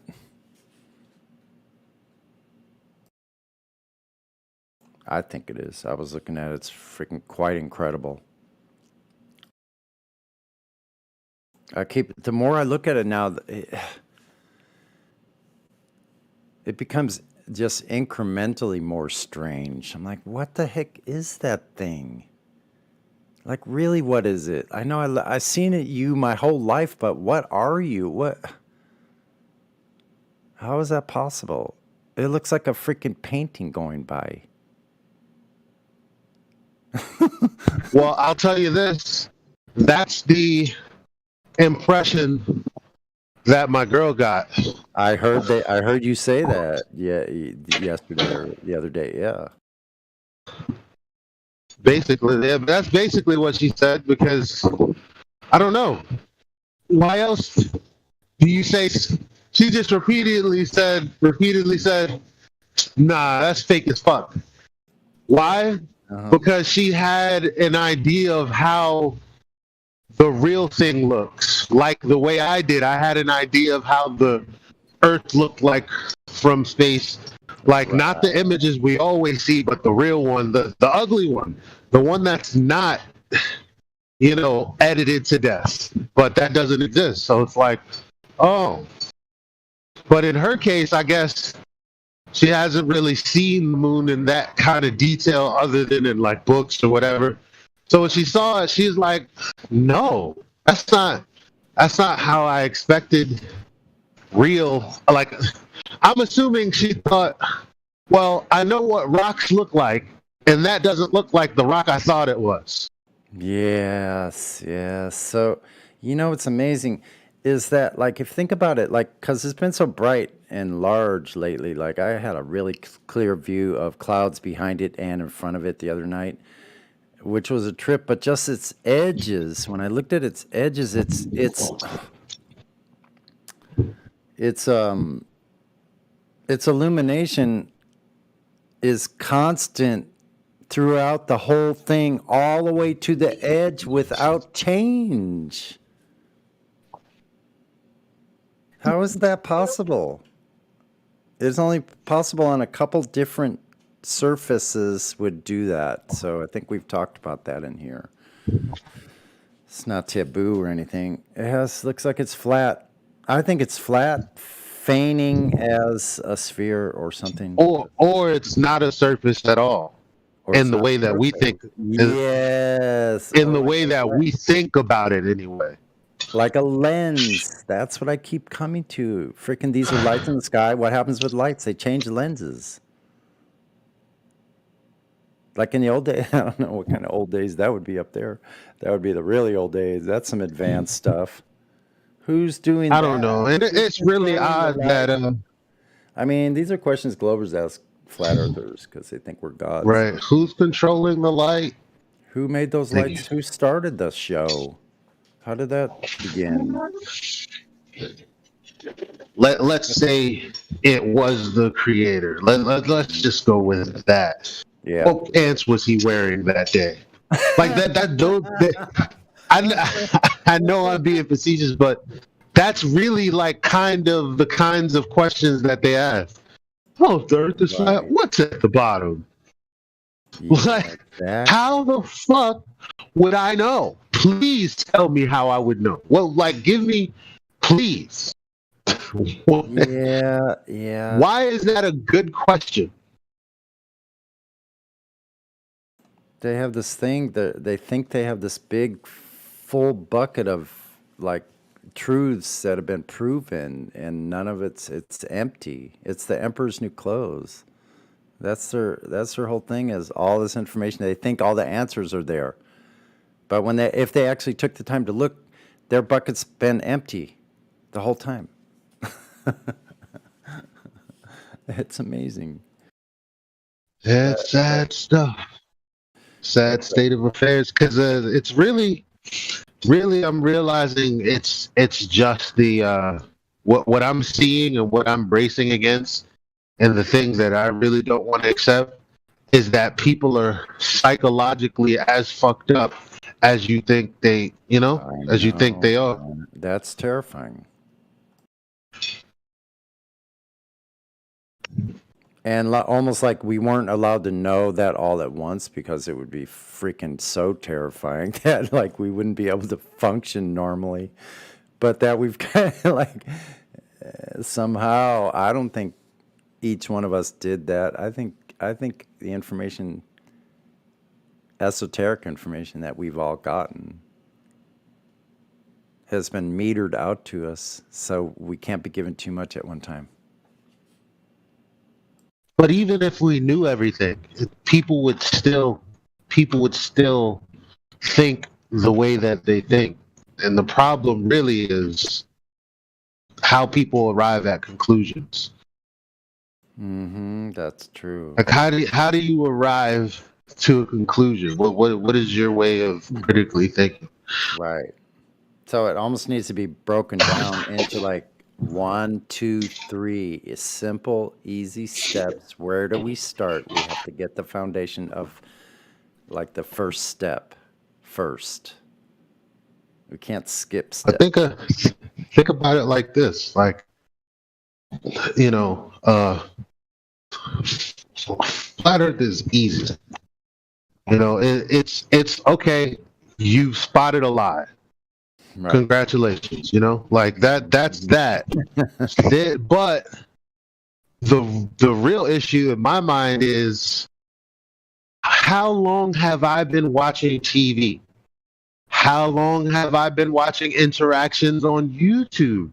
where people are having conversations and I look to them for information. Well, somewhere along that road, they argued fallaciously, especially when they're actors in movies. And I've picked up on how to communicate with people through these various outlets. Now, that's not stopping anytime soon. Nobody's pointing out, hey, this movie is dumb. This guy is supposedly a scientist, trying to warn people about this, that, and the third. And he's committing logical errors every fucking 5 minutes he speaks on the screen. Like, that's the real thing that's being taught to us under the radar. It's not overt. It's like, well, these two couples were having issues. This guy brought up this point, but then this girl brought up that point. That was entertaining and, whatever. But nobody's really thinking, well, how did you arrive at that conclusion? Now all of this strife is happening based off of your assumption, and that's what really caused the issue. Like, nobody's looking at it like that. They're thinking, I've gone through the same thing. Maybe I'll say this to my wife. Maybe I'll commit the same logical fallacy I saw on TV, since it seems to be the same kind of language, and I can apply it to my everyday life. That's a problem I honestly don't know how to fix,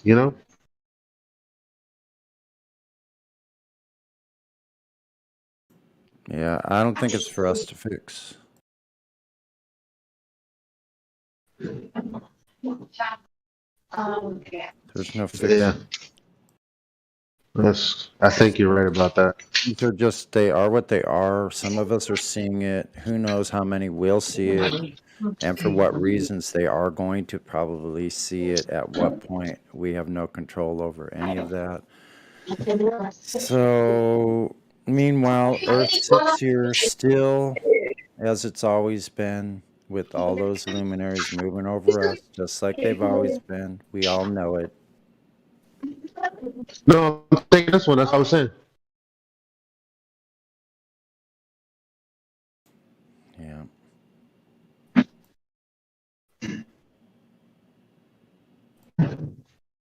Oh, my bad. Yo, little kids are so fucking dumb. I raised I'm my sorry. own. No, I raised my own. Guess what?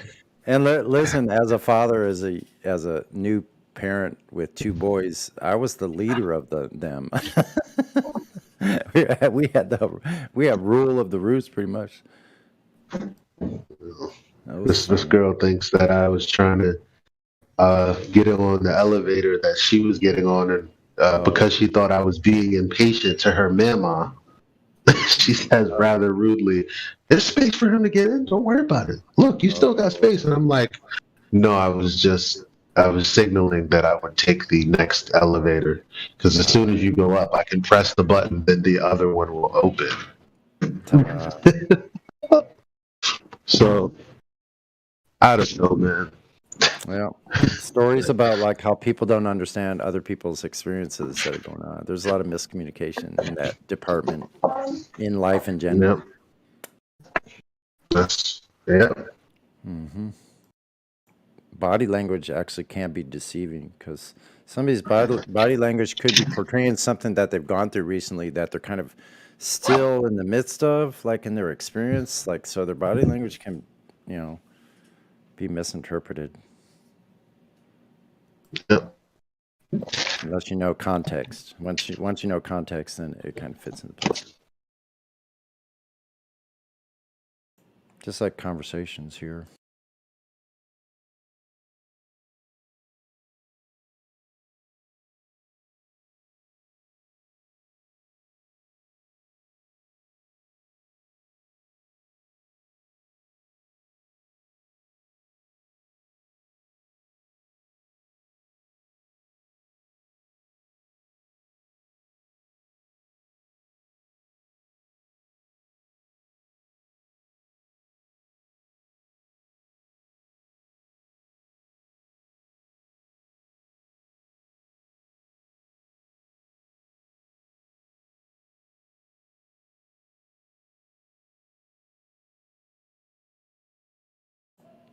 What about circular acceleration?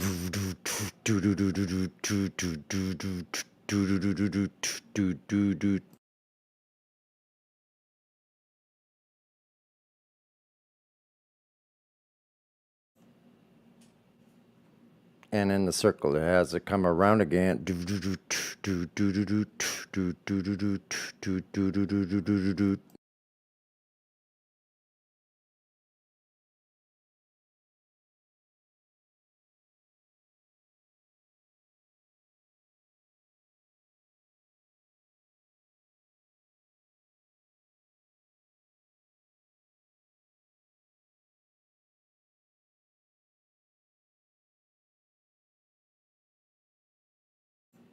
Who made you think that you were on a globe?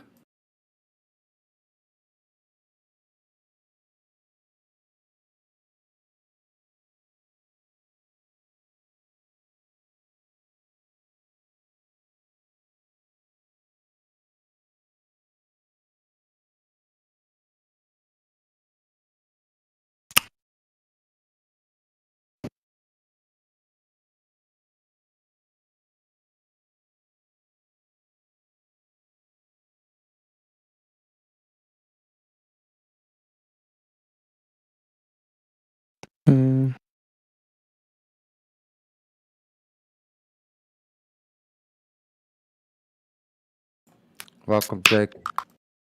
Yeah, How's it going? I'm cooling. Cool or cooler? Yeah, You're cool. Okay.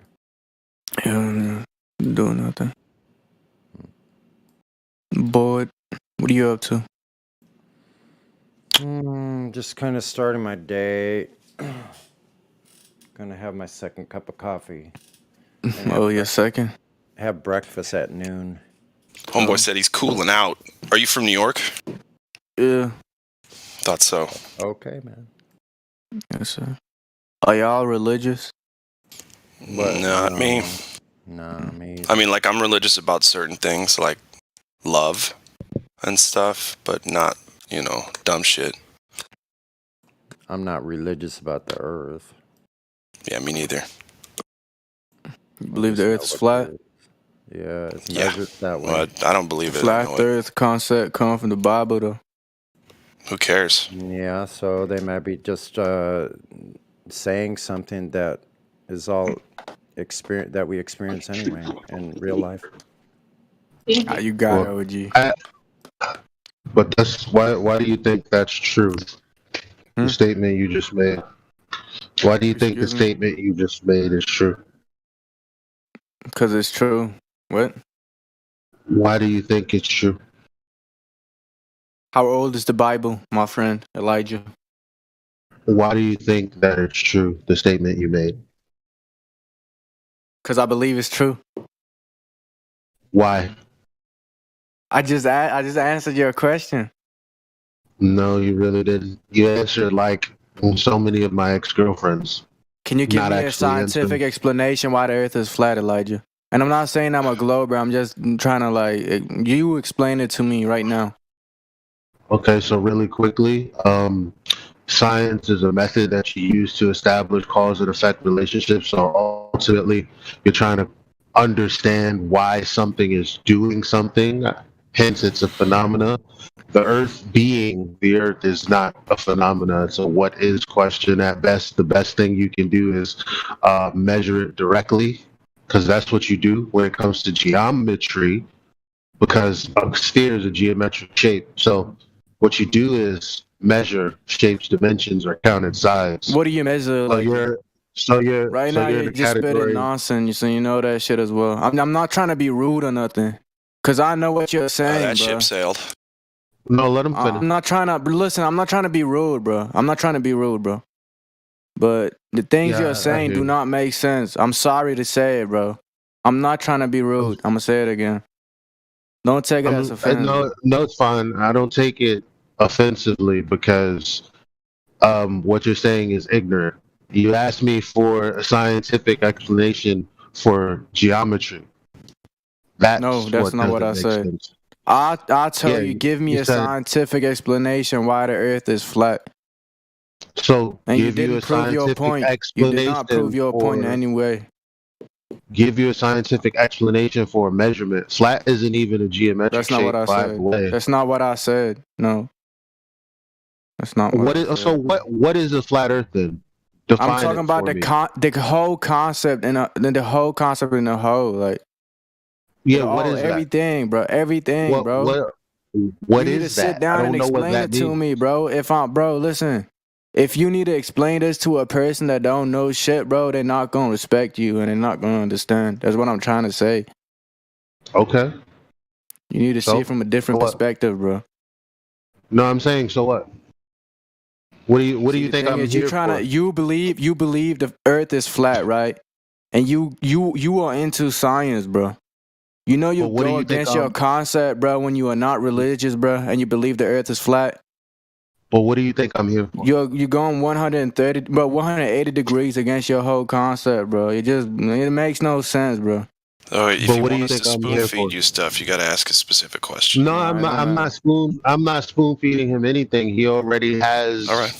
his preconceived notions about who I am, why I'm here, what I'm doing here, what I believe in. I simply asked him what he thinks I believe so that I could attempt to give him an answer that makes sense. Off of the back of him not really understanding what I told him was coherent, which was coherent, so that it showed his ignorance. I'm not really sure where to go from here, but I'm not going to give him Bro. anything because my word is valuable. All right. Oh, so wait, what? Your words are valuable and my words aren't valuable. He didn't say that.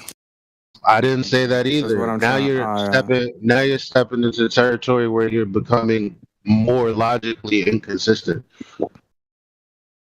Can you still explain to me why the Earth is flat? I'm just trying to know. I'm trying to get it from your perspective. I can't explain to you why the Earth is flat because I didn't make it that way. Like you got to understand how you ask questions or just. It's This is all what written I'm in the talking Bible, about, though. guys. No, it's not. Yes, it is. You want to get it? No, I'll it's get the not. Bible right now and read it out for you. I'll give me. You can do that in the biblical channel.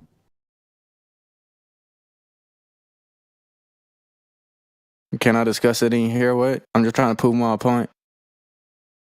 Well, you got 3 scriptures that'll help you prove your point, and that's all I'll give you. Go Oh, ahead. thank you. Thank you. I appreciate it. Thanks. No, I don't gotta get it.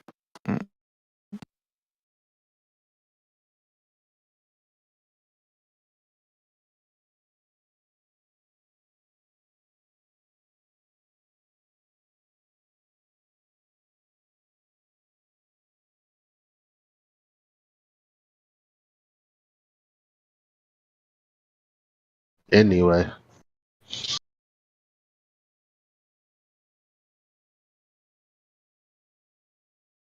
Yeah, it's as simple as that. You don't have to have conversations with someone who's going to tell you your position and then demand that you explain a position that you don't hold.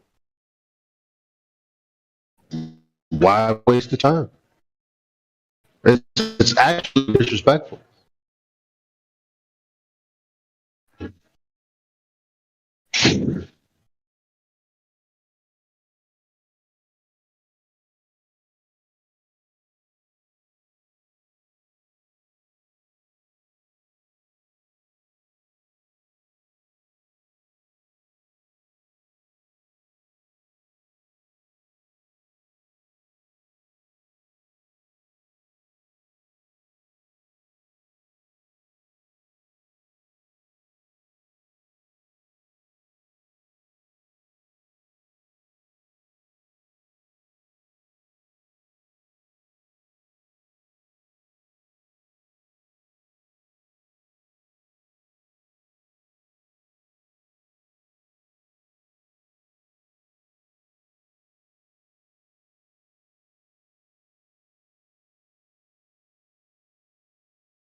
And no matter what you think about the Bible, real quick, Earth measures flat. If anybody wants to try that out, it works. Measures flat.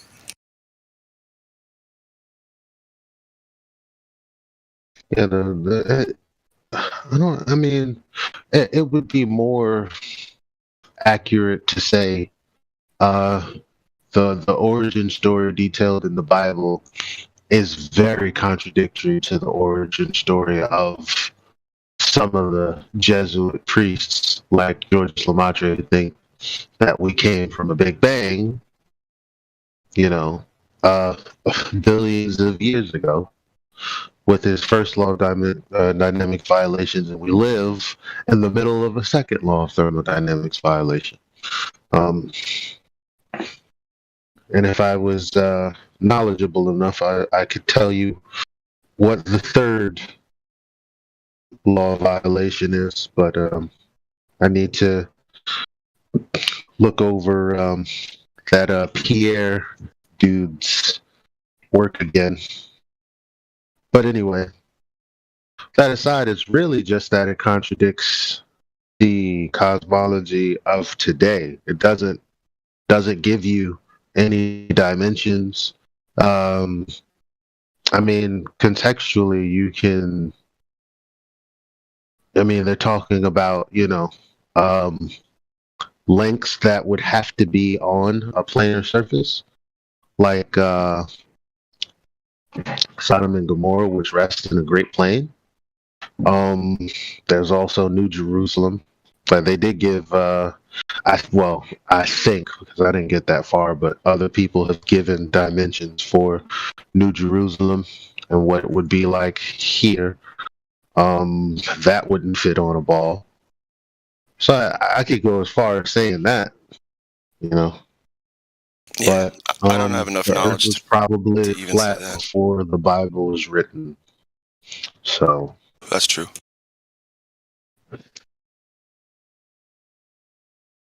Yeah, like I said, I don't know too much about why the Bible would tell us one way or the other. That's why I don't generally comment on it. I'm ignorant of that stuff.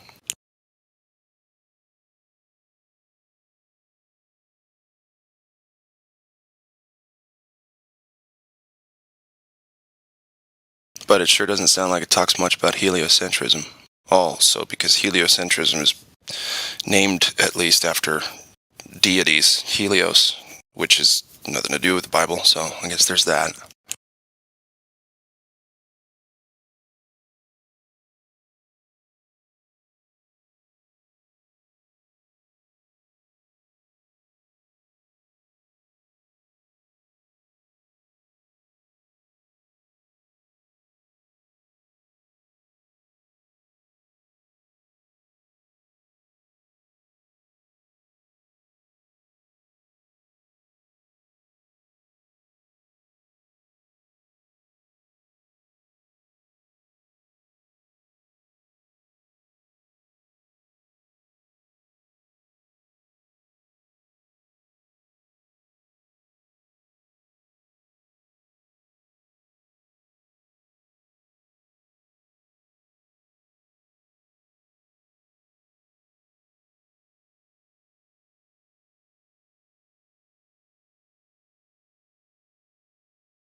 That was anticlimactic.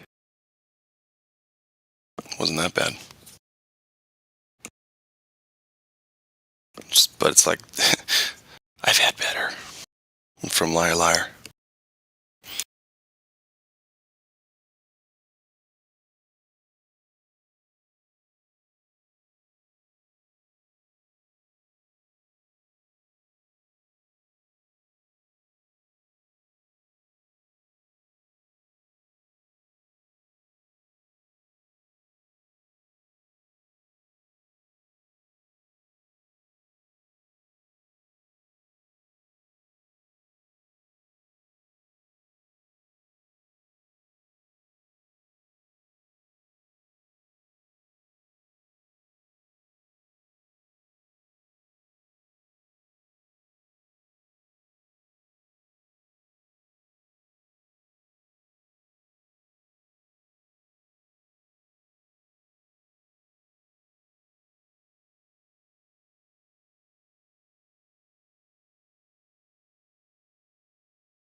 Dun-dun-dun-dun-dun-dun-dun.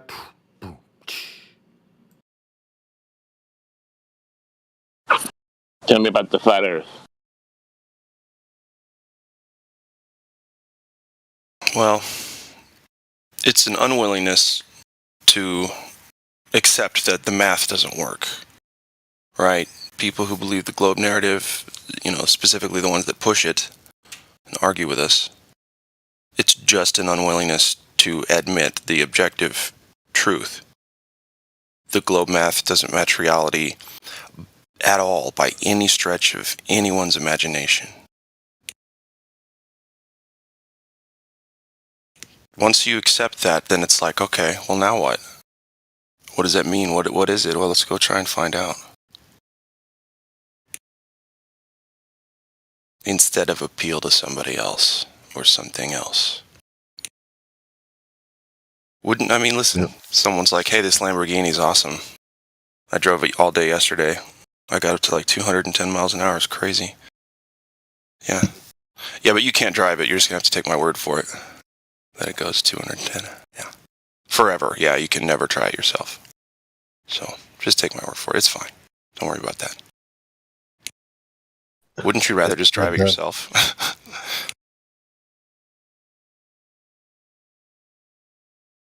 Yeah, basically. That's what it is. Like, people don't realize they're left with their experience. I mean, you know that you're right side up when you talk about people in Australia because you think they're upside down. Well, if the Earth is not a globe, perhaps they're right upside. Wait, what? Right side up. Like you're right side up. Perhaps up is the same for everyone and not different. For literally everyone. Literally everyone. If it's 8 inches per mile squared. Yeah, homeboy over there, 50 yards from me is going to be slightly tilted. Yeah. Won't be able to see it, I guess. I don't know, but he definitely will be slightly tilted.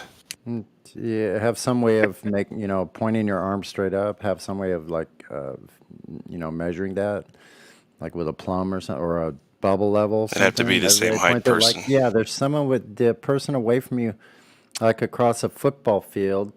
Now you might have to use a zoom. Their arm would be tilted, or whatever was vertical over there would not be vertical here. Yeah, true. And they don't seem to understand if we had satellites out there. All you'd have to do is turn one upside down that's pointing at Australia and zoom in. You would see upside down people. It's not a joke.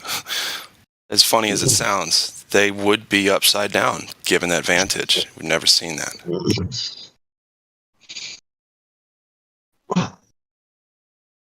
No, I haven't seen those. You would have to have special accommodations too for if you wanted to stay in a hotel. Where can I stay at to see the best view? Well, you can't stay in this one because there's too much curvature here. You have to stay in this one.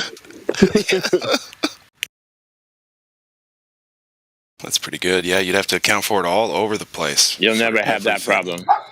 Yeah, you're on the wrong side of the Sagittarius over here in this room. We'll have to put you on the other side.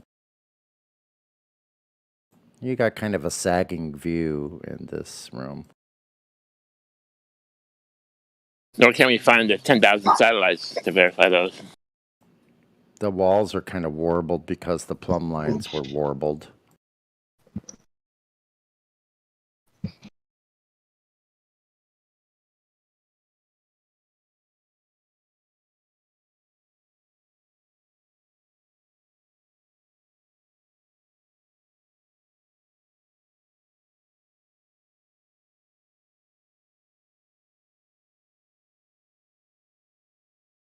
I just thought about something. If you believe in the globe, you have a paradox because you believe it's curving but can't find where exactly.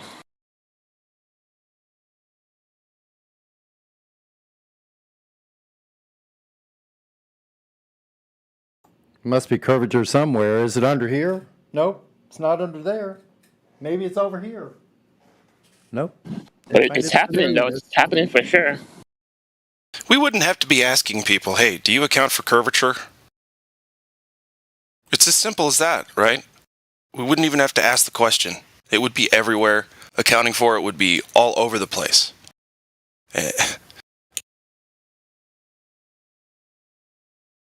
Like, what if you couldn't make, see, this is just speculation now, but you couldn't make buildings a certain height because they just start to bend and fall over? I don't know. No gravity. Right.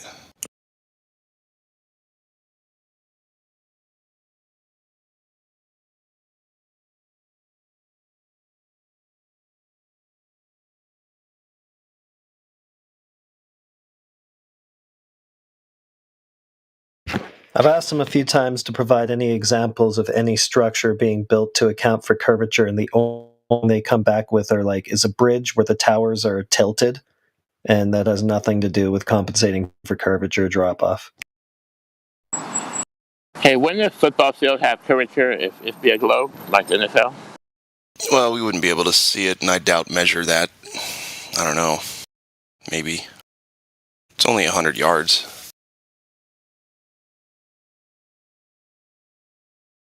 Like my 50-yard example, well, I wouldn't see him tilt, but I mean, technically, he'd be, I guess. But see, it wouldn't. Okay, local topography and then Earth curvature would be two separate things. So where do you distinguish the line between mountains and Earth curvature? Again, that's just speculation. I'm like, wouldn't it be this way? I don't know. Why do we have to sit here and imagine the shit for them, the non-existent stuff for them? We have to imagine it to be able to even talk about it. Why is that?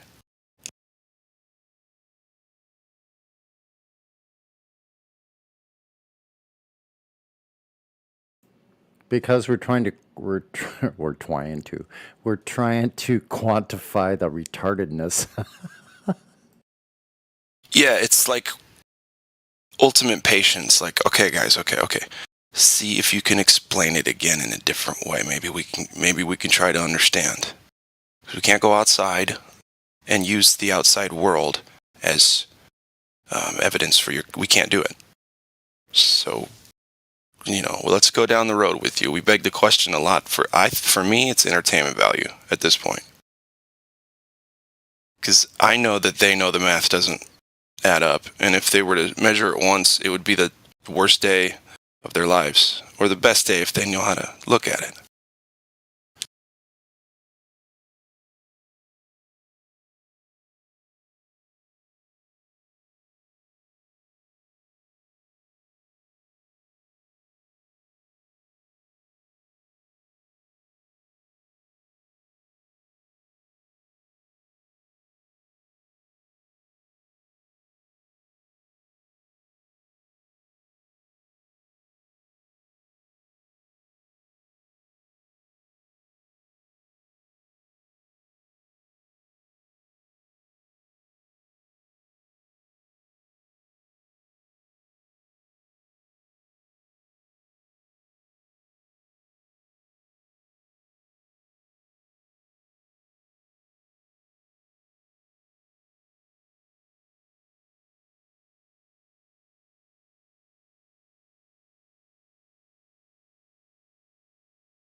Yep, I will catch y'all here in a bit. Got some shit to do.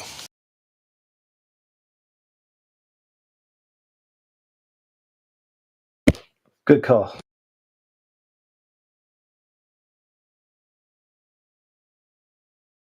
I should do shit too.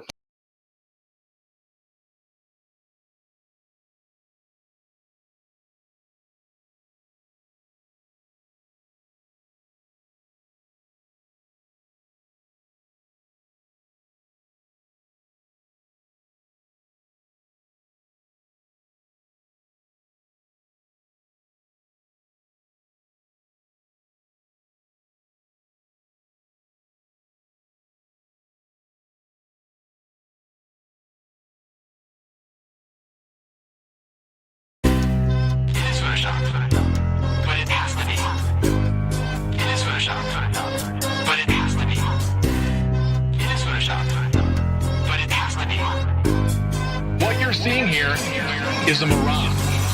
A lie is a lie, and it don't matter how many dumb sheeple believe it. And the truth is the truth, hiding right out in plain sight, and still people don't see it. Man, this shit got me heated, and I won't stop till the elite are being defeated. They keep us deceived about everything that we think, and they keep it a secret. What we're taught is not conducive with reality. Big bang, evolution, and there's gravity. I tell the truth, and then these motherfuckers laugh at me, telling me the earth is photoshopped because it has to be.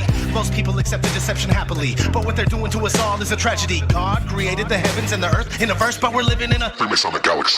They say we're monkeys on a ball flying through outer space, but there's no proof, it seems to have vanished without a trace. NASA and other agencies falling down from grace. You can take that bullshit pseudoscience and get out my face. I'm the antisocial type, you're a government prototype. That's why you make it a point to tell me that I'm crazy every time you're angry, cause you know I'm right. I'm standing outside the house of cards about to watch it fall. No more living on a cartoon ball. Horizon means horizontal. Indoctrination is awful because you're taught the globe model. Ever since y'all could crawl, we follow rapists and murderers, liars, thieves, and sun worshippers, saying we can't see curvature cause we're all too small. And though it's never been proven, they say we're ripping and shooting. The earth is spinning and moving. Oh no, no, not at all. It's a criminal enterprise where deception intensifies. NASA's got us all living like on a cartoon ball. It is photoshopped, but it has to be. What you're seeing here is a mirage. They say that we went to the moon 6 times, but pure BS is the way that smelled. Now they're telling us that we can't even leave the planet because of the Van Allen radiation belt. Yeah, okay, sure. NASA, what you lying for? You lying now, you lied before. I can't take this anymore. The only thing they took to space was your imagination. Fake aliens are coming, now they have you waiting. We need to do something about it, no procrastination. Trying to cause the masses to awaken, that's the path I've taken. But you can see if you check all the percentages, so many people having cognitive dissonance. But that's what happens at the loss of your innocence. Then you get involved with all of this wickedness. They try to do all the humans this way. So are they just idiots? Who is to say? Conditioned by the television, it makes your decisions, opinions, and you just obey. Stuck in the material domain of Satan, where everything in each and every day is pagan. Mandela effect, cause the game is changing. People waking up and now the cage is shaking. The earth is flat, and that is a universal fact. If it isn't that, then tell me where the fuck the curve is at. They tell us that we can't see it because we're all too small. And now we're spinning on a cartoon ball. Horizon means horizontal. Indoctrination is awful because you're taught the globe model. Ever since y'all could crawl, we follow rapists and murderers, liars, thieves, and sun worshippers, saying we can't see curvature cause we're all too small. And though it's never been proven, they say we're ripping and shooting. The earth is spinning and moving. Oh no, no, not at all. It's a criminal enterprise where deception intensifies. NASA's got us all living like on a cartoon ball. It is the world that has been pulled over your eyes to blind you from the truth. Like everyone else, you were born into bondage, born into a prison for your mind.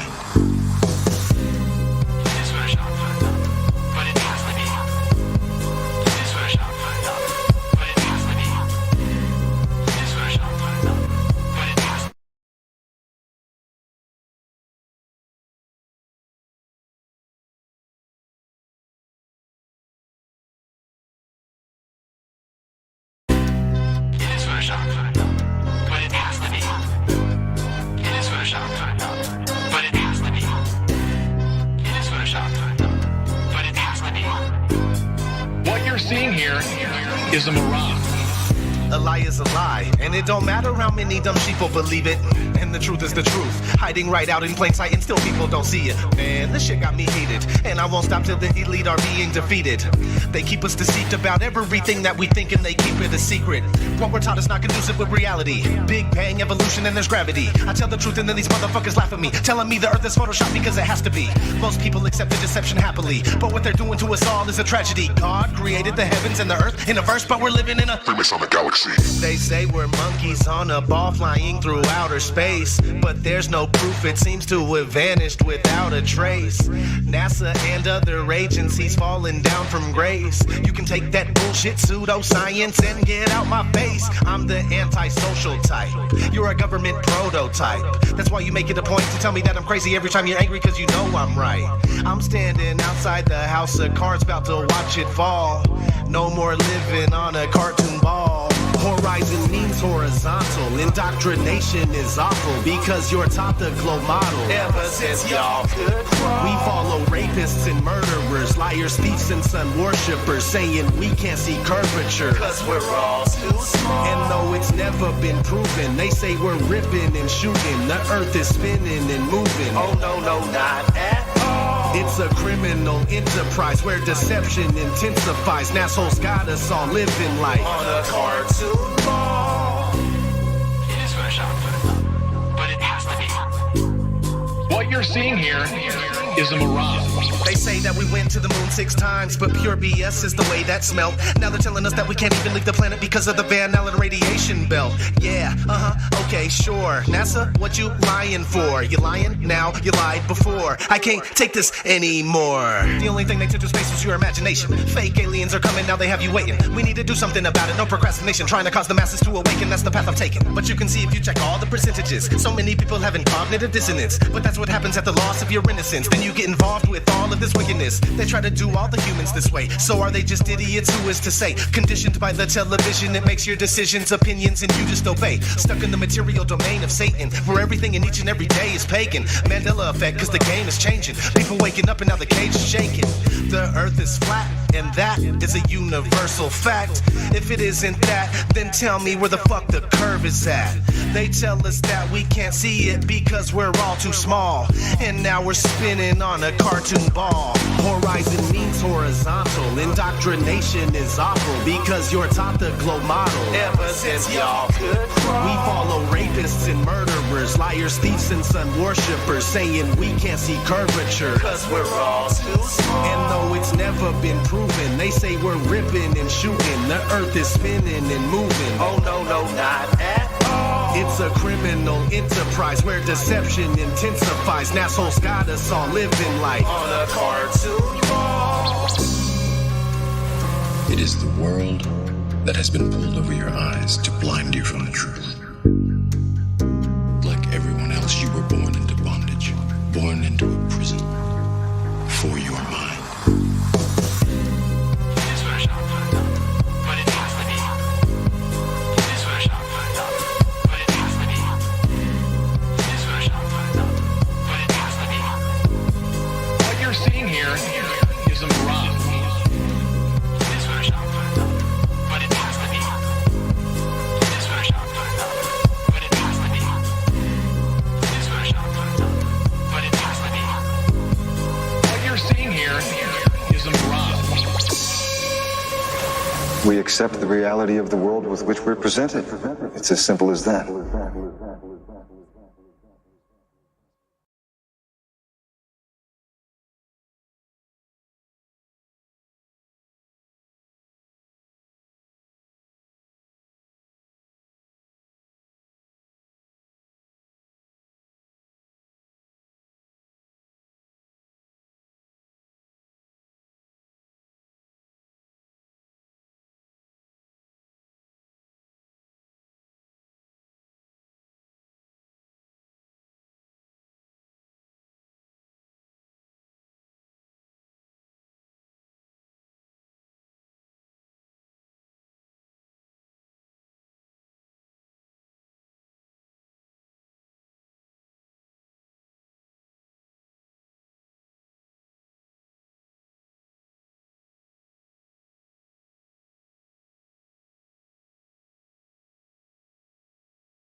Hey, yo, I only know what I see. I seen enough to know what it means to me. Learned from red dirt and I got degrees. Veered off left turns and wild out east. And we're poor and rich and hold all that class. Don't wanna know any signs, don't wanna know where you are. Mind made up already, we're not here to watch. We just don't wanna fall off the edge and into the dark. So we clench our fists, clutch our pearls. To anybody critical about view of the world. Tongue like a slammed door I keep closed. Just to beat those doubters of these blindfolded free throws. And the channels love a G up, shoot the heat up, we'll beat up and eat up, and I don't wanna have to read up. Just drop a grenade and put my feet up. I don't wanna fall off the edge of the earth. Don't wanna hear nothing. How is it real if it's not what I felt? It's a filter it out. Don't tell me what to believe, or accept what I cannot see. Fuck you and your facts, I'm free. If you don't like it, leave. I don't even wanna walk in your shoes, what about me? Flutter, flutter.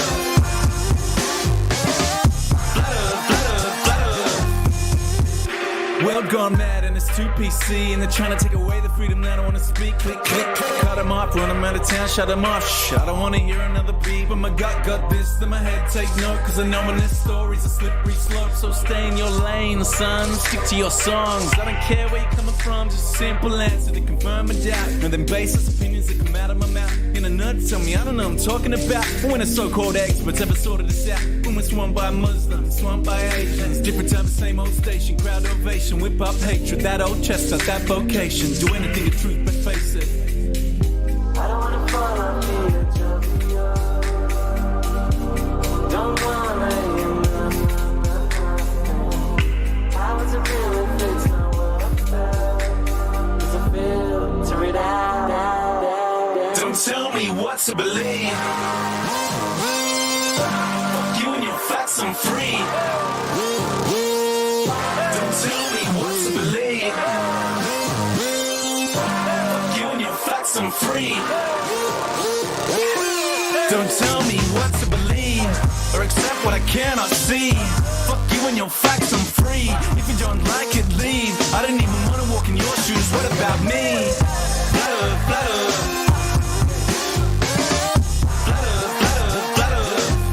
Don't tell me what to believe, or accept what I cannot see. Fuck you and your facts, I'm free. If you don't like it, leave. I don't even wanna walk in your shoes, what about me? Flutter, flutter. Flutter, flutter, flutter.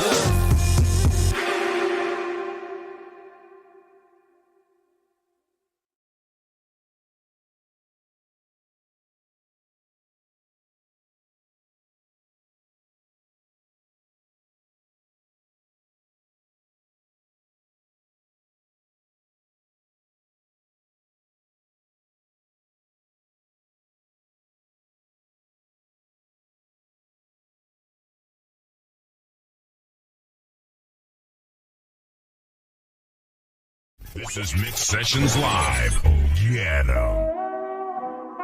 We making moves, man. Y'all waiting on spaceships.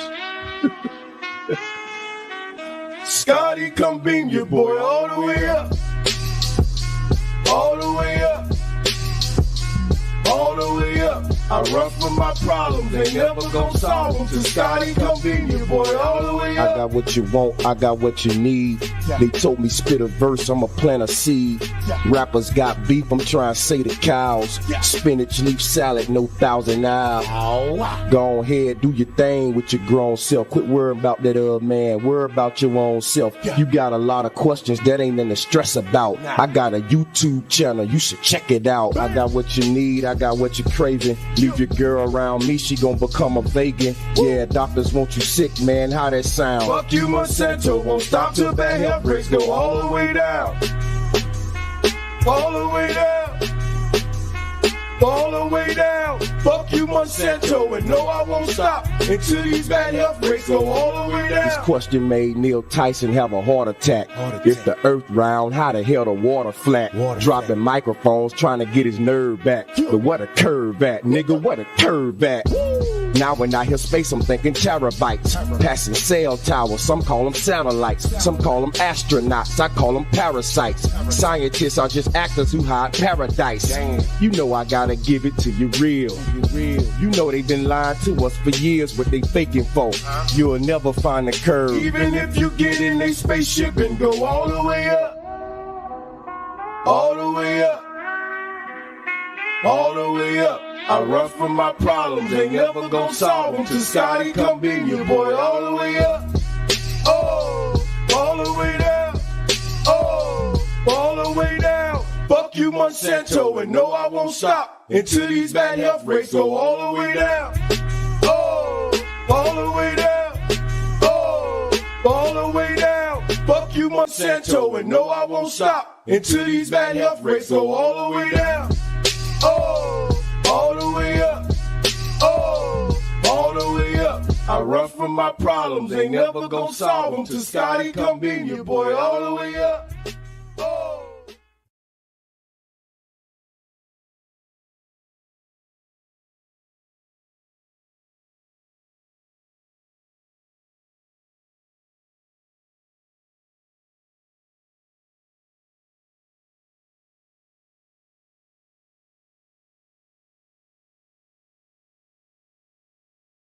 Oh, all the way up.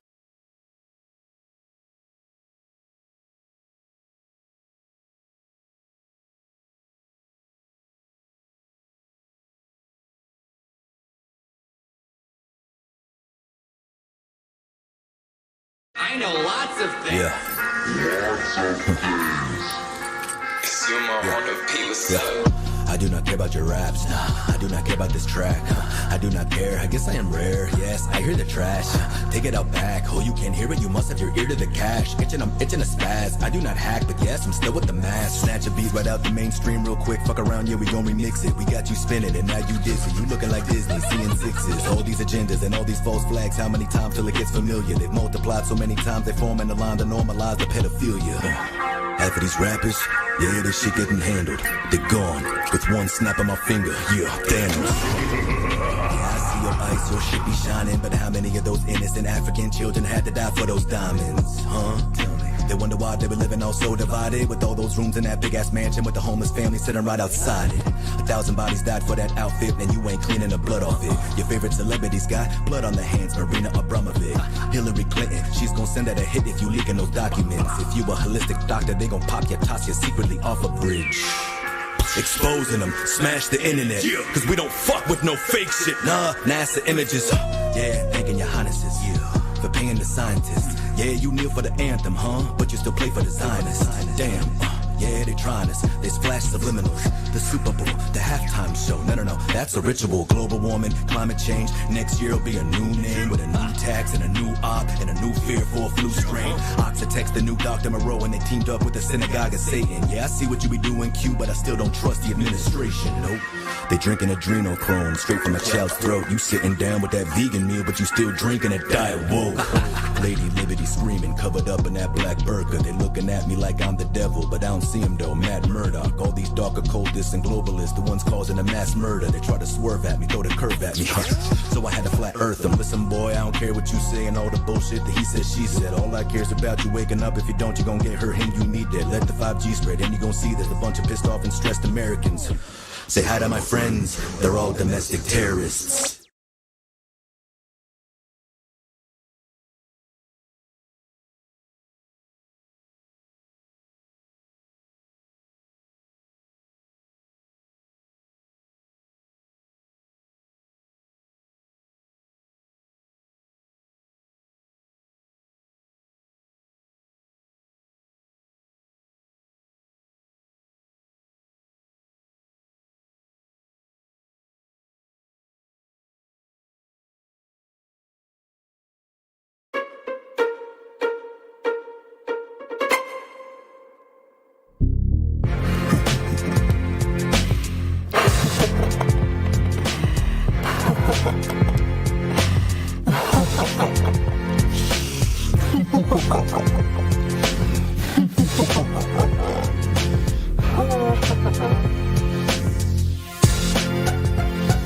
I into with the heavenly glow, ready to go. Eyes on anybody that be stepping too close to my job bubble. Trouble is always a stone's throw. Learn the hard way, child's grown. I can see the world around me's vicious. This is a world when fathers rape their own children, when men smuggle trillions and somehow get away with theft, treason, murder, trafficking of slaves, where little kids are violated inside cages while crooked politicians getting paid.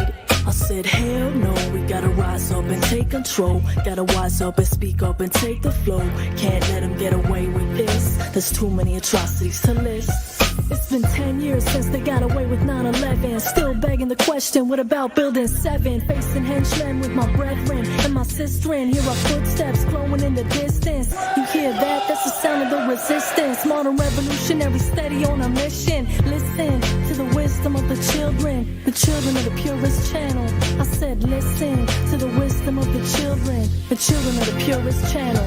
They call for world peace, but the fire won't cease. Presidents on television lying through his teeth. A wolf in sheep's clothing, killer in disguise. Since when are warmongers awarded peace prizes? I realize that most people here are hypnotized. Mass media making mass murder seem justified. Terror. Gotta kill the terrorists. Oh, you wanna protest? Now you want a terrorist. Oh, you wanna live here, slave? Get on your knees. Get your vaccine and RFID. See, your freedom here has its limitations. We don't wanna see no protests or demonstrations. The cops will lock you up with no hesitation. And we make money off you rotting in a cage. Here we make the laws and you're in clear violation. Now be a good little slave and drink your Kool-Aid. I said, hell no, we gotta rise up and take control. Gotta wise up and speak up and take the flow. Can't let them get away with this. There's too many atrocities to list. I said, hell no, we gotta rise up and take control. Gotta wise up and speak up and take the flow. Can't let them get away with this. There's too many atrocities to list.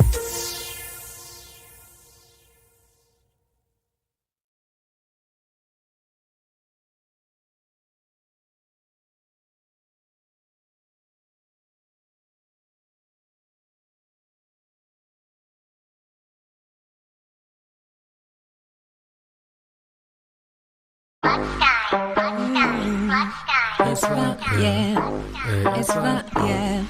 It's rock, yeah. We the best music. It's rock, yeah. Another one. It's rock, yeah. DJ Khaled. You gotta make your mind up. I gotta ask you, bro, just how'd you find us? I got flat earth on my mind, is that a crime, yeah? Don't wanna go back to days when it was a globe. The curve is my priority, and I'll put that over everything. And the globe ain't shit, and there ain't no space. Waiting on gravity, validate. Half gas pressure and less contained. They say gravity, but you can't bend space or time. Sometimes it's sunny, but sometimes it don't shine. The globe don't exist, it's only in your mind. Someone let go of the space globe.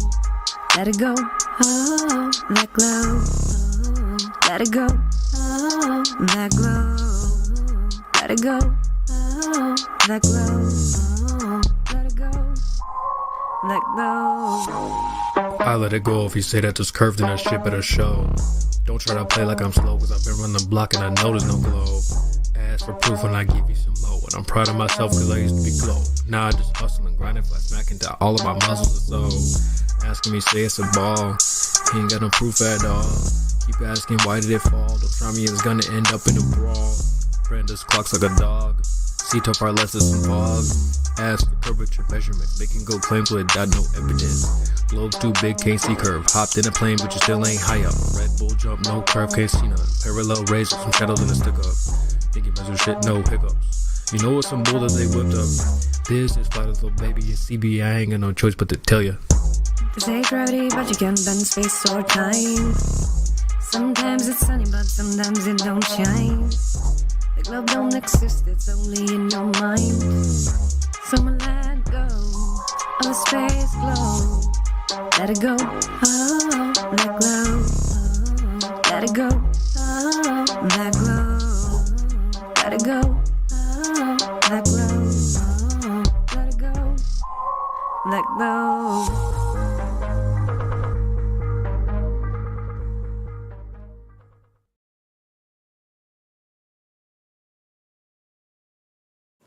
Wow, awesome.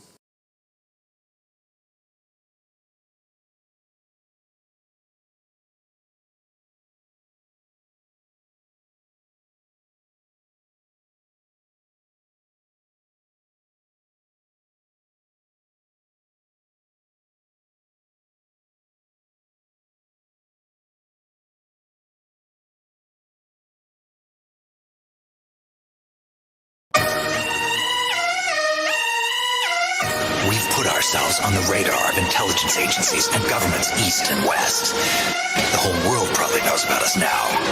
We're an army without a flag. They're gonna come knocking real soon. There's no turning back now.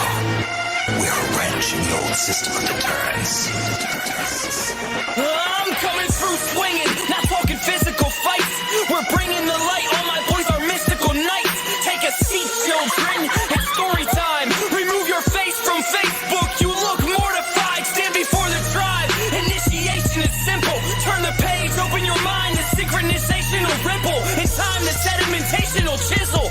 Proof that procrastination in humans leads to regeneration of signals. Now you're up awake screaming, the judgment day creeped in. Oh, you want help? You should have said please then. We can rise up the peaceful warrior way. Observe, take advantage, praying mantis, I lure in my prey. Don't bite the hand that feeds you, tear the head off that misleads you. For centuries they fed the people to keep spreading evil. Awaken the giants, the frustration inside us has reached an elevation, now we're breaking the silence. Give a fuck where you run with this. Give a fuck where you run with this. Give a fuck where you run with. Give a fuck where you run with. Give a fuck where you run with. Give a fuck where you run with. Give a fuck where you run with. Give a fuck where you run with. Give a fuck where you run with. Give a fuck where you run with.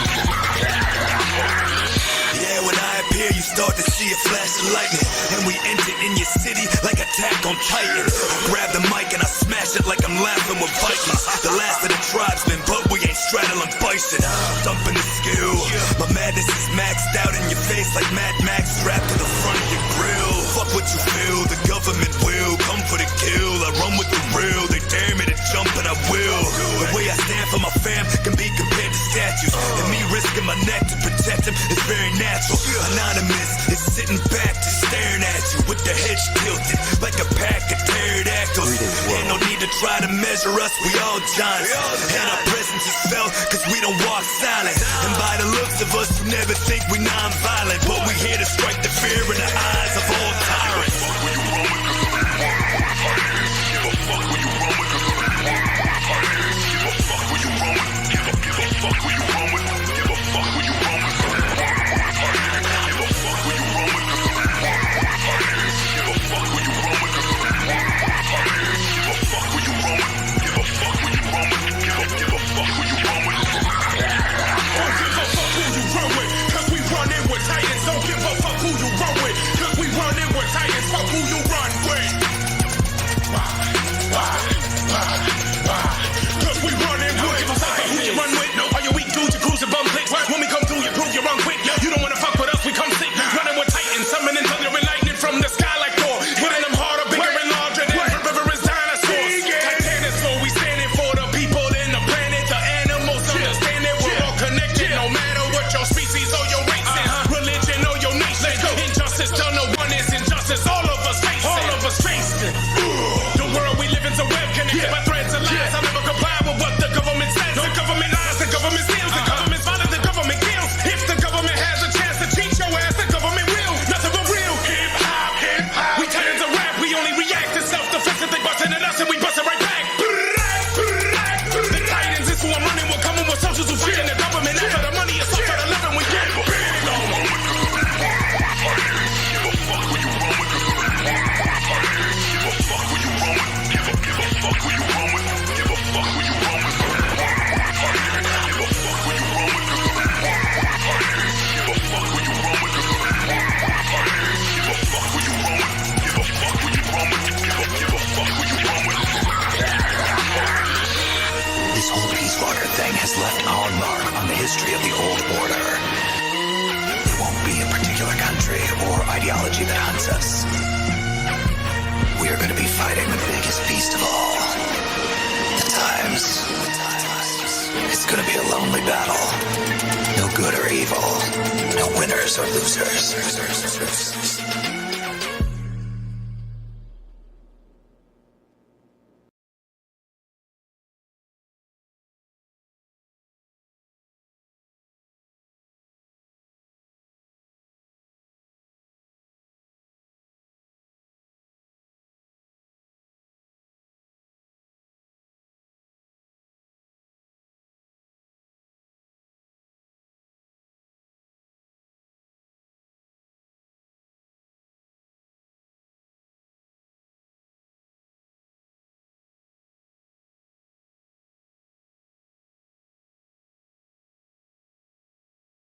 Ladies and gentlemen, the very word secrecy is repugnant in a free and open society.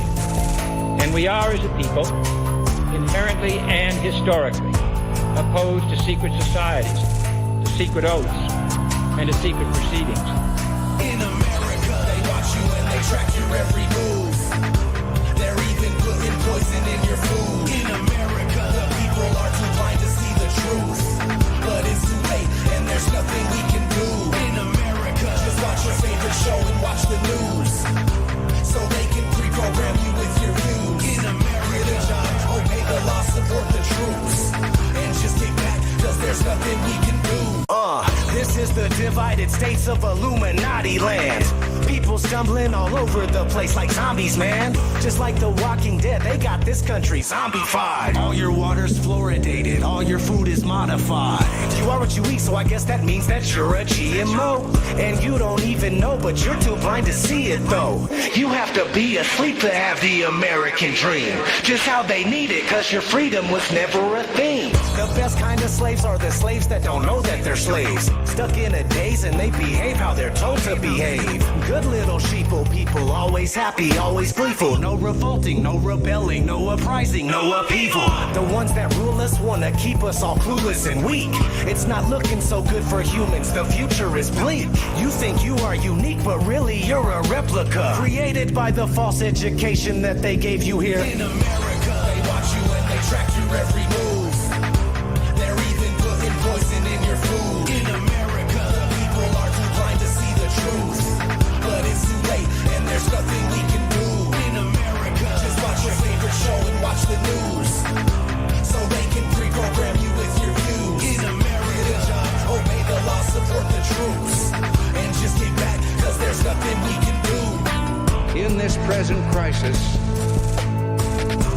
government is not the solution to our problem. Government is the problem. We are conditioned every minute of every day, and being ignorant is just the American way. The national debt is a debt we can never repay, but if they say to pay your taxes, you better obey.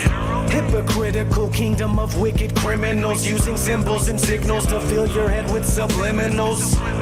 When you watch TV, it's corroding your mind. When the 5G network goes online, there'll be nowhere to hide. Electromagnetic frequencies all around us so frequently. Nothing is what it seems to be. They deceive us so easily. No one even believe in me while they're meeting in secrecy. Have you seen the world recently? Never treating us decently. What happened to liberty and justice for all? Dictators free themselves, but we don't get nothing at all. I just want you to know the truth, so please don't shoot the messenger. It's a bitch, but this is how it is when you live. In America, they watch you and they track your every move.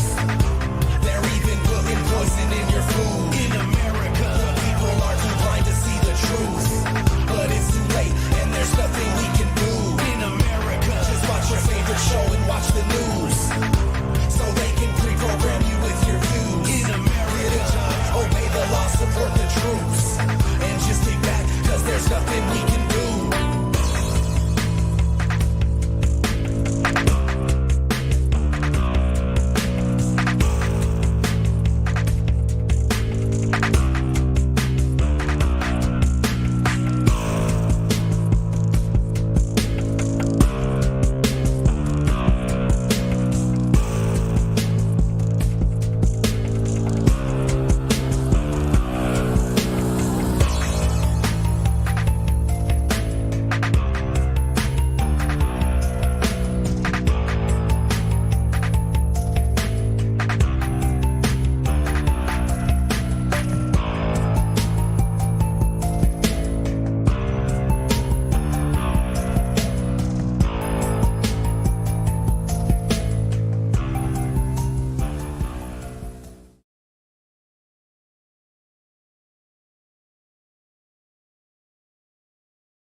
What is gravity? You have no idea. Okay, next question. No. Hey, yo. It's Chocolate saying. It's 2021. Told you I was a rap for this globe. Check it out.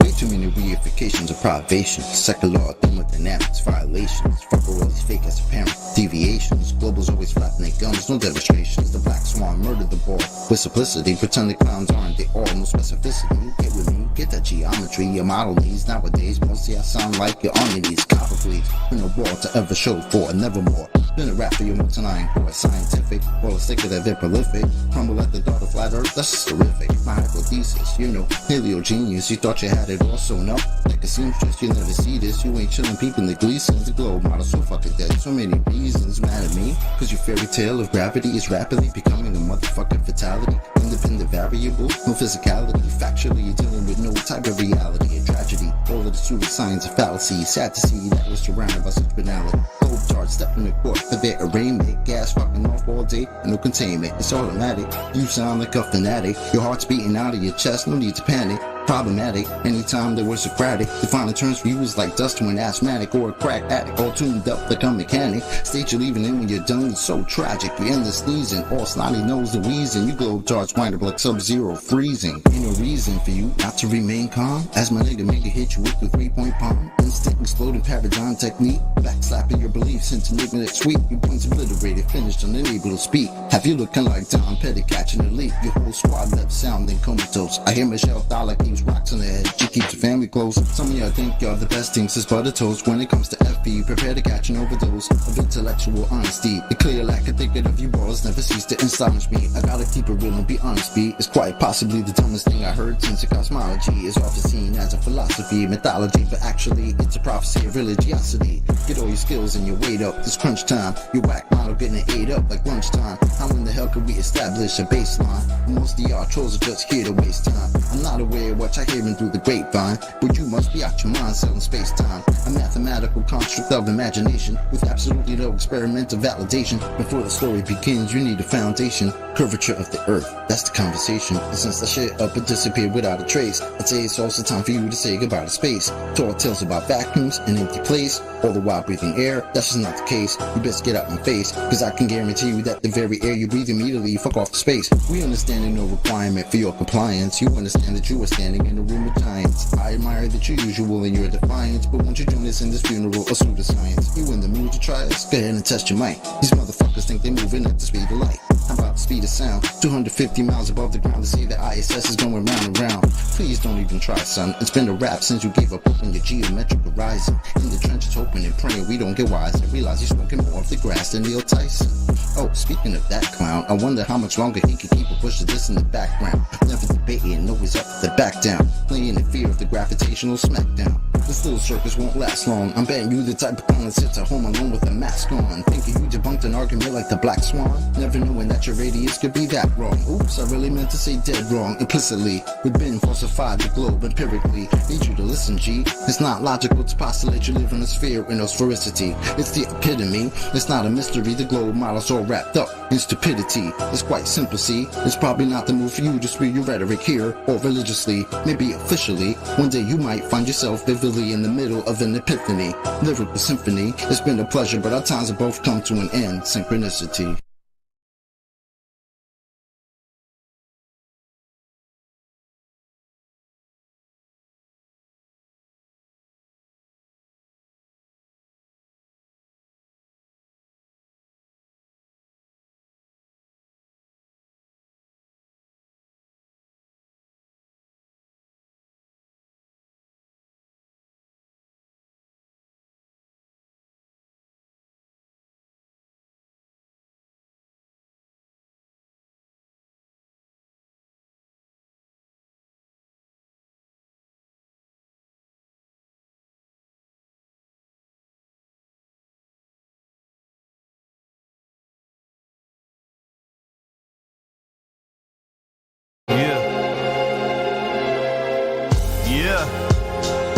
You're not gonna like this one, nah, not at first. You're gonna learn to though, you're gonna learn a lot, check it. If you believe we put a man on the moon, you probably believe we're gonna go to Mars too. Well, I hate to be the bearer of bad news, but that's just something now we can't do. Try and leave low Earth orbit, see what happens to you as you turn into soup in your spaceman suit. What? Did you forget about the Van Allen bell? And that is filled with radiation. Yo, does that ring a bell?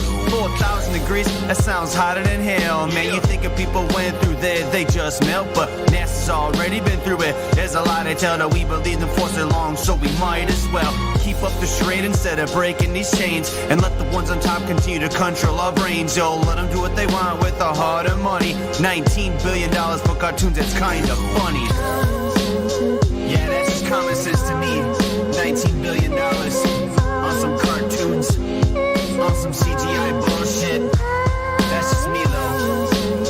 Look into it a little bit, you'd be surprised if that's the right word for it. If you think the moon can be terraformed, you're wrong, and I'ma have to be the one informing you that the moon isn't exactly as it appears. Like when it's waxing or waning, doesn't it seem clear? In the daylight, supposed craters turn blue, and there are even times you see a star straight through. Like it isn't a solid ball just spinning around, like it isn't a rock that's magically pulled down into our orbit, where gravity so strong doesn't absorb it. Moon affects the tides, but other bodies of water ignore it, and it's reflecting light coming from the sun. But moonlight's colder than moon shade, explain that one. Now feel free to stay locked up inside your bubble and keep believing those lies that don't love you, and they'll tell you that the earth's shaped like a pear. Look up Atlantic conspiracies if you dare. Yeah, I'm not gonna say anything that's gonna change your mind, right? I'm just gonna plant a seed.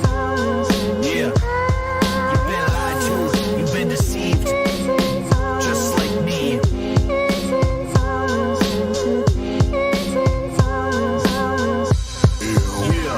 I'd go to the moon in a nanosecond. The problem is we don't have the technology to do that anymore. We used to, but we destroyed that technology, and it's a painful process to build it back again.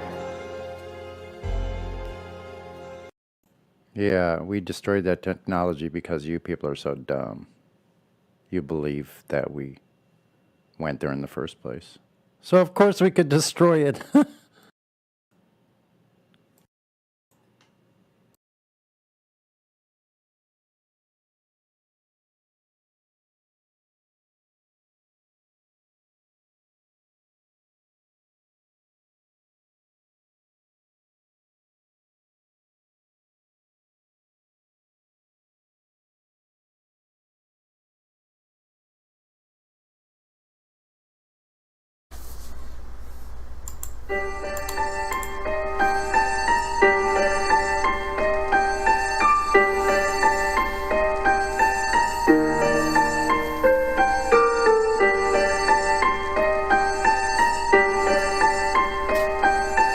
Why would they lie? Why would they lie? Why would they lie? Why would they lie? Just to a normal guy living just to die, digesting what he buys, ideas he can't decide. His thoughts aren't his inside, they're put there from up high. Spiritual wickedness, deceptive and perilous, parasites meticulous. Watch your trust with ignorance, feeding off your solemn bliss. Snakes a hiss, NASA's pissed, drunken like a maiden's hiss. Venom, Satan, plague and twist, digress, regret, withholding evidence, drowning in incompetence. Ever sent, million billions represent, lacking things we need to test. Never verify, they press photographs with leak a mess. I just molded as a stress, incentives and belligerence. I'm spent, resorting just to less and less, delving deeper with interest. Yeah.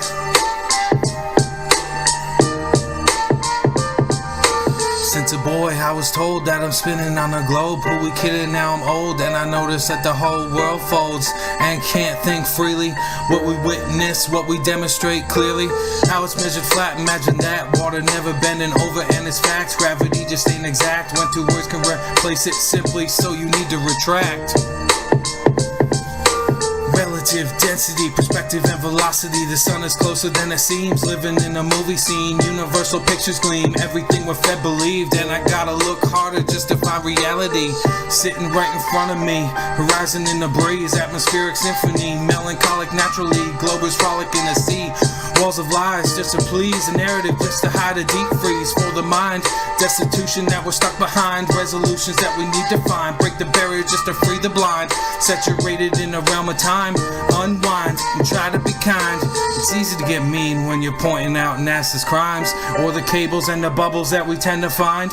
Not to mention about this harness star's absence and Don Pettit's inability to speak a proper sentence. Study, look at me, we got sources you can read. You could test it, you could see with the method scientifically. It's all you need, but the knowledge you will grieve, cause the way the truth hits you hard eventually. Typically, open heart, open doctrines messing with your paradigm. Emotions getting all entwined, sitting back with truth to grind. And you're losing part your mind, getting renewed about the cave, cause mentally it's too soon. Stay true, follow through, we all here to help with you, yeah. Big and slow.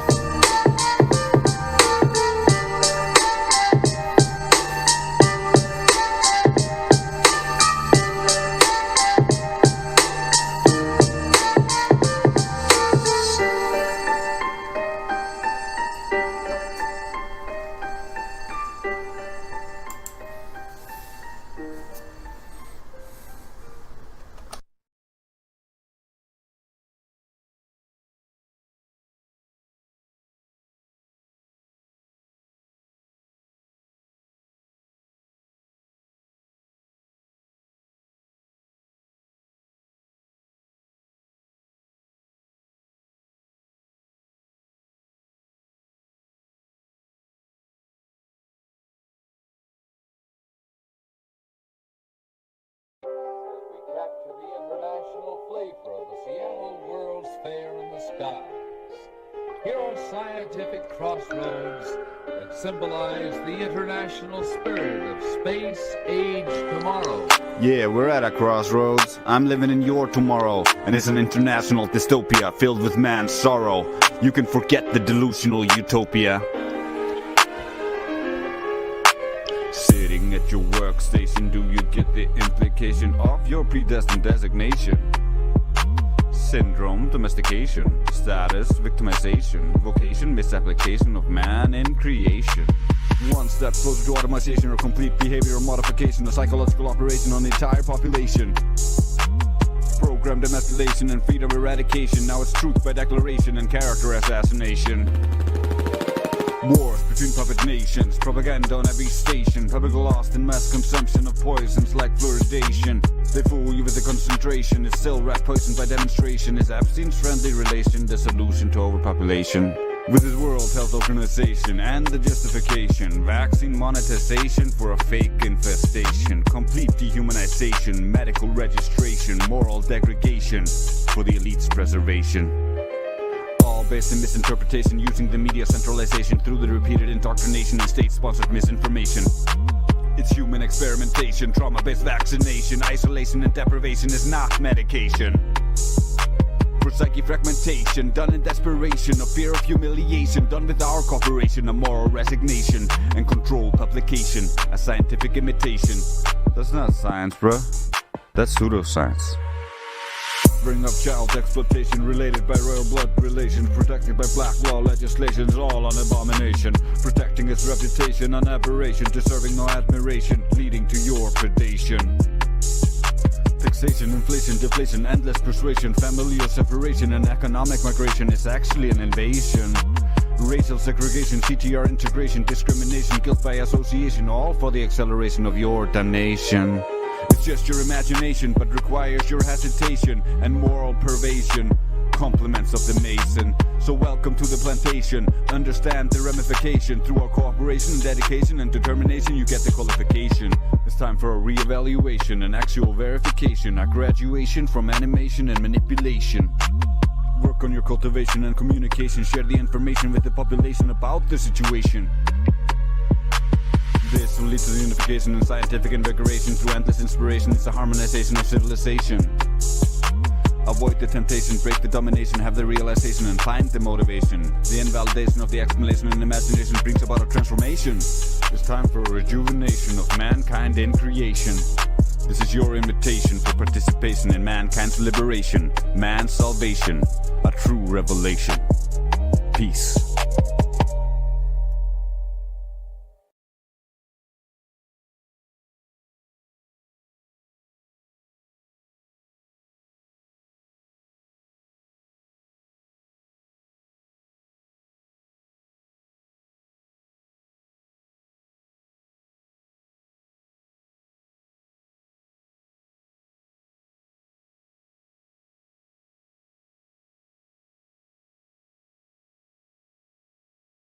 Shout out to Dre St. Karma.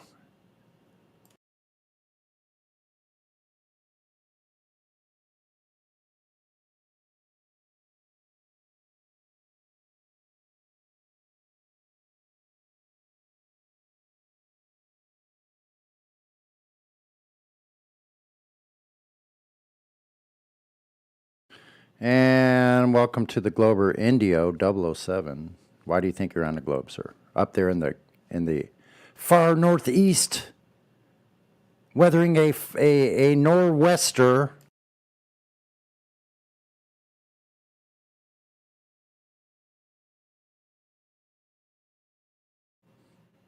Okay. Well, he might be having trouble with ruffians in his area. We'll wait for him to tune back in. I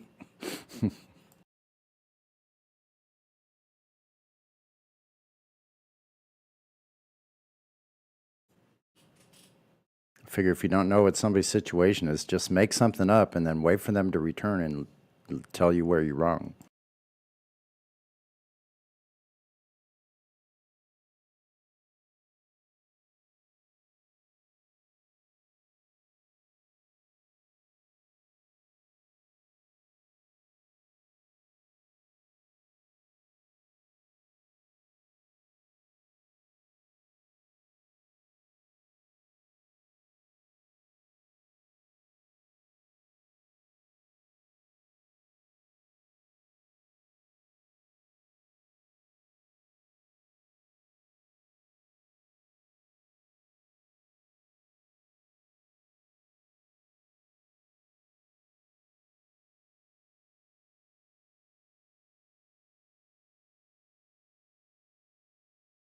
Did you all do your homework and look up the Nickenbein radar system that the Germans use?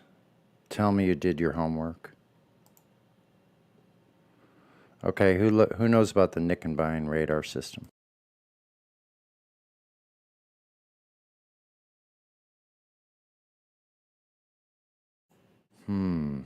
Nobody's talking.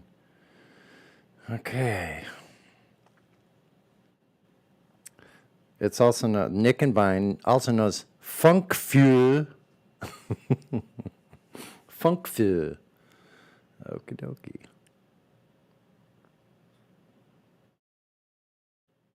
The locations of the Nickenbein stations.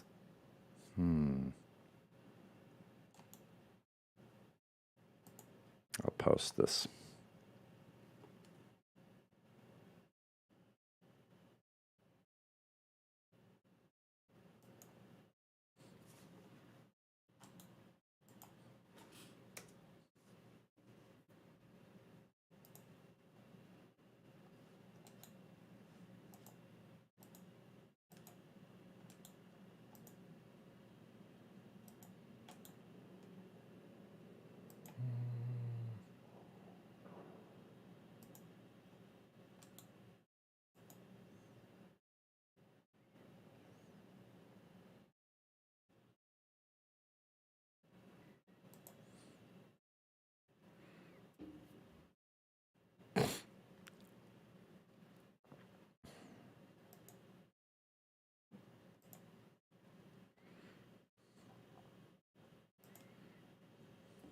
Funkfuhr, the Battle of the Beams. The battle for the skies of Britain started in 1940. The Luftwaffe, German Air Force, and the Royal Air Force, the RAF, were developing technologies to counter each other. The Luftwaffe was leading the technology war at the beginning, but RAF caught up and won it. We'll see 4 main Luftwaffe systems to enhance air raids on Britain and how the RAF jammed it.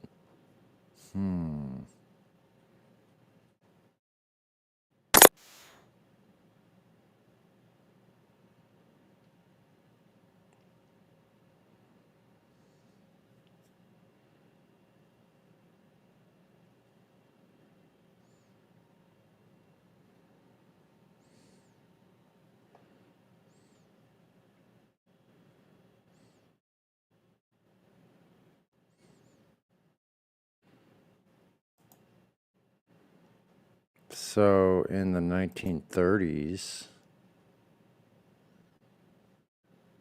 there was such a thing as the Lorentz Flight Landing System. And it was a way you could land your aircraft in the night or in bad weather.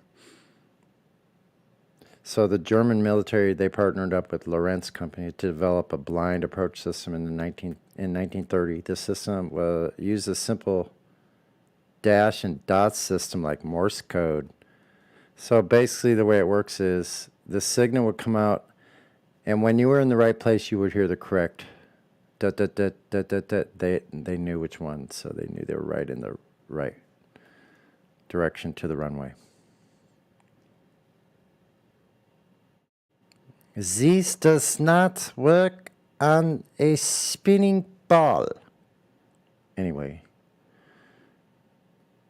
Then Dr. Hans Plendl modified the Lorentz system to guide Luftwaffe bombers to target using a combination of 6 Lorentz systems.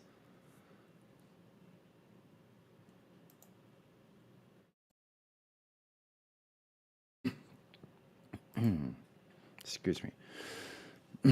So, the Belgian sector transmitted 3 beams, and the French sector transmitted 1 beam.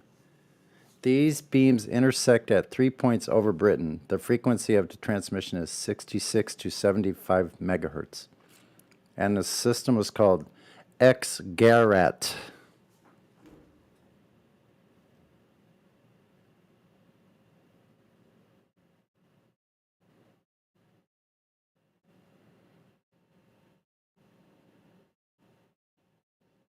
So any flight on a mission to bomb the target in Britain had to cross 3 intersection points guided by a beam from France. A radio operator observes the intersection of the beams. The first intersection of beams happens 20 kilometers before the target. Now we can look at how far away that was. It's quite a distance. The second intersection of beams happens 5 kilometers before the target. At this point, the bomb operator switches on a stopwatch-like device, 2 hands running independently. The third beam intersection occurs 5 kilometers before the target, and the bomb operator presses another button, which stops one arm and starts the other arm on the stop clock. When both arms come together automatically, the bomb is dropped. The main drawback of the system was that the complexity to operate was the main drawback. So the accuracy of the system was excellent.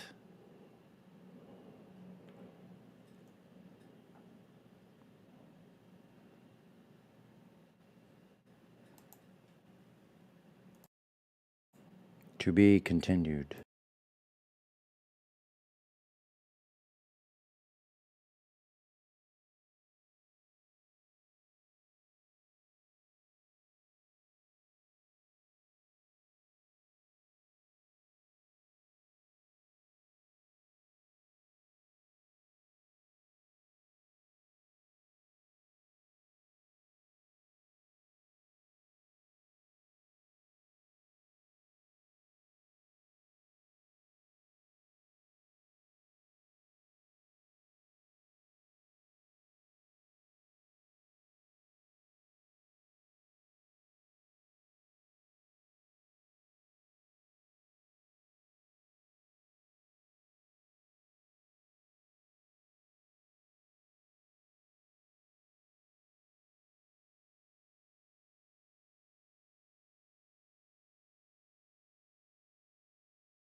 Okay, buddy. Well, I'll conclude that. I'll step back, and if you want to ask any questions, then there's a load of flat earthers here who will answer your questions, buddy.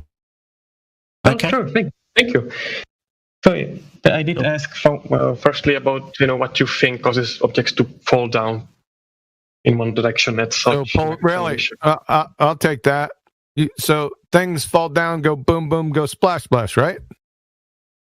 If they go very fast, then yes. Right. What about a helium balloon? Yeah, that's interesting in a way. It is lighter than air, less dense.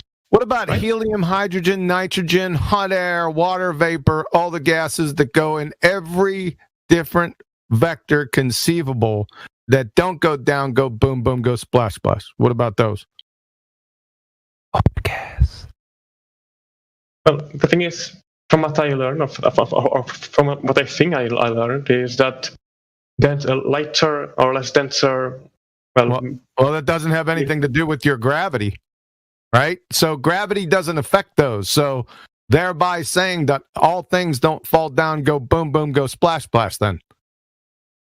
Well, the only station in which the gas bubbles or the gas balloons or helium balloons don't go up is when when the thing itself experiences no acceleration. Like when you drop, let's say, when you drop something like if you have a water bottle with bubbles in them, if you drop the bottle, the bubbles won't rise. I'm talking about helium, hydrogen, nitrogen, oxygen. Those things don't fall down, go boom, boom, go splash, splash. You said, please explain why things fall down. Obviously, you're talking about gravity. So let's get to gravity. Which gravity are you speaking of? The universal God of the earth.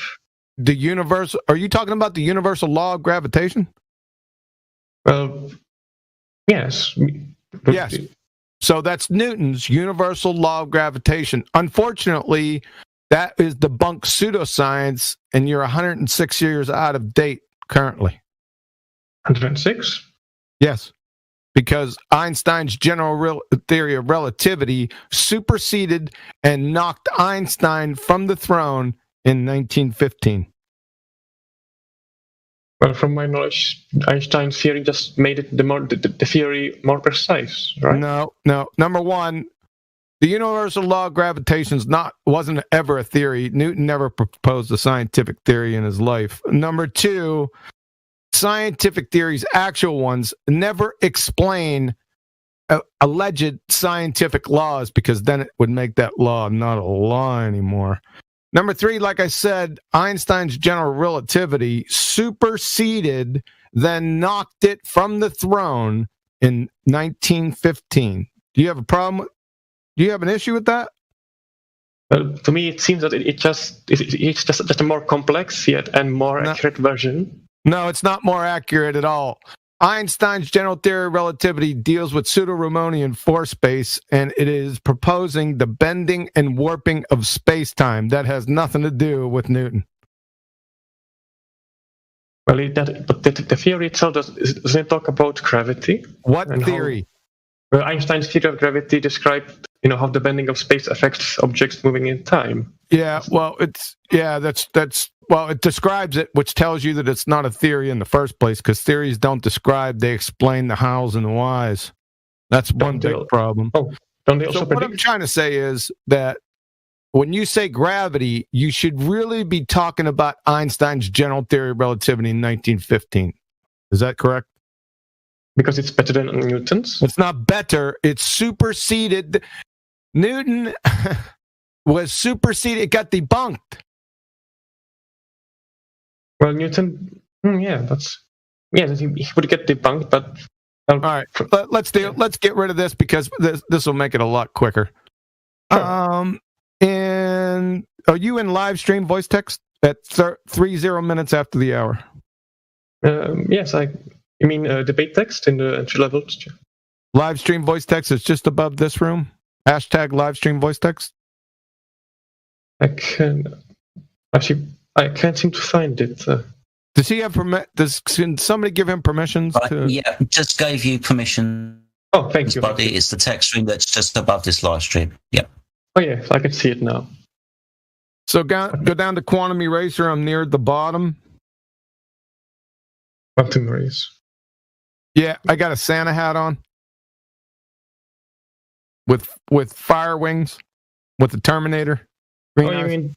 You mean the one when you quite nicely point your finger at us? No, keep going down. Oh. 30 minutes after the hour. 30 minutes past the hour.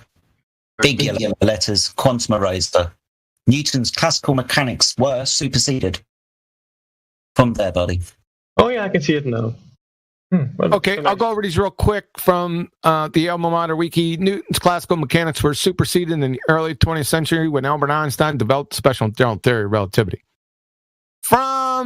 This is the real kicker, Douglas Klein, Phys Liber Text, Newton's two crowning achievements, the laws of motion and the laws of gravitation that have reigned supreme since publishing the Principia Atom in 1687, were toppled from the throne by Einstein. So you see what I'm talking about? They were completely toppled, replaced. Is it not? It seems to me to be just a figure of speech. It's not a figure of speech. That's not a rhetorical device. Well, we don't put theories on thrones. Oh my God. Number one, Newton never proposed a scientific theory in his life. What does fucking superseded mean then, Mr. Rhetorical Device? Superseded, as in, as it was used instead?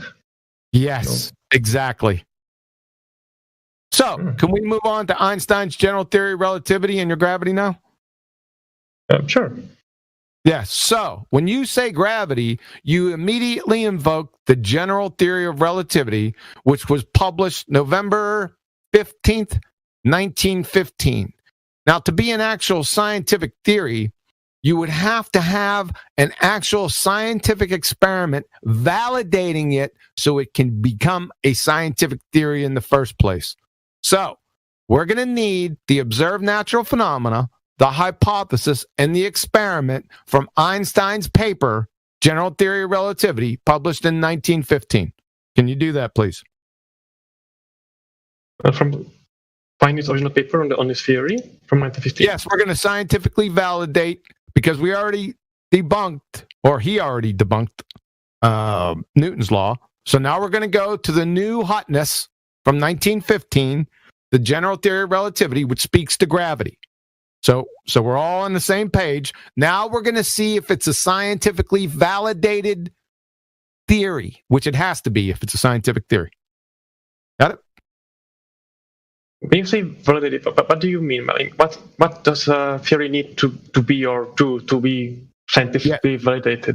Yes, a scientific theory is a group of hypotheses or a hypothesis that has been validated via the scientific method by experiment. Sure, that would work. Is that reasonable? Do you need citation for that, or can we just roll with that? No, it seems reasonable. Okay. So just bring it.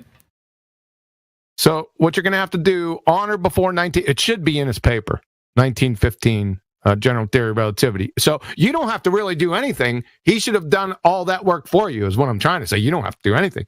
You just have to post the natural phenomena observed, the hypothesis, and then the experiment. I'm going to need the independent variable, dependent variable, and controlled variables, and then the experiment. Simple. Oh. That seems... Are you sure that we use this exact for every single theory we have? No, just... Okay, to be a scientific theory, we just went over this. You need a hypothesis or a group of related hypotheses that have been supported through repeated experimental tests. So that's a scientific theory. Yes, he must have that to make it a scientific theory. Is it the only definition we have? Yes. That's a scientific theory. Yes. That's why I asked you, do you need me to post citations for that? Do you need me to post citations what a scientific theory actually is? No need, because there are many other definitions. No, there's no. If there's another definition, then you're equivocating fallacy. Well, no. The thing is, if there are many definitions or attempted definition of science, then how do you know? There isn't. I'm going to have to post this, right? Scientific theory. 1 second.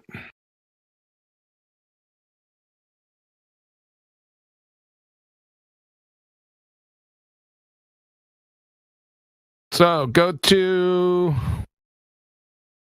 36 minutes after the hour. Here we go. Yeah. Scientific theories explain how and why. This is my summation.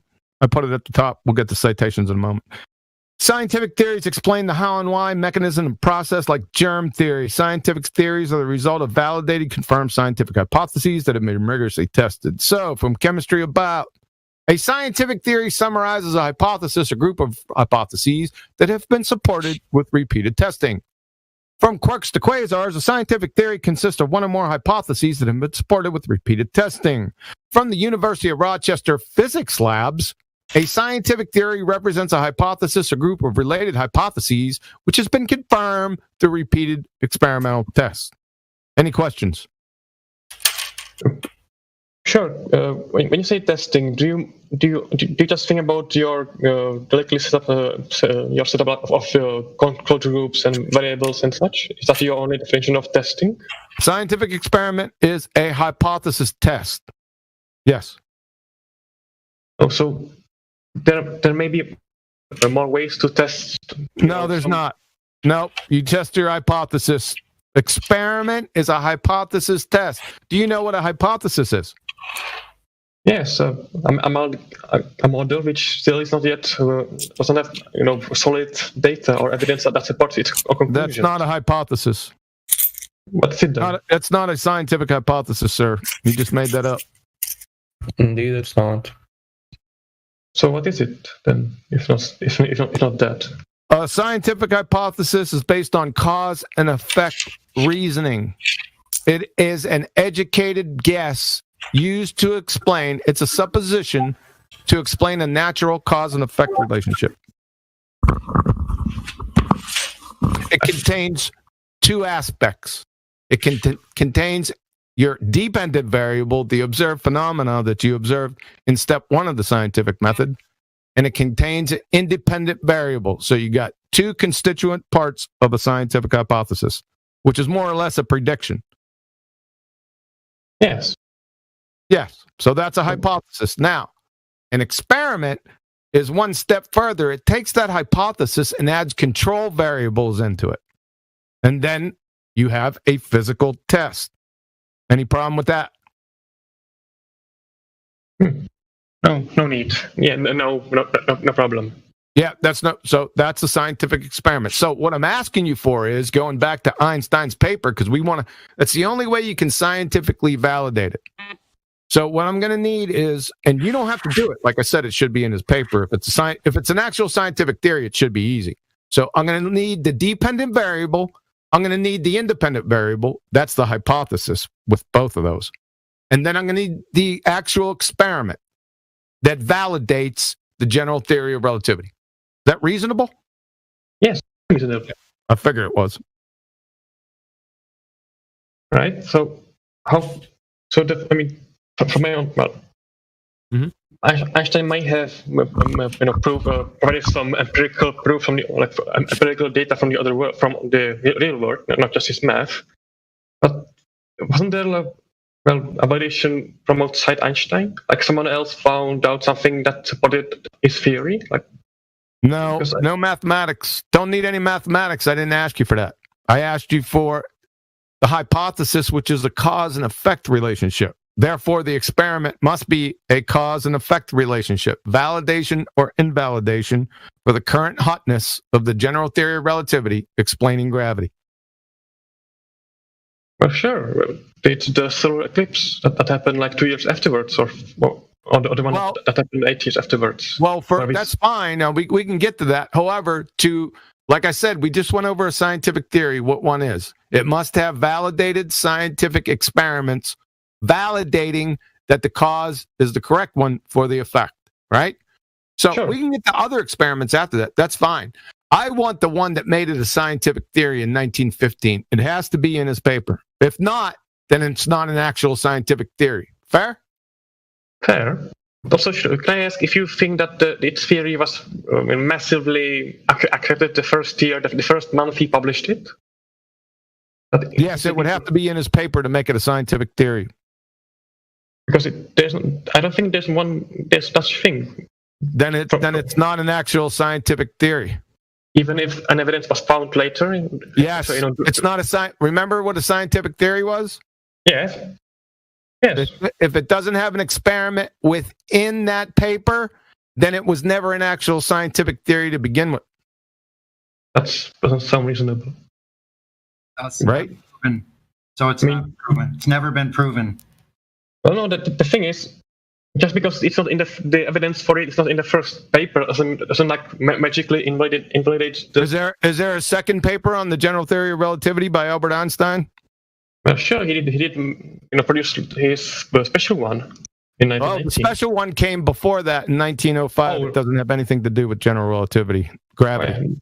Oh, my mistake. I was wrong. Well, yes. Yep. Well, I don't think he ever published any major works afterwards. So it's not an actual scientific theory. So where does that leave gravity? Well, the thing is, anyone can add to this theory. No, it's not a scientific theory. Well, not then okay. Then let's name it not theory. I mean, he doesn't have copyright over his theory. I mean, anyone can use it and see for it. It wasn't a scientific theory, sir. Sorry, that's begging the question. Okay, it was never a scientific. Don't overtalk me. Don't overtalk me. You keep on saying the theory. It was never a scientific theory. You haven't given me the experiments validating. Well, I tried to do the eclipse. That's the first. What eclipse? When did that happen? Well, they tried it once, like 3 years after, but that didn't work because they were closed. But the one thing, 1923. So 1919, right? Or 1933, like at least 5 years after the general theory of relativity. Well, it's not a theory then because it's not in the paper. That's all right. We'll get to it. That's not a problem. I'm just saying that it was never a scientific theory to begin with. Yes. Okay, we can agree on that. Yes. Yeah. Let's say that it was the theory the moment it struck the printing press. Yeah, it wasn't a theory when it struck the printing press, and it wasn't a theory after the printing press had already printed it up because it had no experiment validating it. Correct? Yes. But to my knowledge, there was no major empirical proof from the real world. Right. That's yes. Right. So it wasn't a scientific theory. That's all I wanted to establish. Now, if you want to go with Arthur Eddington's 1919 fiasco, we can go there. That's fine. Are you ready? You prepared for that? Oh, well, sure. I mean, so yes, Arthur Eddington in 1919 is trying to validate a non-scientific theory. No problem. Go to Arthur Eddington's paper. This is not going to be a surprise. I'm going to need the natural phenomena observed, that is the dependent variable. I'm going to need the hypothesis, that's the independent variable with that dependent variable from the first step. And then I'm going to need the experiment, that is independent variable, dependent variable, and control variables. Can you do that in live stream voice text for us? I don't think I don't think I can be able to read the whole paper. Maybe do a word search. Word search. Well, the thing is, do a keyword search. Put in dependent variable, independent variable, hypothesis, experiment. See if you can find anything. Maybe not using those words. Maybe they used some other words. But I can find the paper if you want right now.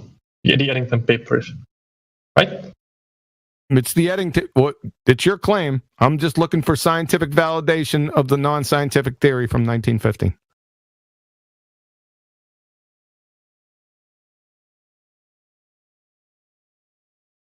It's quite.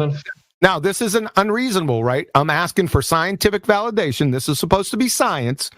To be natural science, you must have validated scientific experiment. That's all I'm asking. Yes, and you're in your right to ask that, but I don't think I can provide it right now. Yeah. It seems to be a very heavy read for me. Okay. Hold on, Sonny. All right. I got him. That's all right. If you can't get it right now, then before you come in and claim gravity again, you're going to have that. Now, maybe not somewhere else, but in here, you have to have the scientific method along with the hypothesis, along with the experiment validated. Reasonable? Very much. And then we can move on from gravity. For right now, gravity has not been scientifically validated. So, do you have another point? Well, if you drop a book on the ground, you will. If I drop a book on the ground, what if I drop helium? I don't know. Over a lot of time, maybe. What if I drop water? Yeah, over time, maybe. We're not into maybes here, or conjecture. Everyone knows that gases talking about a book, all though. conceivable vectors. Don't overtalk me. Right? Gases have all conceivable vectors. Your gravity, whatever that is, says that there's only one vector, and it's down towards the center of mass, whatever the heck that is. Right? How can that be? How can you have Wait, did you just say that mass doesn't exist? I'm not done yet. I try to be as concise as possible. I don't monologue. But I got to get my complete thought out before you respond. Is that okay? Yeah, continue. So how can you have only one vector in your theory or law, but gases have every conceivable vector possible? I'm done. Go. Because gases are a different form. Okay, a book, solid object. Gas, no. It's not a solid object. Who cares? Who's talking about solids? You. I just said drop a book, not drop a fucking gas. Drop a Gas book. is not Yeah, a solid object. but I'm sorry, but we have more than solids in our reality, correct? Yeah, and maybe different forms of matter work differently under gravity. A difference in the begging the but you're question fallacy because it's not established yet. So, back to my just question. giving us the effect. We want the cause. Sorry, Quantum Riser. He just keeps giving us the effect. I want the cause. Well, he hasn't answered the question of one vector versus gases, which are matter. Are gases matter? A different form, yeah. Hey, who cares if it's a different phase? Many people care if it's a different thing, okay? It's not a different thing. Well, a flat and a round Earth is a different thing, Oh so my who God. cares? Okay, shut him up because he's a fucking gish galloping moron. I had a question to ask real quick to the gentleman who was talking before, Farguting. Oh yeah. Yeah. Are you like? It sounds like you're a teacher, or you're in a specific field. Is there a specific field that you teach, or? Well, if you don't mind, I don't want you to reveal if you don't want to. I'm just kind of curious because. Go ahead. Oh, sure. Well, as of now, I'm a student in a university. Okay. I'm not a teacher. Yeah. Is there a specific field that you study? Just wondering. It's in the science. It's physics, actually. First year. First year physics. Okay, that's all. Sorry about that. Go ahead. Right, no worries. And if I might just budge in, I think I have an explanation for why helium balloons go up and a book goes down,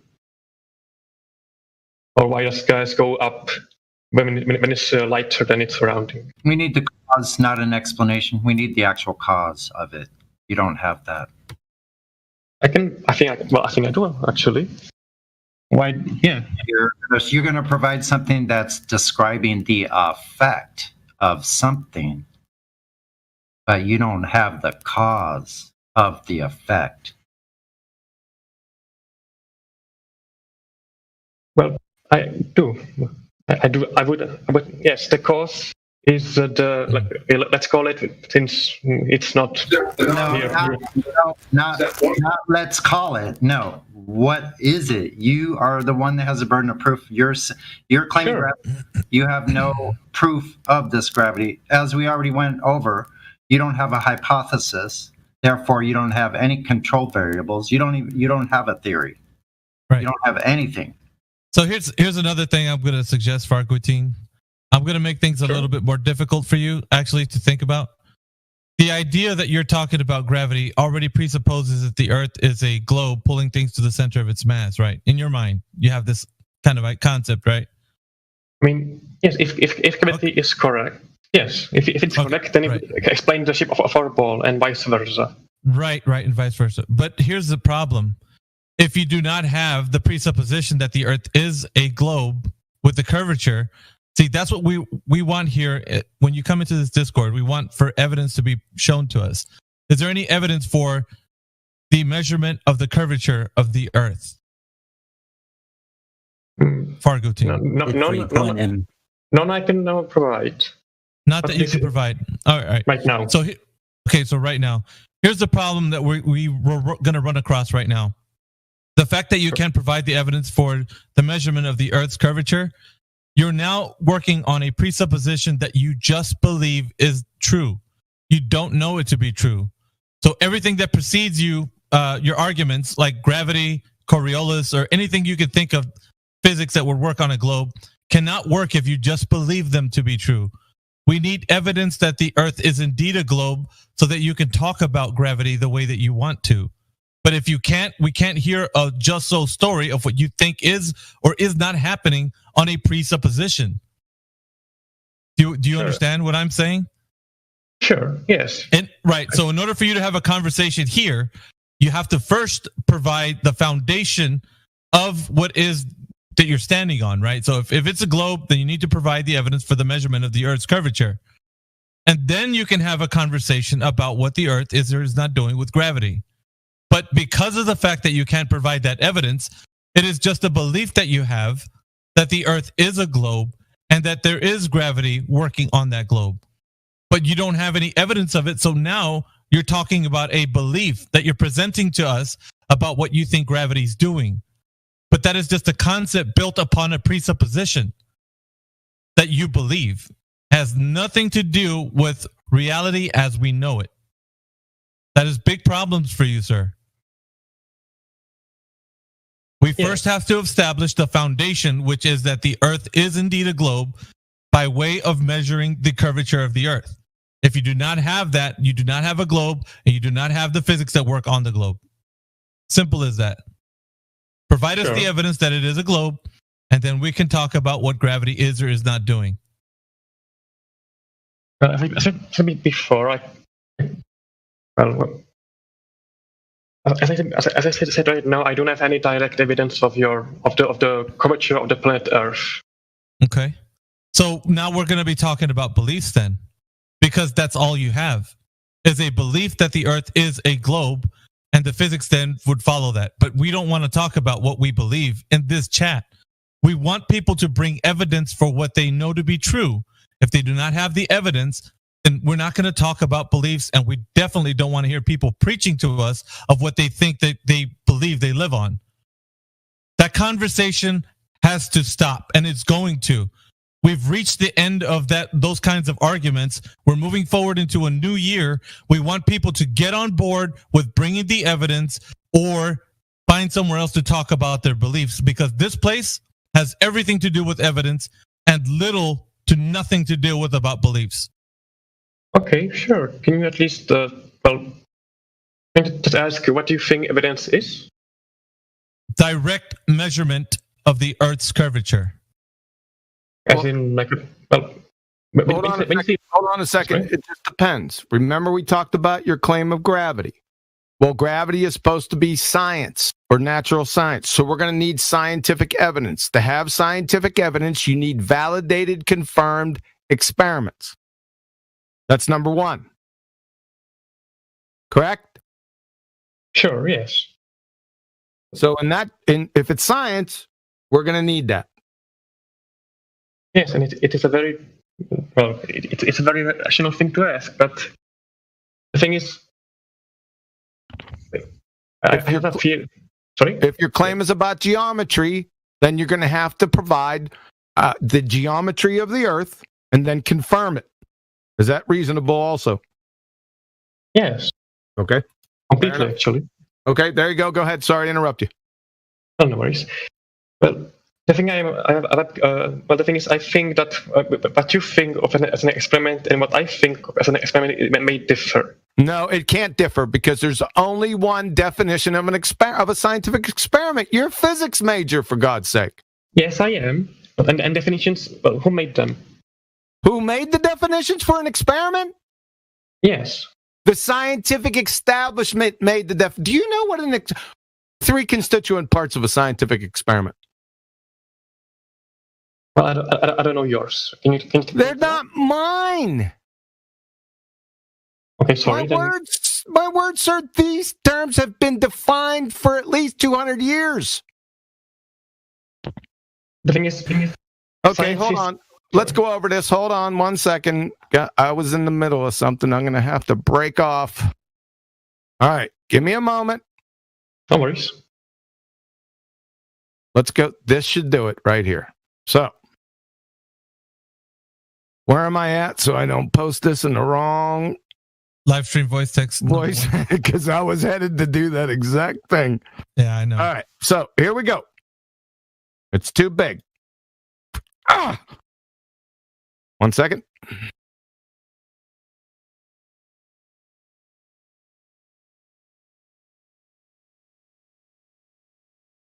Let me stop right there because that shouldn't be too big.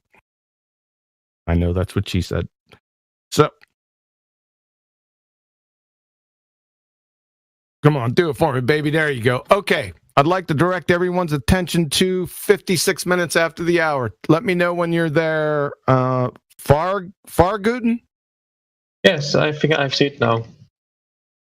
Okay, from California State University, keyword is testable. That is, you will perform a test of how two variables might be related. This is when you are doing a real you are testing variables. From Penn State University, there should be 3 categories of variables in every experiment: dependent, independent, and controlled.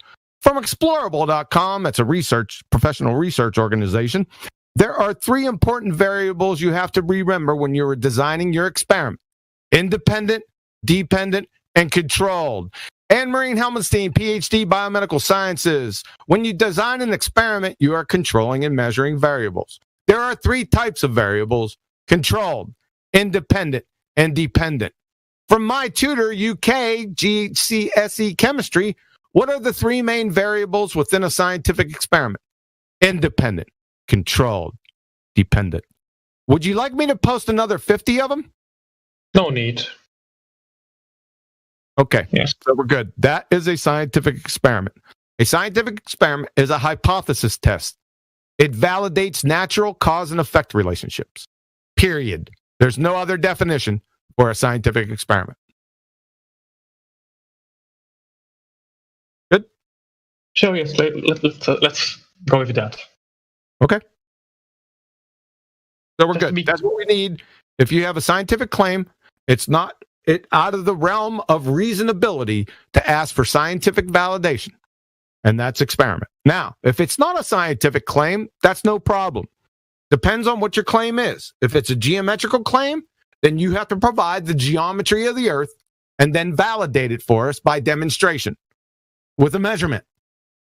Right? If it's a logical claim, then it must follow logical guidelines. Modus ponens, modus tollens.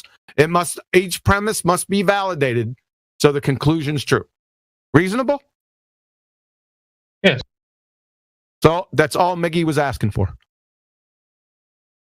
Well, I can say that in that form, you just to describe any evidence that I may have in that form. I don't think I can do because I think I just discovered the definition. Right. Okay. Right. That's fair. Yeah. And that's fair. I don't want to hammer you with everything. You can go off and figure out and get your research in line with your claims. Right? If you claim gravity, then you got to have to come up with scientific experiment. If you claim geometry, like I said, then go do the geometry. You don't have to do it yourself. You don't have to recreate the wheel here, right? You just have to do research and find it. Correct? Correct. Yeah. So, and then come back. We're not over pressuring you now because I understand you're new to this, and that's fine. But when you come in here, your feet are going to be held to the fire again. Okay? Fair? Sure. Fair, very fair. And I would expect that. If I came to your forum and I started making claims, I would expect you to hold my feet to the fire. I wouldn't find that unreasonable. If I made a claim, I'd have to support it. Right? Right. Yep. Or we're going to go down the village idiot lane where people can make baseless assertions after baseless assertions. What they're doing, most people do, is they're parroting wiki or they're parroting mindlessly somebody else has told them, no matter their credentials, right? We don't care about that. We want demonstration. We want experiment. We want illustration. And that's not unreasonable for anyone, I don't think. Fair? That's right. Yeah, fair. Okay, that's all we got. You can go out and get that stuff, and you can come back anytime you want. Well, all right then. Well, thank you for this first chat, and I'll see you then. Okay. See you, Farquhartine. I'm back, man. Yep. That's a nice little tie a bone at the end of that. He seems like a good guy, and he's going to go searching that stuff. He'll be back. Yeah, I hope so. Yep. Cool.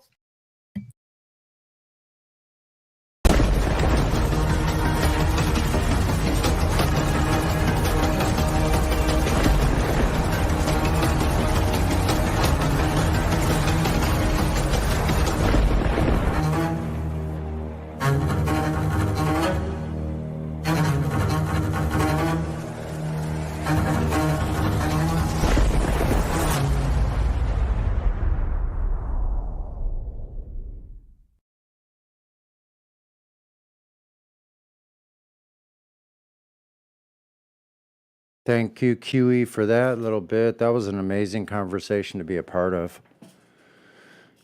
So many of them, too.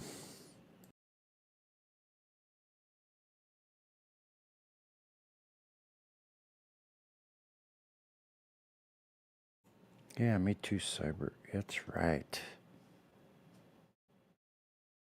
Cyber Blitz.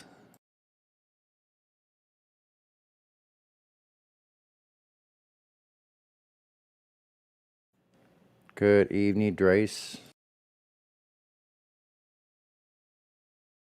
Hey, hey, hey. Hey, Elisha Savvy. Adam Unsalted. Mod Justin being quiet back there. Or Yeah, up Savvy there. is deafened, so he can't hear us. Oh, that's right. Get Glat Flobe. Godric, Grim, Hockey Puck, deafened. Ildico, hi, hello there. Or hi, Ildico, sorry. Incre. Hi, Sunny. Hi. How are you today? Hi. How are you? Have you had your bike ride? No, I'm going to go out now before it's too late. Yeah, it's nice out right now. Oh, is it? It's nice here, too. 70 degrees. Yeah, it's about 70 here, too. Wow. Yeah, coincidentally. That's pretty weird. Think about how different sometimes the weathers are from coast to coast. Yeah. Now, I used to live in San Diego. You did? What part? La Jolla. Oh, yeah, I know. That's beautiful there. Yeah, it was beautiful. Just for a little while. And I moved from there to Palm Springs. Wow, you mover, you. Palm Springs was fun, too. Yeah, it's nice in the desert. It's beautiful out there. I could actually live in that kind of weather, except for when it's like 115, 120. Oh, no. You have to have something else set up, like a nice big basement family room or something, like Yeah. with square footage, so you could like play soccer or something if you wanted to. Remember how hot it was in Placerville? Remember? You've been to Placerville, right? I think I've been through there. Yeah, up on the way to Lake Tahoe. Oh yes. Oh, like my near God. Bishop, like Bishop. Yes. Yes. Oh. Hot.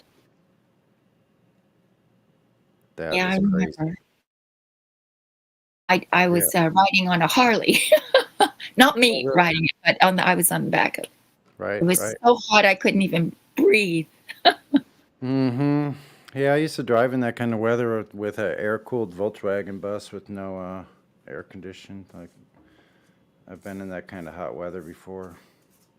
Those are the days. Say what? Those were the days. Those were the days. Yeah, they were. Well, you're doing a good job, Sonny. Oh, thank you. At what? Well, I guess this is a job in a sense, isn't it? Yeah, a little bit. I don't know. There's other people helping. I'm not the only one here. Like You're dedicated. KJ, well, I'm just like on the days where I'm not outside all day, you know, when it's cooler weather, then I'm sitting here at my kitchen table and you guys are here with me. So yeah, I prefer to spend my time doing that and listening to the conversations than some other kind of idle time wasting. Yes, you always find yourself kind of magnetically pulled back in here. Yes, yes, yes. I have to pull myself away. I'm sure that's true with most of us. Yeah. Yep. So, well, keep on trucking. Yeah, nice to hear your voice today. You Everyone too. else, actually, you're getting me motivated now. I need to get ready and go out. Go out. But yeah, you guys have a wonderful afternoon or evening, wherever you are on the plane.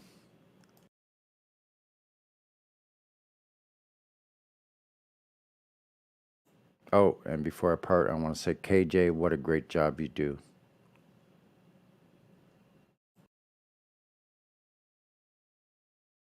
Oh, she's deafened. Oh, well.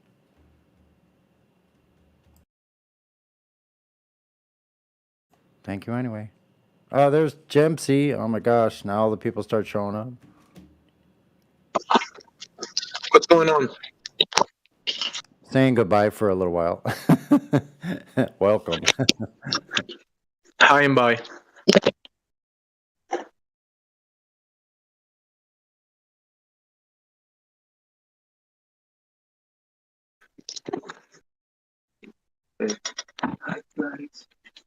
Hi, Gladys.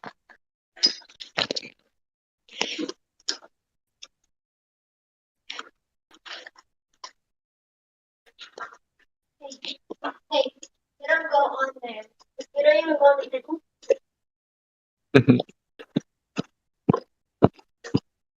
That lady. Papi. Papi. Yes. I smelled it. Melt it. Yeah. Mm. Why did the ice melt it? Because it was on the refrigerator for like 9 days. 9 days. Yeah. And then you took it out of the fridge and it melted?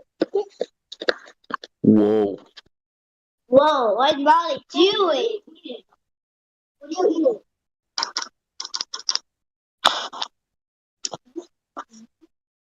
Are you serious? Are you serious? Hey, do the tamales and spit. Like spit. Yeah, tamale. Oh, you love that. Doing it's not nasty. Oh, do you want to tickle tickle?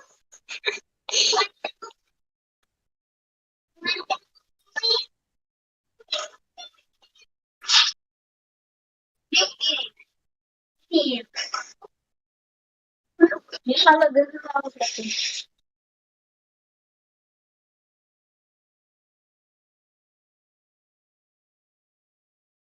Is this a stress release device? I like it. I need 10 of this for each finger.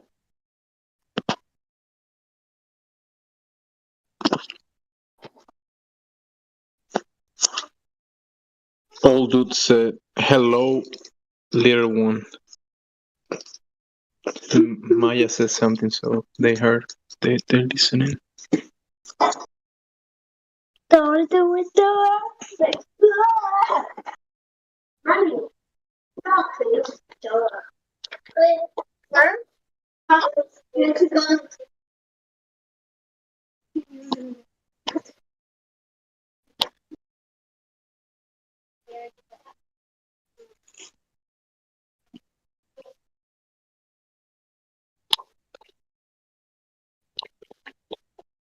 This is a hole. This is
Sneaky Duck. Sneaky Duck 2. Sneaky Duck 2.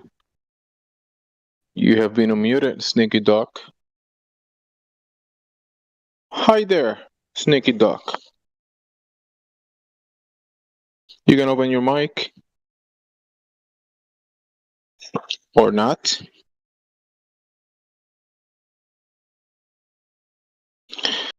Sneaky Duck, welcome to the Flutter Discord.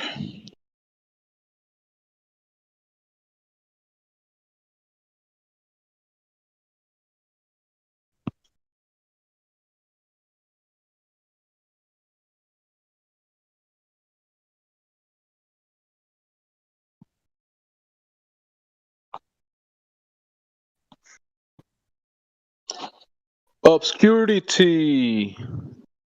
You have been unmuted, Obscurity. Hey, buddy, what's up? Everything good. How about you, buddy? I'm pretty good. What brings you by to the Flutter Discord? I'm just practicing and honing my skills and observing my surroundings. You're honing your skills? Yeah, I'm trying to harness light energy to take over the world. Oh. You like put it on a glass bottle? No, it's kind of like a love conquers kingdoms type deal. Okay, it's more like a concept. Well, I mean, the flat Earth is a good model, you know? The flat Earth is a model? Like for Victoria's Secret or something? No, I mean, it's a good example to teach people the truth.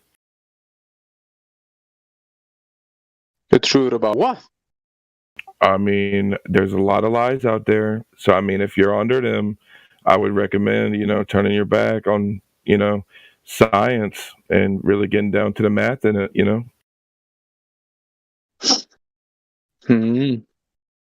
Turning your back on science, huh?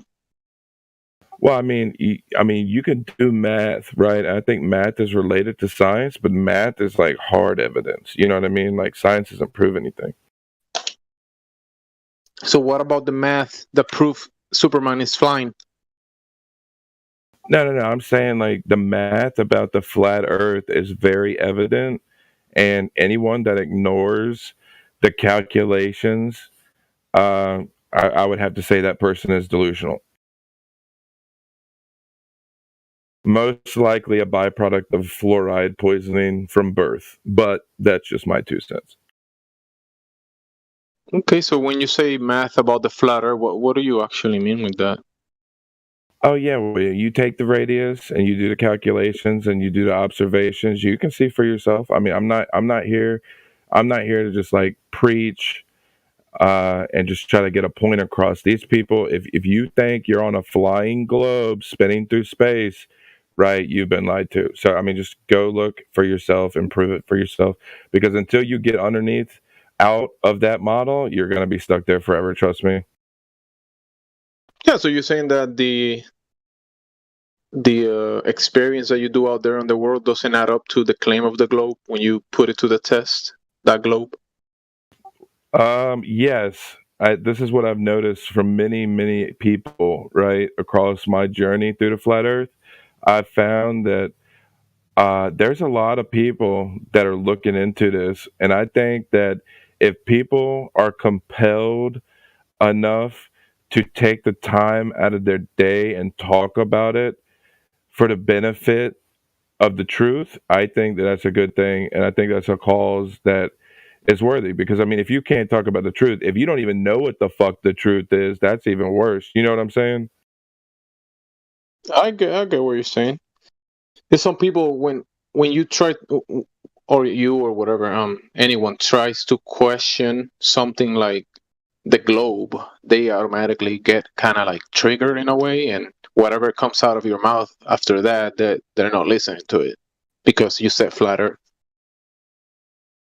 Well, that's the thing. There's many tactics you can use. There's many routes you could take, right?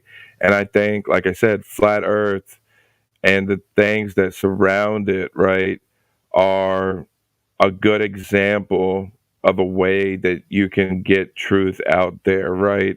So, like I said, that's what I said. Remember from the very beginning, and I think again, there's many avenues and roads that you can find yourself on, but the path of life is an incredible one. Yeah, I look at flat Earth more like something like that. Like you're questioning the claim about the globe. So flat Earth is a term used to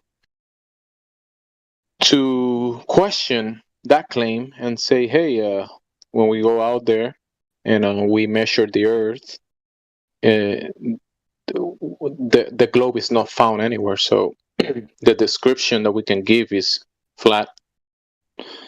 But those two words are like flat Earth is like a beginning of questioning things in the fundamentals.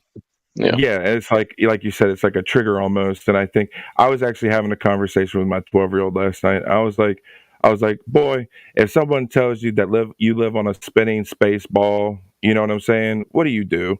And he says, well, I would ask them to prove it, right? So yeah, I think you're spot on. It's literally questioning reality. If the model is a lie, right, everything underneath of the model is also by default a lie, right? So, and that's like one of the ultimate truths. When you discover that shit, that's kind of like when you separate yourself from that like world almost, and then you go into another place, and then you try to like find out and scratch the surface and go deep down the rabbit hole and like find out what's out there, you know? Yep. Hey, is that step? Because if I take the information that is given to me, let's say in school and TV, cartoons, and they throwing me this globe and I'm just accepting everything that comes with it. I don't question it. I learned not to do that anymore. I learned, to question things, to look at things myself. And when I go to reality, when I go to the beach or I go to the bodies of water of the earth, I'm not like, in a way, questioning what I'm looking at. I'm accepting the way reality presents itself, right? Because I don't go to the beach and start questioning the waters of the sea, or I'm not questioning the horizon. I'm experiencing the thing for what it is. And when I'm presented with information that goes against my experience and reality, then I might be questioning the information given by someone else. And I think that's a healthy position to be. I don't have to deny everything, all the information, but at least questioning it is a good way to go about things, especially when someone is claiming that you live in a cartoon spinning globe. I think questioning that, it might be a good thing. But whoever doesn't question for sure. If you don't question the information, someone just accepting the information, whatever information they're given, that's a tricky place to be. Well, I mean, it's even better than that. Like, you can go even further. Like, I mean, don't you think that if someone is coming from like a perspective of love, like if they tell you something, don't you think they should be able to back it up? You know what I'm saying? So it's like, if someone truly cares about you and like they're literally trying to take the time out of their day and help you, they're going to like provide a source for their claims, right? So, and that's nothing any like globe believer will ever do, right? So again, you have to really question everything at that point. You have to really say, who can I trust? Who can I not trust? You know what I'm saying? So it's really important to look at it like you said. Yeah.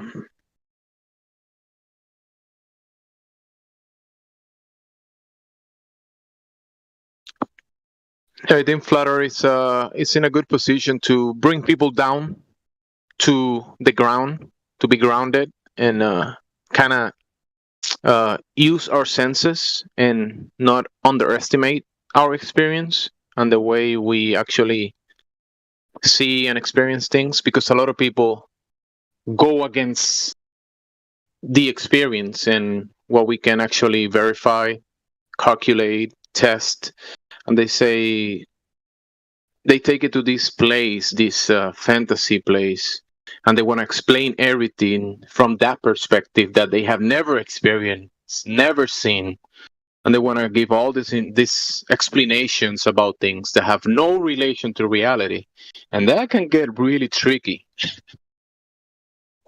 Well, yeah, you're right, because people they have these spiritual experiences, and like you can hear some things that come out of these people, the way they explain their model and all this stuff. But I mean, it's very evident who's who. So I mean, they're, like I said, the people that have your best interests in mind are going to be based on the truth, and they'll be able to provide everything that is needed for you to make a rational decision, right? Because again, it's not about convincing anything. The thing is, if you can teach a person to fish, right, they can feed a family for a lifetime. You know what I'm saying? And you know the other side of that. So I mean, yeah, you're spot on.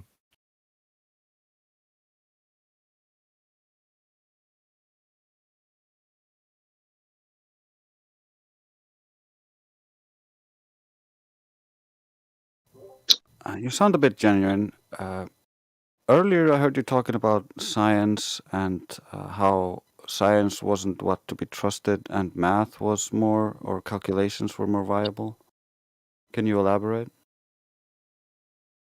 Well, I mean, I'm just like, it's hard to really tell you what I am, man.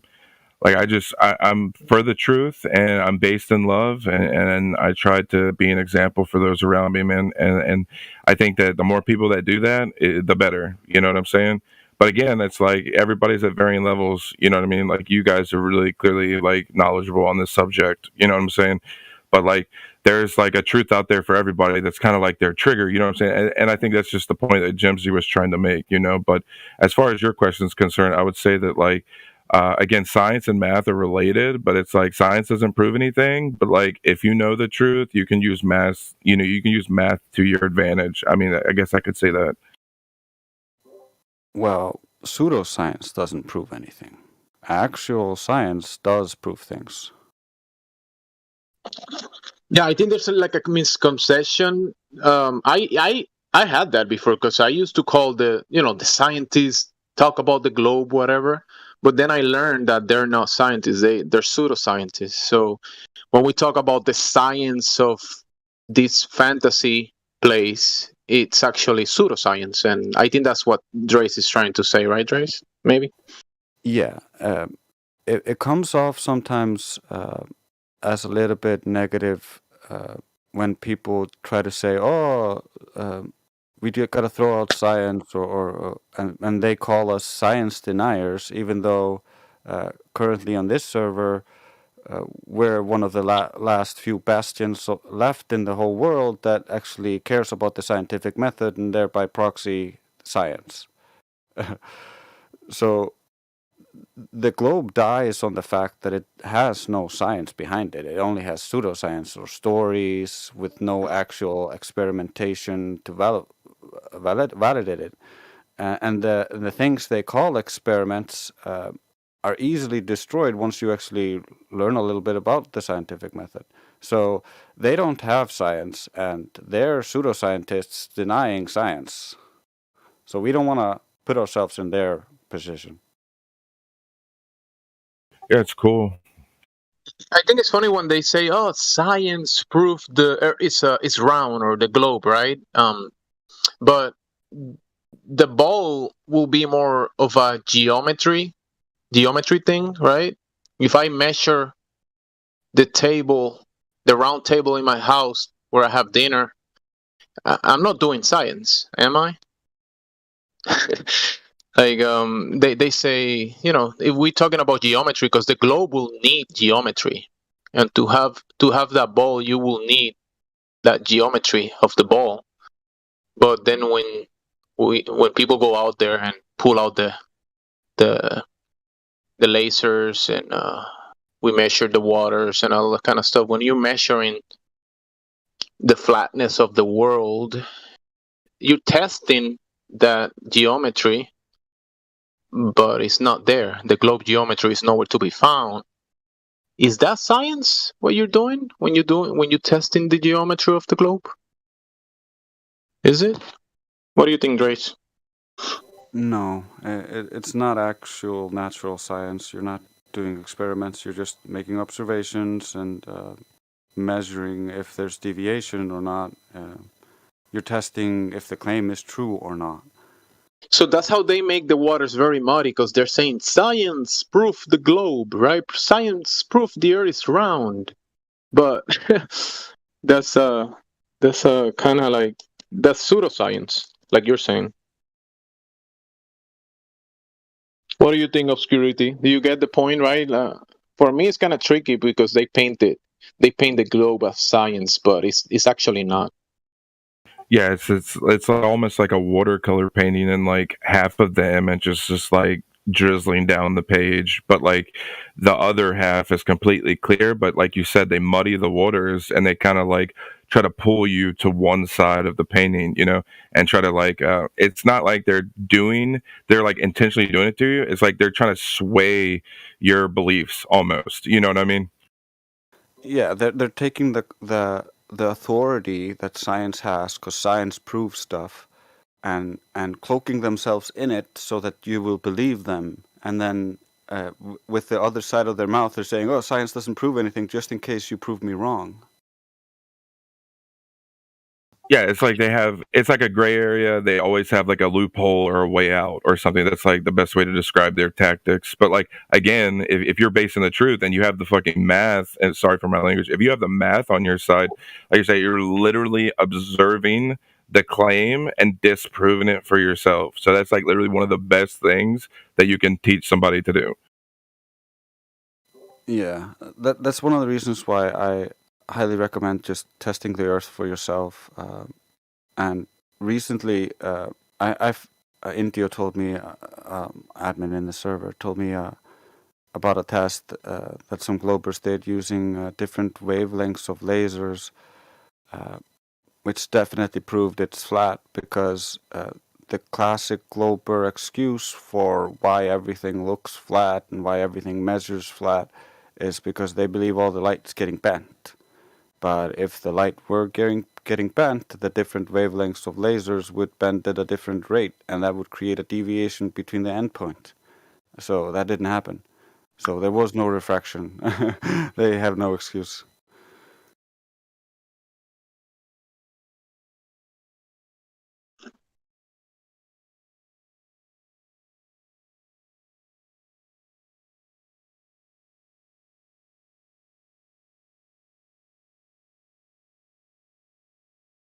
Yeah, I think when you actually me, because I came from a background, I speak Spanish. Like I grew up speaking Spanish, and then when I came, I did a lot of research and other things in the Spanish language. But then when I came to learn English and started looking into the Flat Earth stuff, before the Flat Earth, I was doing like research on things like medicine, food, and even some history and technology and things like that. And I did learn a lot of terms that I thought that they had different meanings. But when I came to the Flat Earth, I realized that people were very specific about words, terms, and meanings of things, and what they actually meant. And that opened kind of like my understanding of everything way, way more than I did before. Because then I never passed through my mind that words actually have meanings, and they're being used for specific terms, specific definitions that mean something in reality. They have a practical use on something. This word is being used for this specifically. In the past, I had this mix between what you guys are talking about, the science of the globe, and this belief system. I mix all those beliefs with things that I experienced, and it was this muddy place that I had in my mind, that it wasn't very specific, so I couldn't understand everything, and what was something factual from something that I was just belief in my mind. Then, like I said, when I understood that words have specific meanings for specific things, then I started step by step realizing that science and pseudoscience are two different things. They're opposites. And that's just an example for many, the way I started learning about, what the horizon meant and level, all these different terms that are used, they get really muddy when people start putting horizon on a globe, straight lines on a globe. I mean, in my mind, I thought that was possible, but then you realize there is a reality that we live in, and then there is a fantasy land that people try to explain and try to tell you that the I don't know. It's kind of tricky. Now that I'm thinking about it, it's hard for me to explain. But yeah, I experienced that science versus pseudoscience, believing that the globe was science. I had that in my mind in the past, but now, like I'm saying, when you realize that that's not what it actually means, the globe is not scientific, then it's very easy to understand it and realize it. Yeah, back when I was a glober, I used to think everything was science. I was like, yeah, Plumber does his job real good. That's science. That you get raised through TV and movies telling you all sorts of bullshit. It's just not true. I remember this, like, oh, you don't believe in the globe, so how do you have a cell phone? Like, what does that have to do with science? Now I get it, right? Me having a cell phone has nothing to do with me understanding that the Earth is not a spinning globe. But some globers will be like, you don't believe in science, but you have a cell phone in your hand and you use a cell phone. Like, what? You don't believe in science, but do you drive a car? Problem with all that is that's based in engineering, and most of that's trial and error. It's not based in science. Yeah, you don't believe you live in a spinning globe, so you don't believe in cell phones. That's an actual argument from Glovers. Like, I do speak with people sometimes, and I bring it. I don't say flat Earth. I try not to say flat Earth, but I try to have them realize a few things like level, motionless, your senses. What are your senses telling you? Sometimes people bring it to the luminaries. People have lots of questions. When you bring this up, they do ask about the sun and the moon, just like anybody in here when they join. What is the sun? What is the moon? And when I just tell them, that's observable phenomena that we observe. But since we can't test it, I can't just tell you exactly how it is and how it works. But they work inside. We do see the cycles that repeats in the daily, weekly, monthly, yearly basics, because these cycles are there and have been recorded since forever. And you just bring it step by step to some people do get it. So people do get it, but in the past I was a little more aggressive, and I was using the flat Earth term way too much, and people would just get triggered and not get the information. But when we take it step by step, like I said, like a level, motionless, cycles of the luminaries, the sun, perspective, light attenuation, all that stuff, you can explain it step by step, and people do get it.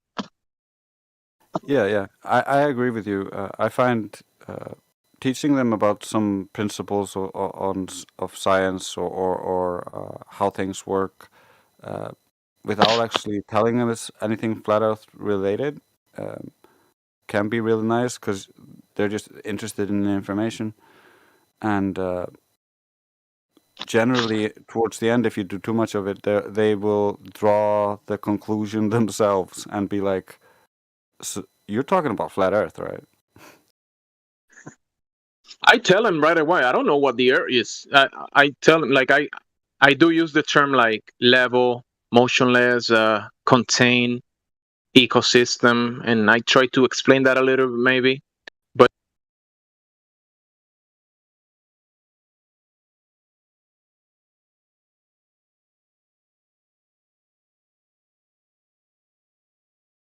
Yeah, I mean that's kind of what happened to me. Like I would listen to like Twitch streams and just people talking and like one-on-ones and all kinds of stuff, and just listen to the outlines and stuff, and like you could really get an opinion on something. But again, I mean, like if you want definitive proof, you really do have to like go out there and do the measurements for yourself.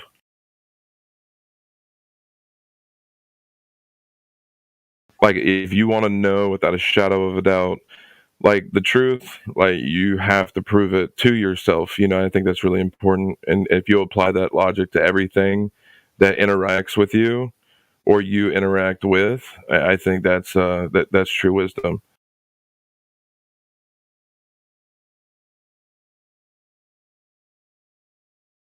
Yeah, I would agree with that. And I would challenge any glober to try to prove the globe to themselves, because that's how I ended up here. I tried to prove the globe really desperately, and it could not be done. I had an astrophysicist trying to help me and a robotic engineer. They could not help me. So good luck.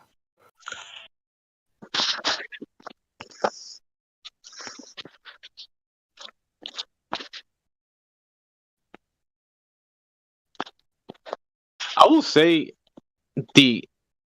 when you look into things, the way they actually work is way more interesting than whatever the globe has to offer. There's way more. Because the flat Earth is just the basics, the beginning. Flat, level, motionless, that's just the basics. It's what your senses are telling you. Then when you break from that, and all the things that can be done based on that, it's a lot of information, a lot of things. No man can know everything, I think, and we can master some skills and master things, but there's so much out there to do, and it's way more interesting than the spinning globe monkey religion.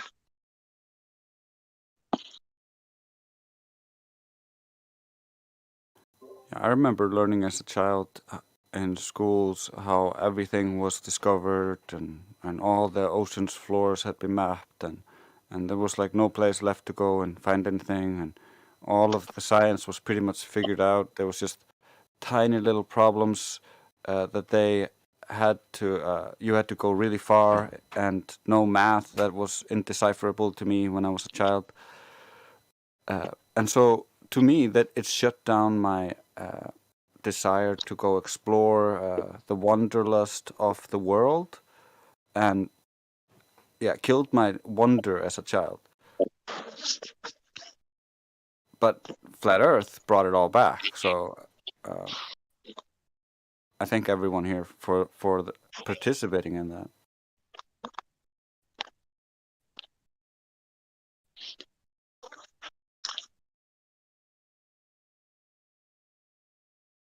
Yeah, that kind of happened to me because when I was doing research about the globe, and I used to look into, space news, and it was always this unclear place that I used to go in my mind, and I always had questions that didn't have any answer in a globe. Like, I was like, why I only get cartoons about this stuff, right? And I was excited about exoplanets and, billions and trillions of miles and billions of planets, habitable planets, possibly. That kind of stuff. I was like, wow, that's amazing. But it was always this gray place that it was, I don't know, they didn't have any fundamentals. It was just imaginary. That I was always entertaining in my mind and had no fundamentals to come to a conclusion. But then the, Flat Earth came about, and I started realizing a lot of things, and the learning experience gave me way more than what I was looking at in the space news.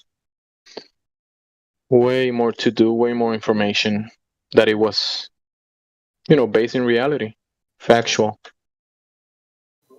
Yeah, I Obviously, we don't know everything, but still, when you actually looking into things that have practical relation to reality, then it's way more interesting for me than the globe. Yeah, I agree with you now. Back when I was a Glober, I used to love watching all the sci-fi about the space. I watched like just about every show and movie I could find. It was my favorite watching material. I watched a bunch of rocket launches. I believed they faked the moon landing because I believed in aliens. And I looked through all the NASA stuff because I was looking for evidence of aliens, like a freaking idiot. So I knew they faked some stuff. I just thought they were trying to fake some stuff to hide the aliens. They went to the moon with this. They went to the moon with this mission that it wasn't told to anyone, and they went to the moon to do some secret mission. Yeah, there's even a video of like a fake moon mission where they go into some building and find a spacecraft and some mummified bodies inside and pictures and all sorts of stuff they use to try to like build up hype for this space fantasy. Yeah, recently, I had a family member watching the Transformers movie, and they had, I don't know which one was it. I think it was the Dark Side of the Moon, and they had this part of the movie that they went to the moon, and they have like when they made it to the moon. Oh, they have this the actual astronauts, the actors were in the movie, like they participated in the movie, so they're actors. And they have the secret mission in the movie. Even they also had the Russian astronauts in the side of the whatever history, giving their own story about whatever they did in the moon or in space. And it was kind of funny. They put all this conspiracy in the conspiracy theory in the Transformers movie.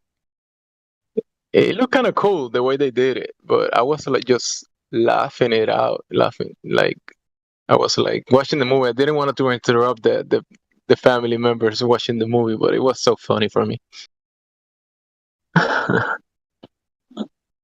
This secret mission on the moon. Yeah. If you grew up on Transformers or Star Wars, you want that shit to be real. You believe that shit.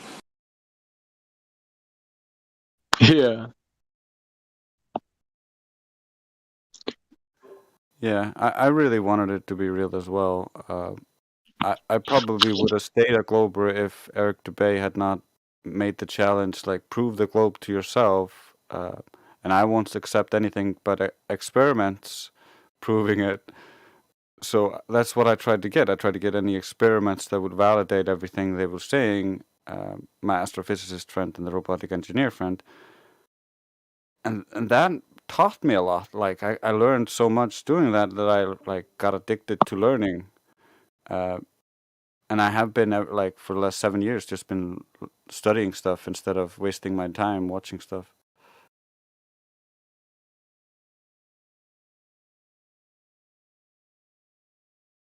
I think that's one of the biggest gifts you can get from the flat Earth is the desire to learn and desire to study things, because you can never really stop doing that. If you can always learn something new if you're open to it.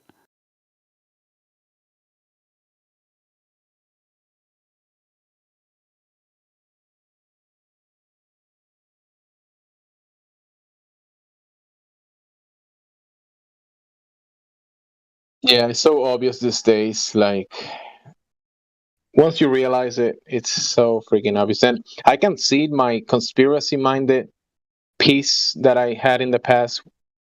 Like if I was watching the movie and I didn't go through the information like I have done by this point, I could be watching Transformers and be like, yeah, you see, they tell you the truth in the movies. They were doing a secret mission about aliens on the moon. Telling you, bro. They lie. They lie. Yeah, they lie, but they do the lie is conspiracies. way more. Yeah, it's way more simpler than that lie of going to civilian to check the alien technology in the moon at the moon. Right, even though Megatron and Optimus Prime might not be real, like planets and vacuum in space and asteroids, all that shit's definitely real because it's in education, it's in science. So those are science facts. Also, must be other life mathematically. That must be real. Because if there's a trillion planets, so there must be life, maybe probably better than us. Yeah. So, You so think what you're you saying think you're is, more special? You think you're special? There's trillions of galaxies. You think you're the only one alive? God doesn't love mathematic- you. mathematically speaking, there should be an allspark somewhere out in the ball cosmos, giving birth Yes, to with Megatron alien right technology. now. Yeah. Well, mathematically speaking, how big the universe is and how many galaxies and suns and exoplanets and all the matter that we can't even see, there should be people having this same conversation at this moment in another place. Just like There should Star be Wars says. In there should be another Discord. There should be a Discord a trillion miles away in another galaxy, and there's the same people with the same names and Discord names having the same conversation because the probabilities. Exactly. A long time ago in a galaxy far, far away. And that's how it starts. Dun, dun, dun, dun.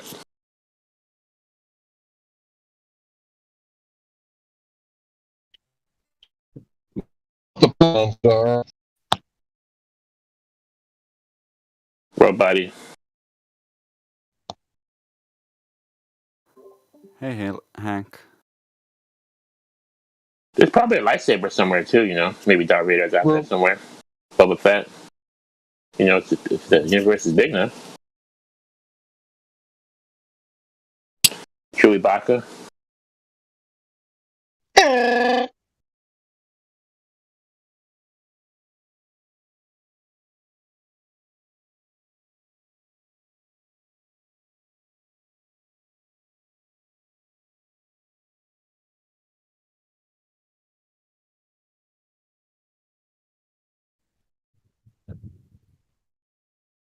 What's going on, everybody? Hey, Hank. We're just What y'all talking about? We're talking about how science fiction has become science fact. Star Wars, fucking Transformers. I learned about space watching Transformers. That's just real.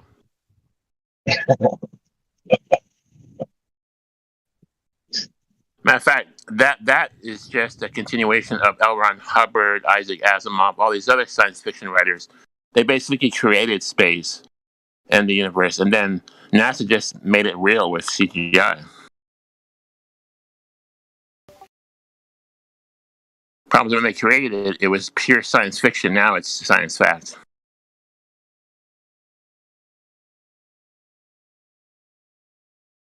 Yeah, they redefined fact to be fiction, so it's okay. Well, I mean, how many times did people all around the world in the 70s up until current day say, the Force, the Force, the Force, the Force, the Force, the Force? May the Force be with you, Hank.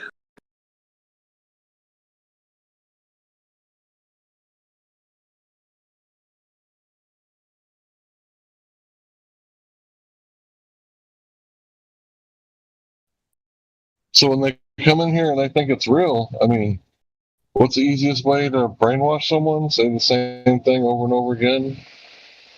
Isn't that the most simple, basic way to do it? Until it becomes the truth? Yep.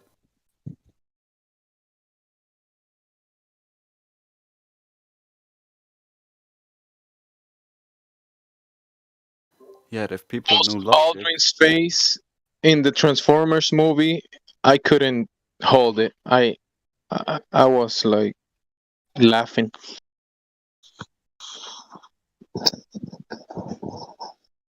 Aldrin. They're not actors, but they are acting in a movie. But they're not actors. Are you one of those people that like camped out the movie theater like 2 days beforehand, like in the little pup tent? Started the line first in line. Definitely not. I actually back then when the first Transformer movie came out, I had a girlfriend that she loved the Transformers and cartoons, and we went the first day, but we didn't make the camping line. But we did win the first day. Yo, what do you guys think of this profession of acting? Amor. Just like the profession of acting. Like for me, it's like adults who never stop playing pretend. It's Oscar worthy. You know, our society really glorifies them, but if you really look at them, they're just playing pretend. At the age of 40, 50, 60, whatever they are. They're just women who like to play make believe. They produce no real value to society, but they're paid a lot.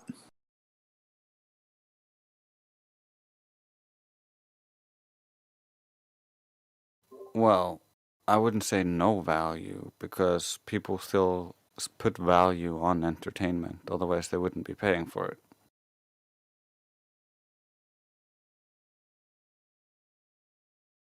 Exactly. They put value on a bunch of fake shit.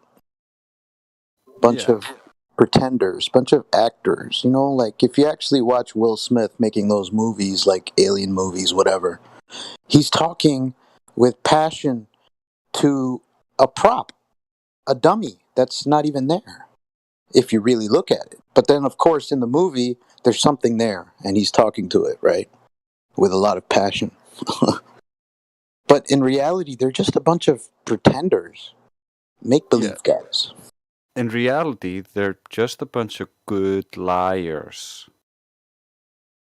Exactly, liars. So, actors are actually liars. The difference between they're doing real a job actors, meaning Go like ahead, bro. sorry, go ahead. Oh no, you finish your point. Go ahead. The difference between the actors that we know and love is that they lie to our face and we accept it. We actually want them to lie better to us. Come on, lie to us better. Make us really believe you're not who you are. But it's because in real life, we wouldn't want that from a person, from a real person, you know? Yeah, it's because it's acknowledged that the movie is fiction, and so by unspoken contract, they actually told you that it's a lie beforehand. That's why it's more acceptable. That gets very amplified. It gets amplified in the TV programming, because we can talk about actors, but you can extend that into some people music, and actors and these artists are put in sort of a pedestal, and when people are watching TV and listening to the radio and listening to them speak, they look at them like they're looking high up to someone, and they can, in a way, want to be like them in a way. And because I'm in a Spanish culture, and many of my family members, they listen to music and they talk about these musicians and these actors like our way of speaking, like they're special and they're amazing, and all this, they use this language about them that is kind of crazy. This is like in a pedestal talking about them on a pedestal.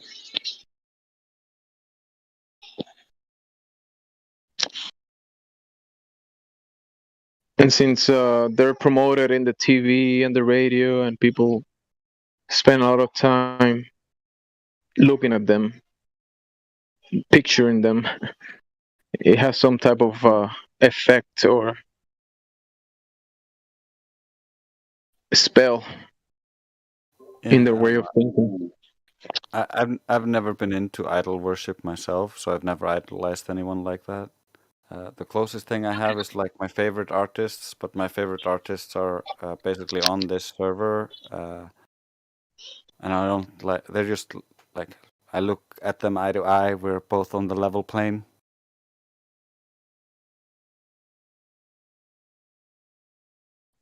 I think that's what a lot of people forgot. That's why I always call people brother and stuff. Right? Like, I think people forget we're on the same plane. Like, some people think that they're hoity-toity or highness or whatever. Like, I never did understand that whole class system thing. Well, if we're talking about that, the astronauts are on top of all that. They are the highest. When you look up, the astronauts are the highest ones on this fantasy thing. But some people, we know the astronauts are actors, but for other people, they're actually really high up. So when they're looking up to someone, the highest ones are the astronauts. And when they call the people in the movies, they call them stars. Remember? Oh, this movie star. Oh, it has some type of spell when they use the language. Because when I hear it, I wonder why do they call them stars? These movie stars.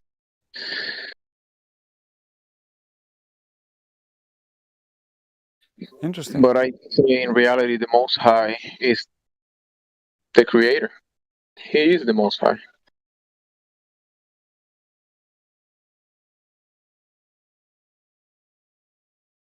But then if you have all these stars and all these astronauts to make you look away and forget about the real things, then the mind gets lost into that fantasy thing. That's why people worship them, these stars of music or movies or games.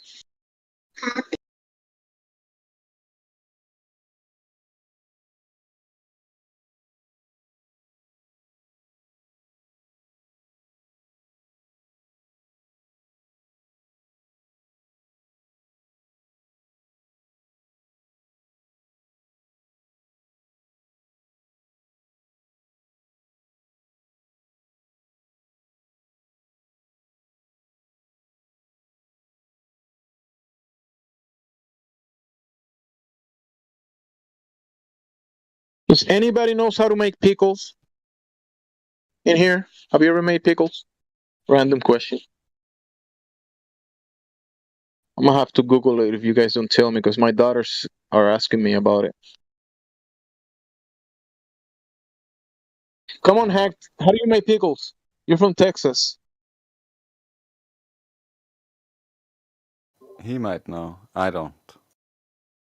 I think you grab the cucumbers, put them in a jar. What is it? Salt and vinegar?